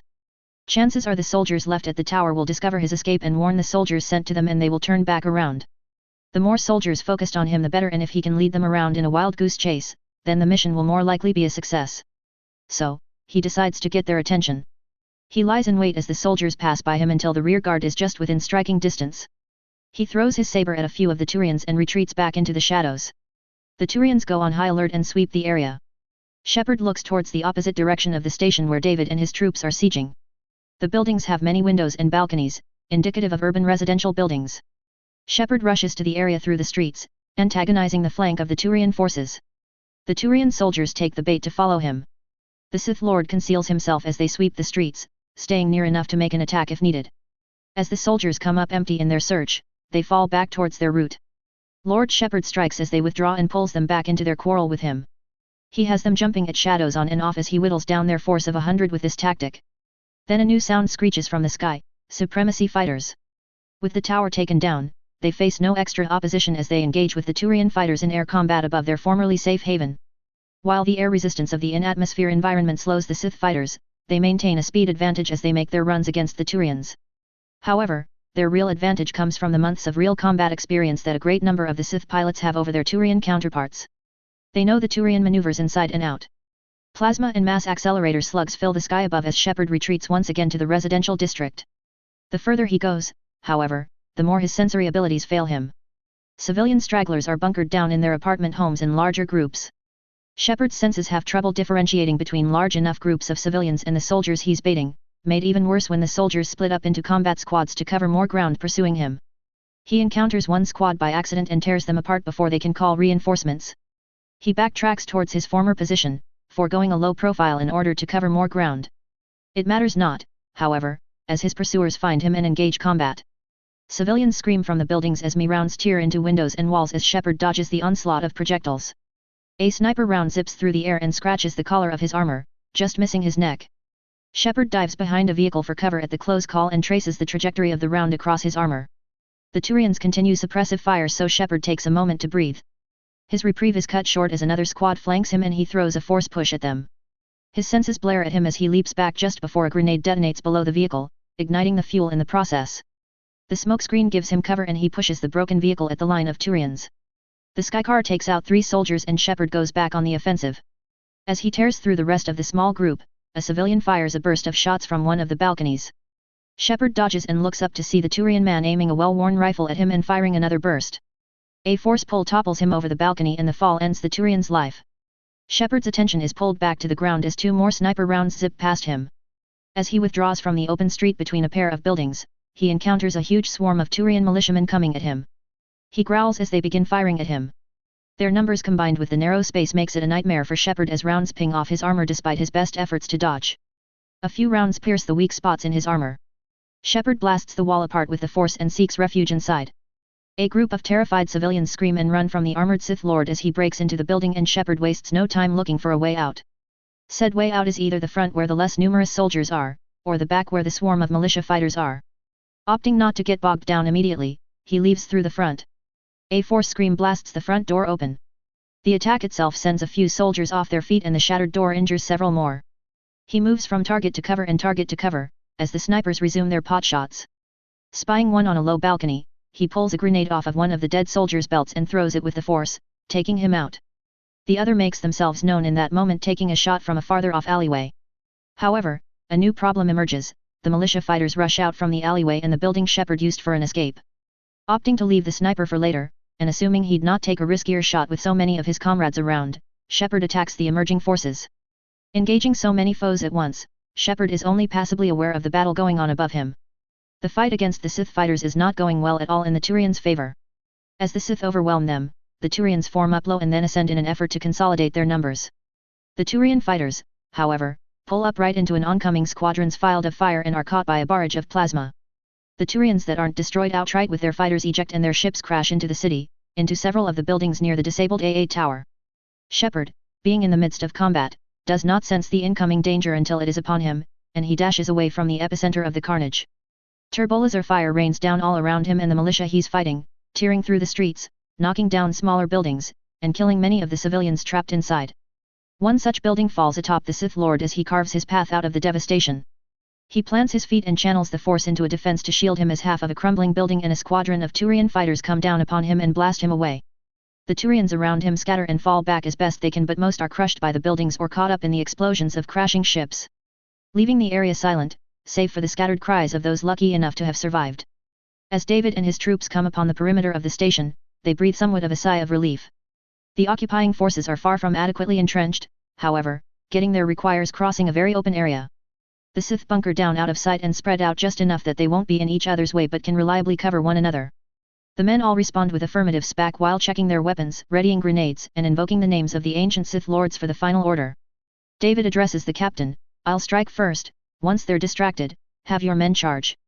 "We can cover you, m'lord," the captain says. "No, I need them focused on me completely so that you can charge at full strength.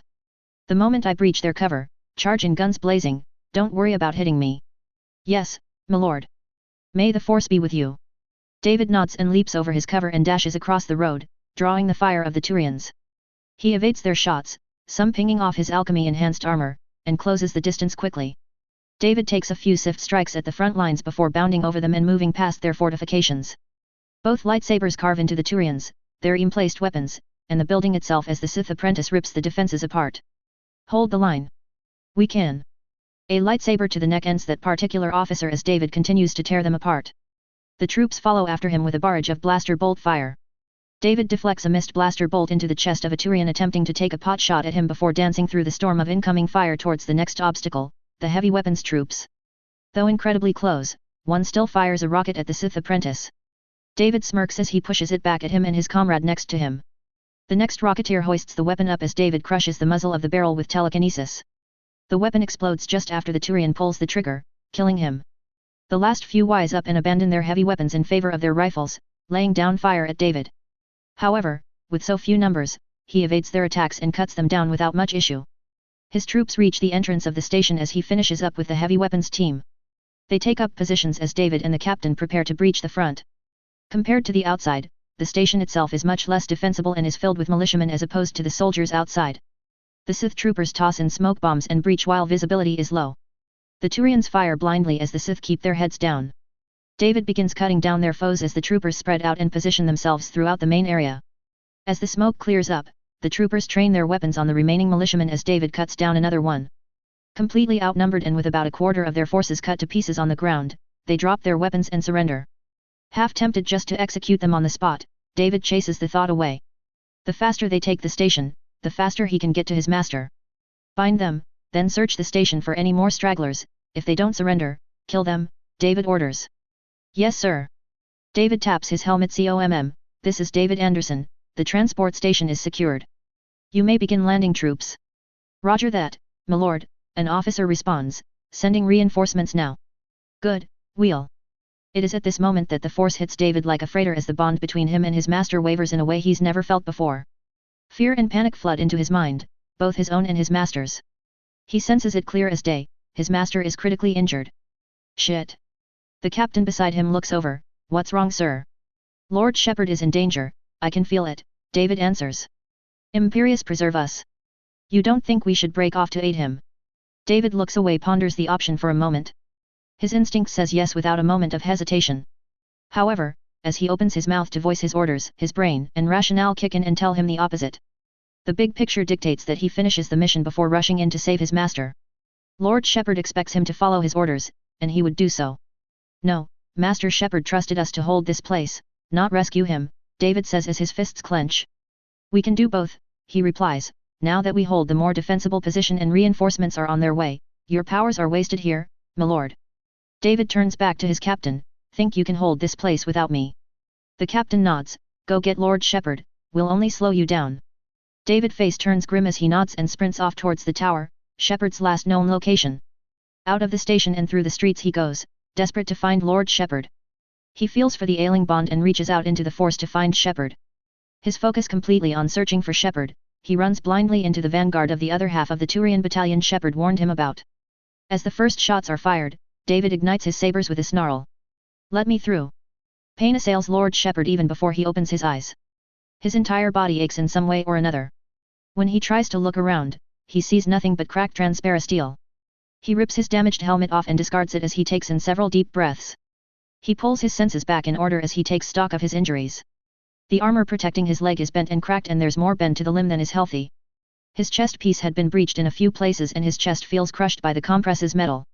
His right gauntlet is shredded, and his lacerated skin is exposed to the open air.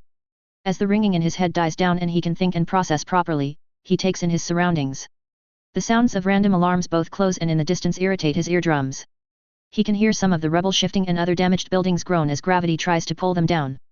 He struggles to his feet, his broken leg causing the most issue in the process, and coughs up some blood. He reaches for his hollow comm only to find nothing on his belt. He peers through the clearing dust and tries to make sense of his direction when a new sound piques his eardrums at the edge of the half-destroyed building. Alien cries. A Turian, a woman by the look of her, desperately claws at the rebel, unable to lift it. Lord Shepard notes her attire, civilian and with no weapon. Without both his helmet and hollow comm, he can't make sense of the squawking noises she lets out.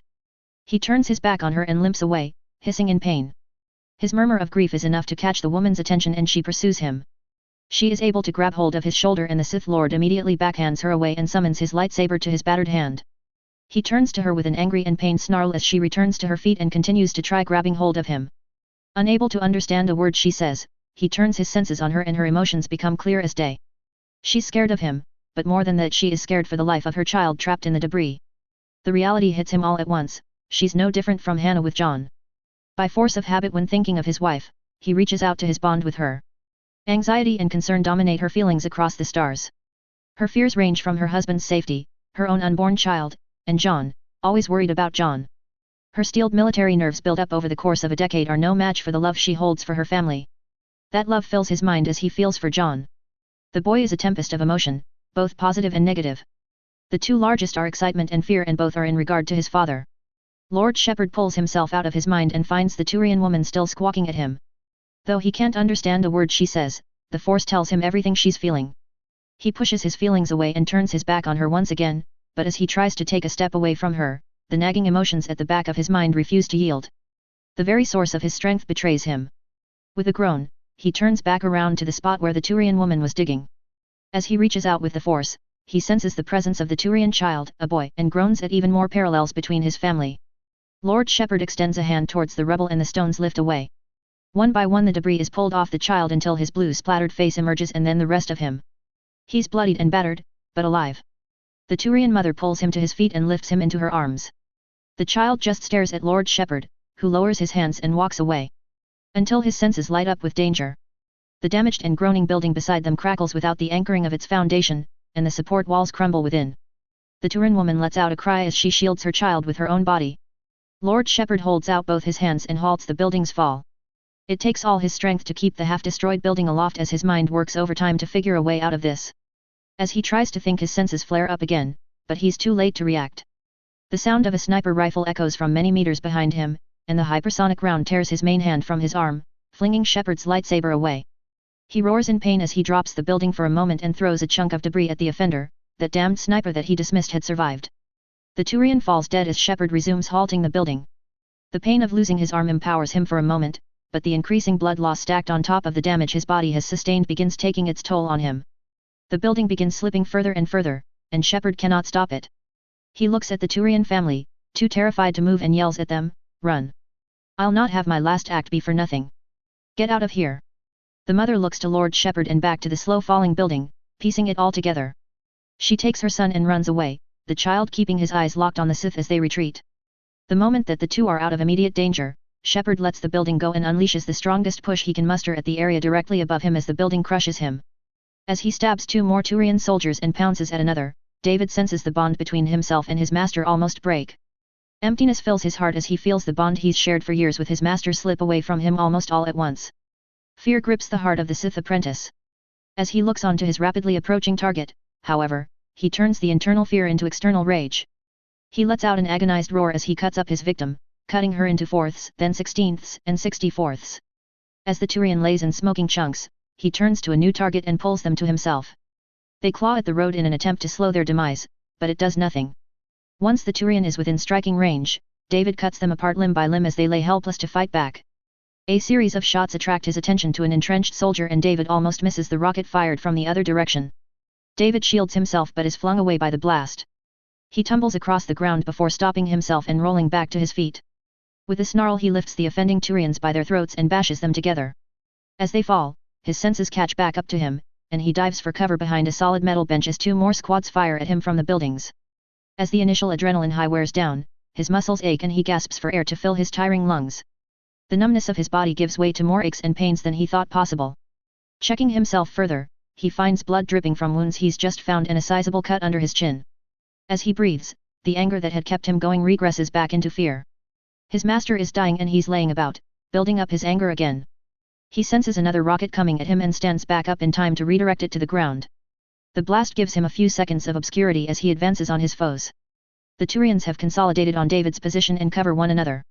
Once they realize they are beset by the Sith apprentice, the line falls back and the others cover fire, halting David's building momentum.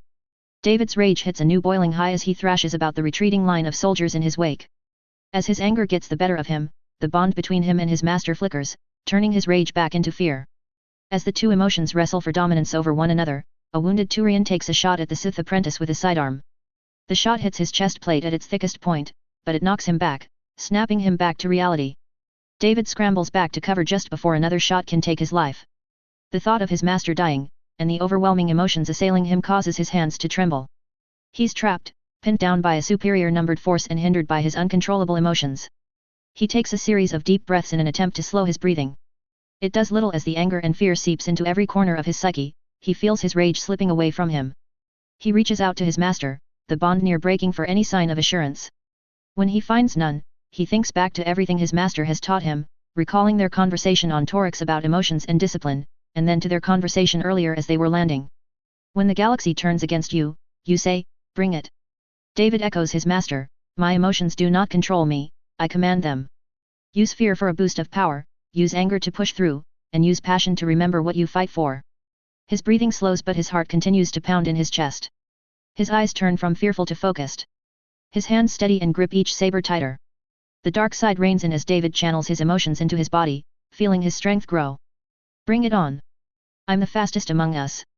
Time to kick it up a notch." After a half-second lull in the Turians covering fire, David vaults over the remains of his cover and blitzes the Turian line. Two soldiers immediately fall to his igniting sabers. The next two Turians each receive a saber to the chest as David thrusts both blades forward. He pushes the two back into the next two soldiers in line and bisects all four as he charges forward.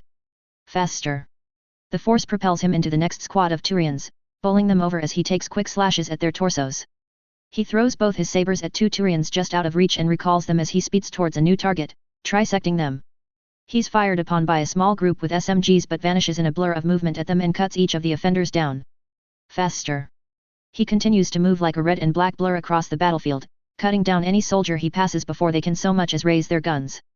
He turns the well-organized force into a disarrayed mess. In their desperation to hit him, some fire haphazardly as he bolts around, hitting some of their comrades. The rounds miss by a mile as he continues the bloodbath, never stopping, only stalling his movement long enough to cut more Turians down until they are reduced to a paltry fraction of their former numbers.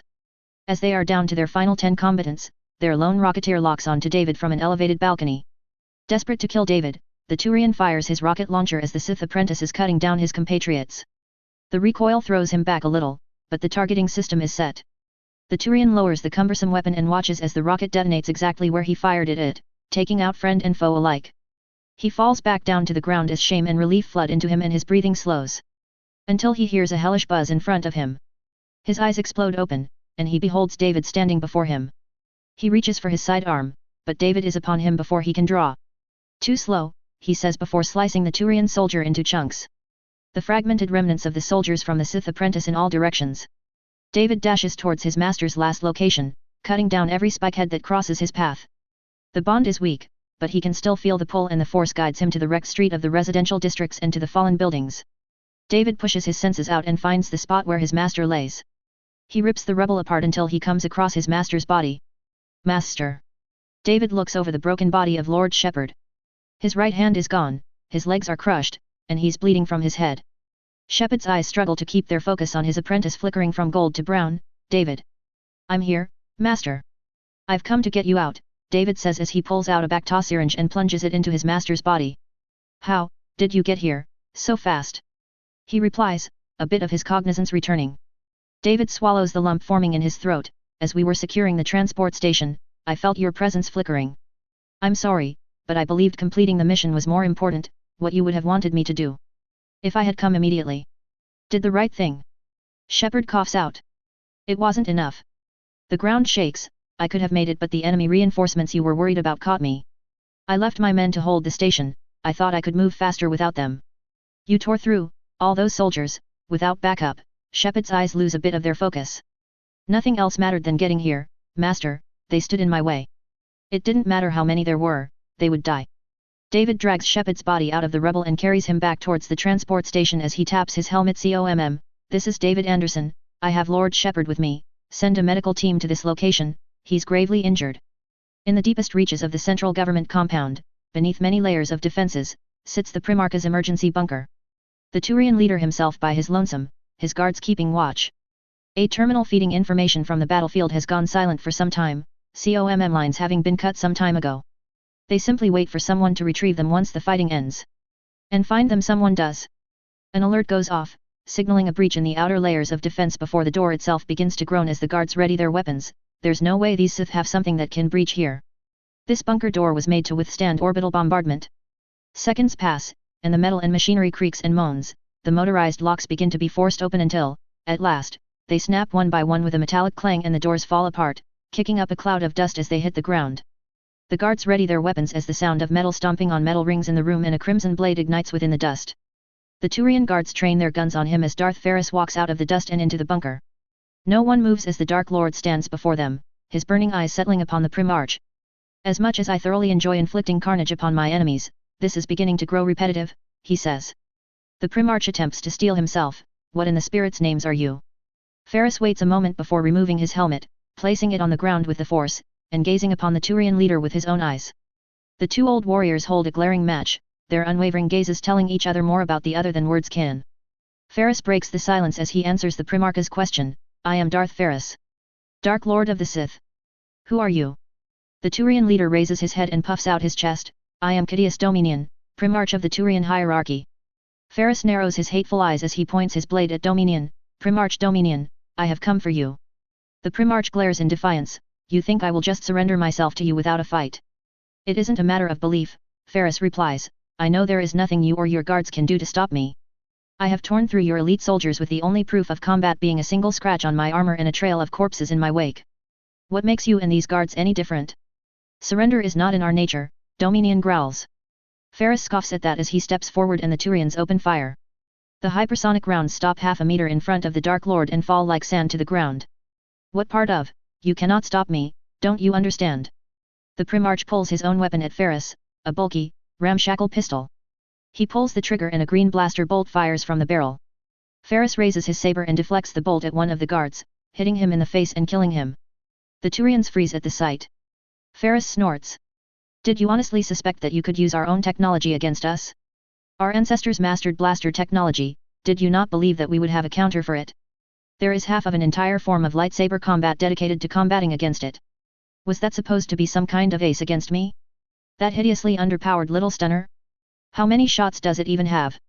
10? Less? That thing likely wouldn't even pierce our troopers' plat steel armor, let alone my alchemy-enhanced plate. He pounds his fist against his chest piece, a hearty clang ringing out. The Primarch fires again, only for Ferris to reflect the bolt back at his weapon, destroying the underpowered prototype. The guards hold their weapons up, though fear creeps deeper into their minds. Sir, orders. The closest one asks, though all of them are thinking it. Dominion looks at the Dark Lord and back to his men. The feats of skill and speed of the man before him dwarf anything any Turian has ever achieved in the history of their race. Their weapons are useless, their strength is pitiful by comparison, and he could kill them all by thinking hard enough about it. However, the Primarch clenches his talons and steels his resolve as he pulls a proper pistol from his mag belt. To me, men. For the hierarchy. His resolve spreads through his troops and they attack. Their mass accelerator rounds do nothing to Darth Ferris as he weaves between the lines of fire. The Dark Lord comes upon the first guard in his path, cutting him in half from head to groin. He flings the two pieces back at the others as he moves on to the next Turian. Ferris cuts their weapon apart, followed by their hands, and finally their neck. He sends a torrent of lightning at the next Turian and throws his saber at another. He summons his saber back to his main hand and another Turian to his offhand, crushing their skull with a force-enhanced grip. He uses him as a meat shield and cuts down two more soldiers. The line thins down to the Primarch and his last three guards. A force push sends them all tumbling through the air and with a force leap, Ferris is upon them and cuts them to ribbons, save Primarch Dominion. The Turian leader scrambles to his feet, aiming his sidearm at the Dark Lord. He pulls the trigger several times, but Ferris dodges every single round. The Dark Lord pulls the pistol out of the Primarch's hand with the force and throws it into the wall. Scrambling for a weapon, Dominion takes one of the fallen guard's assault rifle and unloads into Darth Ferris. Once more he stops the rounds before they can get close to him and they fall like sand to the ground. When Ferris steps close enough, he slices the barrel off and the Primarch drops the gun. In a last attempt, the Turian ignites an Omni blade and takes a stiff stance. Ferris drops his guard and leaves himself open for an attack. Primarch Dominion lunges forward. As he jabs his Omni blade at Ferris, his whole body stops. Ferris maintains an angry glare as the Primarch tries to move his arm. When it does move, however, it inches closer and closer to his face, bringing the searing weapon towards him. The Primarch tries to stop it, but to no avail as it keeps coming closer and closer. He can feel the sting of the heat as he pulls his head back as far as he can. He breathes a sigh of relief when the flat of the blade moves past the right side of his face, only to scream in agony as it presses against his face plates. Ferris releases his control and the Primarch cradles his burning face. Ferris glares down at the Turian. Your suffering has scarcely begun, Primarch. The air shimmers around him as Dominion shivers. Thousands of my people are dead because of you. Ferris growls as he lifts the Turian up by the throat, and for what? The bunker shakes at the Dark Lord's rage. To show us that we are beneath the protectors of the galaxy. The defenders of all sentient life? The greatest military of the Citadel. He spits out those titles, lies. You are nothing but an arrogant, self-righteous belligerent. You invaded our space without so much as warning shot. You didn't even have the courage to declare war before you began the slaughter. Honorless. The machines around them crumple. Pitiful. The walls break apart. Cowardly. The Primarch drops to the ground gasping for air as everything around them lifts into the air.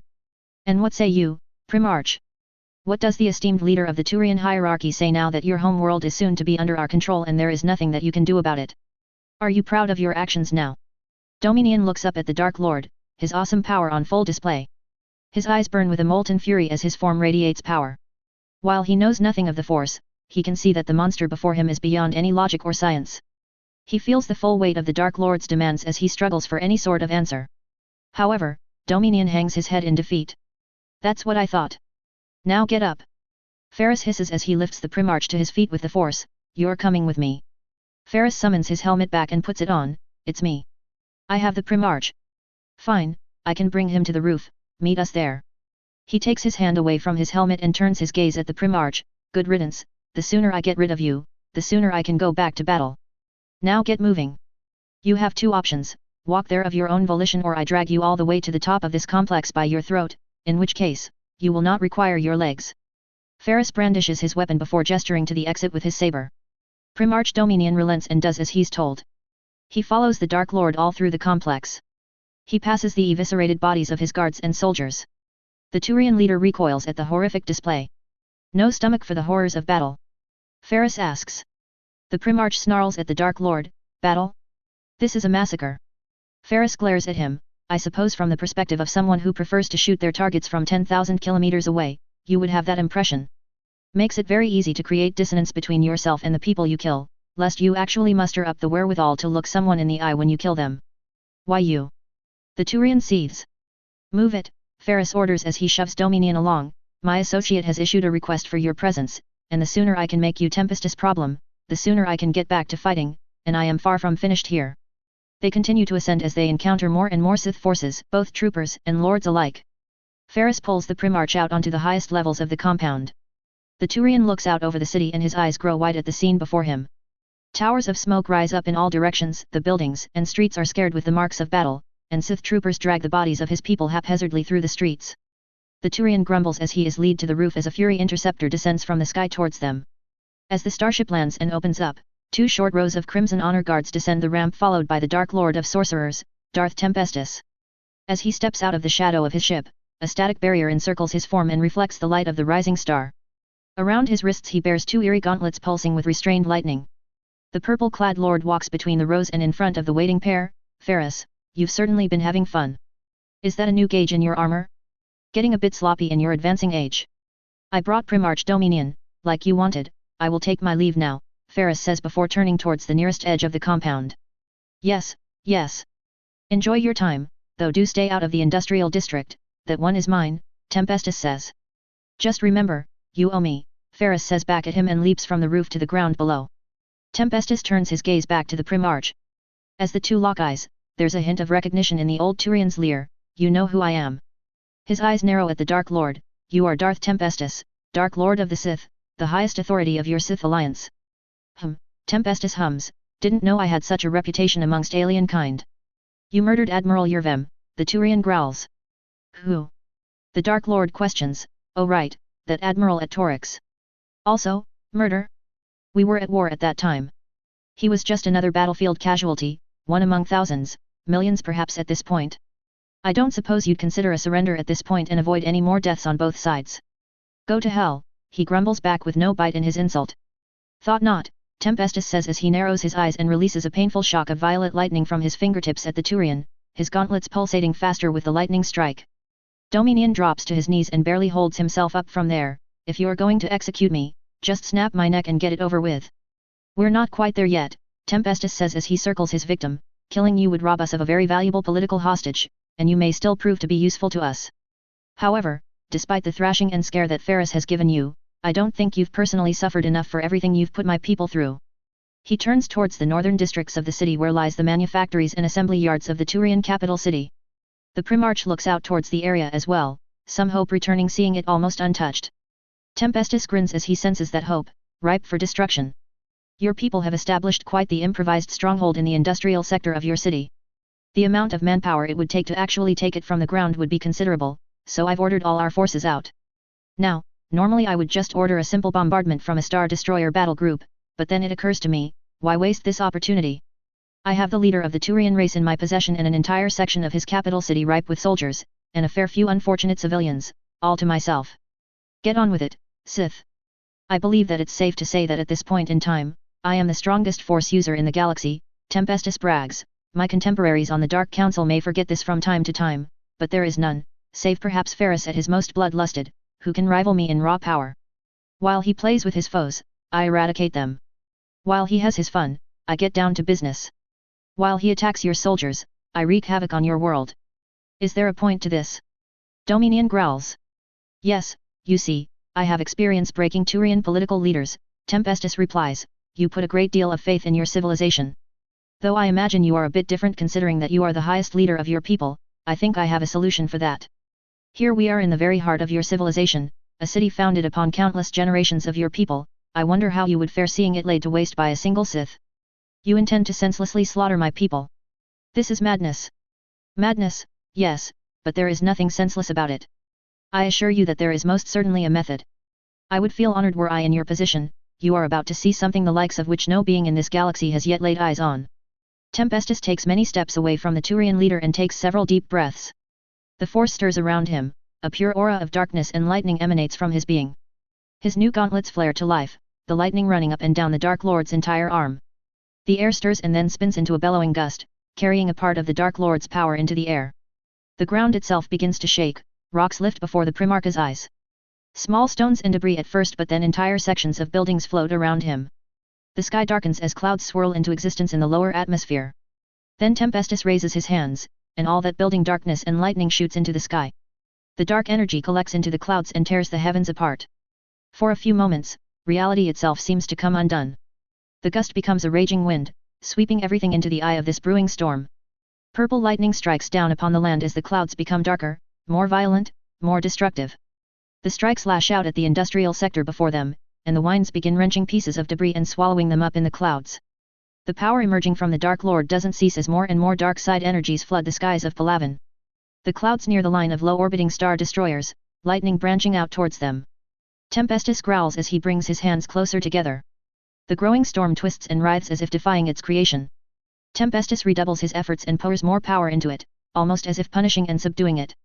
The storm lashes more and more but becomes more and more focused over the industrial sector as opposed to growing out indiscriminately. Across the galaxy, from the Grand Manors of Thesha, to the Sith Academy of Korriban, the seedy underbelly of Omega, and even the far-off reaches of dark space, the echo of the dark side rings to all those who can perceive it. Though many do not understand it, a clear message is sent: the dark side of the Force has risen to power and dares any to challenge it. Tempestus lets out a battle cry as he makes a final push at his creation. The storm all but roars back as it descends upon the industrial sector. The black tempest tears buildings apart and the lightning scorches the land, lashing out constantly at the surplus of metal-infused materials. Then it moves, slowly, but definitely away from the Primarch and the Dark Lord. Darth Tempestus lowers his hands, his gauntlets returning to their restrained pulsing, and turns a cruel grin at the Primarch. The smile almost hides his exhaustion, but the hesitance of his steps, the sweat of his brow, and the obvious controlled breathing gives it away. Not that the Primarch notices him over the massive supernatural disaster inching away from them and out into the rest of Palaven. I'm curious. How does it feel to witness the true power of the Sith? Tempestus gets out. Why, you're a monster. I have been told, Tempestus says as he attempts to broaden his smirk, ponder this while you witness this destruction upon your people. Destruction the scale of which would take you an entire dreadnought, I can do with my own hands. A storm whose equivalent would take nature an unfathomable amount of time and conditions, I can create with naught but my own power and will. Should you choose to drag this out, we will take more and more drastic measures. If we must unleash storms like this across every Turian world, so be it. If raising your planets of all life is what we must do to secure victory, it will be done. If your entire race must face complete and total annihilation to be defeated, I am more than willing to see it through to the end. Are you? The Primarch doesn't reply, only continues to stare off towards the force storm. As it lurks closer to the center of the district, he imagines how it must look from the ground, and how many people are getting caught up in it. Sensing his thoughts, Tempestus capitalizes on them. I want you to ask yourself some things. Who exactly fired the first shots in this war, and who exactly doesn't need something as clumsy as a ship-mounted railgun to do this kind of damage to your world? Tempestus takes short and quick steps away from his prisoner and to his men, make certain he witnesses this until the storm is out of sight. Yes, my lord, his lead guard replies. Darth Tempestus makes his way, slowly, to his interceptor and boards without so much as looking back. The moment the ramp closes and he's alone, he braces himself against the wall. Hubris is one hell of a drug, he grumbles to himself as he looks down upon his arms. I will have to thank Chemos. These may be the greatest thing she's ever created, easily worth all the favors she's asked for. He slides along the walls of his ship until he reaches his chambers. He removes his gauntlets to see his hands spotted with electrical burns. He disregards the damage and sits on the floor in the center of the room. I'll meditate until I can feel my hands again, then I'll bring that toad up to the Superbia. The force storm is on every channel across the entire extranet. Some claim it to be some kind of ionic charge-based weapon. Others say it is the result of so many heavy cruisers hovering so low in the atmosphere creating unnaturally powerful fluctuations in the planet's magnetic field. The most superstitious even claim it to be the beginnings of the very same cataclysm that caused the proteins to disappear. To those with even an inkling of the truth, however, the reality is much more terrifying. Benazia watches the supernatural catastrophe from her quarters aboard the Destiny Ascension, horror etched across her face. Still days away from reaching Palaven, she feels the pressure mounting for her to get the Sith to the negotiating table. The Force storm amplifies the pressure as her mind works tirelessly to break down the amount of sheer power it would roughly take to create anything with that destructive potential, not even touching sustaining it. While she can only imagine the exact numbers, one thing is certain, the powers of the Sith are nothing to scoff at. Whether this was the work of one or thousands of their strange warriors, it doesn't matter, no number of even the most powerful Asari matriarchs could create anything close to this Force storm. While her mind is buzzing with many of the implications, one thought above all else comes to the forefront of her mind: they must never be allowed to roam the galaxy unfettered. While she has nothing but respect for Turians and their military prowess, it is well established that the average Asari commando, or even merc for that matter, could best the average Turian soldier purely on account of biotics and experience. The Sith all but annihilate that advantage with the almost supernatural feats they are capable of, and that is before technology is thrown into the mix. As she continues to process the information before her, she tries to contemplate what happens next. She pushes the possibility of failure on the Council's part and focuses on what the Sith would bring to the Citadel. They have a strong military, an injection of new soldiers and ships would cement the Citadel's martial dominance. They are technologically advanced, that should breathe new life into the tech development world. Then it hits her. The Sith scare her of all beings. Benazia reflects on her own lifetime experience and the nightmarish things she's encountered over the centuries. Yet the power of the Sith frightens her. If she feels such terror, what of all the lowlifes and vagabonds of the Terminus? The idea of facing a race capable of such destruction from the ground would be like the ultimate deterrent. How many battles could be avoided? How many conflicts resolved without a single shot? Fear can be a powerful tool for peace when all else fails. If they can be properly controlled. Yes, the Sith are going to be a great asset to the Citadel indeed. The destruction of the industrial district and everything beyond emboldens the Sith forces all across the city as district after district falls to their might. The Turians escaping the storm's wrath find themselves thrust into a new type of danger when they are assailed by troopers, Mandalorians, and Sith Lords alike. Ferris himself clears entire battalions by his lonesome as his escapades take him through the city seeking out new prey. Some sense of celebration spreads among those more eager to see the fighting end, but the sting of loss still lingers in many, especially those at an improvised medical station housing David Anderson and his troops. David keeps himself outside the tent, his senses zeroed in on his master's life. While the initial procedures prolong his fading life, it does not stop the decline. When several medical personnel leave the tent keeping Lord Shepard, David storms in to find his master on a medical bed and hooked up to all manner of machines with a single officer over him. The hardened-looking Medi-Trooper bows his head somewhat to the apprentice of Lord Shepard: "My lord. I fear your master will not last long." The force stirred around him as David's eyes narrowed at the man. "Then try harder. Use everything." "We've used everything." The medic shouts back. At this point only a full submersion in a Bacta tank would even come close to healing the damage done. He's lost too much blood, his heart was nearly crushed, he has one lung functioning anywhere close to what is necessary, and his other organs are shutting down one right after the other. Unless a sorcerer strong enough to chase away death itself walks by in the next 5 minutes, he's not going to make it. Some of the equipment around them groans and creaks as David's anger leaks out indiscriminately, but a few breaths bring his powers back under his control. A stir from the bed catches his attention and he looks at his master in his fading eyes. "I'll leave you two alone," the trooper bows and departs. David steps beside the bed and kneels, removing his helmet. "Master." Shepard puts of a semblance of a smile. "In the olden times, apprentices would use an opportunity like this to finish the job. Glad that I was a good enough master to inspire some loyalty in you. You are my master, your teachings have helped me survive where I would have surely fallen otherwise. I owe you at least that much." At the end, David replies, "The transport station was captured, and we were able to send troops into the Spikehead's backlands. The city is all but ours thanks to the force storm of Darth Tempestus." "Good. I must have taught you well. If you were able to do that with enough time to retrieve me. Even if it was after getting crushed to death. I suppose it's not a bad track record," David says. "It takes a whole building being dropped on you to fell the great Jason Shepard." "2 buildings. Jason huffs, "You missed me getting hit by the first." "I'll take your word for it," David replies. "I wasn't able to recover your lightsaber." "Bah." He coughs and wheezes. "What good is a weapon to a dead man?" David's face falls. "I should have been strong enough to get there in time, to fight by your side." Shepard uses the last of his strength to grab onto David's arm and look him in the eyes. "Do not obsess with the ideal what could have been. Take this loss, use it, survive, and teach the next generation to be stronger than the last." David nods. "Yes, master." Shepard coughs up some blood and steels himself. "Can you do your master One last act of loyalty. Of course, anything. David responds. Tell Hannah and John, I love them. With all my heart. I will. Make sure they're looked after. I will. Train John when he's old enough. Make him better than me. David pauses, but returns his gaze with conviction in his eyes. I will, Master, he will be a true Sith Lord. Shepard nods, and never stop fighting. Never stop improving, and never give in, no matter what. Despair has never offered salvation to anyone. Only passion, strength, power, and victory can save you. I swear to you, Master, I shall never cease in my training, and neither will John. You've been a good apprentice, David. And a good friend. Shepard wheezes, I'm proud of you. Don't forget it. Yes, Master. The light of Lord Shepard's eyes dims, and his arm goes limp. Master Shepard. The medical equipment goes off with a myriad of pings and whining, but Anderson hears none. He only feels his most significant bond in the Force shatter as the man who taught him so much and molded him into a Sith warrior, passes before him. Anderson closes Lord Shepard's eyes and rests his singular arm over his chest. His sorrow swells and his anger to match it, but he reins it in and marches out of the tent. He puts his helmet back on and finds his captain checking over his troops. Where's the nearest battlefield? We have spikeheads to kill. I am satisfied with this chapter. I told everything I feel like I needed to with this chapter. I am happy that this chapter is out.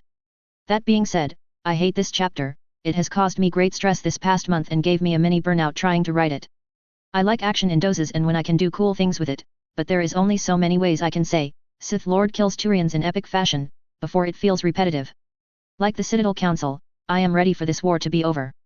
Let it be known that the only thing that is in this chapter that survived from start to finish is the Force Storm scene. Everything else was wildly different in the beginning, and the middle for that matter. The scene where David gets Shepard Sr. out of the rebel alone changed 5 times. In the earliest draft this is where David was made a lord, and Shepard survived. I scrapped that because it destroyed the pacing and really didn't feel right. He'll get there soon but not right now. As for Shepard Sr. dying, this is something that I really fought back and forth over. He really won't serve any purpose in any of the later episodes and John's character would work so much better if he doesn't survive the war. On the other hand I hope his death didn't feel like a total ass pull. I also feel that Shepard Sr's death is necessary, because until this point, no named Sith Lord character has died and I don't want them to reek too badly of plot armor. Most Sith don't live to see 50 for a reason, they can still die and most of them tend to stay dead. Originally Ferris and Dominion were going to have a much more friendly scene, but it really didn't work and I scrapped the whole part for the angrier one published above. I was also going to put the reactions of various groups across the galaxy, but none of the scenes added anything to the story. For the Council it boiled down to, oh no, the Sith are stronger than we thought. How are they doing this? And the Quarians were, glad they're on our side. I kept Benazia because of how she affects the story in the future, and to flush out her feelings about the Sith and her motives in joining Saren in the future. Atreus was going to get his own interrogation scene with the Primarch, but it just felt tacked on and pointless. Besides, he'll get his chance to shine. Other than that, I have nothing left to say except, thank the Force this is done. If you like it, please leave a review. If you hate it, tell me how I'm the worst writer ever. Thank you so much for sticking with me this far, only about 2 chapters to go before episode 1 is finished. See y'all next time. Reviews. Frank Q, Ferris knows what he is doing. Zoltan Atreyu, biotics and the Force are not necessarily related, Ermina just has both. The Citadel races just have no idea how to detect the Force so hypothetically if they do see someone use it, they just assume it to be biotics. King Quinn of Tucky, humble pie incoming. Rider War 93 thank you for your words of encouragement, I tend to agree with that assessment of the different sides of the Force. KITE 15663, the Sith will definitely take advantage of the treaty's limitation, humanity did in canon so it makes sense. Sith ships will be built with the philosophy of bigger, badder, better.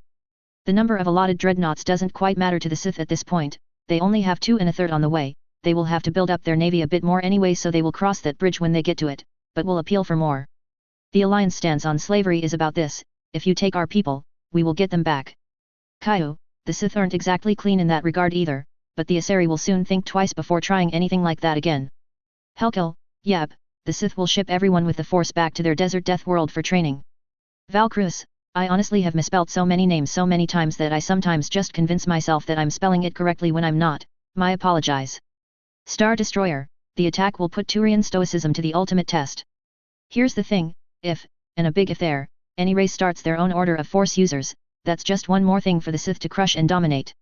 The Sith have just spanked the military arm of the Citadel with a tenth of their numbers, all they really need is an appeal of strength. There will eventually be a Sith-Krogan alliance, however the Sith are not keen on repeating the Citadel's mistakes and will only grant it when the Krogans clean up their civilization. Guest number 1 of 329ths, yes to both. Spartan Zerg, I feel like Mandalorians fill that role neatly enough. Elite troops that get in fast, wreck face and hold until the main force catches up, and at this point every Mandalorian is loyal to the alliance. Kill the Xenos? No, they are just biding time and getting things in order before they let out some of the good stuff.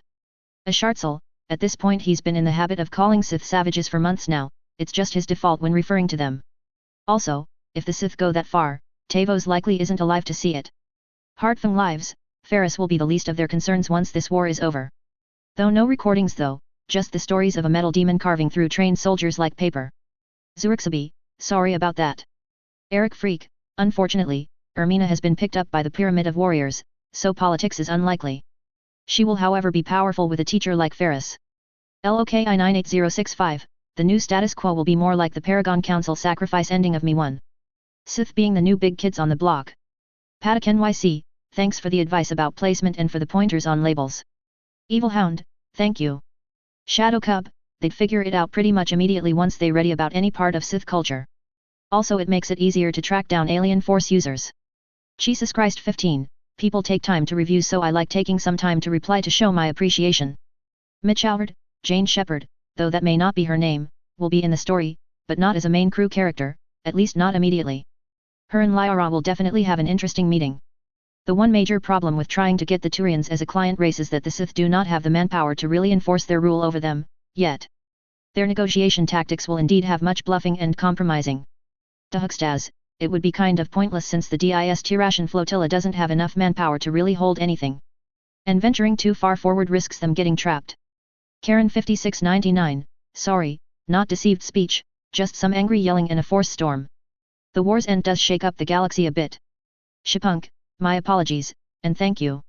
Invitus 602, Ferris does use their proclaimed status as sarcastic mockery, even if there is no deceived speech. Lord Malum, I don't have any specific plans for Minorm at this point, but that may change. MR 1980 Rivera, thank you. Blue Tea, Sith killing things is good in small doses, but it gets a little tiresome after a while. Oscuro Signore 51, a clash of cultures in the Citadel is definitely something I want to incorporate, especially since the Sith and Asari are polar opposites. I'm still working through the full negotiations, so terms are all a bit up in the air right now. Yuvavwevwevi and Yetaniv a Death Star would be just a bit too much, and Sun Razors act as mini star forges, so that's covered. Stormzy, true, against a prime Sith Empire, the Reapers are small potatoes, but against a Sith Empire with a few dozen battle-damaged ships and no way to repair them, whose only planet at the time has less than 1 million living souls on it, not so great odds. Michael Bishopone, romances will come when they come. Stone Thealonor, if you mean Saren getting out, his ship was sent away long before the Sith fleet arrived, he was gone by Dasola's design. As for Tay-Rest, it's mostly for narrative tension.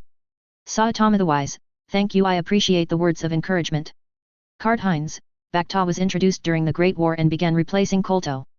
Since the Empire escaped essentially at the end of the war, they would have information on it. The problem with mass accelerators is that it falls into Tay Reaper's trap. Even taking out one Reaper destroyer's shields takes the continued fire of hundreds of Dreadnought-class guns, as seen in ME3, while it may help slightly in terms of dealing with other races, the Sith are primarily focused on the Reapers and combating them above all else. Kinetic barriers could definitely be used to enhance defenses like that. Force-sensitive Reapers do exist and may come into play later. Guest of 426ths, thank you. CAV, new ship classes are planned for the future. ABC 120420001, I'm still kicking, even after such a long delay. Perseus, thanks. Zan Lorenza 17, not planning on Mandalorian, but do have another path I would have him go down. Mr. Winchester, new classes of ships will be coming in the next episodes, though they may not have the same names. Venerator feels too republic-y. Chapter 14, Negotiations. The rights to Star Wars belong to Disney, for now it seems, and the rights to Mass Effect and SWTOR belong to EA, and they don't seem keen on giving them up. With the complete annihilation of a quarter of the city, Cypratine falls under Sith control in a day. Bunkers of civilians are put on lockdown, soldiers are captured en masse, and Sith forces relocate to other battlefields across Palaven. The gauge transports fly in and out of the system, resupplying the Sith with more troops and droids while taking VIP prisoners back to Seoul, the heavily wounded troops back to Shaanxi for medical treatment, and the fallen back to their families. Without the support of any Turian fleet and the rapid elimination of all major military bases, the Turian defense loses steam at an alarming rate. The Turuan resolve especially wavers after secondary bombardments of their other major cities across the planet. While most of the combat-capable citizens continue the fight, the number of surrendering groups grows with every civilian bunker cut open and their occupants put under arrest. The planet's strongest holdouts become target areas for the likes of the Dark Lords to do with as they see fit, leaving naught but corpses in their wakes. The increase in replacement rate for droid forces eventually eclipses the Turians' ability to destroy them, and the planet effectively falls under Sith control, with enough hardliners still resisting to sate the boredom of Darth Ferris. It is in this environment that Benezia and the Citadel fleet enter the home system of the Turian hierarchy. The diplomatic fleet emerges from the mass relay, with the Destiny Ascension being the last to transition back into relative speeds. They begin broadcasting their message of diplomacy on all their channels and move in formation to Palaven. As the fleet moves close enough to see the planet, the strength of Imperius and its escort emerge from hyperspace just outside their maximum range. Benezia steels herself as she faces down the fleet killer, sighing in relief when it forgoes charging its main weapon or moving any closer. As she counts her good fortune, the Sith contact them on an open channel. Benezia gives the all-clear to put it through, and Vice Admiral Hackett appears before them. "Attention unknown vessels, you are entering an active combat zone," the Hackett says. "State your intentions or you will be considered hostile and be fired upon. I am Matriarch Benezia T. Soni of the Asari Republic's Council of Matriarchs, chosen representative of the Citadel Council. I have come with the intentions of beginning diplomatic discussions with your race in regard to ending the conflict between your race and the Turian hierarchy." Hackett looks away from them for a moment. "Hold your position, any movement will be met with hostility." The hologram blinks away as Lydania breathes a sigh of relief. "That went well, they're not shooting us at least." "One step at a time," Benezia responds. After a minute, Hackett calls back, "Ambassador, I've been given orders to escort your ships, and your ship only, to the command vessel." Benezia nods. "That will do. Please transmit the flight path and we will follow you."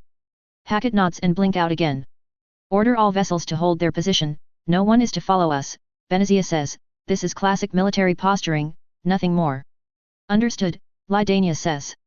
The strength of Imperius turns back towards the planet and flies off, the Destiny Ascension following close behind. As they approach, a ship lifts from mid-orbit past 100 or so other ships to meet them. Knowing it is the command ship, Benezia has a shuttle prepared and makes her way to the hangar, collecting a security escort of commandos. Once the two vessels cease moving, Benezia's shuttle takes off and flies into a directed hangar bay between the split prongs of the Star Destroyer. When they land, Benezia gets a good look at the Sith architecture, intimidating and practical in equal measure. As the ramp opens up, she sees more details of the hangar. There are no living combat troops in the area, only technicians, pilots, and scores of their machines.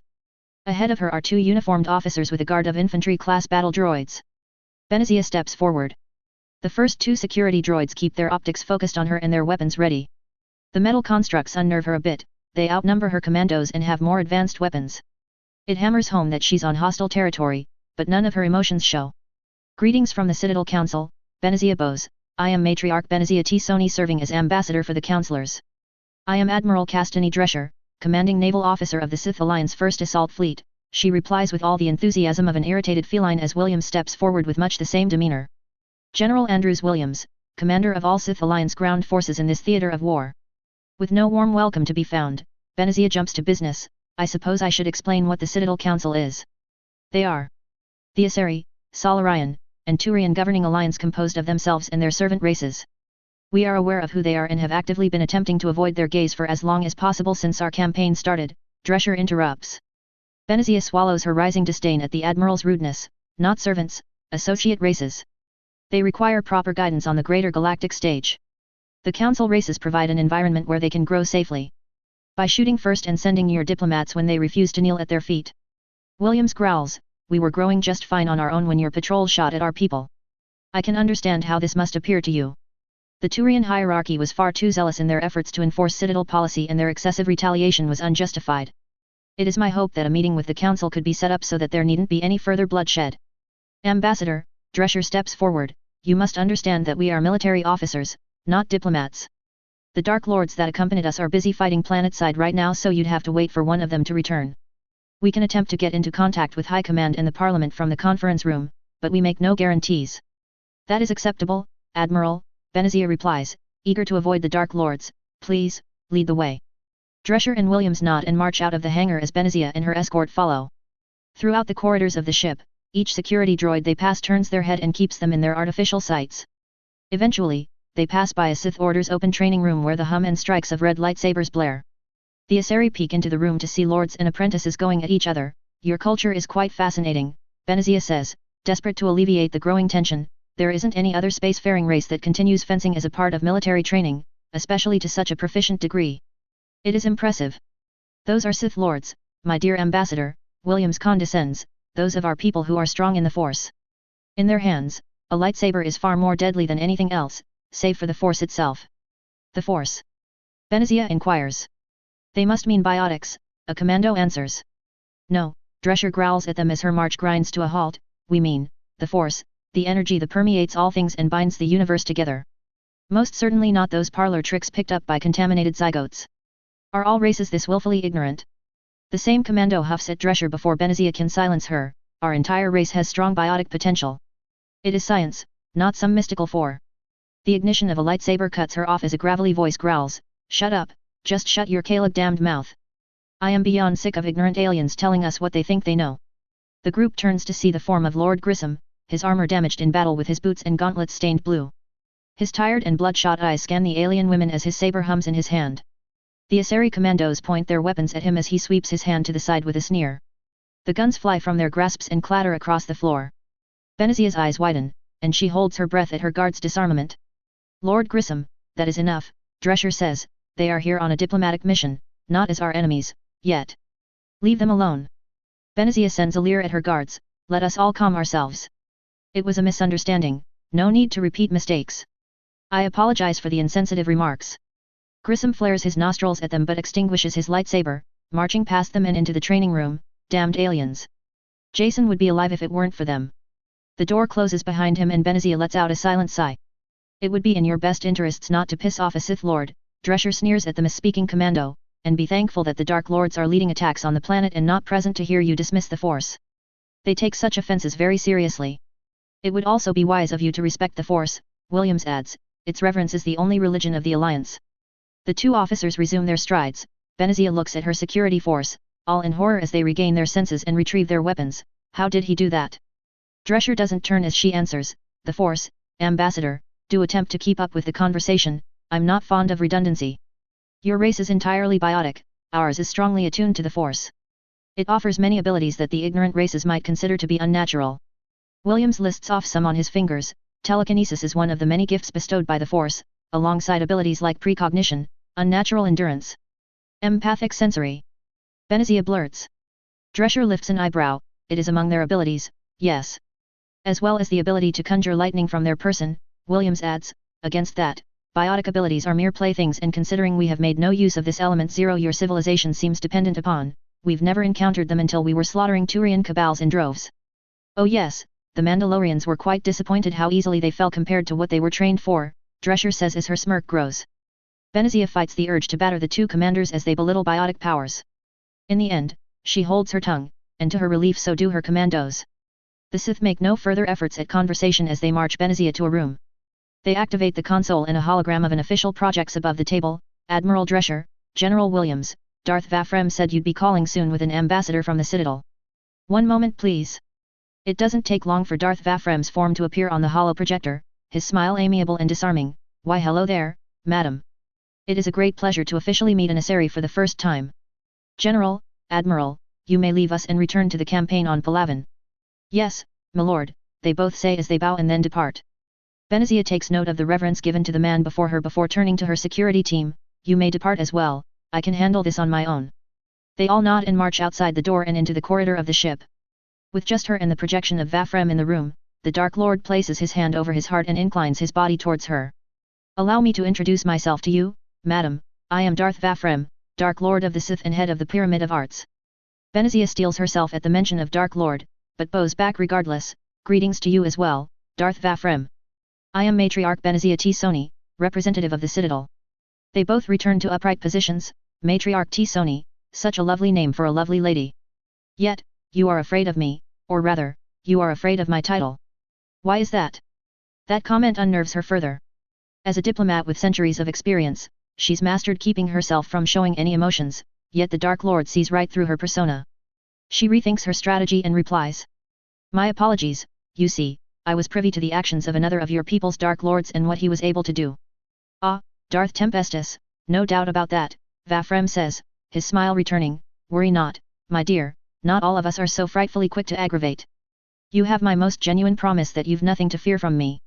I am an artist above all else and a soul dedicated to the perfection of expression, not destruction for destruction's sake. Benazia gives a measured smile back at that. Thank you.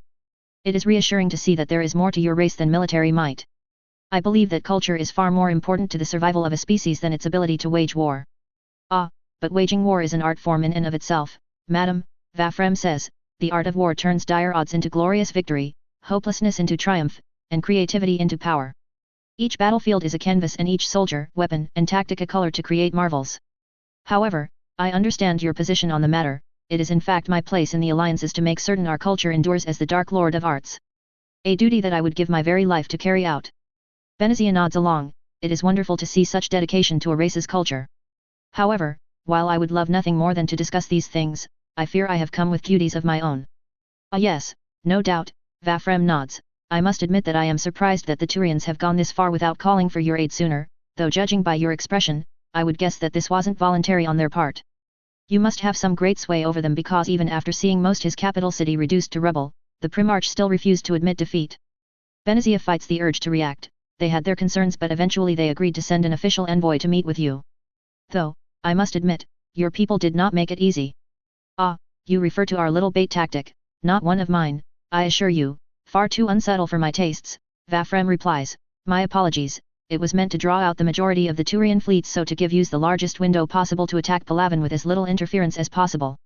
The fact that you were the ones to arrive out there at the front lines came as quite the shock to us. Benazia studies him as she goes over his words, scrutinizing the details for far longer than she'd like. It worked out well in your favor. With the council taking charge as we did, we have stayed the wrath of the other Turian fleets. Oh, it wasn't too concerning while we had our other dreadnought on standby just outside the system. Even a military fleet as large as the one you arrived with wouldn't pose too much of a threat with all your ships in one place. I do hope you were not counting on that scaring us in any capacity, he counters, but you are not here to discuss military matters, you are here with a message. Yes, Benazia begins, on behalf of the Citadel Council, I would formally like to invite your diplomats to the Citadel so that we might put an end to this war and establish more beneficial relationships between your race and the rest of the galaxy. Vafrem gives a smile to her. While I can't say that being friendly with the Spikeheads is particularly appealing to me, if all members of your race are as lovely as yourself, it would certainly make my day to be on better terms with the galactic community. She accepts his blatant flattery with false humility. You are too kind, sir. Oh please, there is no need to act so insincerely humble about it, Madame Tisoni, Vafrem replies. You are a very beautiful woman, and you know it. Humility where none is warranted can be seen as weakness in my culture. Benazia nearly breaks her facade as Vafrem calls her out. However, the Dark Lord's grin widens slightly and Benazia realizes he knows. She feels figuratively stripped bare for the Dark Lord, as if her intentions are as open to him as an old book. Just like. I suppose yours is a culture that respects frankness and bluntness above politics, Benazia responds. Not all of us, Vafrem says.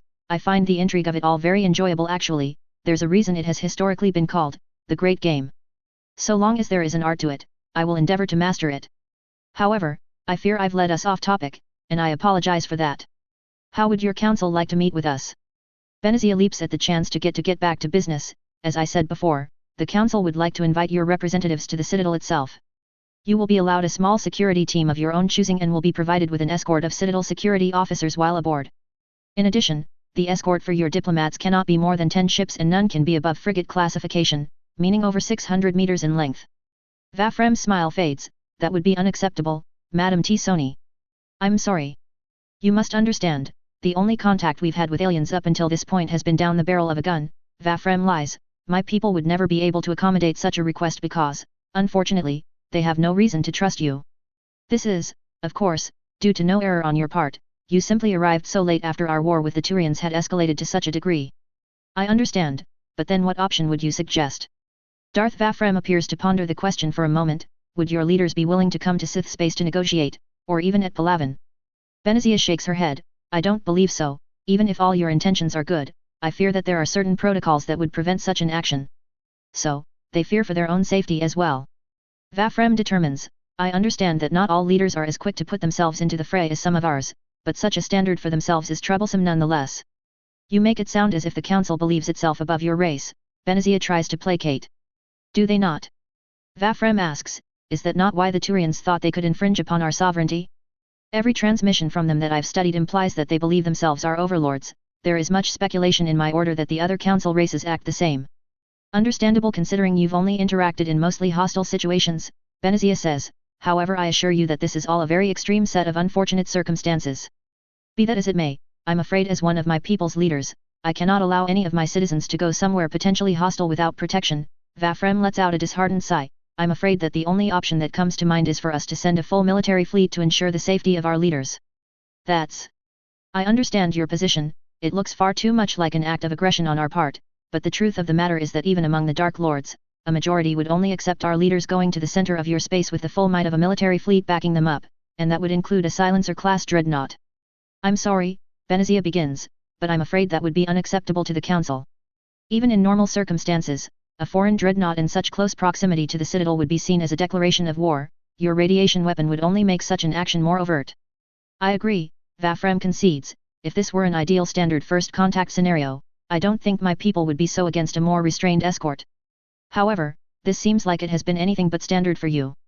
Hypothetically, if we could send military vessels as, let's say, an insurance of intent, what would be the largest number of ships you could possibly allow at the Citadel should we send a fleet without a dreadnought? Benazia ponders for a moment, ignoring the standard first contact protocol, 40 at the absolute most and likely less considering the output of your heavy cruisers. No, that won't do at all, the Dark Lord hums, a revelation, 40 is the most that your council would allow in the system itself. Benazia nods, that is correct. What about on the other side of the relay connecting to the Citadel? What if we were to station forces there along with the 40 in the system? That would likely satisfy my colleagues. Benazia ponders it, while I do not believe I can accept it, I will ask the council for their input. As you've said, first contact with your race has been anything but standard so they may make an exception. Perhaps we can lower the number of ships we send into system to placate them. Vafrem says, I'll see what I can do on my end. Thank you, Lord Vafrem. Benazia inclines her head towards the hologram. After reporting the Sith's conditions of their escort, Spiratus is none too happy about making the concessions. This is outrageous. Spiratus sneers over the holocall, who are they to make any demands of us? I think that you've forgotten that they have your people's home planet under their control, Bellies comments. Tavos nods, and considering the events of their first contact, I think it is reasonable that they do not feel confident enough in our intentions to send their people here without military support. They don't trust us, and frankly speaking, I cannot blame them for it, Benazia says, unless you would like to meet them on their terms, this compromise is likely all we will be able to agree upon. And if they attack the Citadel with their military support? Spiratus argues. What reason do they have to attack us? Tavos counters, so far they haven't attacked any emissary of the Council, what reason would that change now? We could put it to a vote, Spiratus, however, I think you know what the result will be, Bellies adds. Spiratus leers at him but says nothing further. Tavos looks back to Benazia, Matriarch, do you have anything to report about your observations of the Sith themselves? She nods, yes, as we were escorted through the ship, one of my security guards made a very short-sighted remark that offended them, and I saw firsthand the strange powers of one of their warriors. What did you observe? Bellies asks. It was a display of telekinesis, very precise telekinesis, Benazia says. First he brandished one of their plasma swords at us because of a comment of the errant guard. He threatened her. Tavos gasps. Yes, it appears they take their religion very seriously, as they claim it is the source of their powers, Benazia replies. As he did so, my guards raised their rifles at him, but then he waved his hand, and they were pulled from their grasps. They were essentially disarmed, but luckily the admiral that was escorting us and I brought the situation back under control. So quick to violence, Spiratus growls. It was likely he had just come from battle as his armor was covered in blood, and his expression looked rather pained. He muttered something about someone he knew having died. I believe on some level, the Sith are as tired of this war as the Turians are. A good sign, I suppose, Tavos says, though I am curious how religion could give them their powers. It is likely the other way around, they've built their religion around this power that their people possess, Bellies says. I concur, Benazia says, though only a select few seem to possess any powers at all. It may be why their Dark Lords hold so much power in their society. On that issue, Benazia, Tavos begins, this Dark Lord you spoke with, Darth Vafrem, what would you make of him personally? Benazia reflects on her interactions for a moment before speaking, very amiable, yet there is something about him that I cannot help but feel apprehensive about. He saw right through me and could deduce my intentions and emotions with unnatural ease. I hate to admit it, but he was in complete control of the conversation, and I had difficulty determining the truth of his words at times. However, he was very understanding and I feel his desires for a cessation of hostilities were genuine. If he were to come to the negotiating table, would he pose a threat to us? Belize asks. Benazia shakes her head, I couldn't tell you for certain. However, while my understanding of their culture is limited, I can say for certain that to achieve his station, he must have demonstrated great feats of power with the Force. The Force. Their religion, Benazia says, they believe in a life energy that connects everything in the galaxy together and that some of their people can control it. According to them, it gives them their abilities. We will have to get more details once they join the Citadel, Tavos comments, such power could be used for the good of the Citadel. You may resume contact with them and relay our approval for a 25-ship escort with up to 100 on standby outside the system. You may negotiate up to 35 if necessary. Benazia bows her head, I will do what I must. A week passes with the Sith continuing operations to bring Palaven into total submission and the Citadel preparing for the arrival of their envoy. The Citadel fleet remains on high alert and Turian cruisers within its rank are reduced to less than half their prior number. As Lydania counts down the time, she's alerted to a mass relay transit into the system. They're here. Many look out in anticipation as 30 dagger-shaped vessels emerge through the nebula's clouds. The gleaming sight of the Citadel does nothing to stall their advance as they come before the defense fleet. A message reaches the bridge of the Destiny Ascension, Lydania puts it on. This is the judgment of Mar, requesting flight path for our diplomatic shuttle and fighter escort, a Sith officer says from the transmission. Lydania nods to her comms officer and she transmits the data, this is the Destiny Ascension, transmitting flight path now. It takes a few moments, but a squad of fighters emerges from the flagship and take positions around the hangar. Another ship flies out from the shadows of the approaching Star Destroyers, a transport marked with white stripes on its gunmetal grey armor. The fighters form up around the shuttle as it flies past the Destiny Ascension and the rest of the Citadel fleet. As they approach their designated docking bay, the fighters break off, leaving the shuttle to its intended destination. The shuttle lands in a designated hangar where a crowd of curious, if hesitant, residents of the Citadel look onward with CSEC at the forefront to greet the Sith. The ship hisses as the ramp lowers and reveals a line of black-clad troopers, masked Sith warriors, and red-armored honor guards with electro-pikes and tower shields. They prepare their blasters, ignite their lightsabers, and activate their electro-pikes as they march down the ramp and towards the line of security officers. The Sith security team parts from the ramp as two individuals step between them, the Minister of Intelligence and Consul Anita Goyle. They stride up to the vanguard of their security team as the CSEC officer in command, Anasari, marches up to meet them. Welcome to the Citadel, she says, I am Captain Dara Volden of Citadel Security or CSEC, and it shall be my greatest honor to lead your escort to the Presidium. Goyle gives her no acknowledgement as she looks through the crowd, such a commotion for our arrival. The Asari nods with a smile, once news reached the wider galaxy that a new spacefaring race was found, everyone wanted to know more. It is quite rare to witness such an event, so many of them wanted a glimpse at you, an honor really. And you just allowed them to get this close in such an open environment. The minister asks, what is stopping a vengeful Turian from slipping in to cause harm? We will protect you throughout your stay here, she answers, her grin fading away. The executor has made certain that all measures of safety have been put into place. And your executor, are they perhaps, a Turian? The minister probes. How did? If this is such a momentous occasion, would it not be proper of the head of all Citadel security be the one to escort us to our destination? The minister asks, so their absence would mean that either, 1, they are ill, which would be unlikely considering by the way you've explained it they've played a large part in organizing defensive measures. 2, this is simply beneath them, but if this is so rare and, an honor, as you put it, that is also unlikely. Or 3, the most likely scenario, that their presence would complicate our interactions, and the most probable reason for that would be that they are Turian. Couple that with the fact that there are no Turians in your unit, and that seems to be the most assured reason. The captain stands stunned. Why yes, the council believed that keeping armed Turians away from your party would help alleviate your feelings of unease here. And yet they allowed one to oversee the protective measures taken for us in a public place.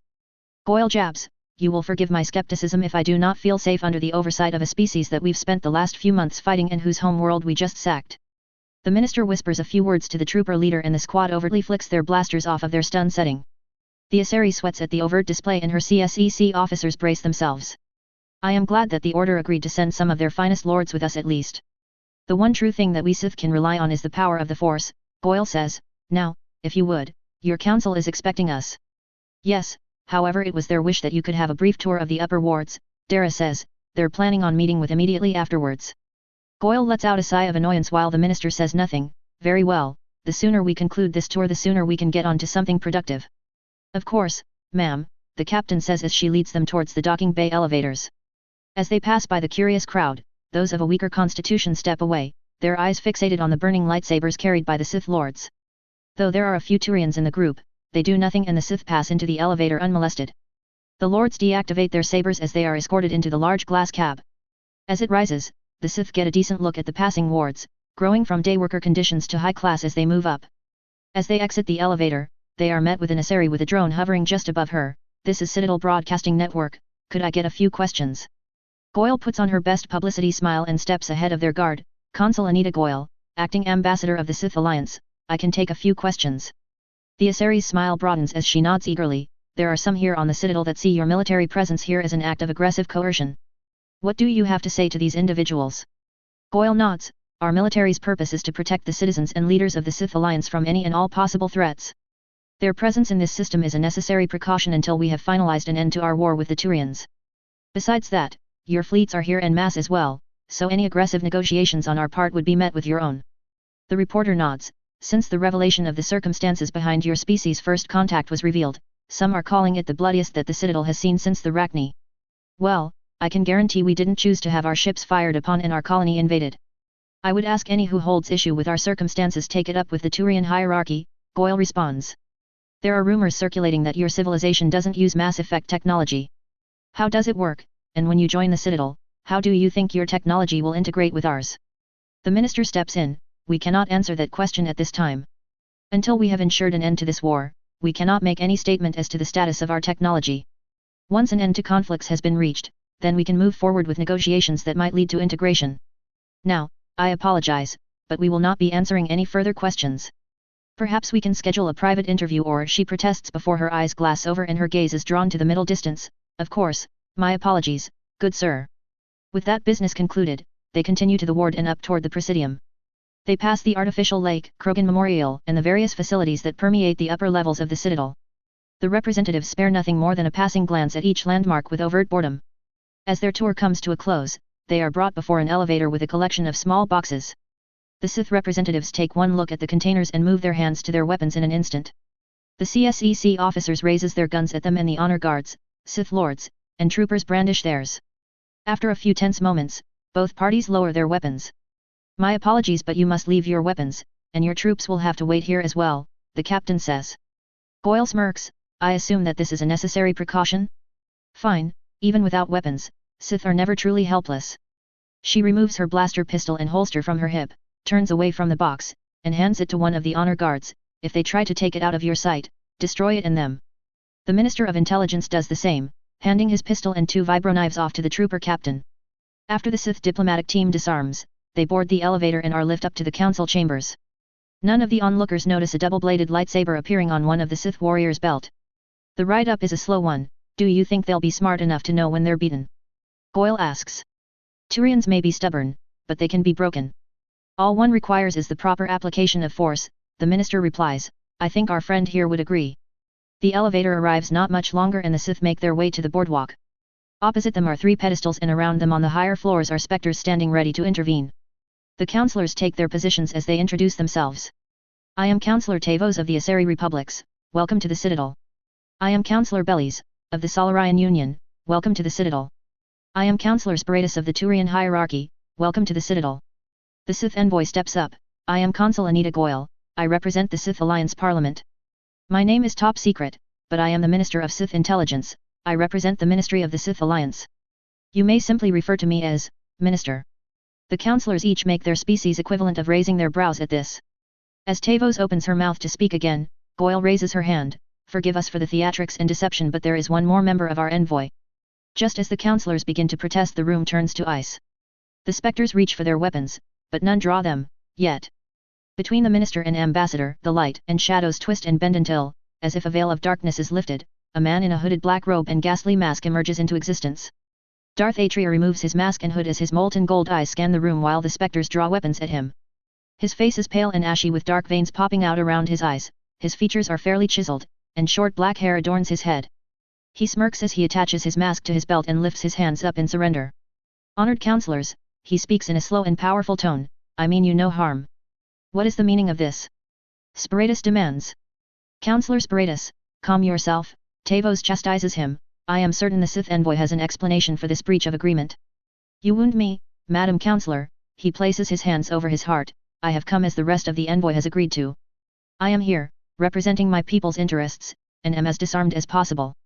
I simply desired an extra level of personal security. I am not a threat, he says, sweeping his hands back to their upright position with a flourish. He is not a threat, Sparatus says as he gestures to the specters. Stand down. The specters do as they're told, and the Sith Lord lowers his hands. And just who do you represent then? The man's smirk returns as he makes a bow. I am Darth Atrier, Dark Lord of the Sith, member of the Dark Council and Sith High Command, and chosen representative of the Order of the Sith Lords. The counselors tense as he introduces himself. The title, Dark Lord, bringing to mind the death of Admiral Yervem. A Dark Lord? Bellies inquires. Atrier looks towards him for a moment and raises a hand to placate the Solarian. Ah yes, Darth Vafrem told me you are well aware of my old friend Tempestus. While he is quite quick to lash out, I assure you that patience is among my stronger suits. There is no need to be afraid of me. He ends his statement with a twitch of his fingers. There is no need to be afraid of you, Bellies replies. Apologies, your contemporary left a very worrisome impression on us. Yes, he's always been a bit full of himself. Good for speeches, not so much for diplomacy. I assure you that no harm will come to any of you whilst I am here. That is a relief to hear, however, I'm afraid you have us at a disadvantage. Tavos speaks up. You use the title of Lord in your address, yet you also have a parliament with their own leaders. Is your civilization feudal or democratic? I can offer an explanation, Madam Councillor, Atrier replies. Our government is split into 3 branches. The parliament is legislative and elected by the people, serving to create laws for them. The ministry is appointed and in charge of internal affairs like the military, colonization efforts, and judiciary. The Order of the Sith Lords, of which I represent, is executive and acts as the spiritual leaders and martial protectors of our race. We are divided into the 5 pyramids of assassins, warriors, sorcerers, alchemy, and arts. How were you able to get past every security measure put into place? Do you have personal stealth technology? Bellies asks. The other counselors look upon the Dark Lord in anticipation as he holds one hand aloft and shakes his head and hand at them. Not technology, but it is simply one of the many abilities the Force has granted to members of my order. I would love to discuss it with you further, however, that would take time. We have more pressing matters to attend to. Bellies nods. We have more pressing matters to attend to. He is correct. Tavos nods with him. We are here to resolve the matter of this conflict between the Turian hierarchy and the Sith Alliance. Goyle steps up. I'm glad we all understand that, counselors. On behalf of the Alliance High Command, we have come with the terms of surrender of the Turian hierarchy to the Sith Alliance. The Sith are met with befuddled leers from the 3 counselors. Before anyone else causes more damage to the tenuous situation, Tavos intercedes. Ambassador, I'm afraid there's been some misunderstanding. We are here to bring a peaceful resolution to this conflict that benefits both sides and returns the galaxy to a more prosperous state for all. We are here to end the war, yes, the minister replies. However, a surrender of all Turian forces to our government would be a more appropriate solution. How so? Bellies asks. Our people have yet to lose a battle, Atrier begins. The Turians have had to give up world after world to our control as we move into their space, and countless hundreds of their ships drift the emptiness of space after meeting ours. Even their capital and chief government executives are under our control. Agreeing to a ceasefire would only benefit one side in this war, the losing side.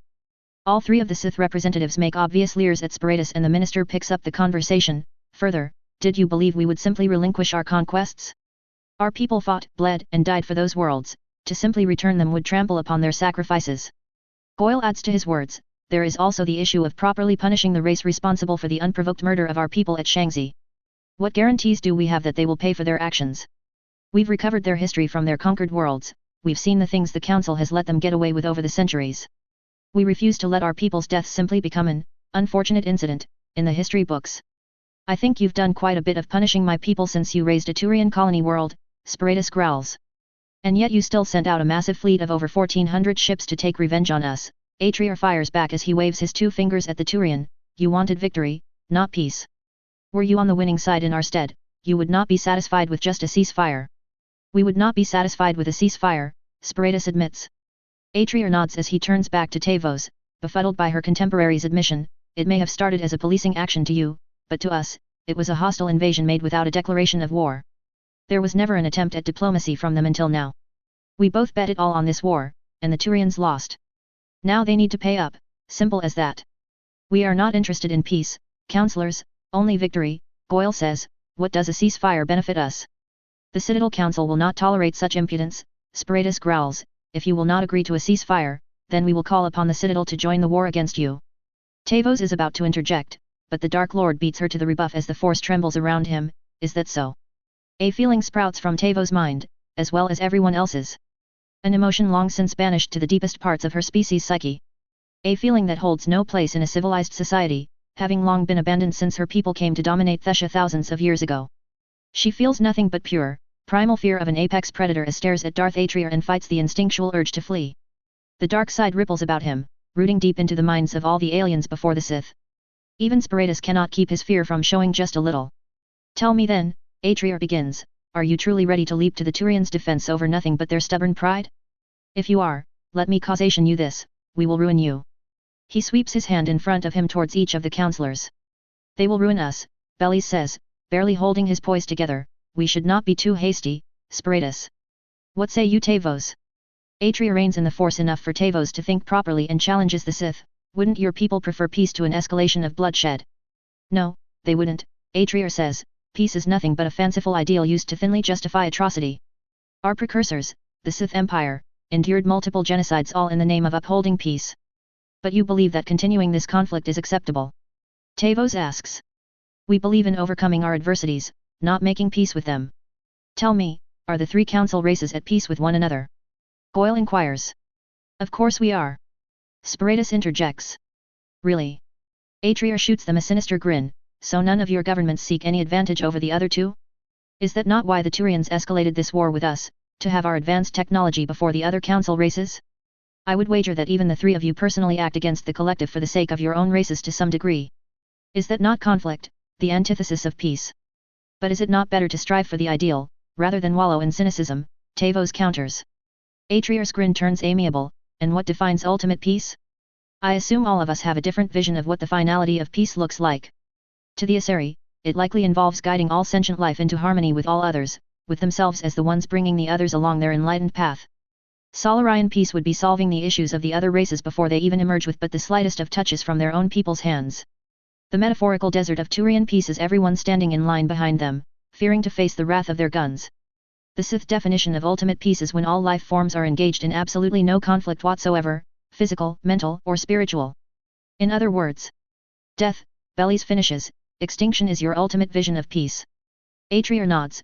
Peace is a lie, there is only passion, is the first line of the Sith code. Peace is for the dead and gone.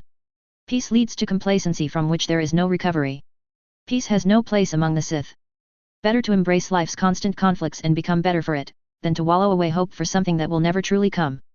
If you are as dedicated to the end of hostilities between our races as you claim to be, you will surrender to us, the minister says. And if we do not? Spiritus asks, glaring at the group. Then we cannot ensure the safety of your people or the integrity of your home world, Atrear replies as he raises his hand again towards Tavos. Surrender is the only option you have. Surrender is the only option. Tavos shakes her head. I am sorry, what?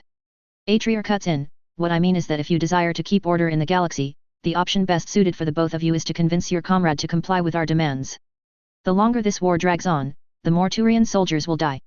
The more soldiers that die, the less defended all your civilizations will become, and while we can retreat to blockade the only relay into our space to recover our strength, the same cannot be said of the Citadel. Tell me, Counselor, do you know what your recovery rate for a Turian soldier is? The minister asks. That is none of your concern, Minister, Spiritus growls. All intelligence is my concern, he responds. However, if you wish this to turn into a war of attrition between our people, you will lose quite sorely. Thanks to our use of Bacta, our primary healing agent, and the difference in our weapon and armor strengths, our wounded infantrymen have a 94% recovery rate and a standard redeployment time of 6 days. What? Belis and Spiritus shout as Tavos sweats beside them. Not to mention our droid foundries are currently working at maximum capacity to produce legions of battle droids to throw at you, and our shipyards are working overtime to build our warships at an unprecedented rate, Goyle adds. Our newest dreadnought, the Wisdom of Oculus, is also set to make her maiden voyage soon. How many more troops can you spare, Counselor? Atrear asks. Even with the re-enlistment draft your remaining admirals and generals are proposing to you on your secret channels, your manpower is limited to warm bodies, ours is not. Spiritus pales at Atrear's statement. How did you? Alliance citizens are willingly enlisting in droves to fight, Goyle comments. Do you have the morale necessary for a prolonged conflict, especially after losing your home world, or even the ships for that matter? I'm willing to believe we have more proton torpedoes than you have vessels to hit. Atrier closes his eyes as the force stirs around him, not to mention how your refusal to surrender is afflicting the lives of so many beings across Citadel space. Sure, the upsurge in pirate attacks due to decreased patrols are only hitting border planets now, but how long until you've spread your forces so thin that they threaten inner Citadel space? It will be much more difficult to hide that from your fellow counselors. Tavos shoots a gasp of betrayal as he shudders while Bellies looks impressed at Atrier. I have no. How many thousand people have been killed or gone missing due to the gaps in your patrols was it again? Atrier inquires. 10? Perhaps more that you've covered up. Not counting the patrol ships and their crews of course, those are much easier for your accomplices in the Navy to alter. Now that the Terminus can see that you can be defeated, they will be emboldened. How could you disregard the safety of all those beings to fight us in a war you cannot win? Don't try to build sympathy after all you've done to slaughter my people. Spiratus roars. Calm yourself, Spiratus, Tavos intercedes, we will speak of this later. And I would much appreciate your cooperation, Mr. Atrier. Your antagonistic remarks are not helping your position here. Growing a bit restless are you, Madam Counselor? Atrier turns his senses upon her. I can sympathize, what with the Council of Matriarchs already breathing down your neck for not figuring out that the Turians were covering up a war beneath your noses sooner. I can only imagine the verbal lashings you'd receive if they found out about this. No wonder you're consolidating authority away from them and into your own power base. You've definitely earned my respect with that. Although, it is Lord Atrier. Let us not forget our proper decorum. Tavos' face turns several shades of blue lighter at his words and Bellies loses his impressed expression for a worried one. Oh, and I'd call off your STG agents trying to snatch any technology samples from our ships to avoid any embarrassing situations. Your stealth technology may fool scans, but the force is more than enough to detect a whole crew in one confined location. I made all naval officers aware of your people's presence before I disembarked. Also, if you value the lives of your 4 agents planted within our CSEC escort, I advise calling them off as well. Taking a lord's lightsaber is grounds for execution in our culture and I doubt the ones who accompanied us will make an exception to that for your race. I could practically see the lust wafting off of them as we made our way to the Presidium. Bellies takes a breath and raises his Omni tool. Abort all missions, we've been compromised. The counselors and Sith all sit in silence, members of the former occasionally exchanging accusatory or disbelieving glances at one another as the latter give various forms of arrogant glares. The shadows belong to the pyramid of assassins. Atrier begins with a devious smirk. The more you try to hide your secrets away from the galaxy, the more you will be in my power. The Force knows all, sees all, and guides those strong enough to control it. Even your very thoughts are unable to hide from one such as I. As far as I can see, you are far more divided than we.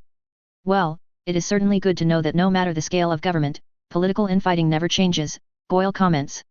Perhaps you should be a bit more transparent with your intentions, the minister smirks. You are the ones who would suffer from a prolonged conflict, are you not? We will not be signing a ceasefire, not today and not in the future. The only terms we will accept is the surrender of the Turian hierarchy. Atrier steps ahead of his companions and looks every one of the counselors in the eye, each looking away from his molten gold gaze. His smirk fades into a stoic and somber expression as he sighs. Despite what you may think of us, we do not seek total war with the Citadel. What we seek is freedom for our people and to protect our way of life. We were hasty in our retaliation efforts, I'll admit. One of our first proposed actions once we learned of an impending attack on our colony was to destroy the relay that connected to Shangzi to prevent the Turians from reaching us again. He lies. Even now, cutting ourselves off from the relay network is an option that hasn't quite left the table. Panic fills Tavos' mind. Such a drastic action is unacceptable. Hold on, that would destroy everything in the system and beyond. On top of that, the relays are irreplaceable, each one destroyed is a part of the galaxy rendered lost to civilization. For you, perhaps, the minister says. To us, however, it is not but a tedious effort to chart the space. We've already made a path to Palaven, we will find our way across the galaxy one way or another.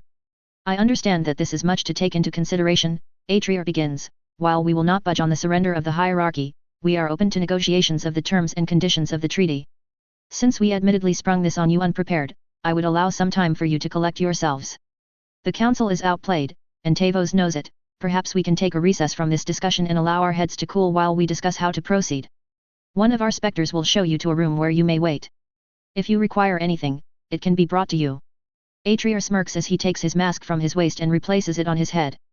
Once done, he bows without another word and departs, Goyle and the minister following. The Asari specter leads them out of the main chamber and through the offices until they arrive at the room.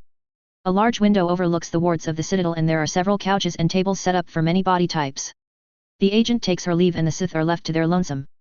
The minister pulls out a device that hums over for a bit before placing it in the center of the room. The miniature jammer is working, we can speak freely. I'd say that went well, the consul says as she takes a seat on one of the many couches. The minister paces back and forth in the more open area dismissing her sentiment. Yes, yes, but we must prepare for what comes next. Atreus stands still as a board facing the window, making no reactions to his companions. I think we may want to press more on our military prowess and the possibility of us finding allies elsewhere, Goyle comments. Perhaps we could bring up the Quarians by name. It has been sufficiently long enough that they might believe that we came across them since our invasion of Palaven. Perhaps, they seem terrified at the prospect of not being able to control us, the minister says. Should we suggest that we could form an alliance independent of theirs, they might give in easier. What say you, my lord? Atreus does nothing to indicate a response but steps closer to the window, his hand outstretched. My lord? Goyle asks. Atreus runs the tips of his gloved fingers across the glass as he faces the outside. The force flows through him and he reaches into its depths. The thoughts and feelings of the aliens aboard the station fly through the Dark Lord's mind at rapid pace. He reaches further into the force, into the citadel, into the past. He jolts away from the glass as darkness and shadows swirl about him. My lord. Atreus looks towards Goyle and the minister, his eyes glowing beneath his mask. After a few breaths, he dismisses his powers and strides to the couch to sit, resting the chin of his mask upon his interlocking fingers. My lord, the minister begins as he sits. What did you see? Atreus raises his head and locks his mask's forward eyes with the minister's, his tone breathy and muted. Reapers. And a blinding light. As the Sith discuss their next move in the negotiations, the councillors sulk into their own conference room, defeated looks upon their faces. Can someone explain to me what in the spirits' names happened in there? Spiritus demands. How did this race of upstarts manage to so completely put us on the defensive? Obviously they had more intel on us than we prepared for, and our strategy of relying on their inexperience backfired on us, Bellies answers. Yes, but I want to know how that happened, Spiritus growls. It is truly disconcerting that this Darth Atreus was so knowledgeable about us. Not just our races, but us personally. He knew secrets that we even kept hidden from each other and used them to make us look divided, Tavos says. And it worked, Bellies adds. I suspect that he was using the strange powers of the Sith, their force abilities. It's unnatural. Spiritus growls. Now on top of lightning, supernatural reflexes, and telekinesis, they can read minds now. And become completely undetectable by any of our means, Bellies adds. I wonder if these abilities can be taught to a degree. Something to ponder about later, Tavos says. For now we must decide what to do. Obviously surrender is out of the question, Spiritus grumbles. However, they obviously won't back down now that they have a measure on us, Bellies says. Tavos remains silent for a moment. Actually, we may need to acquiesce their demands. Silence dominates the air until Spiritus lets out a low growl. Come again. Tavos sighs. Spiritus, we have lost this battle. They hold all the cards and they know how to leverage them. They have the Turian homeworld and a number of your worlds as conquered territory. They have technology that can allow them to traverse the stars without the need for mass relays, and they have powers that we can only speculate against. We must face the music. The hierarchy cannot win against the Sith. Then we need to muster all our strength together and destroy them. Pavilion can be rebuilt, but Spiritus begins. It's not as simple as you seem to think it is, Tavos interrupts. It's very simple. We wipe these savages out entirely. Spiritus counters. And then? What happens when the Terminus systems attack us as we're engaged in what may likely be the bloodiest war our people have ever seen? Things have changed. Before we had the recognition, the prestige of being the steadfast leaders of the galaxy. Now one of our pillars has cracked against this new rising power. Whether we like it or not, the Sith have become necessary to maintaining our hold on the galaxy. Spiritus stares at Tavos, fury building in his expression. What do you mean they've become necessary? Tavos nods. The Sith Alliance has sacked the Turian homeworld. Your people are regarded as the strongest military in the galaxy, and yet for all intents and purposes, you've lost the war against the Sith. Now they appear to be the strongest force in the galaxy. If left independent, they will grow unchecked, possibly gather other races and organizations under their banner, and possibly supply weapons and technology to our enemies. Meanwhile, the Terminus will smell blood and come swarming if we do nothing to publicly bolster ourselves. Having the Sith join the Citadel will make the Terminus think twice before trying something, especially since they border Terminus space. So, we're doomed if we fight and possibly doomed if we do nothing. Spiritus asks. It appears to be the case, Bellies says. At least with them under our control, we can leash them into our will. For a time at least. Do you know the hell I'm going to have to pay for allowing this?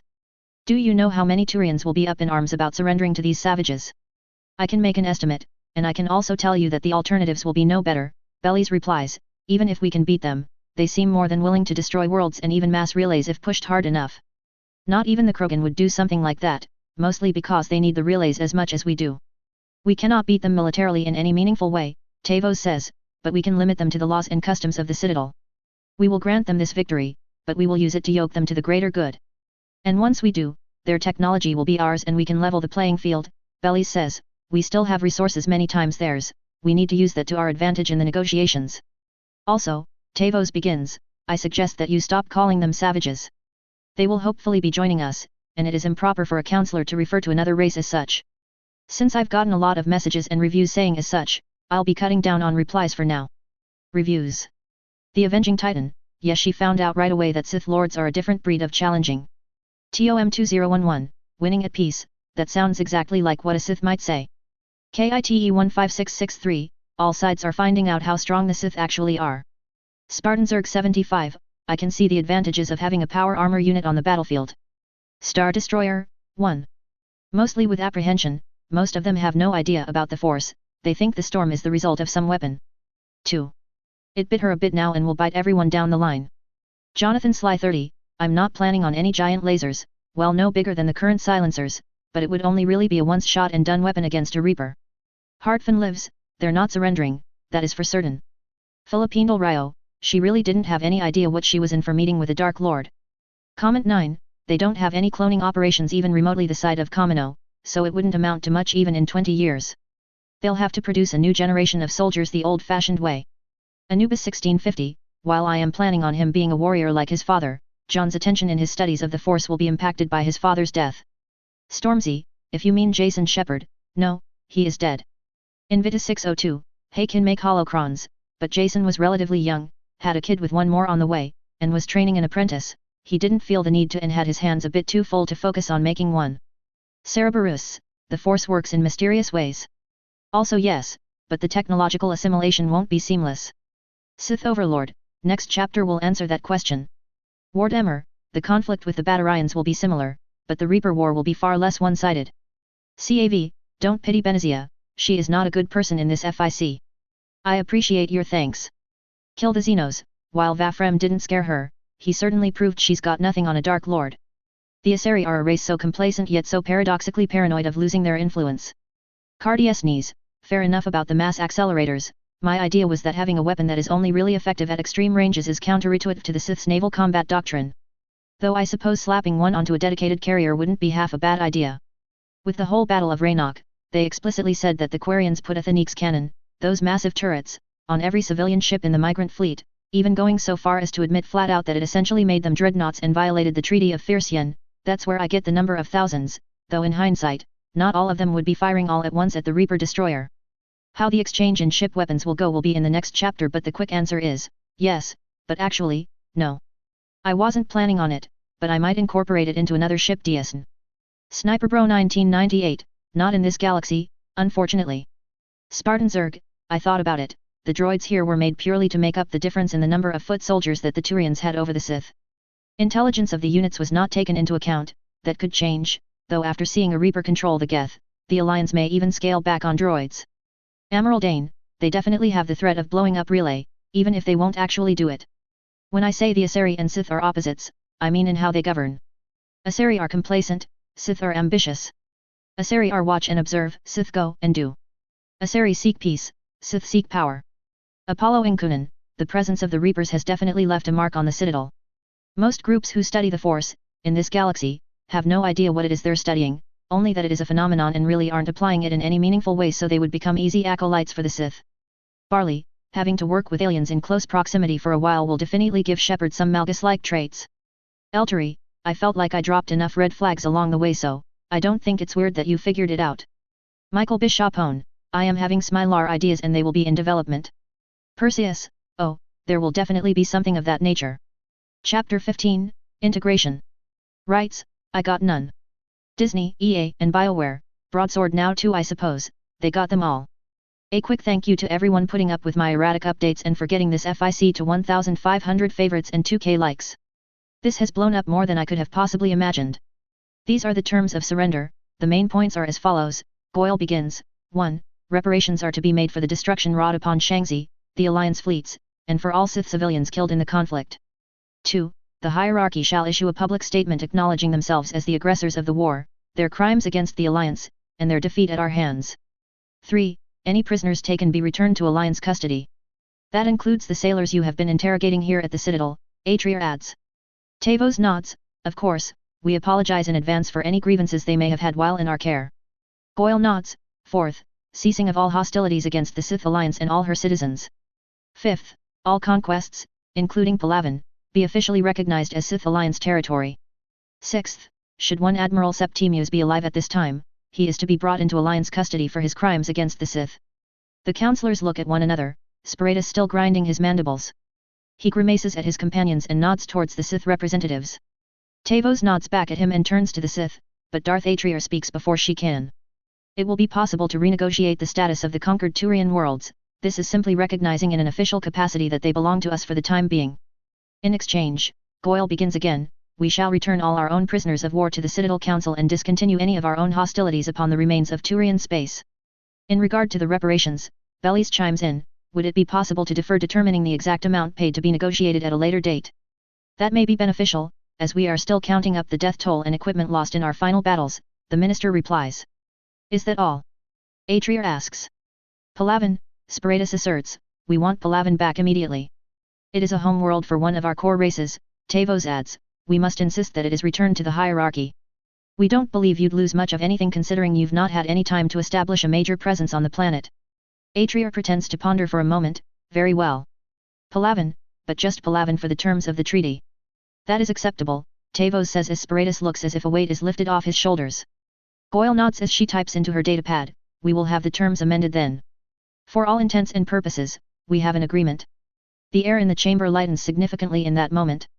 The Sith internally celebrate their official victory in the war and their advancement onto the galactic stage.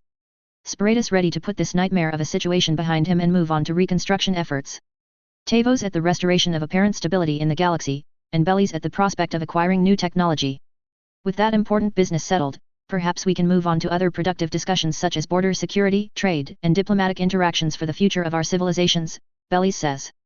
Yes, very important indeed, Atrear begins, I assume, however, that this is also where you will ask us to begin some form of assimilation into your federation. That is correct, Lord Atrear, Tavos says, ordinarily this integration would take a substantial amount of time, though considering both your familiarity with the Codex and the advancements you've made on your own prior to our first contact, we've come to a consensus that it may be more appropriate to grant you membership immediately. Bellies nods, this will require a submission of your technology, an account of your race's history and astrogeography, and the compliance with Citadel regulations. What's more, you will be expected to follow Citadel law, and comply with its proper punishments, Sparatus asserts, earning a side glance from Tavos. That does mean, however, you will have free access to the full benefits of the Citadel, including the galactic trade market, unrestricted general travel throughout the entirety of Citadel space, and opportunities for stable expansion. It is our hope that together we can all work towards advancement and progress for all sentient life. The chamber goes quiet as the Sith seem to deliberate the offer. The ministers and Goyle's eyes drift towards the Dark Lord as he holds his peace. Noting this, the council does the same. If we were to officially become a part of the Citadel, there are a few conditions that would have to be fulfilled, Atrear says. Sparatus tenses but says nothing as Tavos replies, and what would those be? The first and foremost would be that the Sith Alliance be given a seat on the Citadel Council, Goyle says, with a position equal to the Turians in Dreadnought allotment. Out of the question. Sparatus snaps, your race is not ready to take on the responsibilities and such an appointment would be unprecedented. While my companion's words are far coarser than I would like, I have to agree with him, Tavos says. And that is where I would have to disagree with the two of you, councillors, Atrear replies, though you've noted our advancements without your direct oversight, I believe that you are understating them a bit. I do not believe it can be disputed that we are the most technologically advanced race in the galaxy. That alone should be our required contribution to the good of the wider galaxy. He looks to Bellies, we would bring many new avenues of study. To Tavos, much need revitalization to medical and humanitarian work. To Sparatus, and advanced military capabilities to the Citadel. The Minister of Intelligence nods, don't think that we don't understand that this whole war was at least in part motivated by the Turians' desire for our technology. The Primarch himself made a desperate final stand before his capture with a crude imitation of our blaster technology. And let us not forget that the STG were attempting to make illegal grabs at our technology just hours ago. We know our value. And even then, I feel like we're offering the discount of a pureblood's lifetime, Goyle scoffs. Atrear's smirk falls, and that is not even touching upon the spiritual knowledge that we bring to this federation. As for the other requirements, I believe we have more than proven that we can come to the defense of the Citadel in times of need. In fact, we would be more than happy to shoulder our fair share of the burden of defending the people of the galaxy. My order would even find it quite enjoyable to be able to eradicate the miscreants of the galaxy, as I am sure you intended for my people to do as an associate race. Especially considering you were planning on offering up the Adikentraverse to us for expansion. Tavos keeps a pleasant face. Yes, that is correct. We had thought this may be a potential avenue for you to earn a council seat at some point down the line. The smirk on the Dark Lord's face tells her that she's fallen right into a trap. And at what point would that be, precisely? From what I have studied about the history of the Citadel, this is entirely within the precedents. Every one of your races received their seats upon joining the Citadel, the Asari and Solarians when they formed the Council, and the Turians upon joining. It seems to me that unless one takes a seat immediately, there is no hope of ever being given one even after centuries of association. Would the Turians even have a seat by now if they did not rescue you from the Krogan? The Council remains silent at that as the look in Atrier's eye dares them to contract his words. They all glance towards one another but none takes the bait. I would also note, Goyle picks up the negotiations, that we would be willing to relinquish more of our conquered planets back to the Turians as a sign of goodwill should we be instated as a council member. Atrier steps ahead of his contemporaries and pulls all attention to himself. You want our technology, we understand. You, however, must understand that this exchange isn't free, there is always a price to be paid. Goyle nods. Do you understand everything we have to give up becoming even a council race? Our freedoms would be the most limited they've ever been since reascension to the stars.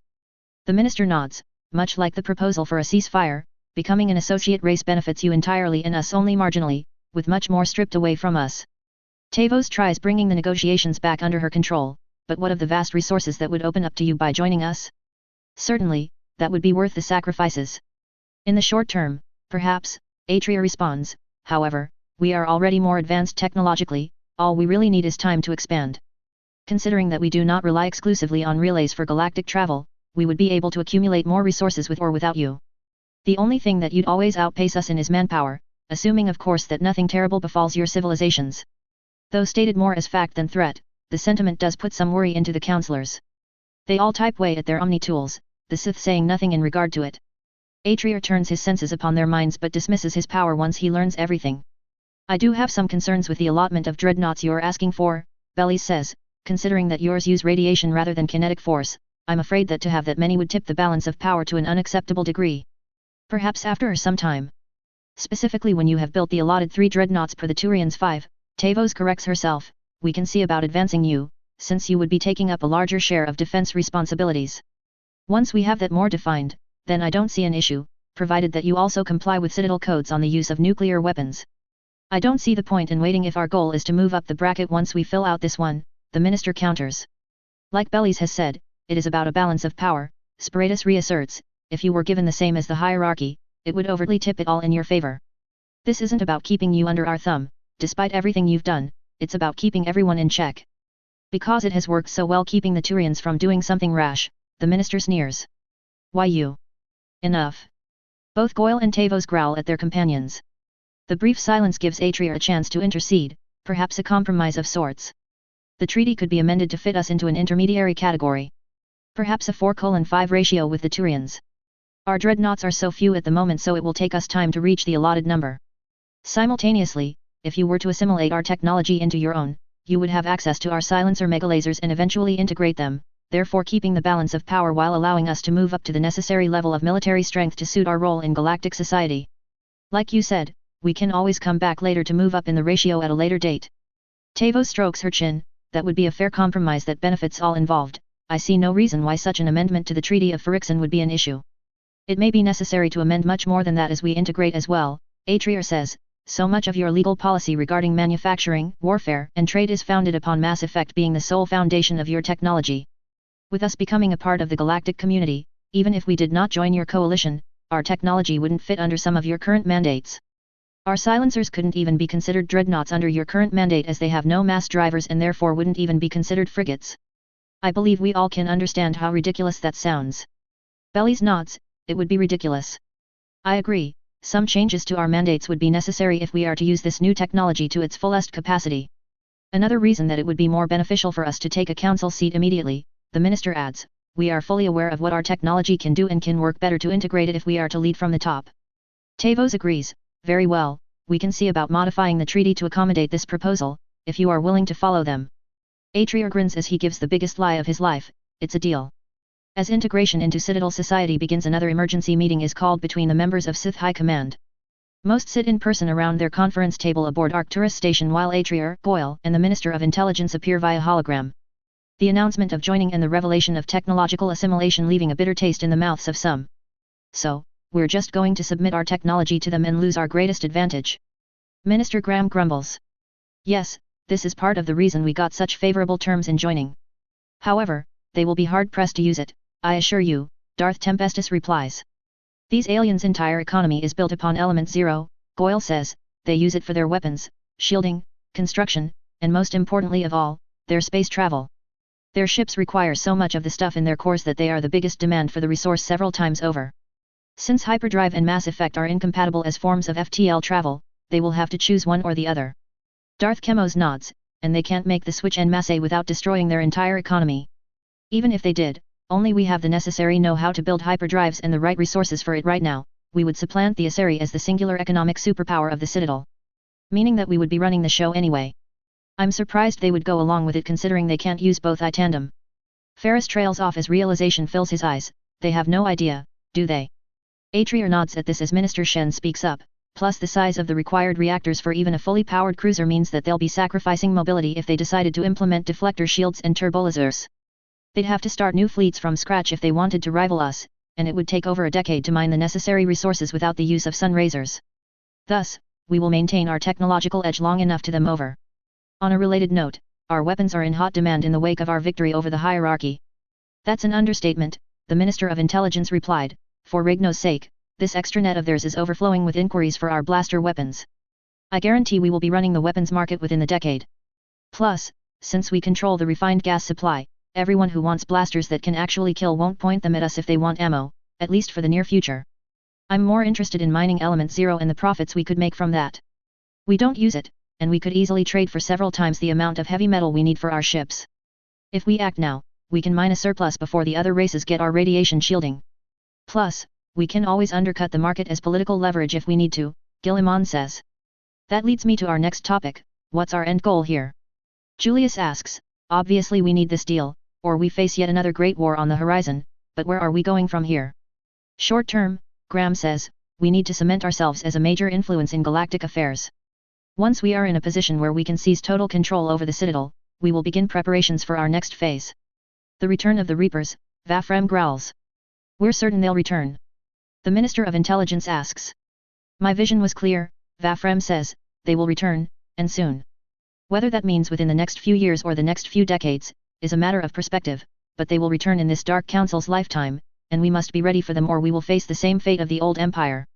And thus, why we cannot afford a drawn-out conflict with the Council, Minister Graham says, even a Cold War would hold up our resources when we need to be focused on preparing. Add to that the fact that it would be easier to take over Citadel space by conquest from the inside, and the choice to join becomes the only option in the pursuit of revenge against those abominable mega-machines. Though I agree, I still do not like it, Tempestus growls.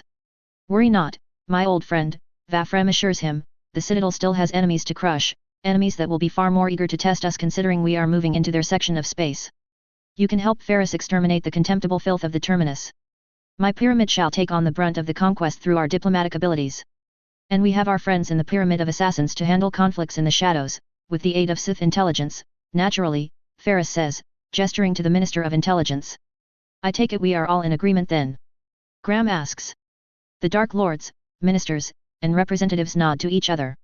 Tempestus stands, the Pyramid of Sorcerers supports this action. Vafram mimics his actions, the Pyramid of Arts supports this action. Chemos stands next, the Pyramid of Alchemy will support this action. Atrear's hologram bows while Ferris raises his hand, the Pyramid of Warriors supports the action. Julius rises, the Sith Alliance Parliament supports this action. The ministers all rise, the Ministry supports this action, Graham says, and so, in accordance with the unanimous vote of Sith High Command, the Sith Alliance shall join the Citadel. On that note, Guillemon begins, there are some concerns some of us have with the Citadel's codes, specifically, with the Treaty of Phyrexian. Worry not, Goyle says, most of that treaty is rendered obsolete with the introduction of energy weapons. And even so, the Minister of Intelligence continues, dreadnoughts are not necessarily our greatest strength. They are our most powerful ship, yes, but the Citadel races have shown us what depending on one class of ship will do to their naval doctrine. We have analyzed our victories and while our silencers were the most effective, they are also expensive to replace, should the worst happen, and they require an escort to be utilized to their fullest effect. They are a hammer, but perhaps we need a duelist's blade, a strategy tailored to exploit our opponent's weaknesses. Strike craft dominance you mean, Vafrem says. Precisely, Graham nods. We've analyzed all our combat data from the war and our research branch is putting that data to use designing a new carrier-class star destroyer that should be able to deploy both strike craft in space, and vehicles in atmosphere. That's all well and good, but how will strike craft help us against a Reaper? Tempestus inquires. I understand your concerns, my lord, however there are some findings I wish to present, along with a proposal from the ministry to put to vote, Guilliman says. Tempestus gives him a curious glance, and what would that be? Guilliman taps on his data pad and Torix appears on the holo projector. As we surveyed the plant of Torix, we came across something absolutely fascinating that our bombardment dug up from the planet's crust, traces of Isotope 5. Chemos nearly leaps up from her seat. Isotope 5. Who else knows about this? This information cannot leave the Alliance. The Minister of Intelligence raises his hand. I immediately marked this information as top secret and everyone who could have possibly known has been brought in as a contingency. Consul Julius speaks up. I don't mean to interrupt the discussion, but what is Isotope 5? Guilliman nods. It's not surprising you are unfamiliar with it, considering that even in the old galaxy, it was exceedingly rare. It is a substance that when utilized properly becomes a very potent energy source. The old empire only knew of one planet in their galaxy that had it in abundance. And we just so happened upon a world rich in it as our first conquest. Julius raises a brow. I assume this means we will not be parting with the planet. The Force continues to prove that it is with us, Vafrem says. I never said it was rich. According to the survey it is actually very limited, likely only enough to put into one major project. Which brings me to our proposal, Guilliman says as he glanced over to Graham. Graham pulls out his datapad and passes it to the nearest Dark Lord, Chemos. Before now, taxing energy consumption was the main issue that prevented this particular effort from getting off the ground. However, now that we have found a proper solution, we believe that this may be our answer to the Reapers. We call it, Project Arcan. Darth Chemos reads the datapad and hands it off with a nod. A good enough use of resources, I suppose. Darth Vafrem takes it and gives it a read, ambitious to say the least. Darth Tempestus takes it. Oh yes. I absolutely love it. I want one the moment we can finish production. Ferris takes it next and nods. I approve. Consider my concerns alleviated, provided we can actually build one in time. He holds it up to Atrier's projection, who nods after a few moments. The datapad gets passed to Julius and his eyes widen. All these resources for one ship? We'd need a dedicated sun raiser to build it. That is a part of our proposal, Guilliman explains. While not illegal, it will most certainly draw the eye of the Council. Our plan is to build a sun raiser in a system far outside the relay network and construct it there. It will be slow, as we will need to make certain that our records are airtight, and that no lucky agent of the Council can catch wind of it. However, once it gets going, we could likely produce one every few years. Once we have even one built, it won't matter what the Citadel thinks. We'll put it a vote then, Tempestus says. They all vote in favor and move on. Next order of business, our future in diplomacy with the Quarian migrant fleet. I'm tempted to say give them priority over the Citadel. They've proven their worth and they are much more malleable to our plans, Goyle replies. The Minister of Intelligence nods. They'll be good allies to have when we make our bid for control over the Citadel, considering they hold no loyalty to any of the other races. Considering Citadel laws have no bearing on their labor, and thus no regulatory oversight, we may want to consider contracting them out to mine the Isotope 5 from Torix, Guilliman suggests. That will save us manpower we can put into other things, Ferris says. We will also need to continue to build our forces up in preparation for the Reapers coming, so saving all the manpower we can will be a benefit, Guilliman says. I have a proposal that we incentivize having children for the sake of expanding our population, perhaps raise the salary and benefits from active military service for parents of large families. Agreed, however, we did lose many lords in the fighting, especially in the Battle of Palavan, Ferris says. I suggest we start on rectifying that as well considering how valuable one lord is over scores of soldiers. One short solution would be to grant ascension of all the veteran apprentices who fought through the war, Tempestus says. That should help fix the drop in available apprenticeships for now. Though in the long term, as much as it pains me to say it, we may just have to resort to inducting aliens into our ranks to further swell our numbers. Though that presents its own set of problems. Seem Ferris is ahead of the curve on that one, Vafrem hums. How is your pet project doing? She's resentful but otherwise progressing, he replies. When I return to Korriban, I shall break her faith in her civilization. Perhaps we use a more friendly approach with the others we try to recruit, Vafrem adds. However, I fear we are moving into purely order business. If there is nothing else we shall vote and adjourn for the time being. All vote in favor of securing Quarian loyalty, and they adjourn the meeting to return to their duties. As the negotiations for the finer details of the peace treaty and assimilation of the Sith come to a close, the news is broadcast all throughout Citadel space and beyond. A public signing of the Treaty of Palaven is shown all throughout the galaxy. And with that, the Turian hierarchy has indeed surrendered to the Sith Alliance. After the sacking of their home world of Palaven, the Citadel's military arm has, for the first time in history, has bowed there. Ah! Saren shouts as he blasts the screen apart with a shockwave, cowards. All of them, cowards. The Sith are savages. They are murderers and we are the protectors of the galaxy. He blasts the destroyed screen until it is all but dust in his hospital recovery room. Saren then lets loose more incoherent screams as he starts blasting apart everything he can see with his biotics. The continued effort drains him, and he loses the strength to stand. He attempts to catch himself with his non-existent left arm and falls flat on his face. I'll kill them. Saren growls as he pounds his fist against the ground. I swear, brother, I will kill their entire race and bring peace and order back to the galaxy. I swear it. Go now to our crew at the Presidium as the Citadel Council gives their remarks about this development.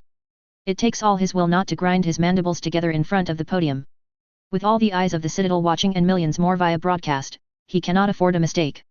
He curses his luck, the spirits, and the Sith for putting him in such a humiliating position, but he would do his duty, as all Turians do. 3 months ago, as a patrol was monitoring Relay 314, the relay was activated from the other end by the Sith species. Despite the policy and procedures instituted by the Citadel for first contact scenarios, the patrol went behind the Council's back, with authorization from Palaven High Command to police this new species and subjugate them as a client race for the hierarchy, believing it to be in their best interest to grow under our wing. When the Sith resisted, we escalated the conflict by attempting to invade their colony of Shangzi, believing it to be their home world. During the invasion, Turian forces destroyed a civilian transport attempting to flee, killing everyone aboard. The Sith justly declared war on us after that. In retaliation, their fleet arrived and exterminated our forces on and above the planet. After retreating to the Gallium system, the Sith Armada destroyed half of Torix in retribution for their murdered citizens. Thenceforth, the First Contact War, as it shall be known by all races, began and the Council was none the wiser. This needless conflict that began as a mistake by the hierarchy, was escalated further and further by the subsequent actions of the hierarchy to cover our blunders. The conflict has officially ended here at the Citadel with the hierarchy's surrender to the Sith Alliance under the terms of the Treaty of Palaven. It is truly a shameful series of events that lead to our devastating defeat at Palaven, one that I hope that the Sith and the galaxy can one day forgive us for. My condolences go out to the families of all those who lost their lives because of my people's mistakes. As Spiratus leaves the podium, the press erupts with questions and Tavos takes her place at the forefront and calms them. Before we continue, the Citadel Council has made a decision regarding the current state of the galaxy. In light of the Sith Alliance's introduction into the galactic community and their generous contributions in technology and pledge of military dedication to the defense of the Citadel and all those under its banner, the Sith have been granted a position on the Citadel Council, with a modified position of within the Treaty of Phyrexian with 4 dreadnoughts to the Solarian Union and the Asari Republics 3 and the Turian hierarchies 5. While there are still some applause at the news, there is also a wave of gasps and even jeers at Tavos as she raises her hand to silence the crowd. I understand that long-time associates of the Citadel would feel disregarded at this action, however, with the losses that the hierarchy has sustained and the time it will take to rebuild, it is prudent that we work with the Sith Alliance to fortify our borders and keep all our people safe. Their ships are far stronger than ours. While the hierarchy has lost thousands of vessels, the Sith have lost only hundreds. That technology is now brought to each of us. With their seat, we have put them into a better position to distribute their knowledge and aid the galaxy in a greater capacity. Even with this new addition, the Council will continue to serve all races of the Citadel as we have for centuries. Let us not let this event divide us any further, instead I encourage everyone to see what the Council can see, opportunity and advancement. As such, before we begin with any further questions, I have invited the Sith Parliament Consul, Anita Goyle, to share a few words with us. The audience claps and Tavos steps aside as Goyle takes the podium, shaking the Asari councillor's hand and putting on her best speech face to address the masses of aliens. My fellow sentients of the Citadel, it gives me great pleasure to accept this offer to join your galactic community. Though we were not under any delusion that we were alone in this universe, we did not anticipate such a sprawling collection of individuals were awaiting us to join them. As many of you have no doubt been able to tell, our technology is far different than any you've ever encountered. We have managed to traverse the stars without the primary aid of MassEffect, and that has allowed us the opportunity to grow along a different path. Our shields are stronger, our weapons hit harder, and our FTL is leagues faster. There is much for us to give and to gain in the Citadel. In my religion we say that peace is a false ideal and that passion is the driving power behind the universe, and I know that it is the passion that resides in us all that will allow each and every one of us to reach our highest potential. Thank you, and may the Force be with us. When the time comes to appoint an official counselor to the Citadel, High Command chooses Consul Goyle to take up the mantle. Half for convenience, and half for her prior acquaintance with the other members. As she is officially sworn in and the Sith take their place alongside the other leaders of the galaxy, the first of the Sith terms of the treaty come into effect soon after, with the return of Turian POWs. Several Sith transports arrive at the Citadel with some select star destroyers including Darth Vafrem's ship, the Eye of Resplendent Opulence, and the Judgment of Mar. Shuttles arrive to the Citadel docks by the dozens, and many Turians in the station await the arrival of their lost loved ones. The residents of the Citadel gasp as the doors to the lower levels open up and lines of Turian prisoners are marched out in chains. Droids pull the line forward as troopers march besides the lines with blasters at the ready. The captured soldiers are pulled through the streets of the Citadel for all to see, headed by the famous/infamous General Williams, a star of Korriban now pinned to his uniform, and Darth Vafrem. After the lengthy parade, complete with weeping, wailing, and gnashing of teeth, the convoy arrives at the Presidium where Williams salutes the trio of Sith representatives alongside the councillors. "Ma'am, sir, my lord, I have the prisoners accounted for. If any are not here then they have departed from the plane of the living," Williams reports. "Thank you, General," Goyle says. "Release them at once," Sparatus growls, "that was our agreement." Williams sneers at the councillor, but Goyle intervenes, Of course, of course. General, you may release the prisoners of war." He relays the orders to the troopers and the restraints of each line of soldiers drop one by one. The former prisoners make hasty getaways and rush to the lines where doctors, officers, and desperate family members wait to meet them. As the reunions, checkups, and debriefings go on, General Williams departs back to the docks, wanting as little to do with the aliens as possible, and Tavos makes an observation. "Curious, I thought that there would be more." "Lord Atrier." She looks over to where the Dark Lord had been standing but finds no trace of the assassin. Darth Vafrem speaks up on this, "You must forgive him, he is not one to stick around where he is unneeded, and now that I am here to replace him, he's gone off to his other duties. I am Darth Vafrem, head of the Pyramid of Arts. I met with your ambassador over holocall. A pleasure to meet you all." Tavos bows her head, "It is our pleasure as well. I am Councillor Tavos, this is Councillor Bellies and Councillor Sparatus." He bows his head towards them and turns to Goyle, "Anita, always lovely to see you again. To answer your question about the low number of prisoners, however, I'm afraid the deliberate targeting of our fleeing citizens in the Battle of Shangzi created a very strong no-prisoner sentiment amongst our troops. Coupled with the fact that our basic ground forces were the last to receive translation programs in their implants and equipment, there weren't a great number of survivors until they began surrendering en masse. My condolences." Sparatus begrudgingly bows his head, "Thank you, Lord Vafrem. Mine as well to the innocent lost at your colony. A tragedy that shall not be forgotten." "I truly do appreciate that," Vafrem says, "it tells me much about your character to hear such from you." Sparatus bows his head, "Pardon me, but there is much that still needs my attention regarding the reconstruction of our worlds. Do not be afraid to call upon my people's services," Vafrem says, "though we were enemies, we need not continue as such." Sparatus ponders some excuse for a moment, "That is very generous. Unfortunately, however, that decision would fall to the Primarch. I will have to convene with him about such actions." Vafrem smirks, "Understandable. May the Force be with you." Sparatus nods and walks away from the group as Bellies leans closer to Tavos. "I think he's finally learned to keep his temper in check."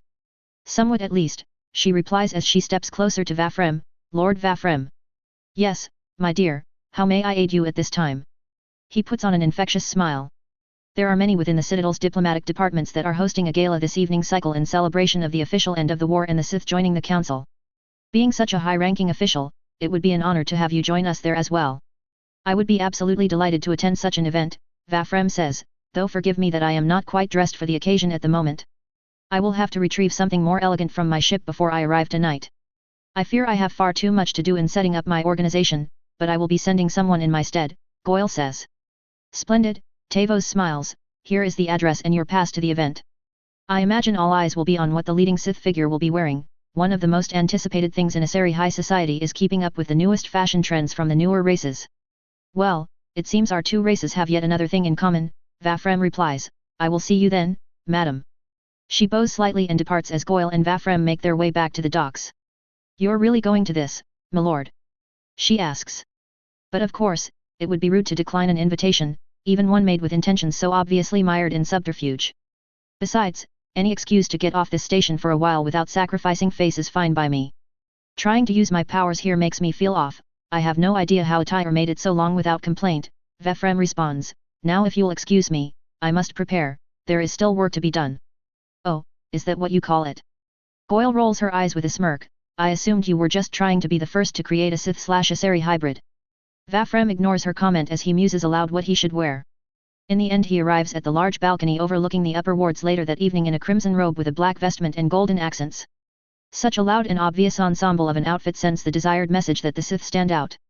Other officials of the Alliance brought in to aid Goyle in her new duties stand scattered about the area, but none are so enthused about participation with the aliens. Vafrem dives right in, seeking out Tavos, turning every unprepared head as he passes in the haughtiest stride he can walk. He finds her between a few discreet guards mingling near her person. "Madam Counselor, how wonderful to see you again, and thank you for the invitation." "Lord Vafrem," she looks him up and down, approval lighting up in her eyes, "I cannot say I could imagine what sort of clothing you would opt to wear tonight, but this exceeds any of my wildest expectations. I can see many a party-goer here trying to recreate something for future events." "Thank you, it is good to know that an artist's work is appreciated," Vafrem replies. "Don't tell me you are the one behind this marvel," Tavos' eyes widen. "But of course, I seek mastery in all aspects of creativity, including synth weaving naturally," he gloats. "Consider me a bit jealous then," she replies. "I never thought to apply much time to such pursuits in my lifetime, but your level of mastery has caused me to question my previous assumptions. Sith culture is very important to me, I am happy to see it spread throughout the wider galaxy, even if just among those who can afford it." They both have a good chuckle at that. "Well, I won't try to monopolize your time here. I'm certain there are scores of others who would love to meet you. And I look forward to meeting them. Until next time, Madam Counselor." He bows and then strides through the crowds of the Citadel's most prominent figures. Dodging overt attempts of bugging from various service staff members, he regales himself to the upper echelon of the Citadel. In a matter of minutes, he identifies the curious up-and-comers he can use and the more rooted elements that stand in his way.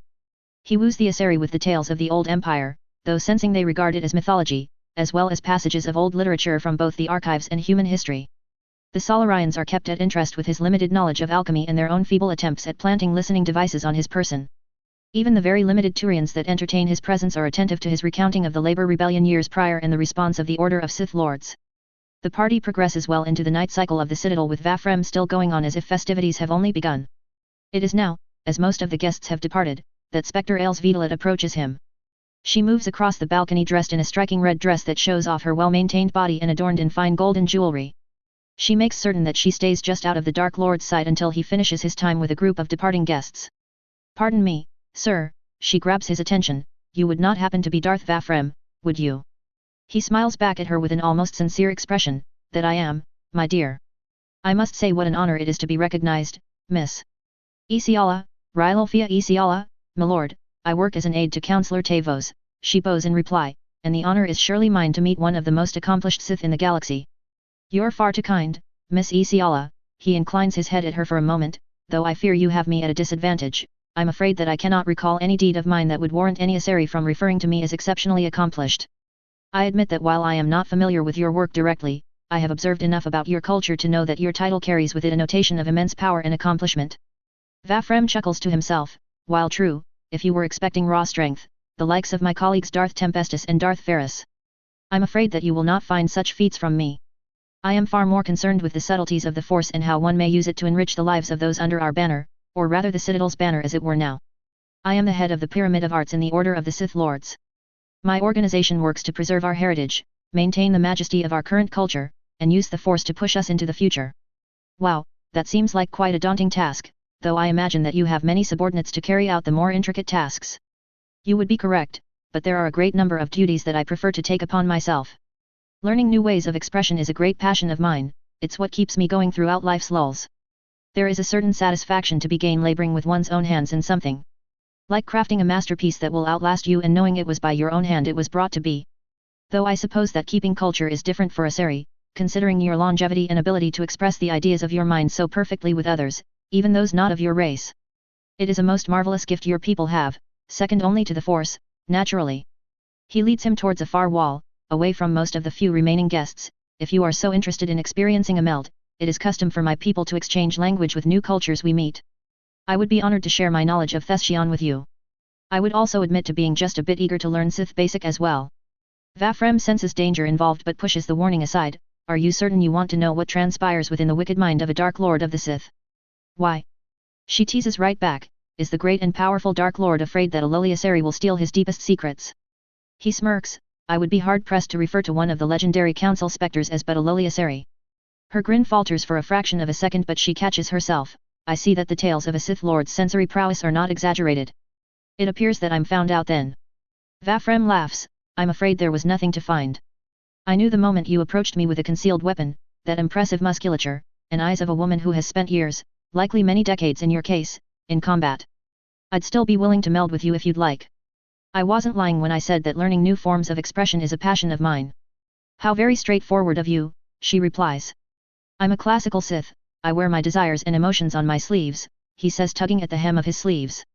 She doesn't bother with a fake laugh and just smiles at him. You are quite different from what most imagine your kind to be. I do hope that different does not mean bad in this case, he replies. Certainly not, she says, lifting her hand up. May I? Melding requires physical contact. He leans his head forward. Not at all. She touches him as her eyes go black. Embrace eternity. The first thing the spectre finds is a mental wall, the strongest she's ever encountered.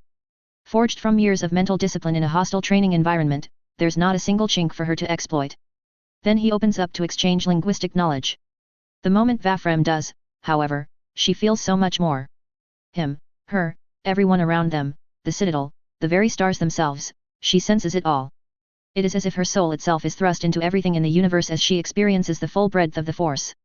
However, as her mind flows out into the Force, in turn, floods into her mind. With no ability to control it, the Force dominates her mind and pulls all her memories and knowledge through the connecting medium, Vafrem. Stupefied at the foreign memories entering his mind, he acts passively as her knowledge becomes his. After the Force takes in all that her mind has to offer, the connection cuts and the spectre falls to the floor, dead and with a look of pure ecstasy on her face. He sifts through his new memories. While possessing mental abilities well above most Sith Lords, the centuries of information from Ael's brain struggle to find proper places among the Dark Lord's reorienting mind. He catches only snippets of her life at first, the memories coming in flashes. However, as his mind reorients, some memories find themselves being put into place besides his own. Even the limited information he can decipher is more than he could hope to gather in a single night from this party. Covered-up operations, citadel secrets, blackmail, and a long history of combat are all right there at his beck and call, along with many new learned languages to boot. However, as he turns his senses upon the few guests, his worst fear comes to pass. All the genuine goodwill he's fostered over the course of the evening wiped out from a single unforeseen wrench in the plan instigated by an Asari agent. Sure, most of them are already gone, but people talk and soon everyone within most higher circles will know. So consumed with this development that he only now notices Tavo's approach with armed guards pointing weapons at him. What's going on here? He remains silent for a moment as he holds his hand over the spectre. She's dead, extreme hemorrhaging within the brain. What did you do? One Turian officer demands as he raises his sidearm. The Turian then finds an ignited lightsaber at his throat as Vafrem's patience grinds down to nothing in the heat of the ordeal. I've done naught but assume that your little spectre spy could do something as simple as a meld, considering it's such an integral part of her culture. I opened my mind to exchange languages with her and then her entire memory flooded into mine without any action from me. Vafrem senses all the anger in Tavo's turn to fear in an instant. He attempts to turn his powers against her further, but his mind still reels with the influx of new memories. Gaining control of himself, he extinguishes his lightsaber and bows his head to Tavo's, swallowing his pride. Forgive me, this seems to be a very horrific accident. I had no idea that my powers in the Force would react so terribly with a meld, and from her memories, neither did you considering you performed some on our ungifted soldiers. I will personally make restitutions. No need. Tavos interrupts with only the slightest hint of terror in her voice. As you said, this was an accident, you could not have known your powers would kill her, so I see no reason to charge you for what has happened here. And don't worry, I can keep this incident quiet if you would like. Vafrem kicks himself internally. There goes at least one line of political ammunition. You have my gratitude, counselor. Though I sense that my presence here is far less welcome because of this misstep. I shall at the very least take her body to be properly tended to. Worry not, we have a medical team on standby for events such as this, though it is typically for diplomats who have taken a bit too much to drink over something so lethal. I called them the moment that Ael's had collapsed. Vafrem reaches out his senses and detects a group of Solarians moving across the balcony towards them. They arrive in a second and place her body on a stretcher, covering her up with a sheet. Vafrem fights to keep his emotions in check as Tavos claims the political victory over him and costs him a lot of diplomatic power over her. New plans begin forming over the ruins of the old ones, but those are filed away for another day. This place must be dulling my senses, he groans as he follows behind the medical team transporting the diseased spectre out of the party. Tempestus is going to be so insufferable when he finds out about this. Reviews. Fallen Metal God, those two races are definitely the ones who will be on the Sith's radar, the Krogan mostly for the reasons you've said, Thog with the Quarians, keeping them under their thumbs is very preferable at this point. A Shartzel, to be fair, 2000 years of status K takes a will do that to the dominant power. TSKN Raider, I was thinking that the wave of fear would be enough to hide most of it, since no one in the room was in their right mind and the Sith could scapegoat it, if not outright deny it by saying that the technique only works on the feeble-minded. However, in hindsight I did use force persuade a little too much. Dublin Chaos, the meeting is private so no one but the guards, Sith, and counselors know what is going on. Hellkill, the council may suspect, but will not put it together due to having to admit to being weak-minded. KITE 15663, not direct control, just persuading to move the negotiations along the desired paths. They will more or less brainwash every force sensitive they can get their hands on, and failing that, keep them within arm's reach. Brother Captain Shepard, I'm using it more in the gaze in an unpleasant way, but I see your point. Anubis 1650, regarding the Aseri, Tavos does have some resistance to it, as Atrear couldn't get the full thought into her mind. As for Solarians, I figured they would actually accept it more readily since they are processing so fast, they don't halt for error. Like how a fast metabolism is more vulnerable to disease. Lord Malum, Minorum is at this point not a part of the larger story, though that may change if I need her back. As for Ermina, she will make some appearances throughout the story, she's an apprentice to a Dark Lord after all. Cheesius Christ 15, I will do my best.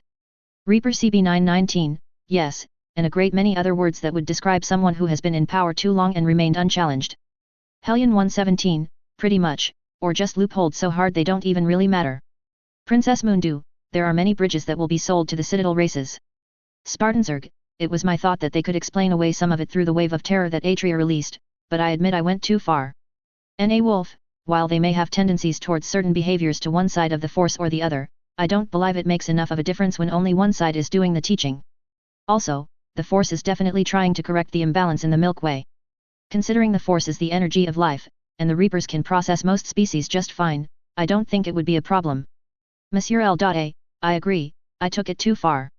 You actually present great idea that works well into the future of the story with a Sith enclave at the Citadel. Farunaludalo, well episode 1 is ending and episode 2 will be many years later, so your wish is coming. CAV, they'll put the mind tricking together eventually but by that time they'll lose face if they admit it and the Dark Lords will have very limited interaction with the Council from this point forward anyway. He's fine, just flash-banged by the Force. Shadow Cub, I saw it more as gloating over an enemy, but I see your point, though I'm not sure what teleportation you are talking about. Cerberus, obviously they'll aim for the most power. Michael Bishopone, technically all the current Sith are the descendants of all the Sith that came through to the Milky Way. Candel06, that was my thinking as well. Lazy Fox 1991, despite their losses, they still have the largest fleet in the Citadel, in terms of numbers. Most of the other races aren't going to try something, and the Aseri and Solarians definitely aren't going to do anything to cost them their 3/4 majority.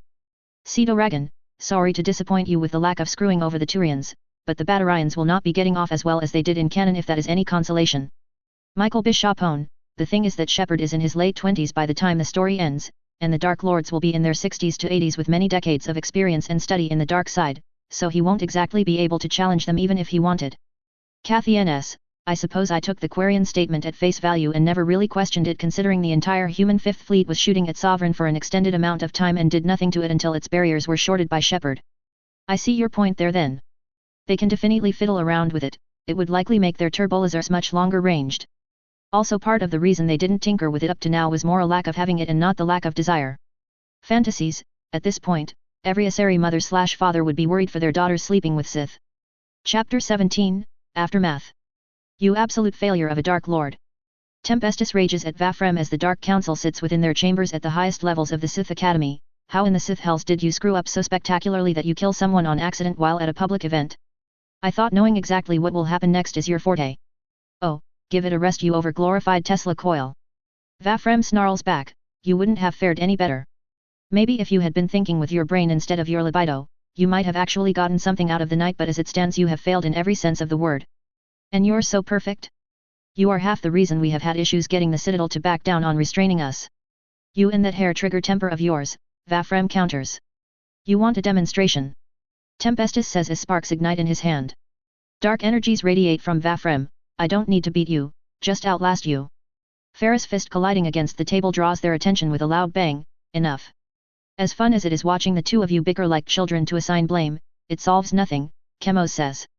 The two Dark Lords grumble as they sit back down. Did you at least getting anything useful from that spectre to make it worthwhile? Possibly, Vafrem replies. What do you mean possibly? Tempestus snaps at him. I've gone over every new memory in my head from Ailes, that was her name if anyone cares, and I've noticed a pattern. Most of them are tilted in her favor even if it logically doesn't make any sense. Chemos raises an eyebrow at this. You think her memories have been altered? Not intentionally, Vafrem responds. I think I'm only seeing them from her perception of events. Some of the memories, especially earlier ones, feel filled in or choppy like her mind was just making assumptions based on more concrete memories. Therefore, it is not accurate, and the Force has confirmed it. So while I can give a general idea as to what it true and with the Force I can make a close estimate, it will never be completely accurate. Besides, it's not like we can use it for anything but our own knowledge, and Anita will likely have access to the records of all Spectre activities anyway. The best I can give us is a head start on developing methods to avoid them and advanced insight into Asari culture. Good enough for me, Chemos says, half the things I do straddle the line of legality in Citadel space. And the other half being completely outlawed, Ferris says. More or less, Chemos responds. Well, one salvageable benefit at least from this disaster is that we know the Asari will likely stay out of the Order's business, Tempestus says. Fair enough, Ferris comments, chances are they won't even try to set foot on Korriban. Correct, Vafrem says, we'll likely only have to deal with them personally on the Citadel itself.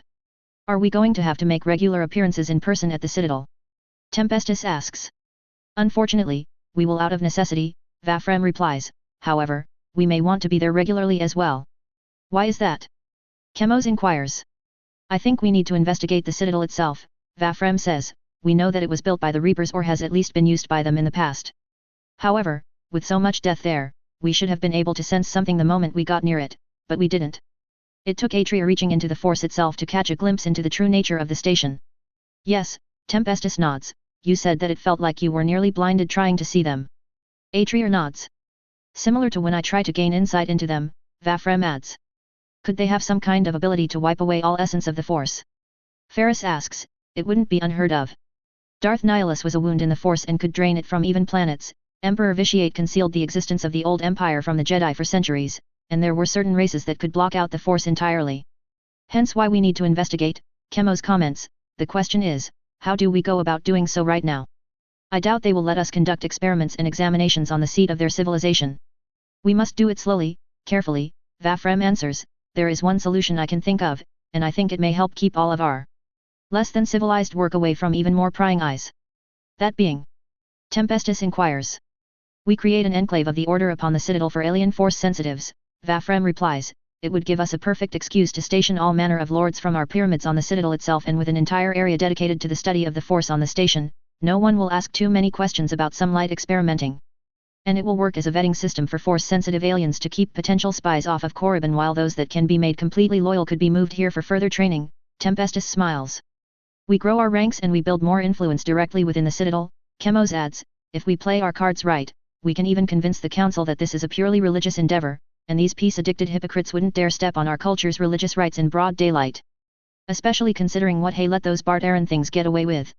Precisely, Vafrem nods, and if it just so happens that a breakthrough is made or our input and powers are required, one of us can take a weekend to instruct the acolytes there. Acceptable, Ferris says. Of course, you think that, considering you found the first Force-sensitive alien in this galaxy, Tempestus jabs. It works for me, Chemos says as Atria nods. Good. Now that we are in agreement, we must discuss the most important matter on our agenda, Tempestus says, Admiral Septimius will be delivered to us in a matter of days, how are we going to execute him? Let's test my dextroamino mutagen prototype. If he doesn't die, we can still use him in some capacity, Chemos pounces at the opportunity. If you'll accept my aid, Tempestus, I can keep him alive as you electrocute him for as long as possible, Vafrem suggests. Tempting, very tempting, the sorcerer replies, what about you Atria? The assassin puts his hands on either side of his head and slowly pulls them apart. As much as I'd love to see the scum's brain torn apart, you're all thinking too short-term, Ferris says. We're thinking too short-term. Vafrem asks, and what is your suggestion? Break every bone in his body. Yes, but there is one more aspect to it. Tempestus raises an eyebrow, well, don't keep us in suspense. Share it. Ferris smirks, the carbon freezing chambers downstairs are large enough to fit a Turian, correct? Everyone leans a bit forward at that, go on, Vafrem voices for the group. Line break. The once proud Admiral Septimius, well respected in the hierarchy, good friend of Primarch Dominion, and would-be conqueror, now marches off the ramp of a Sith shuttle into the halls of the Sith Academy, where many of his kind have met their horrific ends. The Sith in front of him practically drag him through the corridors while the ones behind kick him at every opportunity. Every lord they pass gets some kind of jab in, every instruction is halted so that the overseers and acolytes can sneer at him. Septimius curses the Sith, the hierarchy, Spiritus, and the spirits, and the galaxy in general for his humiliation. Down into the lower levels he goes, passing less and less people as they take him further and further down, surprising the Admiral. He'd expected this to be as public as possible. They finally come to a chamber wherein he finds the Dark Council standing beside a rectangular device in the wall. As he enters the presence of the Dark Lords, he feels terror and helplessness like never before. Each of them radiates hatred and anger the likes of which he's never before felt, each emitting an almost tangible aura of malice towards him. He realizes at this moment that death should be the least of his concerns. "Leave us," Ferris orders the warrior escorts.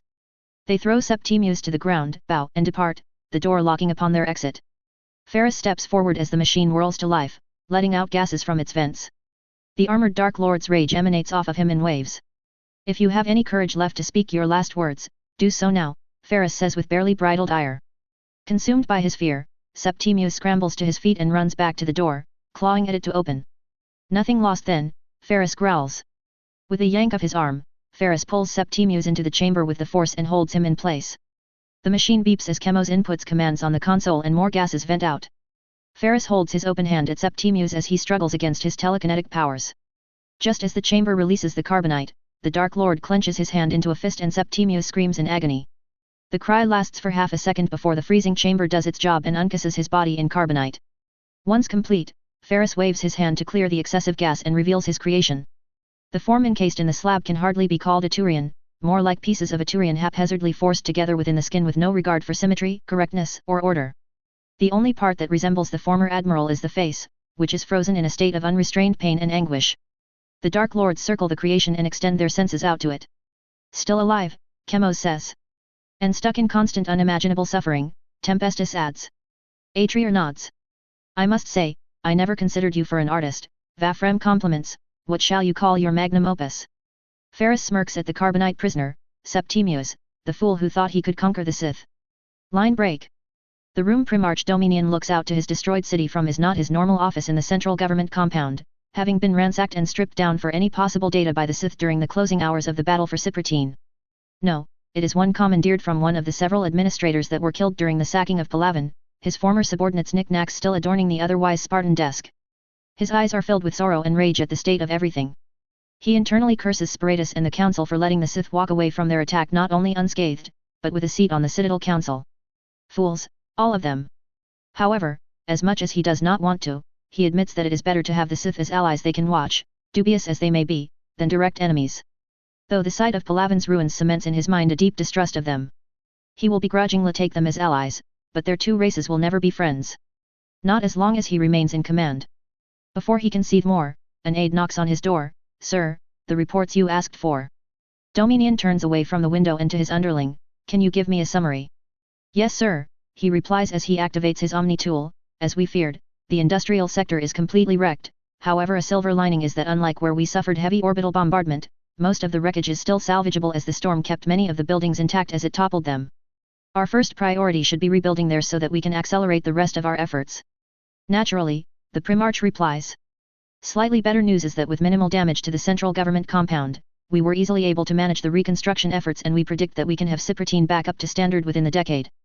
"No." The Primarch interrupts. "Pardon, sir. We are not getting the city, or the planet for that matter, back up to standard. Standard couldn't stop a hostile invasion force, why in the Spritz names would we go back to that?" "What do you mean, sir?" "I mean that standard isn't enough anymore. We are not rebuilding our world back to what it was, we are building it better than ever. I want us to spare no expense acquiring and integrating any Sith technology we can get our hands on and turning our home world into an unbreakable fortress. No hostile alien force will ever take Palaven from us again." "Understood." "Why yes sir." The man salutes with awe. "Good, then scrub this mentality of rebuilding, we are improving everything from the ground up. In fact, our first order will be to tear down this place and use it for scrap metal to rebuild the industrial sector. Its replacement will be in every way an improvement on everything that has come before. After we have ungraded our planet, we must take extra measures to improve our combat doctrine." "How so, Sir. Dominion hums for a moment. A full fleet of ours couldn't take a Sith colony, we need to understand how it is their defenses work. In fact, I want every commanding officer who fought in the Battle of Shangzi as advisors on this project. The aide looks through his Omni tool. Unfortunately, sir, with Admiral Septimius arrested by the Sith, that would only leave former Commodore Adrian Vitas as the sole surviving command officer of that battle. Former. He has transferred from the Navy to the Army upon his own request, sir. Well then get him in here as soon as possible, his insight may be valuable to the reconstruction efforts. Yes sir, the assistant salutes. Line break. Benezia's time becomes swamped in the endless bickering and pig-headedness of her peers within the Council of Matriarchs. Having done all that she can to bring the Sith and their technology into their grasps, she is appalled at how her peers could willingly sit by and do nothing with it. One would think that with the introduction of new technologies, they would be the first to jump onto obtaining and then producing them, having been the technological apex of the Citadel since its inception. One would be incorrect, however, as the Matriarchs propose policies that stall Sith technology from entering into their business markets. Those detestable old hags. She seethes in her estate's office as she gets off her latest conference call. We already know the Turians have already prototyped Sith technology. Worse is that the Alliance has already begun flooding the market. We cannot afford to fall behind. It's no longer a matter of pulling from the beacon, it's about putting our researchers to work on adapting Sith technology into our own. As she leans back in her chair to decide what to do with her open afternoon. Free time is scarce for her with the Sith entering the galactic stage, but the stars do align on occasion for her. She is just about to call her contacts within the Ezo trade when her door opens up to reveal her daughter, Lyra. Sorry if I am disturbing you, mother. She looks embarrassed as she speaks. Benezia gives the first genuine smile she's had in days to her daughter as she stands from her desk. Not at all, little wing, I simply wasn't expecting you here. I was just collecting myself after another meeting with the Council of Matriarchs. Come in, come in. Benezia steps over to a set of comfortable couches near the window of her office and beckons Lyra over to her. My apologies, mother, I was just concerned since you are so busy these days, since the Sith joined the Citadel Council. The Sith, the last thing Benezia wants to talk about with her daughter. Hopefully it will all be winding down soon, though they don't seem to want to make it easy on me. You'd think they were absolutely averse to the status quo with how much they seem to want to defy everything. I find their culture to be quite fascinating, actually, Lyra says with a bit of wonder in her eyes. It's so alien compared to all the other races, a part of me just feels something new when I read about it. Once they have fully integrated into the Citadel, I'm sure they will begin to conform more to our sensibilities. She dismisses to move on to another topic. What about you, Lyra? How are you faring at the university? I'm doing as well as always, Lyra nods back. Are you keeping up with your meditations? Her smile falls a bit. Yes. They help when I get the urges. How is your research coming along? Well. Lyra hesitates. There is something I wanted to talk about with you regarding that, mother. What is it, Lyra? I was wondering. I've been reading up on the Sith since their history was released to the greater galaxy, especially their old empire. Their ancient civilization that was wiped out 50,000 years ago, just like the Proteans. Lyra, that is clearly just their mythology, like the goddess Athame to our ancestors, Benezia says, purely cultural. Lyra finishes, receiving a soft glare from her mother. Sorry, I didn't mean to do that again. However, for the Sith, it's all too specific and they do have archaeological evidence of a civilization that existed in their home system before them. If I could verify that this old empire did exist at that time and that it was indeed completely independent from the Proteans, it will go a long way in supporting my theories. Benezia's eyebrow rises in realization. You want me to commission some sort of expedition to the Sith home system? I just need your endorsement of it, Lyra says. I've budgeted out the resources I would need and I can fund it with research grants from the university. I would only need an endorsement to acquire them. Benezia considers her words. Lyra, this isn't a Protean dig site deep in council space, this is the home system of a race that very recently was shooting at the Turians. I'm not so certain that they or the university would be very open to the idea of such an expedition at this time. Once tensions have been relaxed, perhaps then this kind of excursion could be considered. Lyra's expression falls. Mother. It's not forever. Why do you insist on lying to me? Lyra interrupts. I can always tell. Benezia fights back a flinch. Lyra, nothing I've said is false. I know that is not the reason you do not wish for me to go, mother, Lyra accuses her. Is it really too much to be out of your sight for even one expedition? I'm not a child anymore. Benezia sighs. Lyra, you're right, there is another reason I don't want you to go to the heart of Sith space. They're not like the rest of the Citadel races. Benezia leans in close to Lyra as she whispers her next words, and for someone with your condition, they wouldn't hesitate to trap you in their webs. Shame crosses Lyra's face. I'm not a monster, mother. I know, little wing, I know, Benazia soothes her, but the Sith can be. The only reason that the Council has granted them their station is to mitigate the damage they can do to the wider galaxy if left unchecked and to prepare for any possible power plays should they choose to challenge us. They are dangerous and you will have no contact with them until they have been civilized. But mother, this could lend so much to my life's work, Lyra counters. You have so much life ahead of you, Lyra, Benazia replies, there will be many opportunities to prove yourself. But this is all I've ever wanted, I can't just let it pass me by without doing anything, Lyra says as the air around her stirs. I know, Benazia looks away with a genuine melancholy, but sometimes to do what is best for the galaxy, we must make hard sacrifices. Lyra turns her defeated gaze to the ground, that didn't stop you from keeping me here to keep your rapport with the other matriarchs. A low blow, made in anger, but Benazia lets it slide considering what she's asking of her daughter. Lyra, please promise me that you will drop this. Her daughter lifts her head, though not enough for Benazia to see her eyes. I promise that I won't bring this up with you again, mother. You won't have to worry about it, I promise. Thank you, it truly is for the best, dear, Benazia says. Lyra gives her a half-hearted nod. I should return to my work, with one major lead gone, I need to find another soon. She turns to leave but her mother stops her. Lyra, you don't have to leave immediately. I have some time if you would like to stay. I'm sorry, mother, I fear I wouldn't be the best company right now, perhaps after I've found something worth sharing. Her daughter departs from her with haste. Alone once again, Benazia lets herself release an undignified groan as she rests her face in her hands. The lack of company in her off time has become routine for her, perhaps too routine. My little wing. I wish she could just understand that these things are not as simple as she wants them to be. She stands and returns to her desk, taking the bottle of Theschian wine on her table and a glass with her. She pours herself a small drink before she sits in her chair and sips at it. After a moment, she activates her Omni tool and pulls up her contacts in the Council of Matriarchs. Her eyes rest upon the name Ethida for a moment before dismissing the screen. Lyra's troubles are with me, Benazia tells herself, I should be the one to alleviate them. Line break. As all active operations officially come to a close, the majority of the Sith military consolidates around Arcturus Station, finalizing their losses and reconfiguring their fleets for the protection of their acquired space. Aboard the station, Vice Admiral Hackett arrives at the rather well-guarded door of Minister Graham. The guards report his arrival, and the door opens up. Vice Admiral, come in, Minister Graham calls from inside. Hackett enters and stands straight as an arrow in a spotless dress uniform, his Star of Korriban on proud display. He pales somewhat when he sees the holograms of the Dark Council standing in the room. He steels his nerves and bows. Minister, milords, he says. At ease, sailor, Graham says, thank you for coming, and congratulations on your achievements. The Quarians were instrumental in our attack on Palaven and will continue to be great allies moving forward. Thank you, sir, but I did what any Sith officer in my position should have done, he replies. Yes, you did, Tempe Stum says, but that does not discount what you have achieved. Any number of officers could have met the Quarians, Chemos elaborates, but it was you who made contact, you who took the steps necessary to secure their allegiance, and you who gave us our swift and complete victory over the Turians. Your leadership and decisions indicate intelligence, foresight, and creativity in the face of the unknown. Vafrem comments, his expression somewhat dour. You embody what a commander should be, and all your superiors believe such. The military needs leadership like yours, Ferris adds. A storm is coming that will make the first contact war look like a schoolyard brawl. We want you in command when that conflict comes.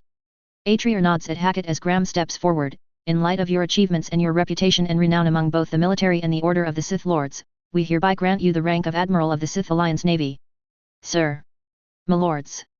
Hackett gasps and bows. I am truly honored, I would never dream of being worthy. Raise your head, Admiral, Graham says, such needless humility is unbecoming of an Alliance officer of your rank. You earned this, now claim it, and prove why it is yours. Hackett stands at attention and salutes. I shall.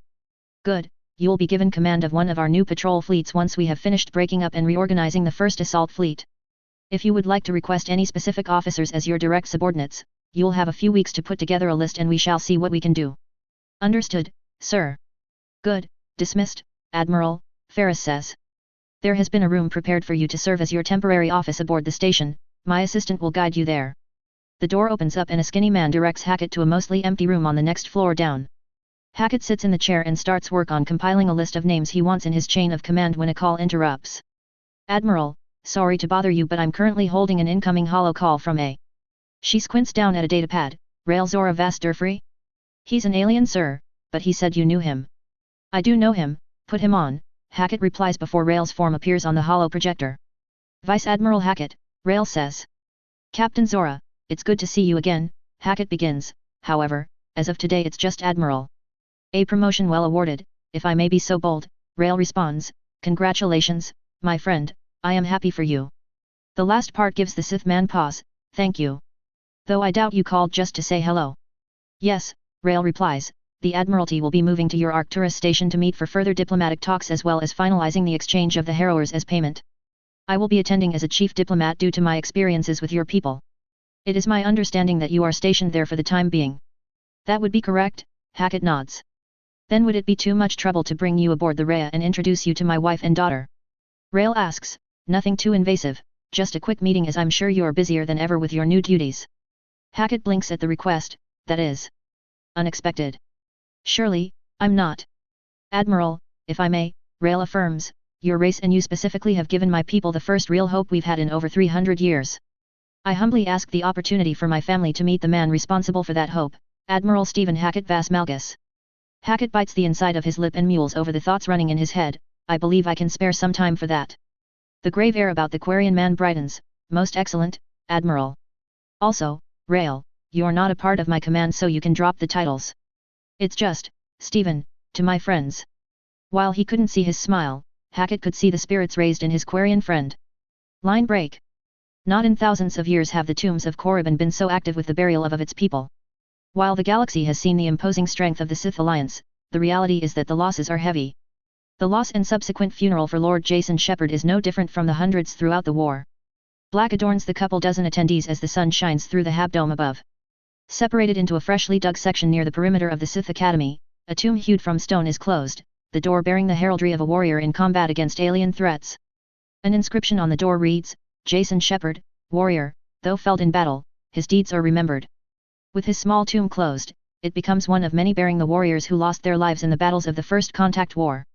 David Anderson keeps his rage in check as the entombment is complete, and Jason Shepard is laid to rest once and for all. As some depart or exchange words with one another, Anderson seeks out a pregnant woman near the front. The man's widow, Hannah Shepard.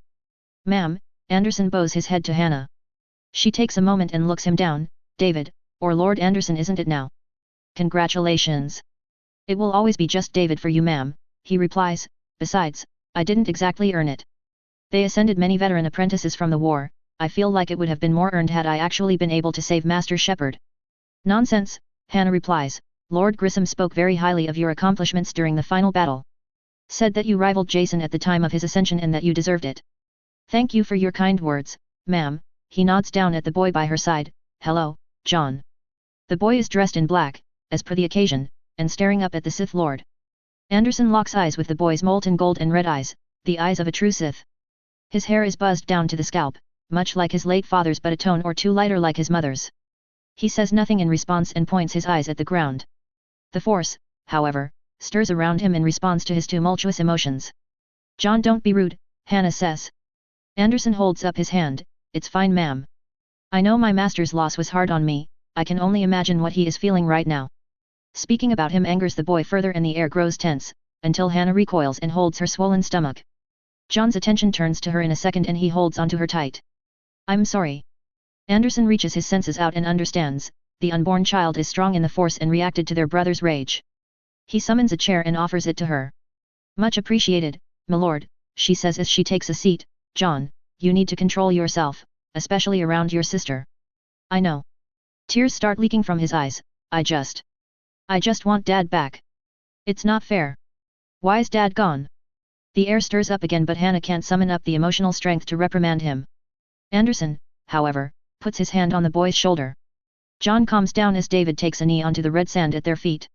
The two sets of golden eyes lock onto one another. That's a fundamental truth of the Force, John, David says, life isn't fair. It never was and never will be. There is always something stronger than you. Things get hard, but that makes you stronger. John's nostrils flare, are saying Dad's weak. Anderson shakes his head, your father was not weak by any stretch, but he always believed he could grow stronger, and that anger was one of the tools we can use. Death comes for us all one day, the question is are we prepared to overcome it? The galaxy doesn't care and only you can determine if you have the power to face it. For a brief moment the young boy's eyes are filled with an ambition and strength of a man several times his age, I want that power. I never want to feel sad again and I want to keep Mom and my baby sister safe. I want to make sure no one I love dies ever again. Anderson smiles at John, and what are you willing to do for that power? John glares up at him, anything. Good answer, one that your father would be proud of, David says, if that is your desire, I will get you there. Milord/David. Both John and Hannah inquire. Anderson rises to his feet, causing both mother and son to look up to him. I made a promise to your father before he died, that I'd make you into a lord among lords, the pinnacle of what a Sith can be. From this moment on I will handle your training to prepare you for the academy. When you take the trials and pass with exemplary results, I will take you on as my apprentice and train you into the finest lord that the Order has ever seen. If you truly have the strength of will to obtain that kind of power, John Shepard, take my hand and rise up to fulfill your destiny. Anderson extends his hand to John, staring him straight in the eyes. John looks at the hand, then Anderson, and back again. The force itself stirs between the two of them and pulls John towards the young lord. He steps forward and grabs onto the man's much larger hand, his golden eyes filled with a storm of intense emotion. Teach me, Master. The Star Wars end credit music. Stick a fork in this episode because, it is done. A huge thanks to everyone who has been here from the beginning and given feedback on this story. As only my second FIC on this site, and the first I've attempted in a long while, the constructive criticism helps. Sorry about being so erratic with updates in the later half, so much changed and needed to be rewritten along the way, but I am happy with how it turned out and I hope y'all are too. While this episode is officially over, I will probably make one last chapter as a massive end of story author's notes to address any final reviews and expound on any lore of this fanon if asked. It may be a while before episode 2 rolls out, but I will try to create an anthology FIC with all the little stories in between the chapters and episodes that didn't make it into the main story. These won't be necessary to the story but more like fun ideas that would happen throughout this fan fiction universe. Hope you all like reading, may the force be with you, and death to the Reapers. See y'all next time.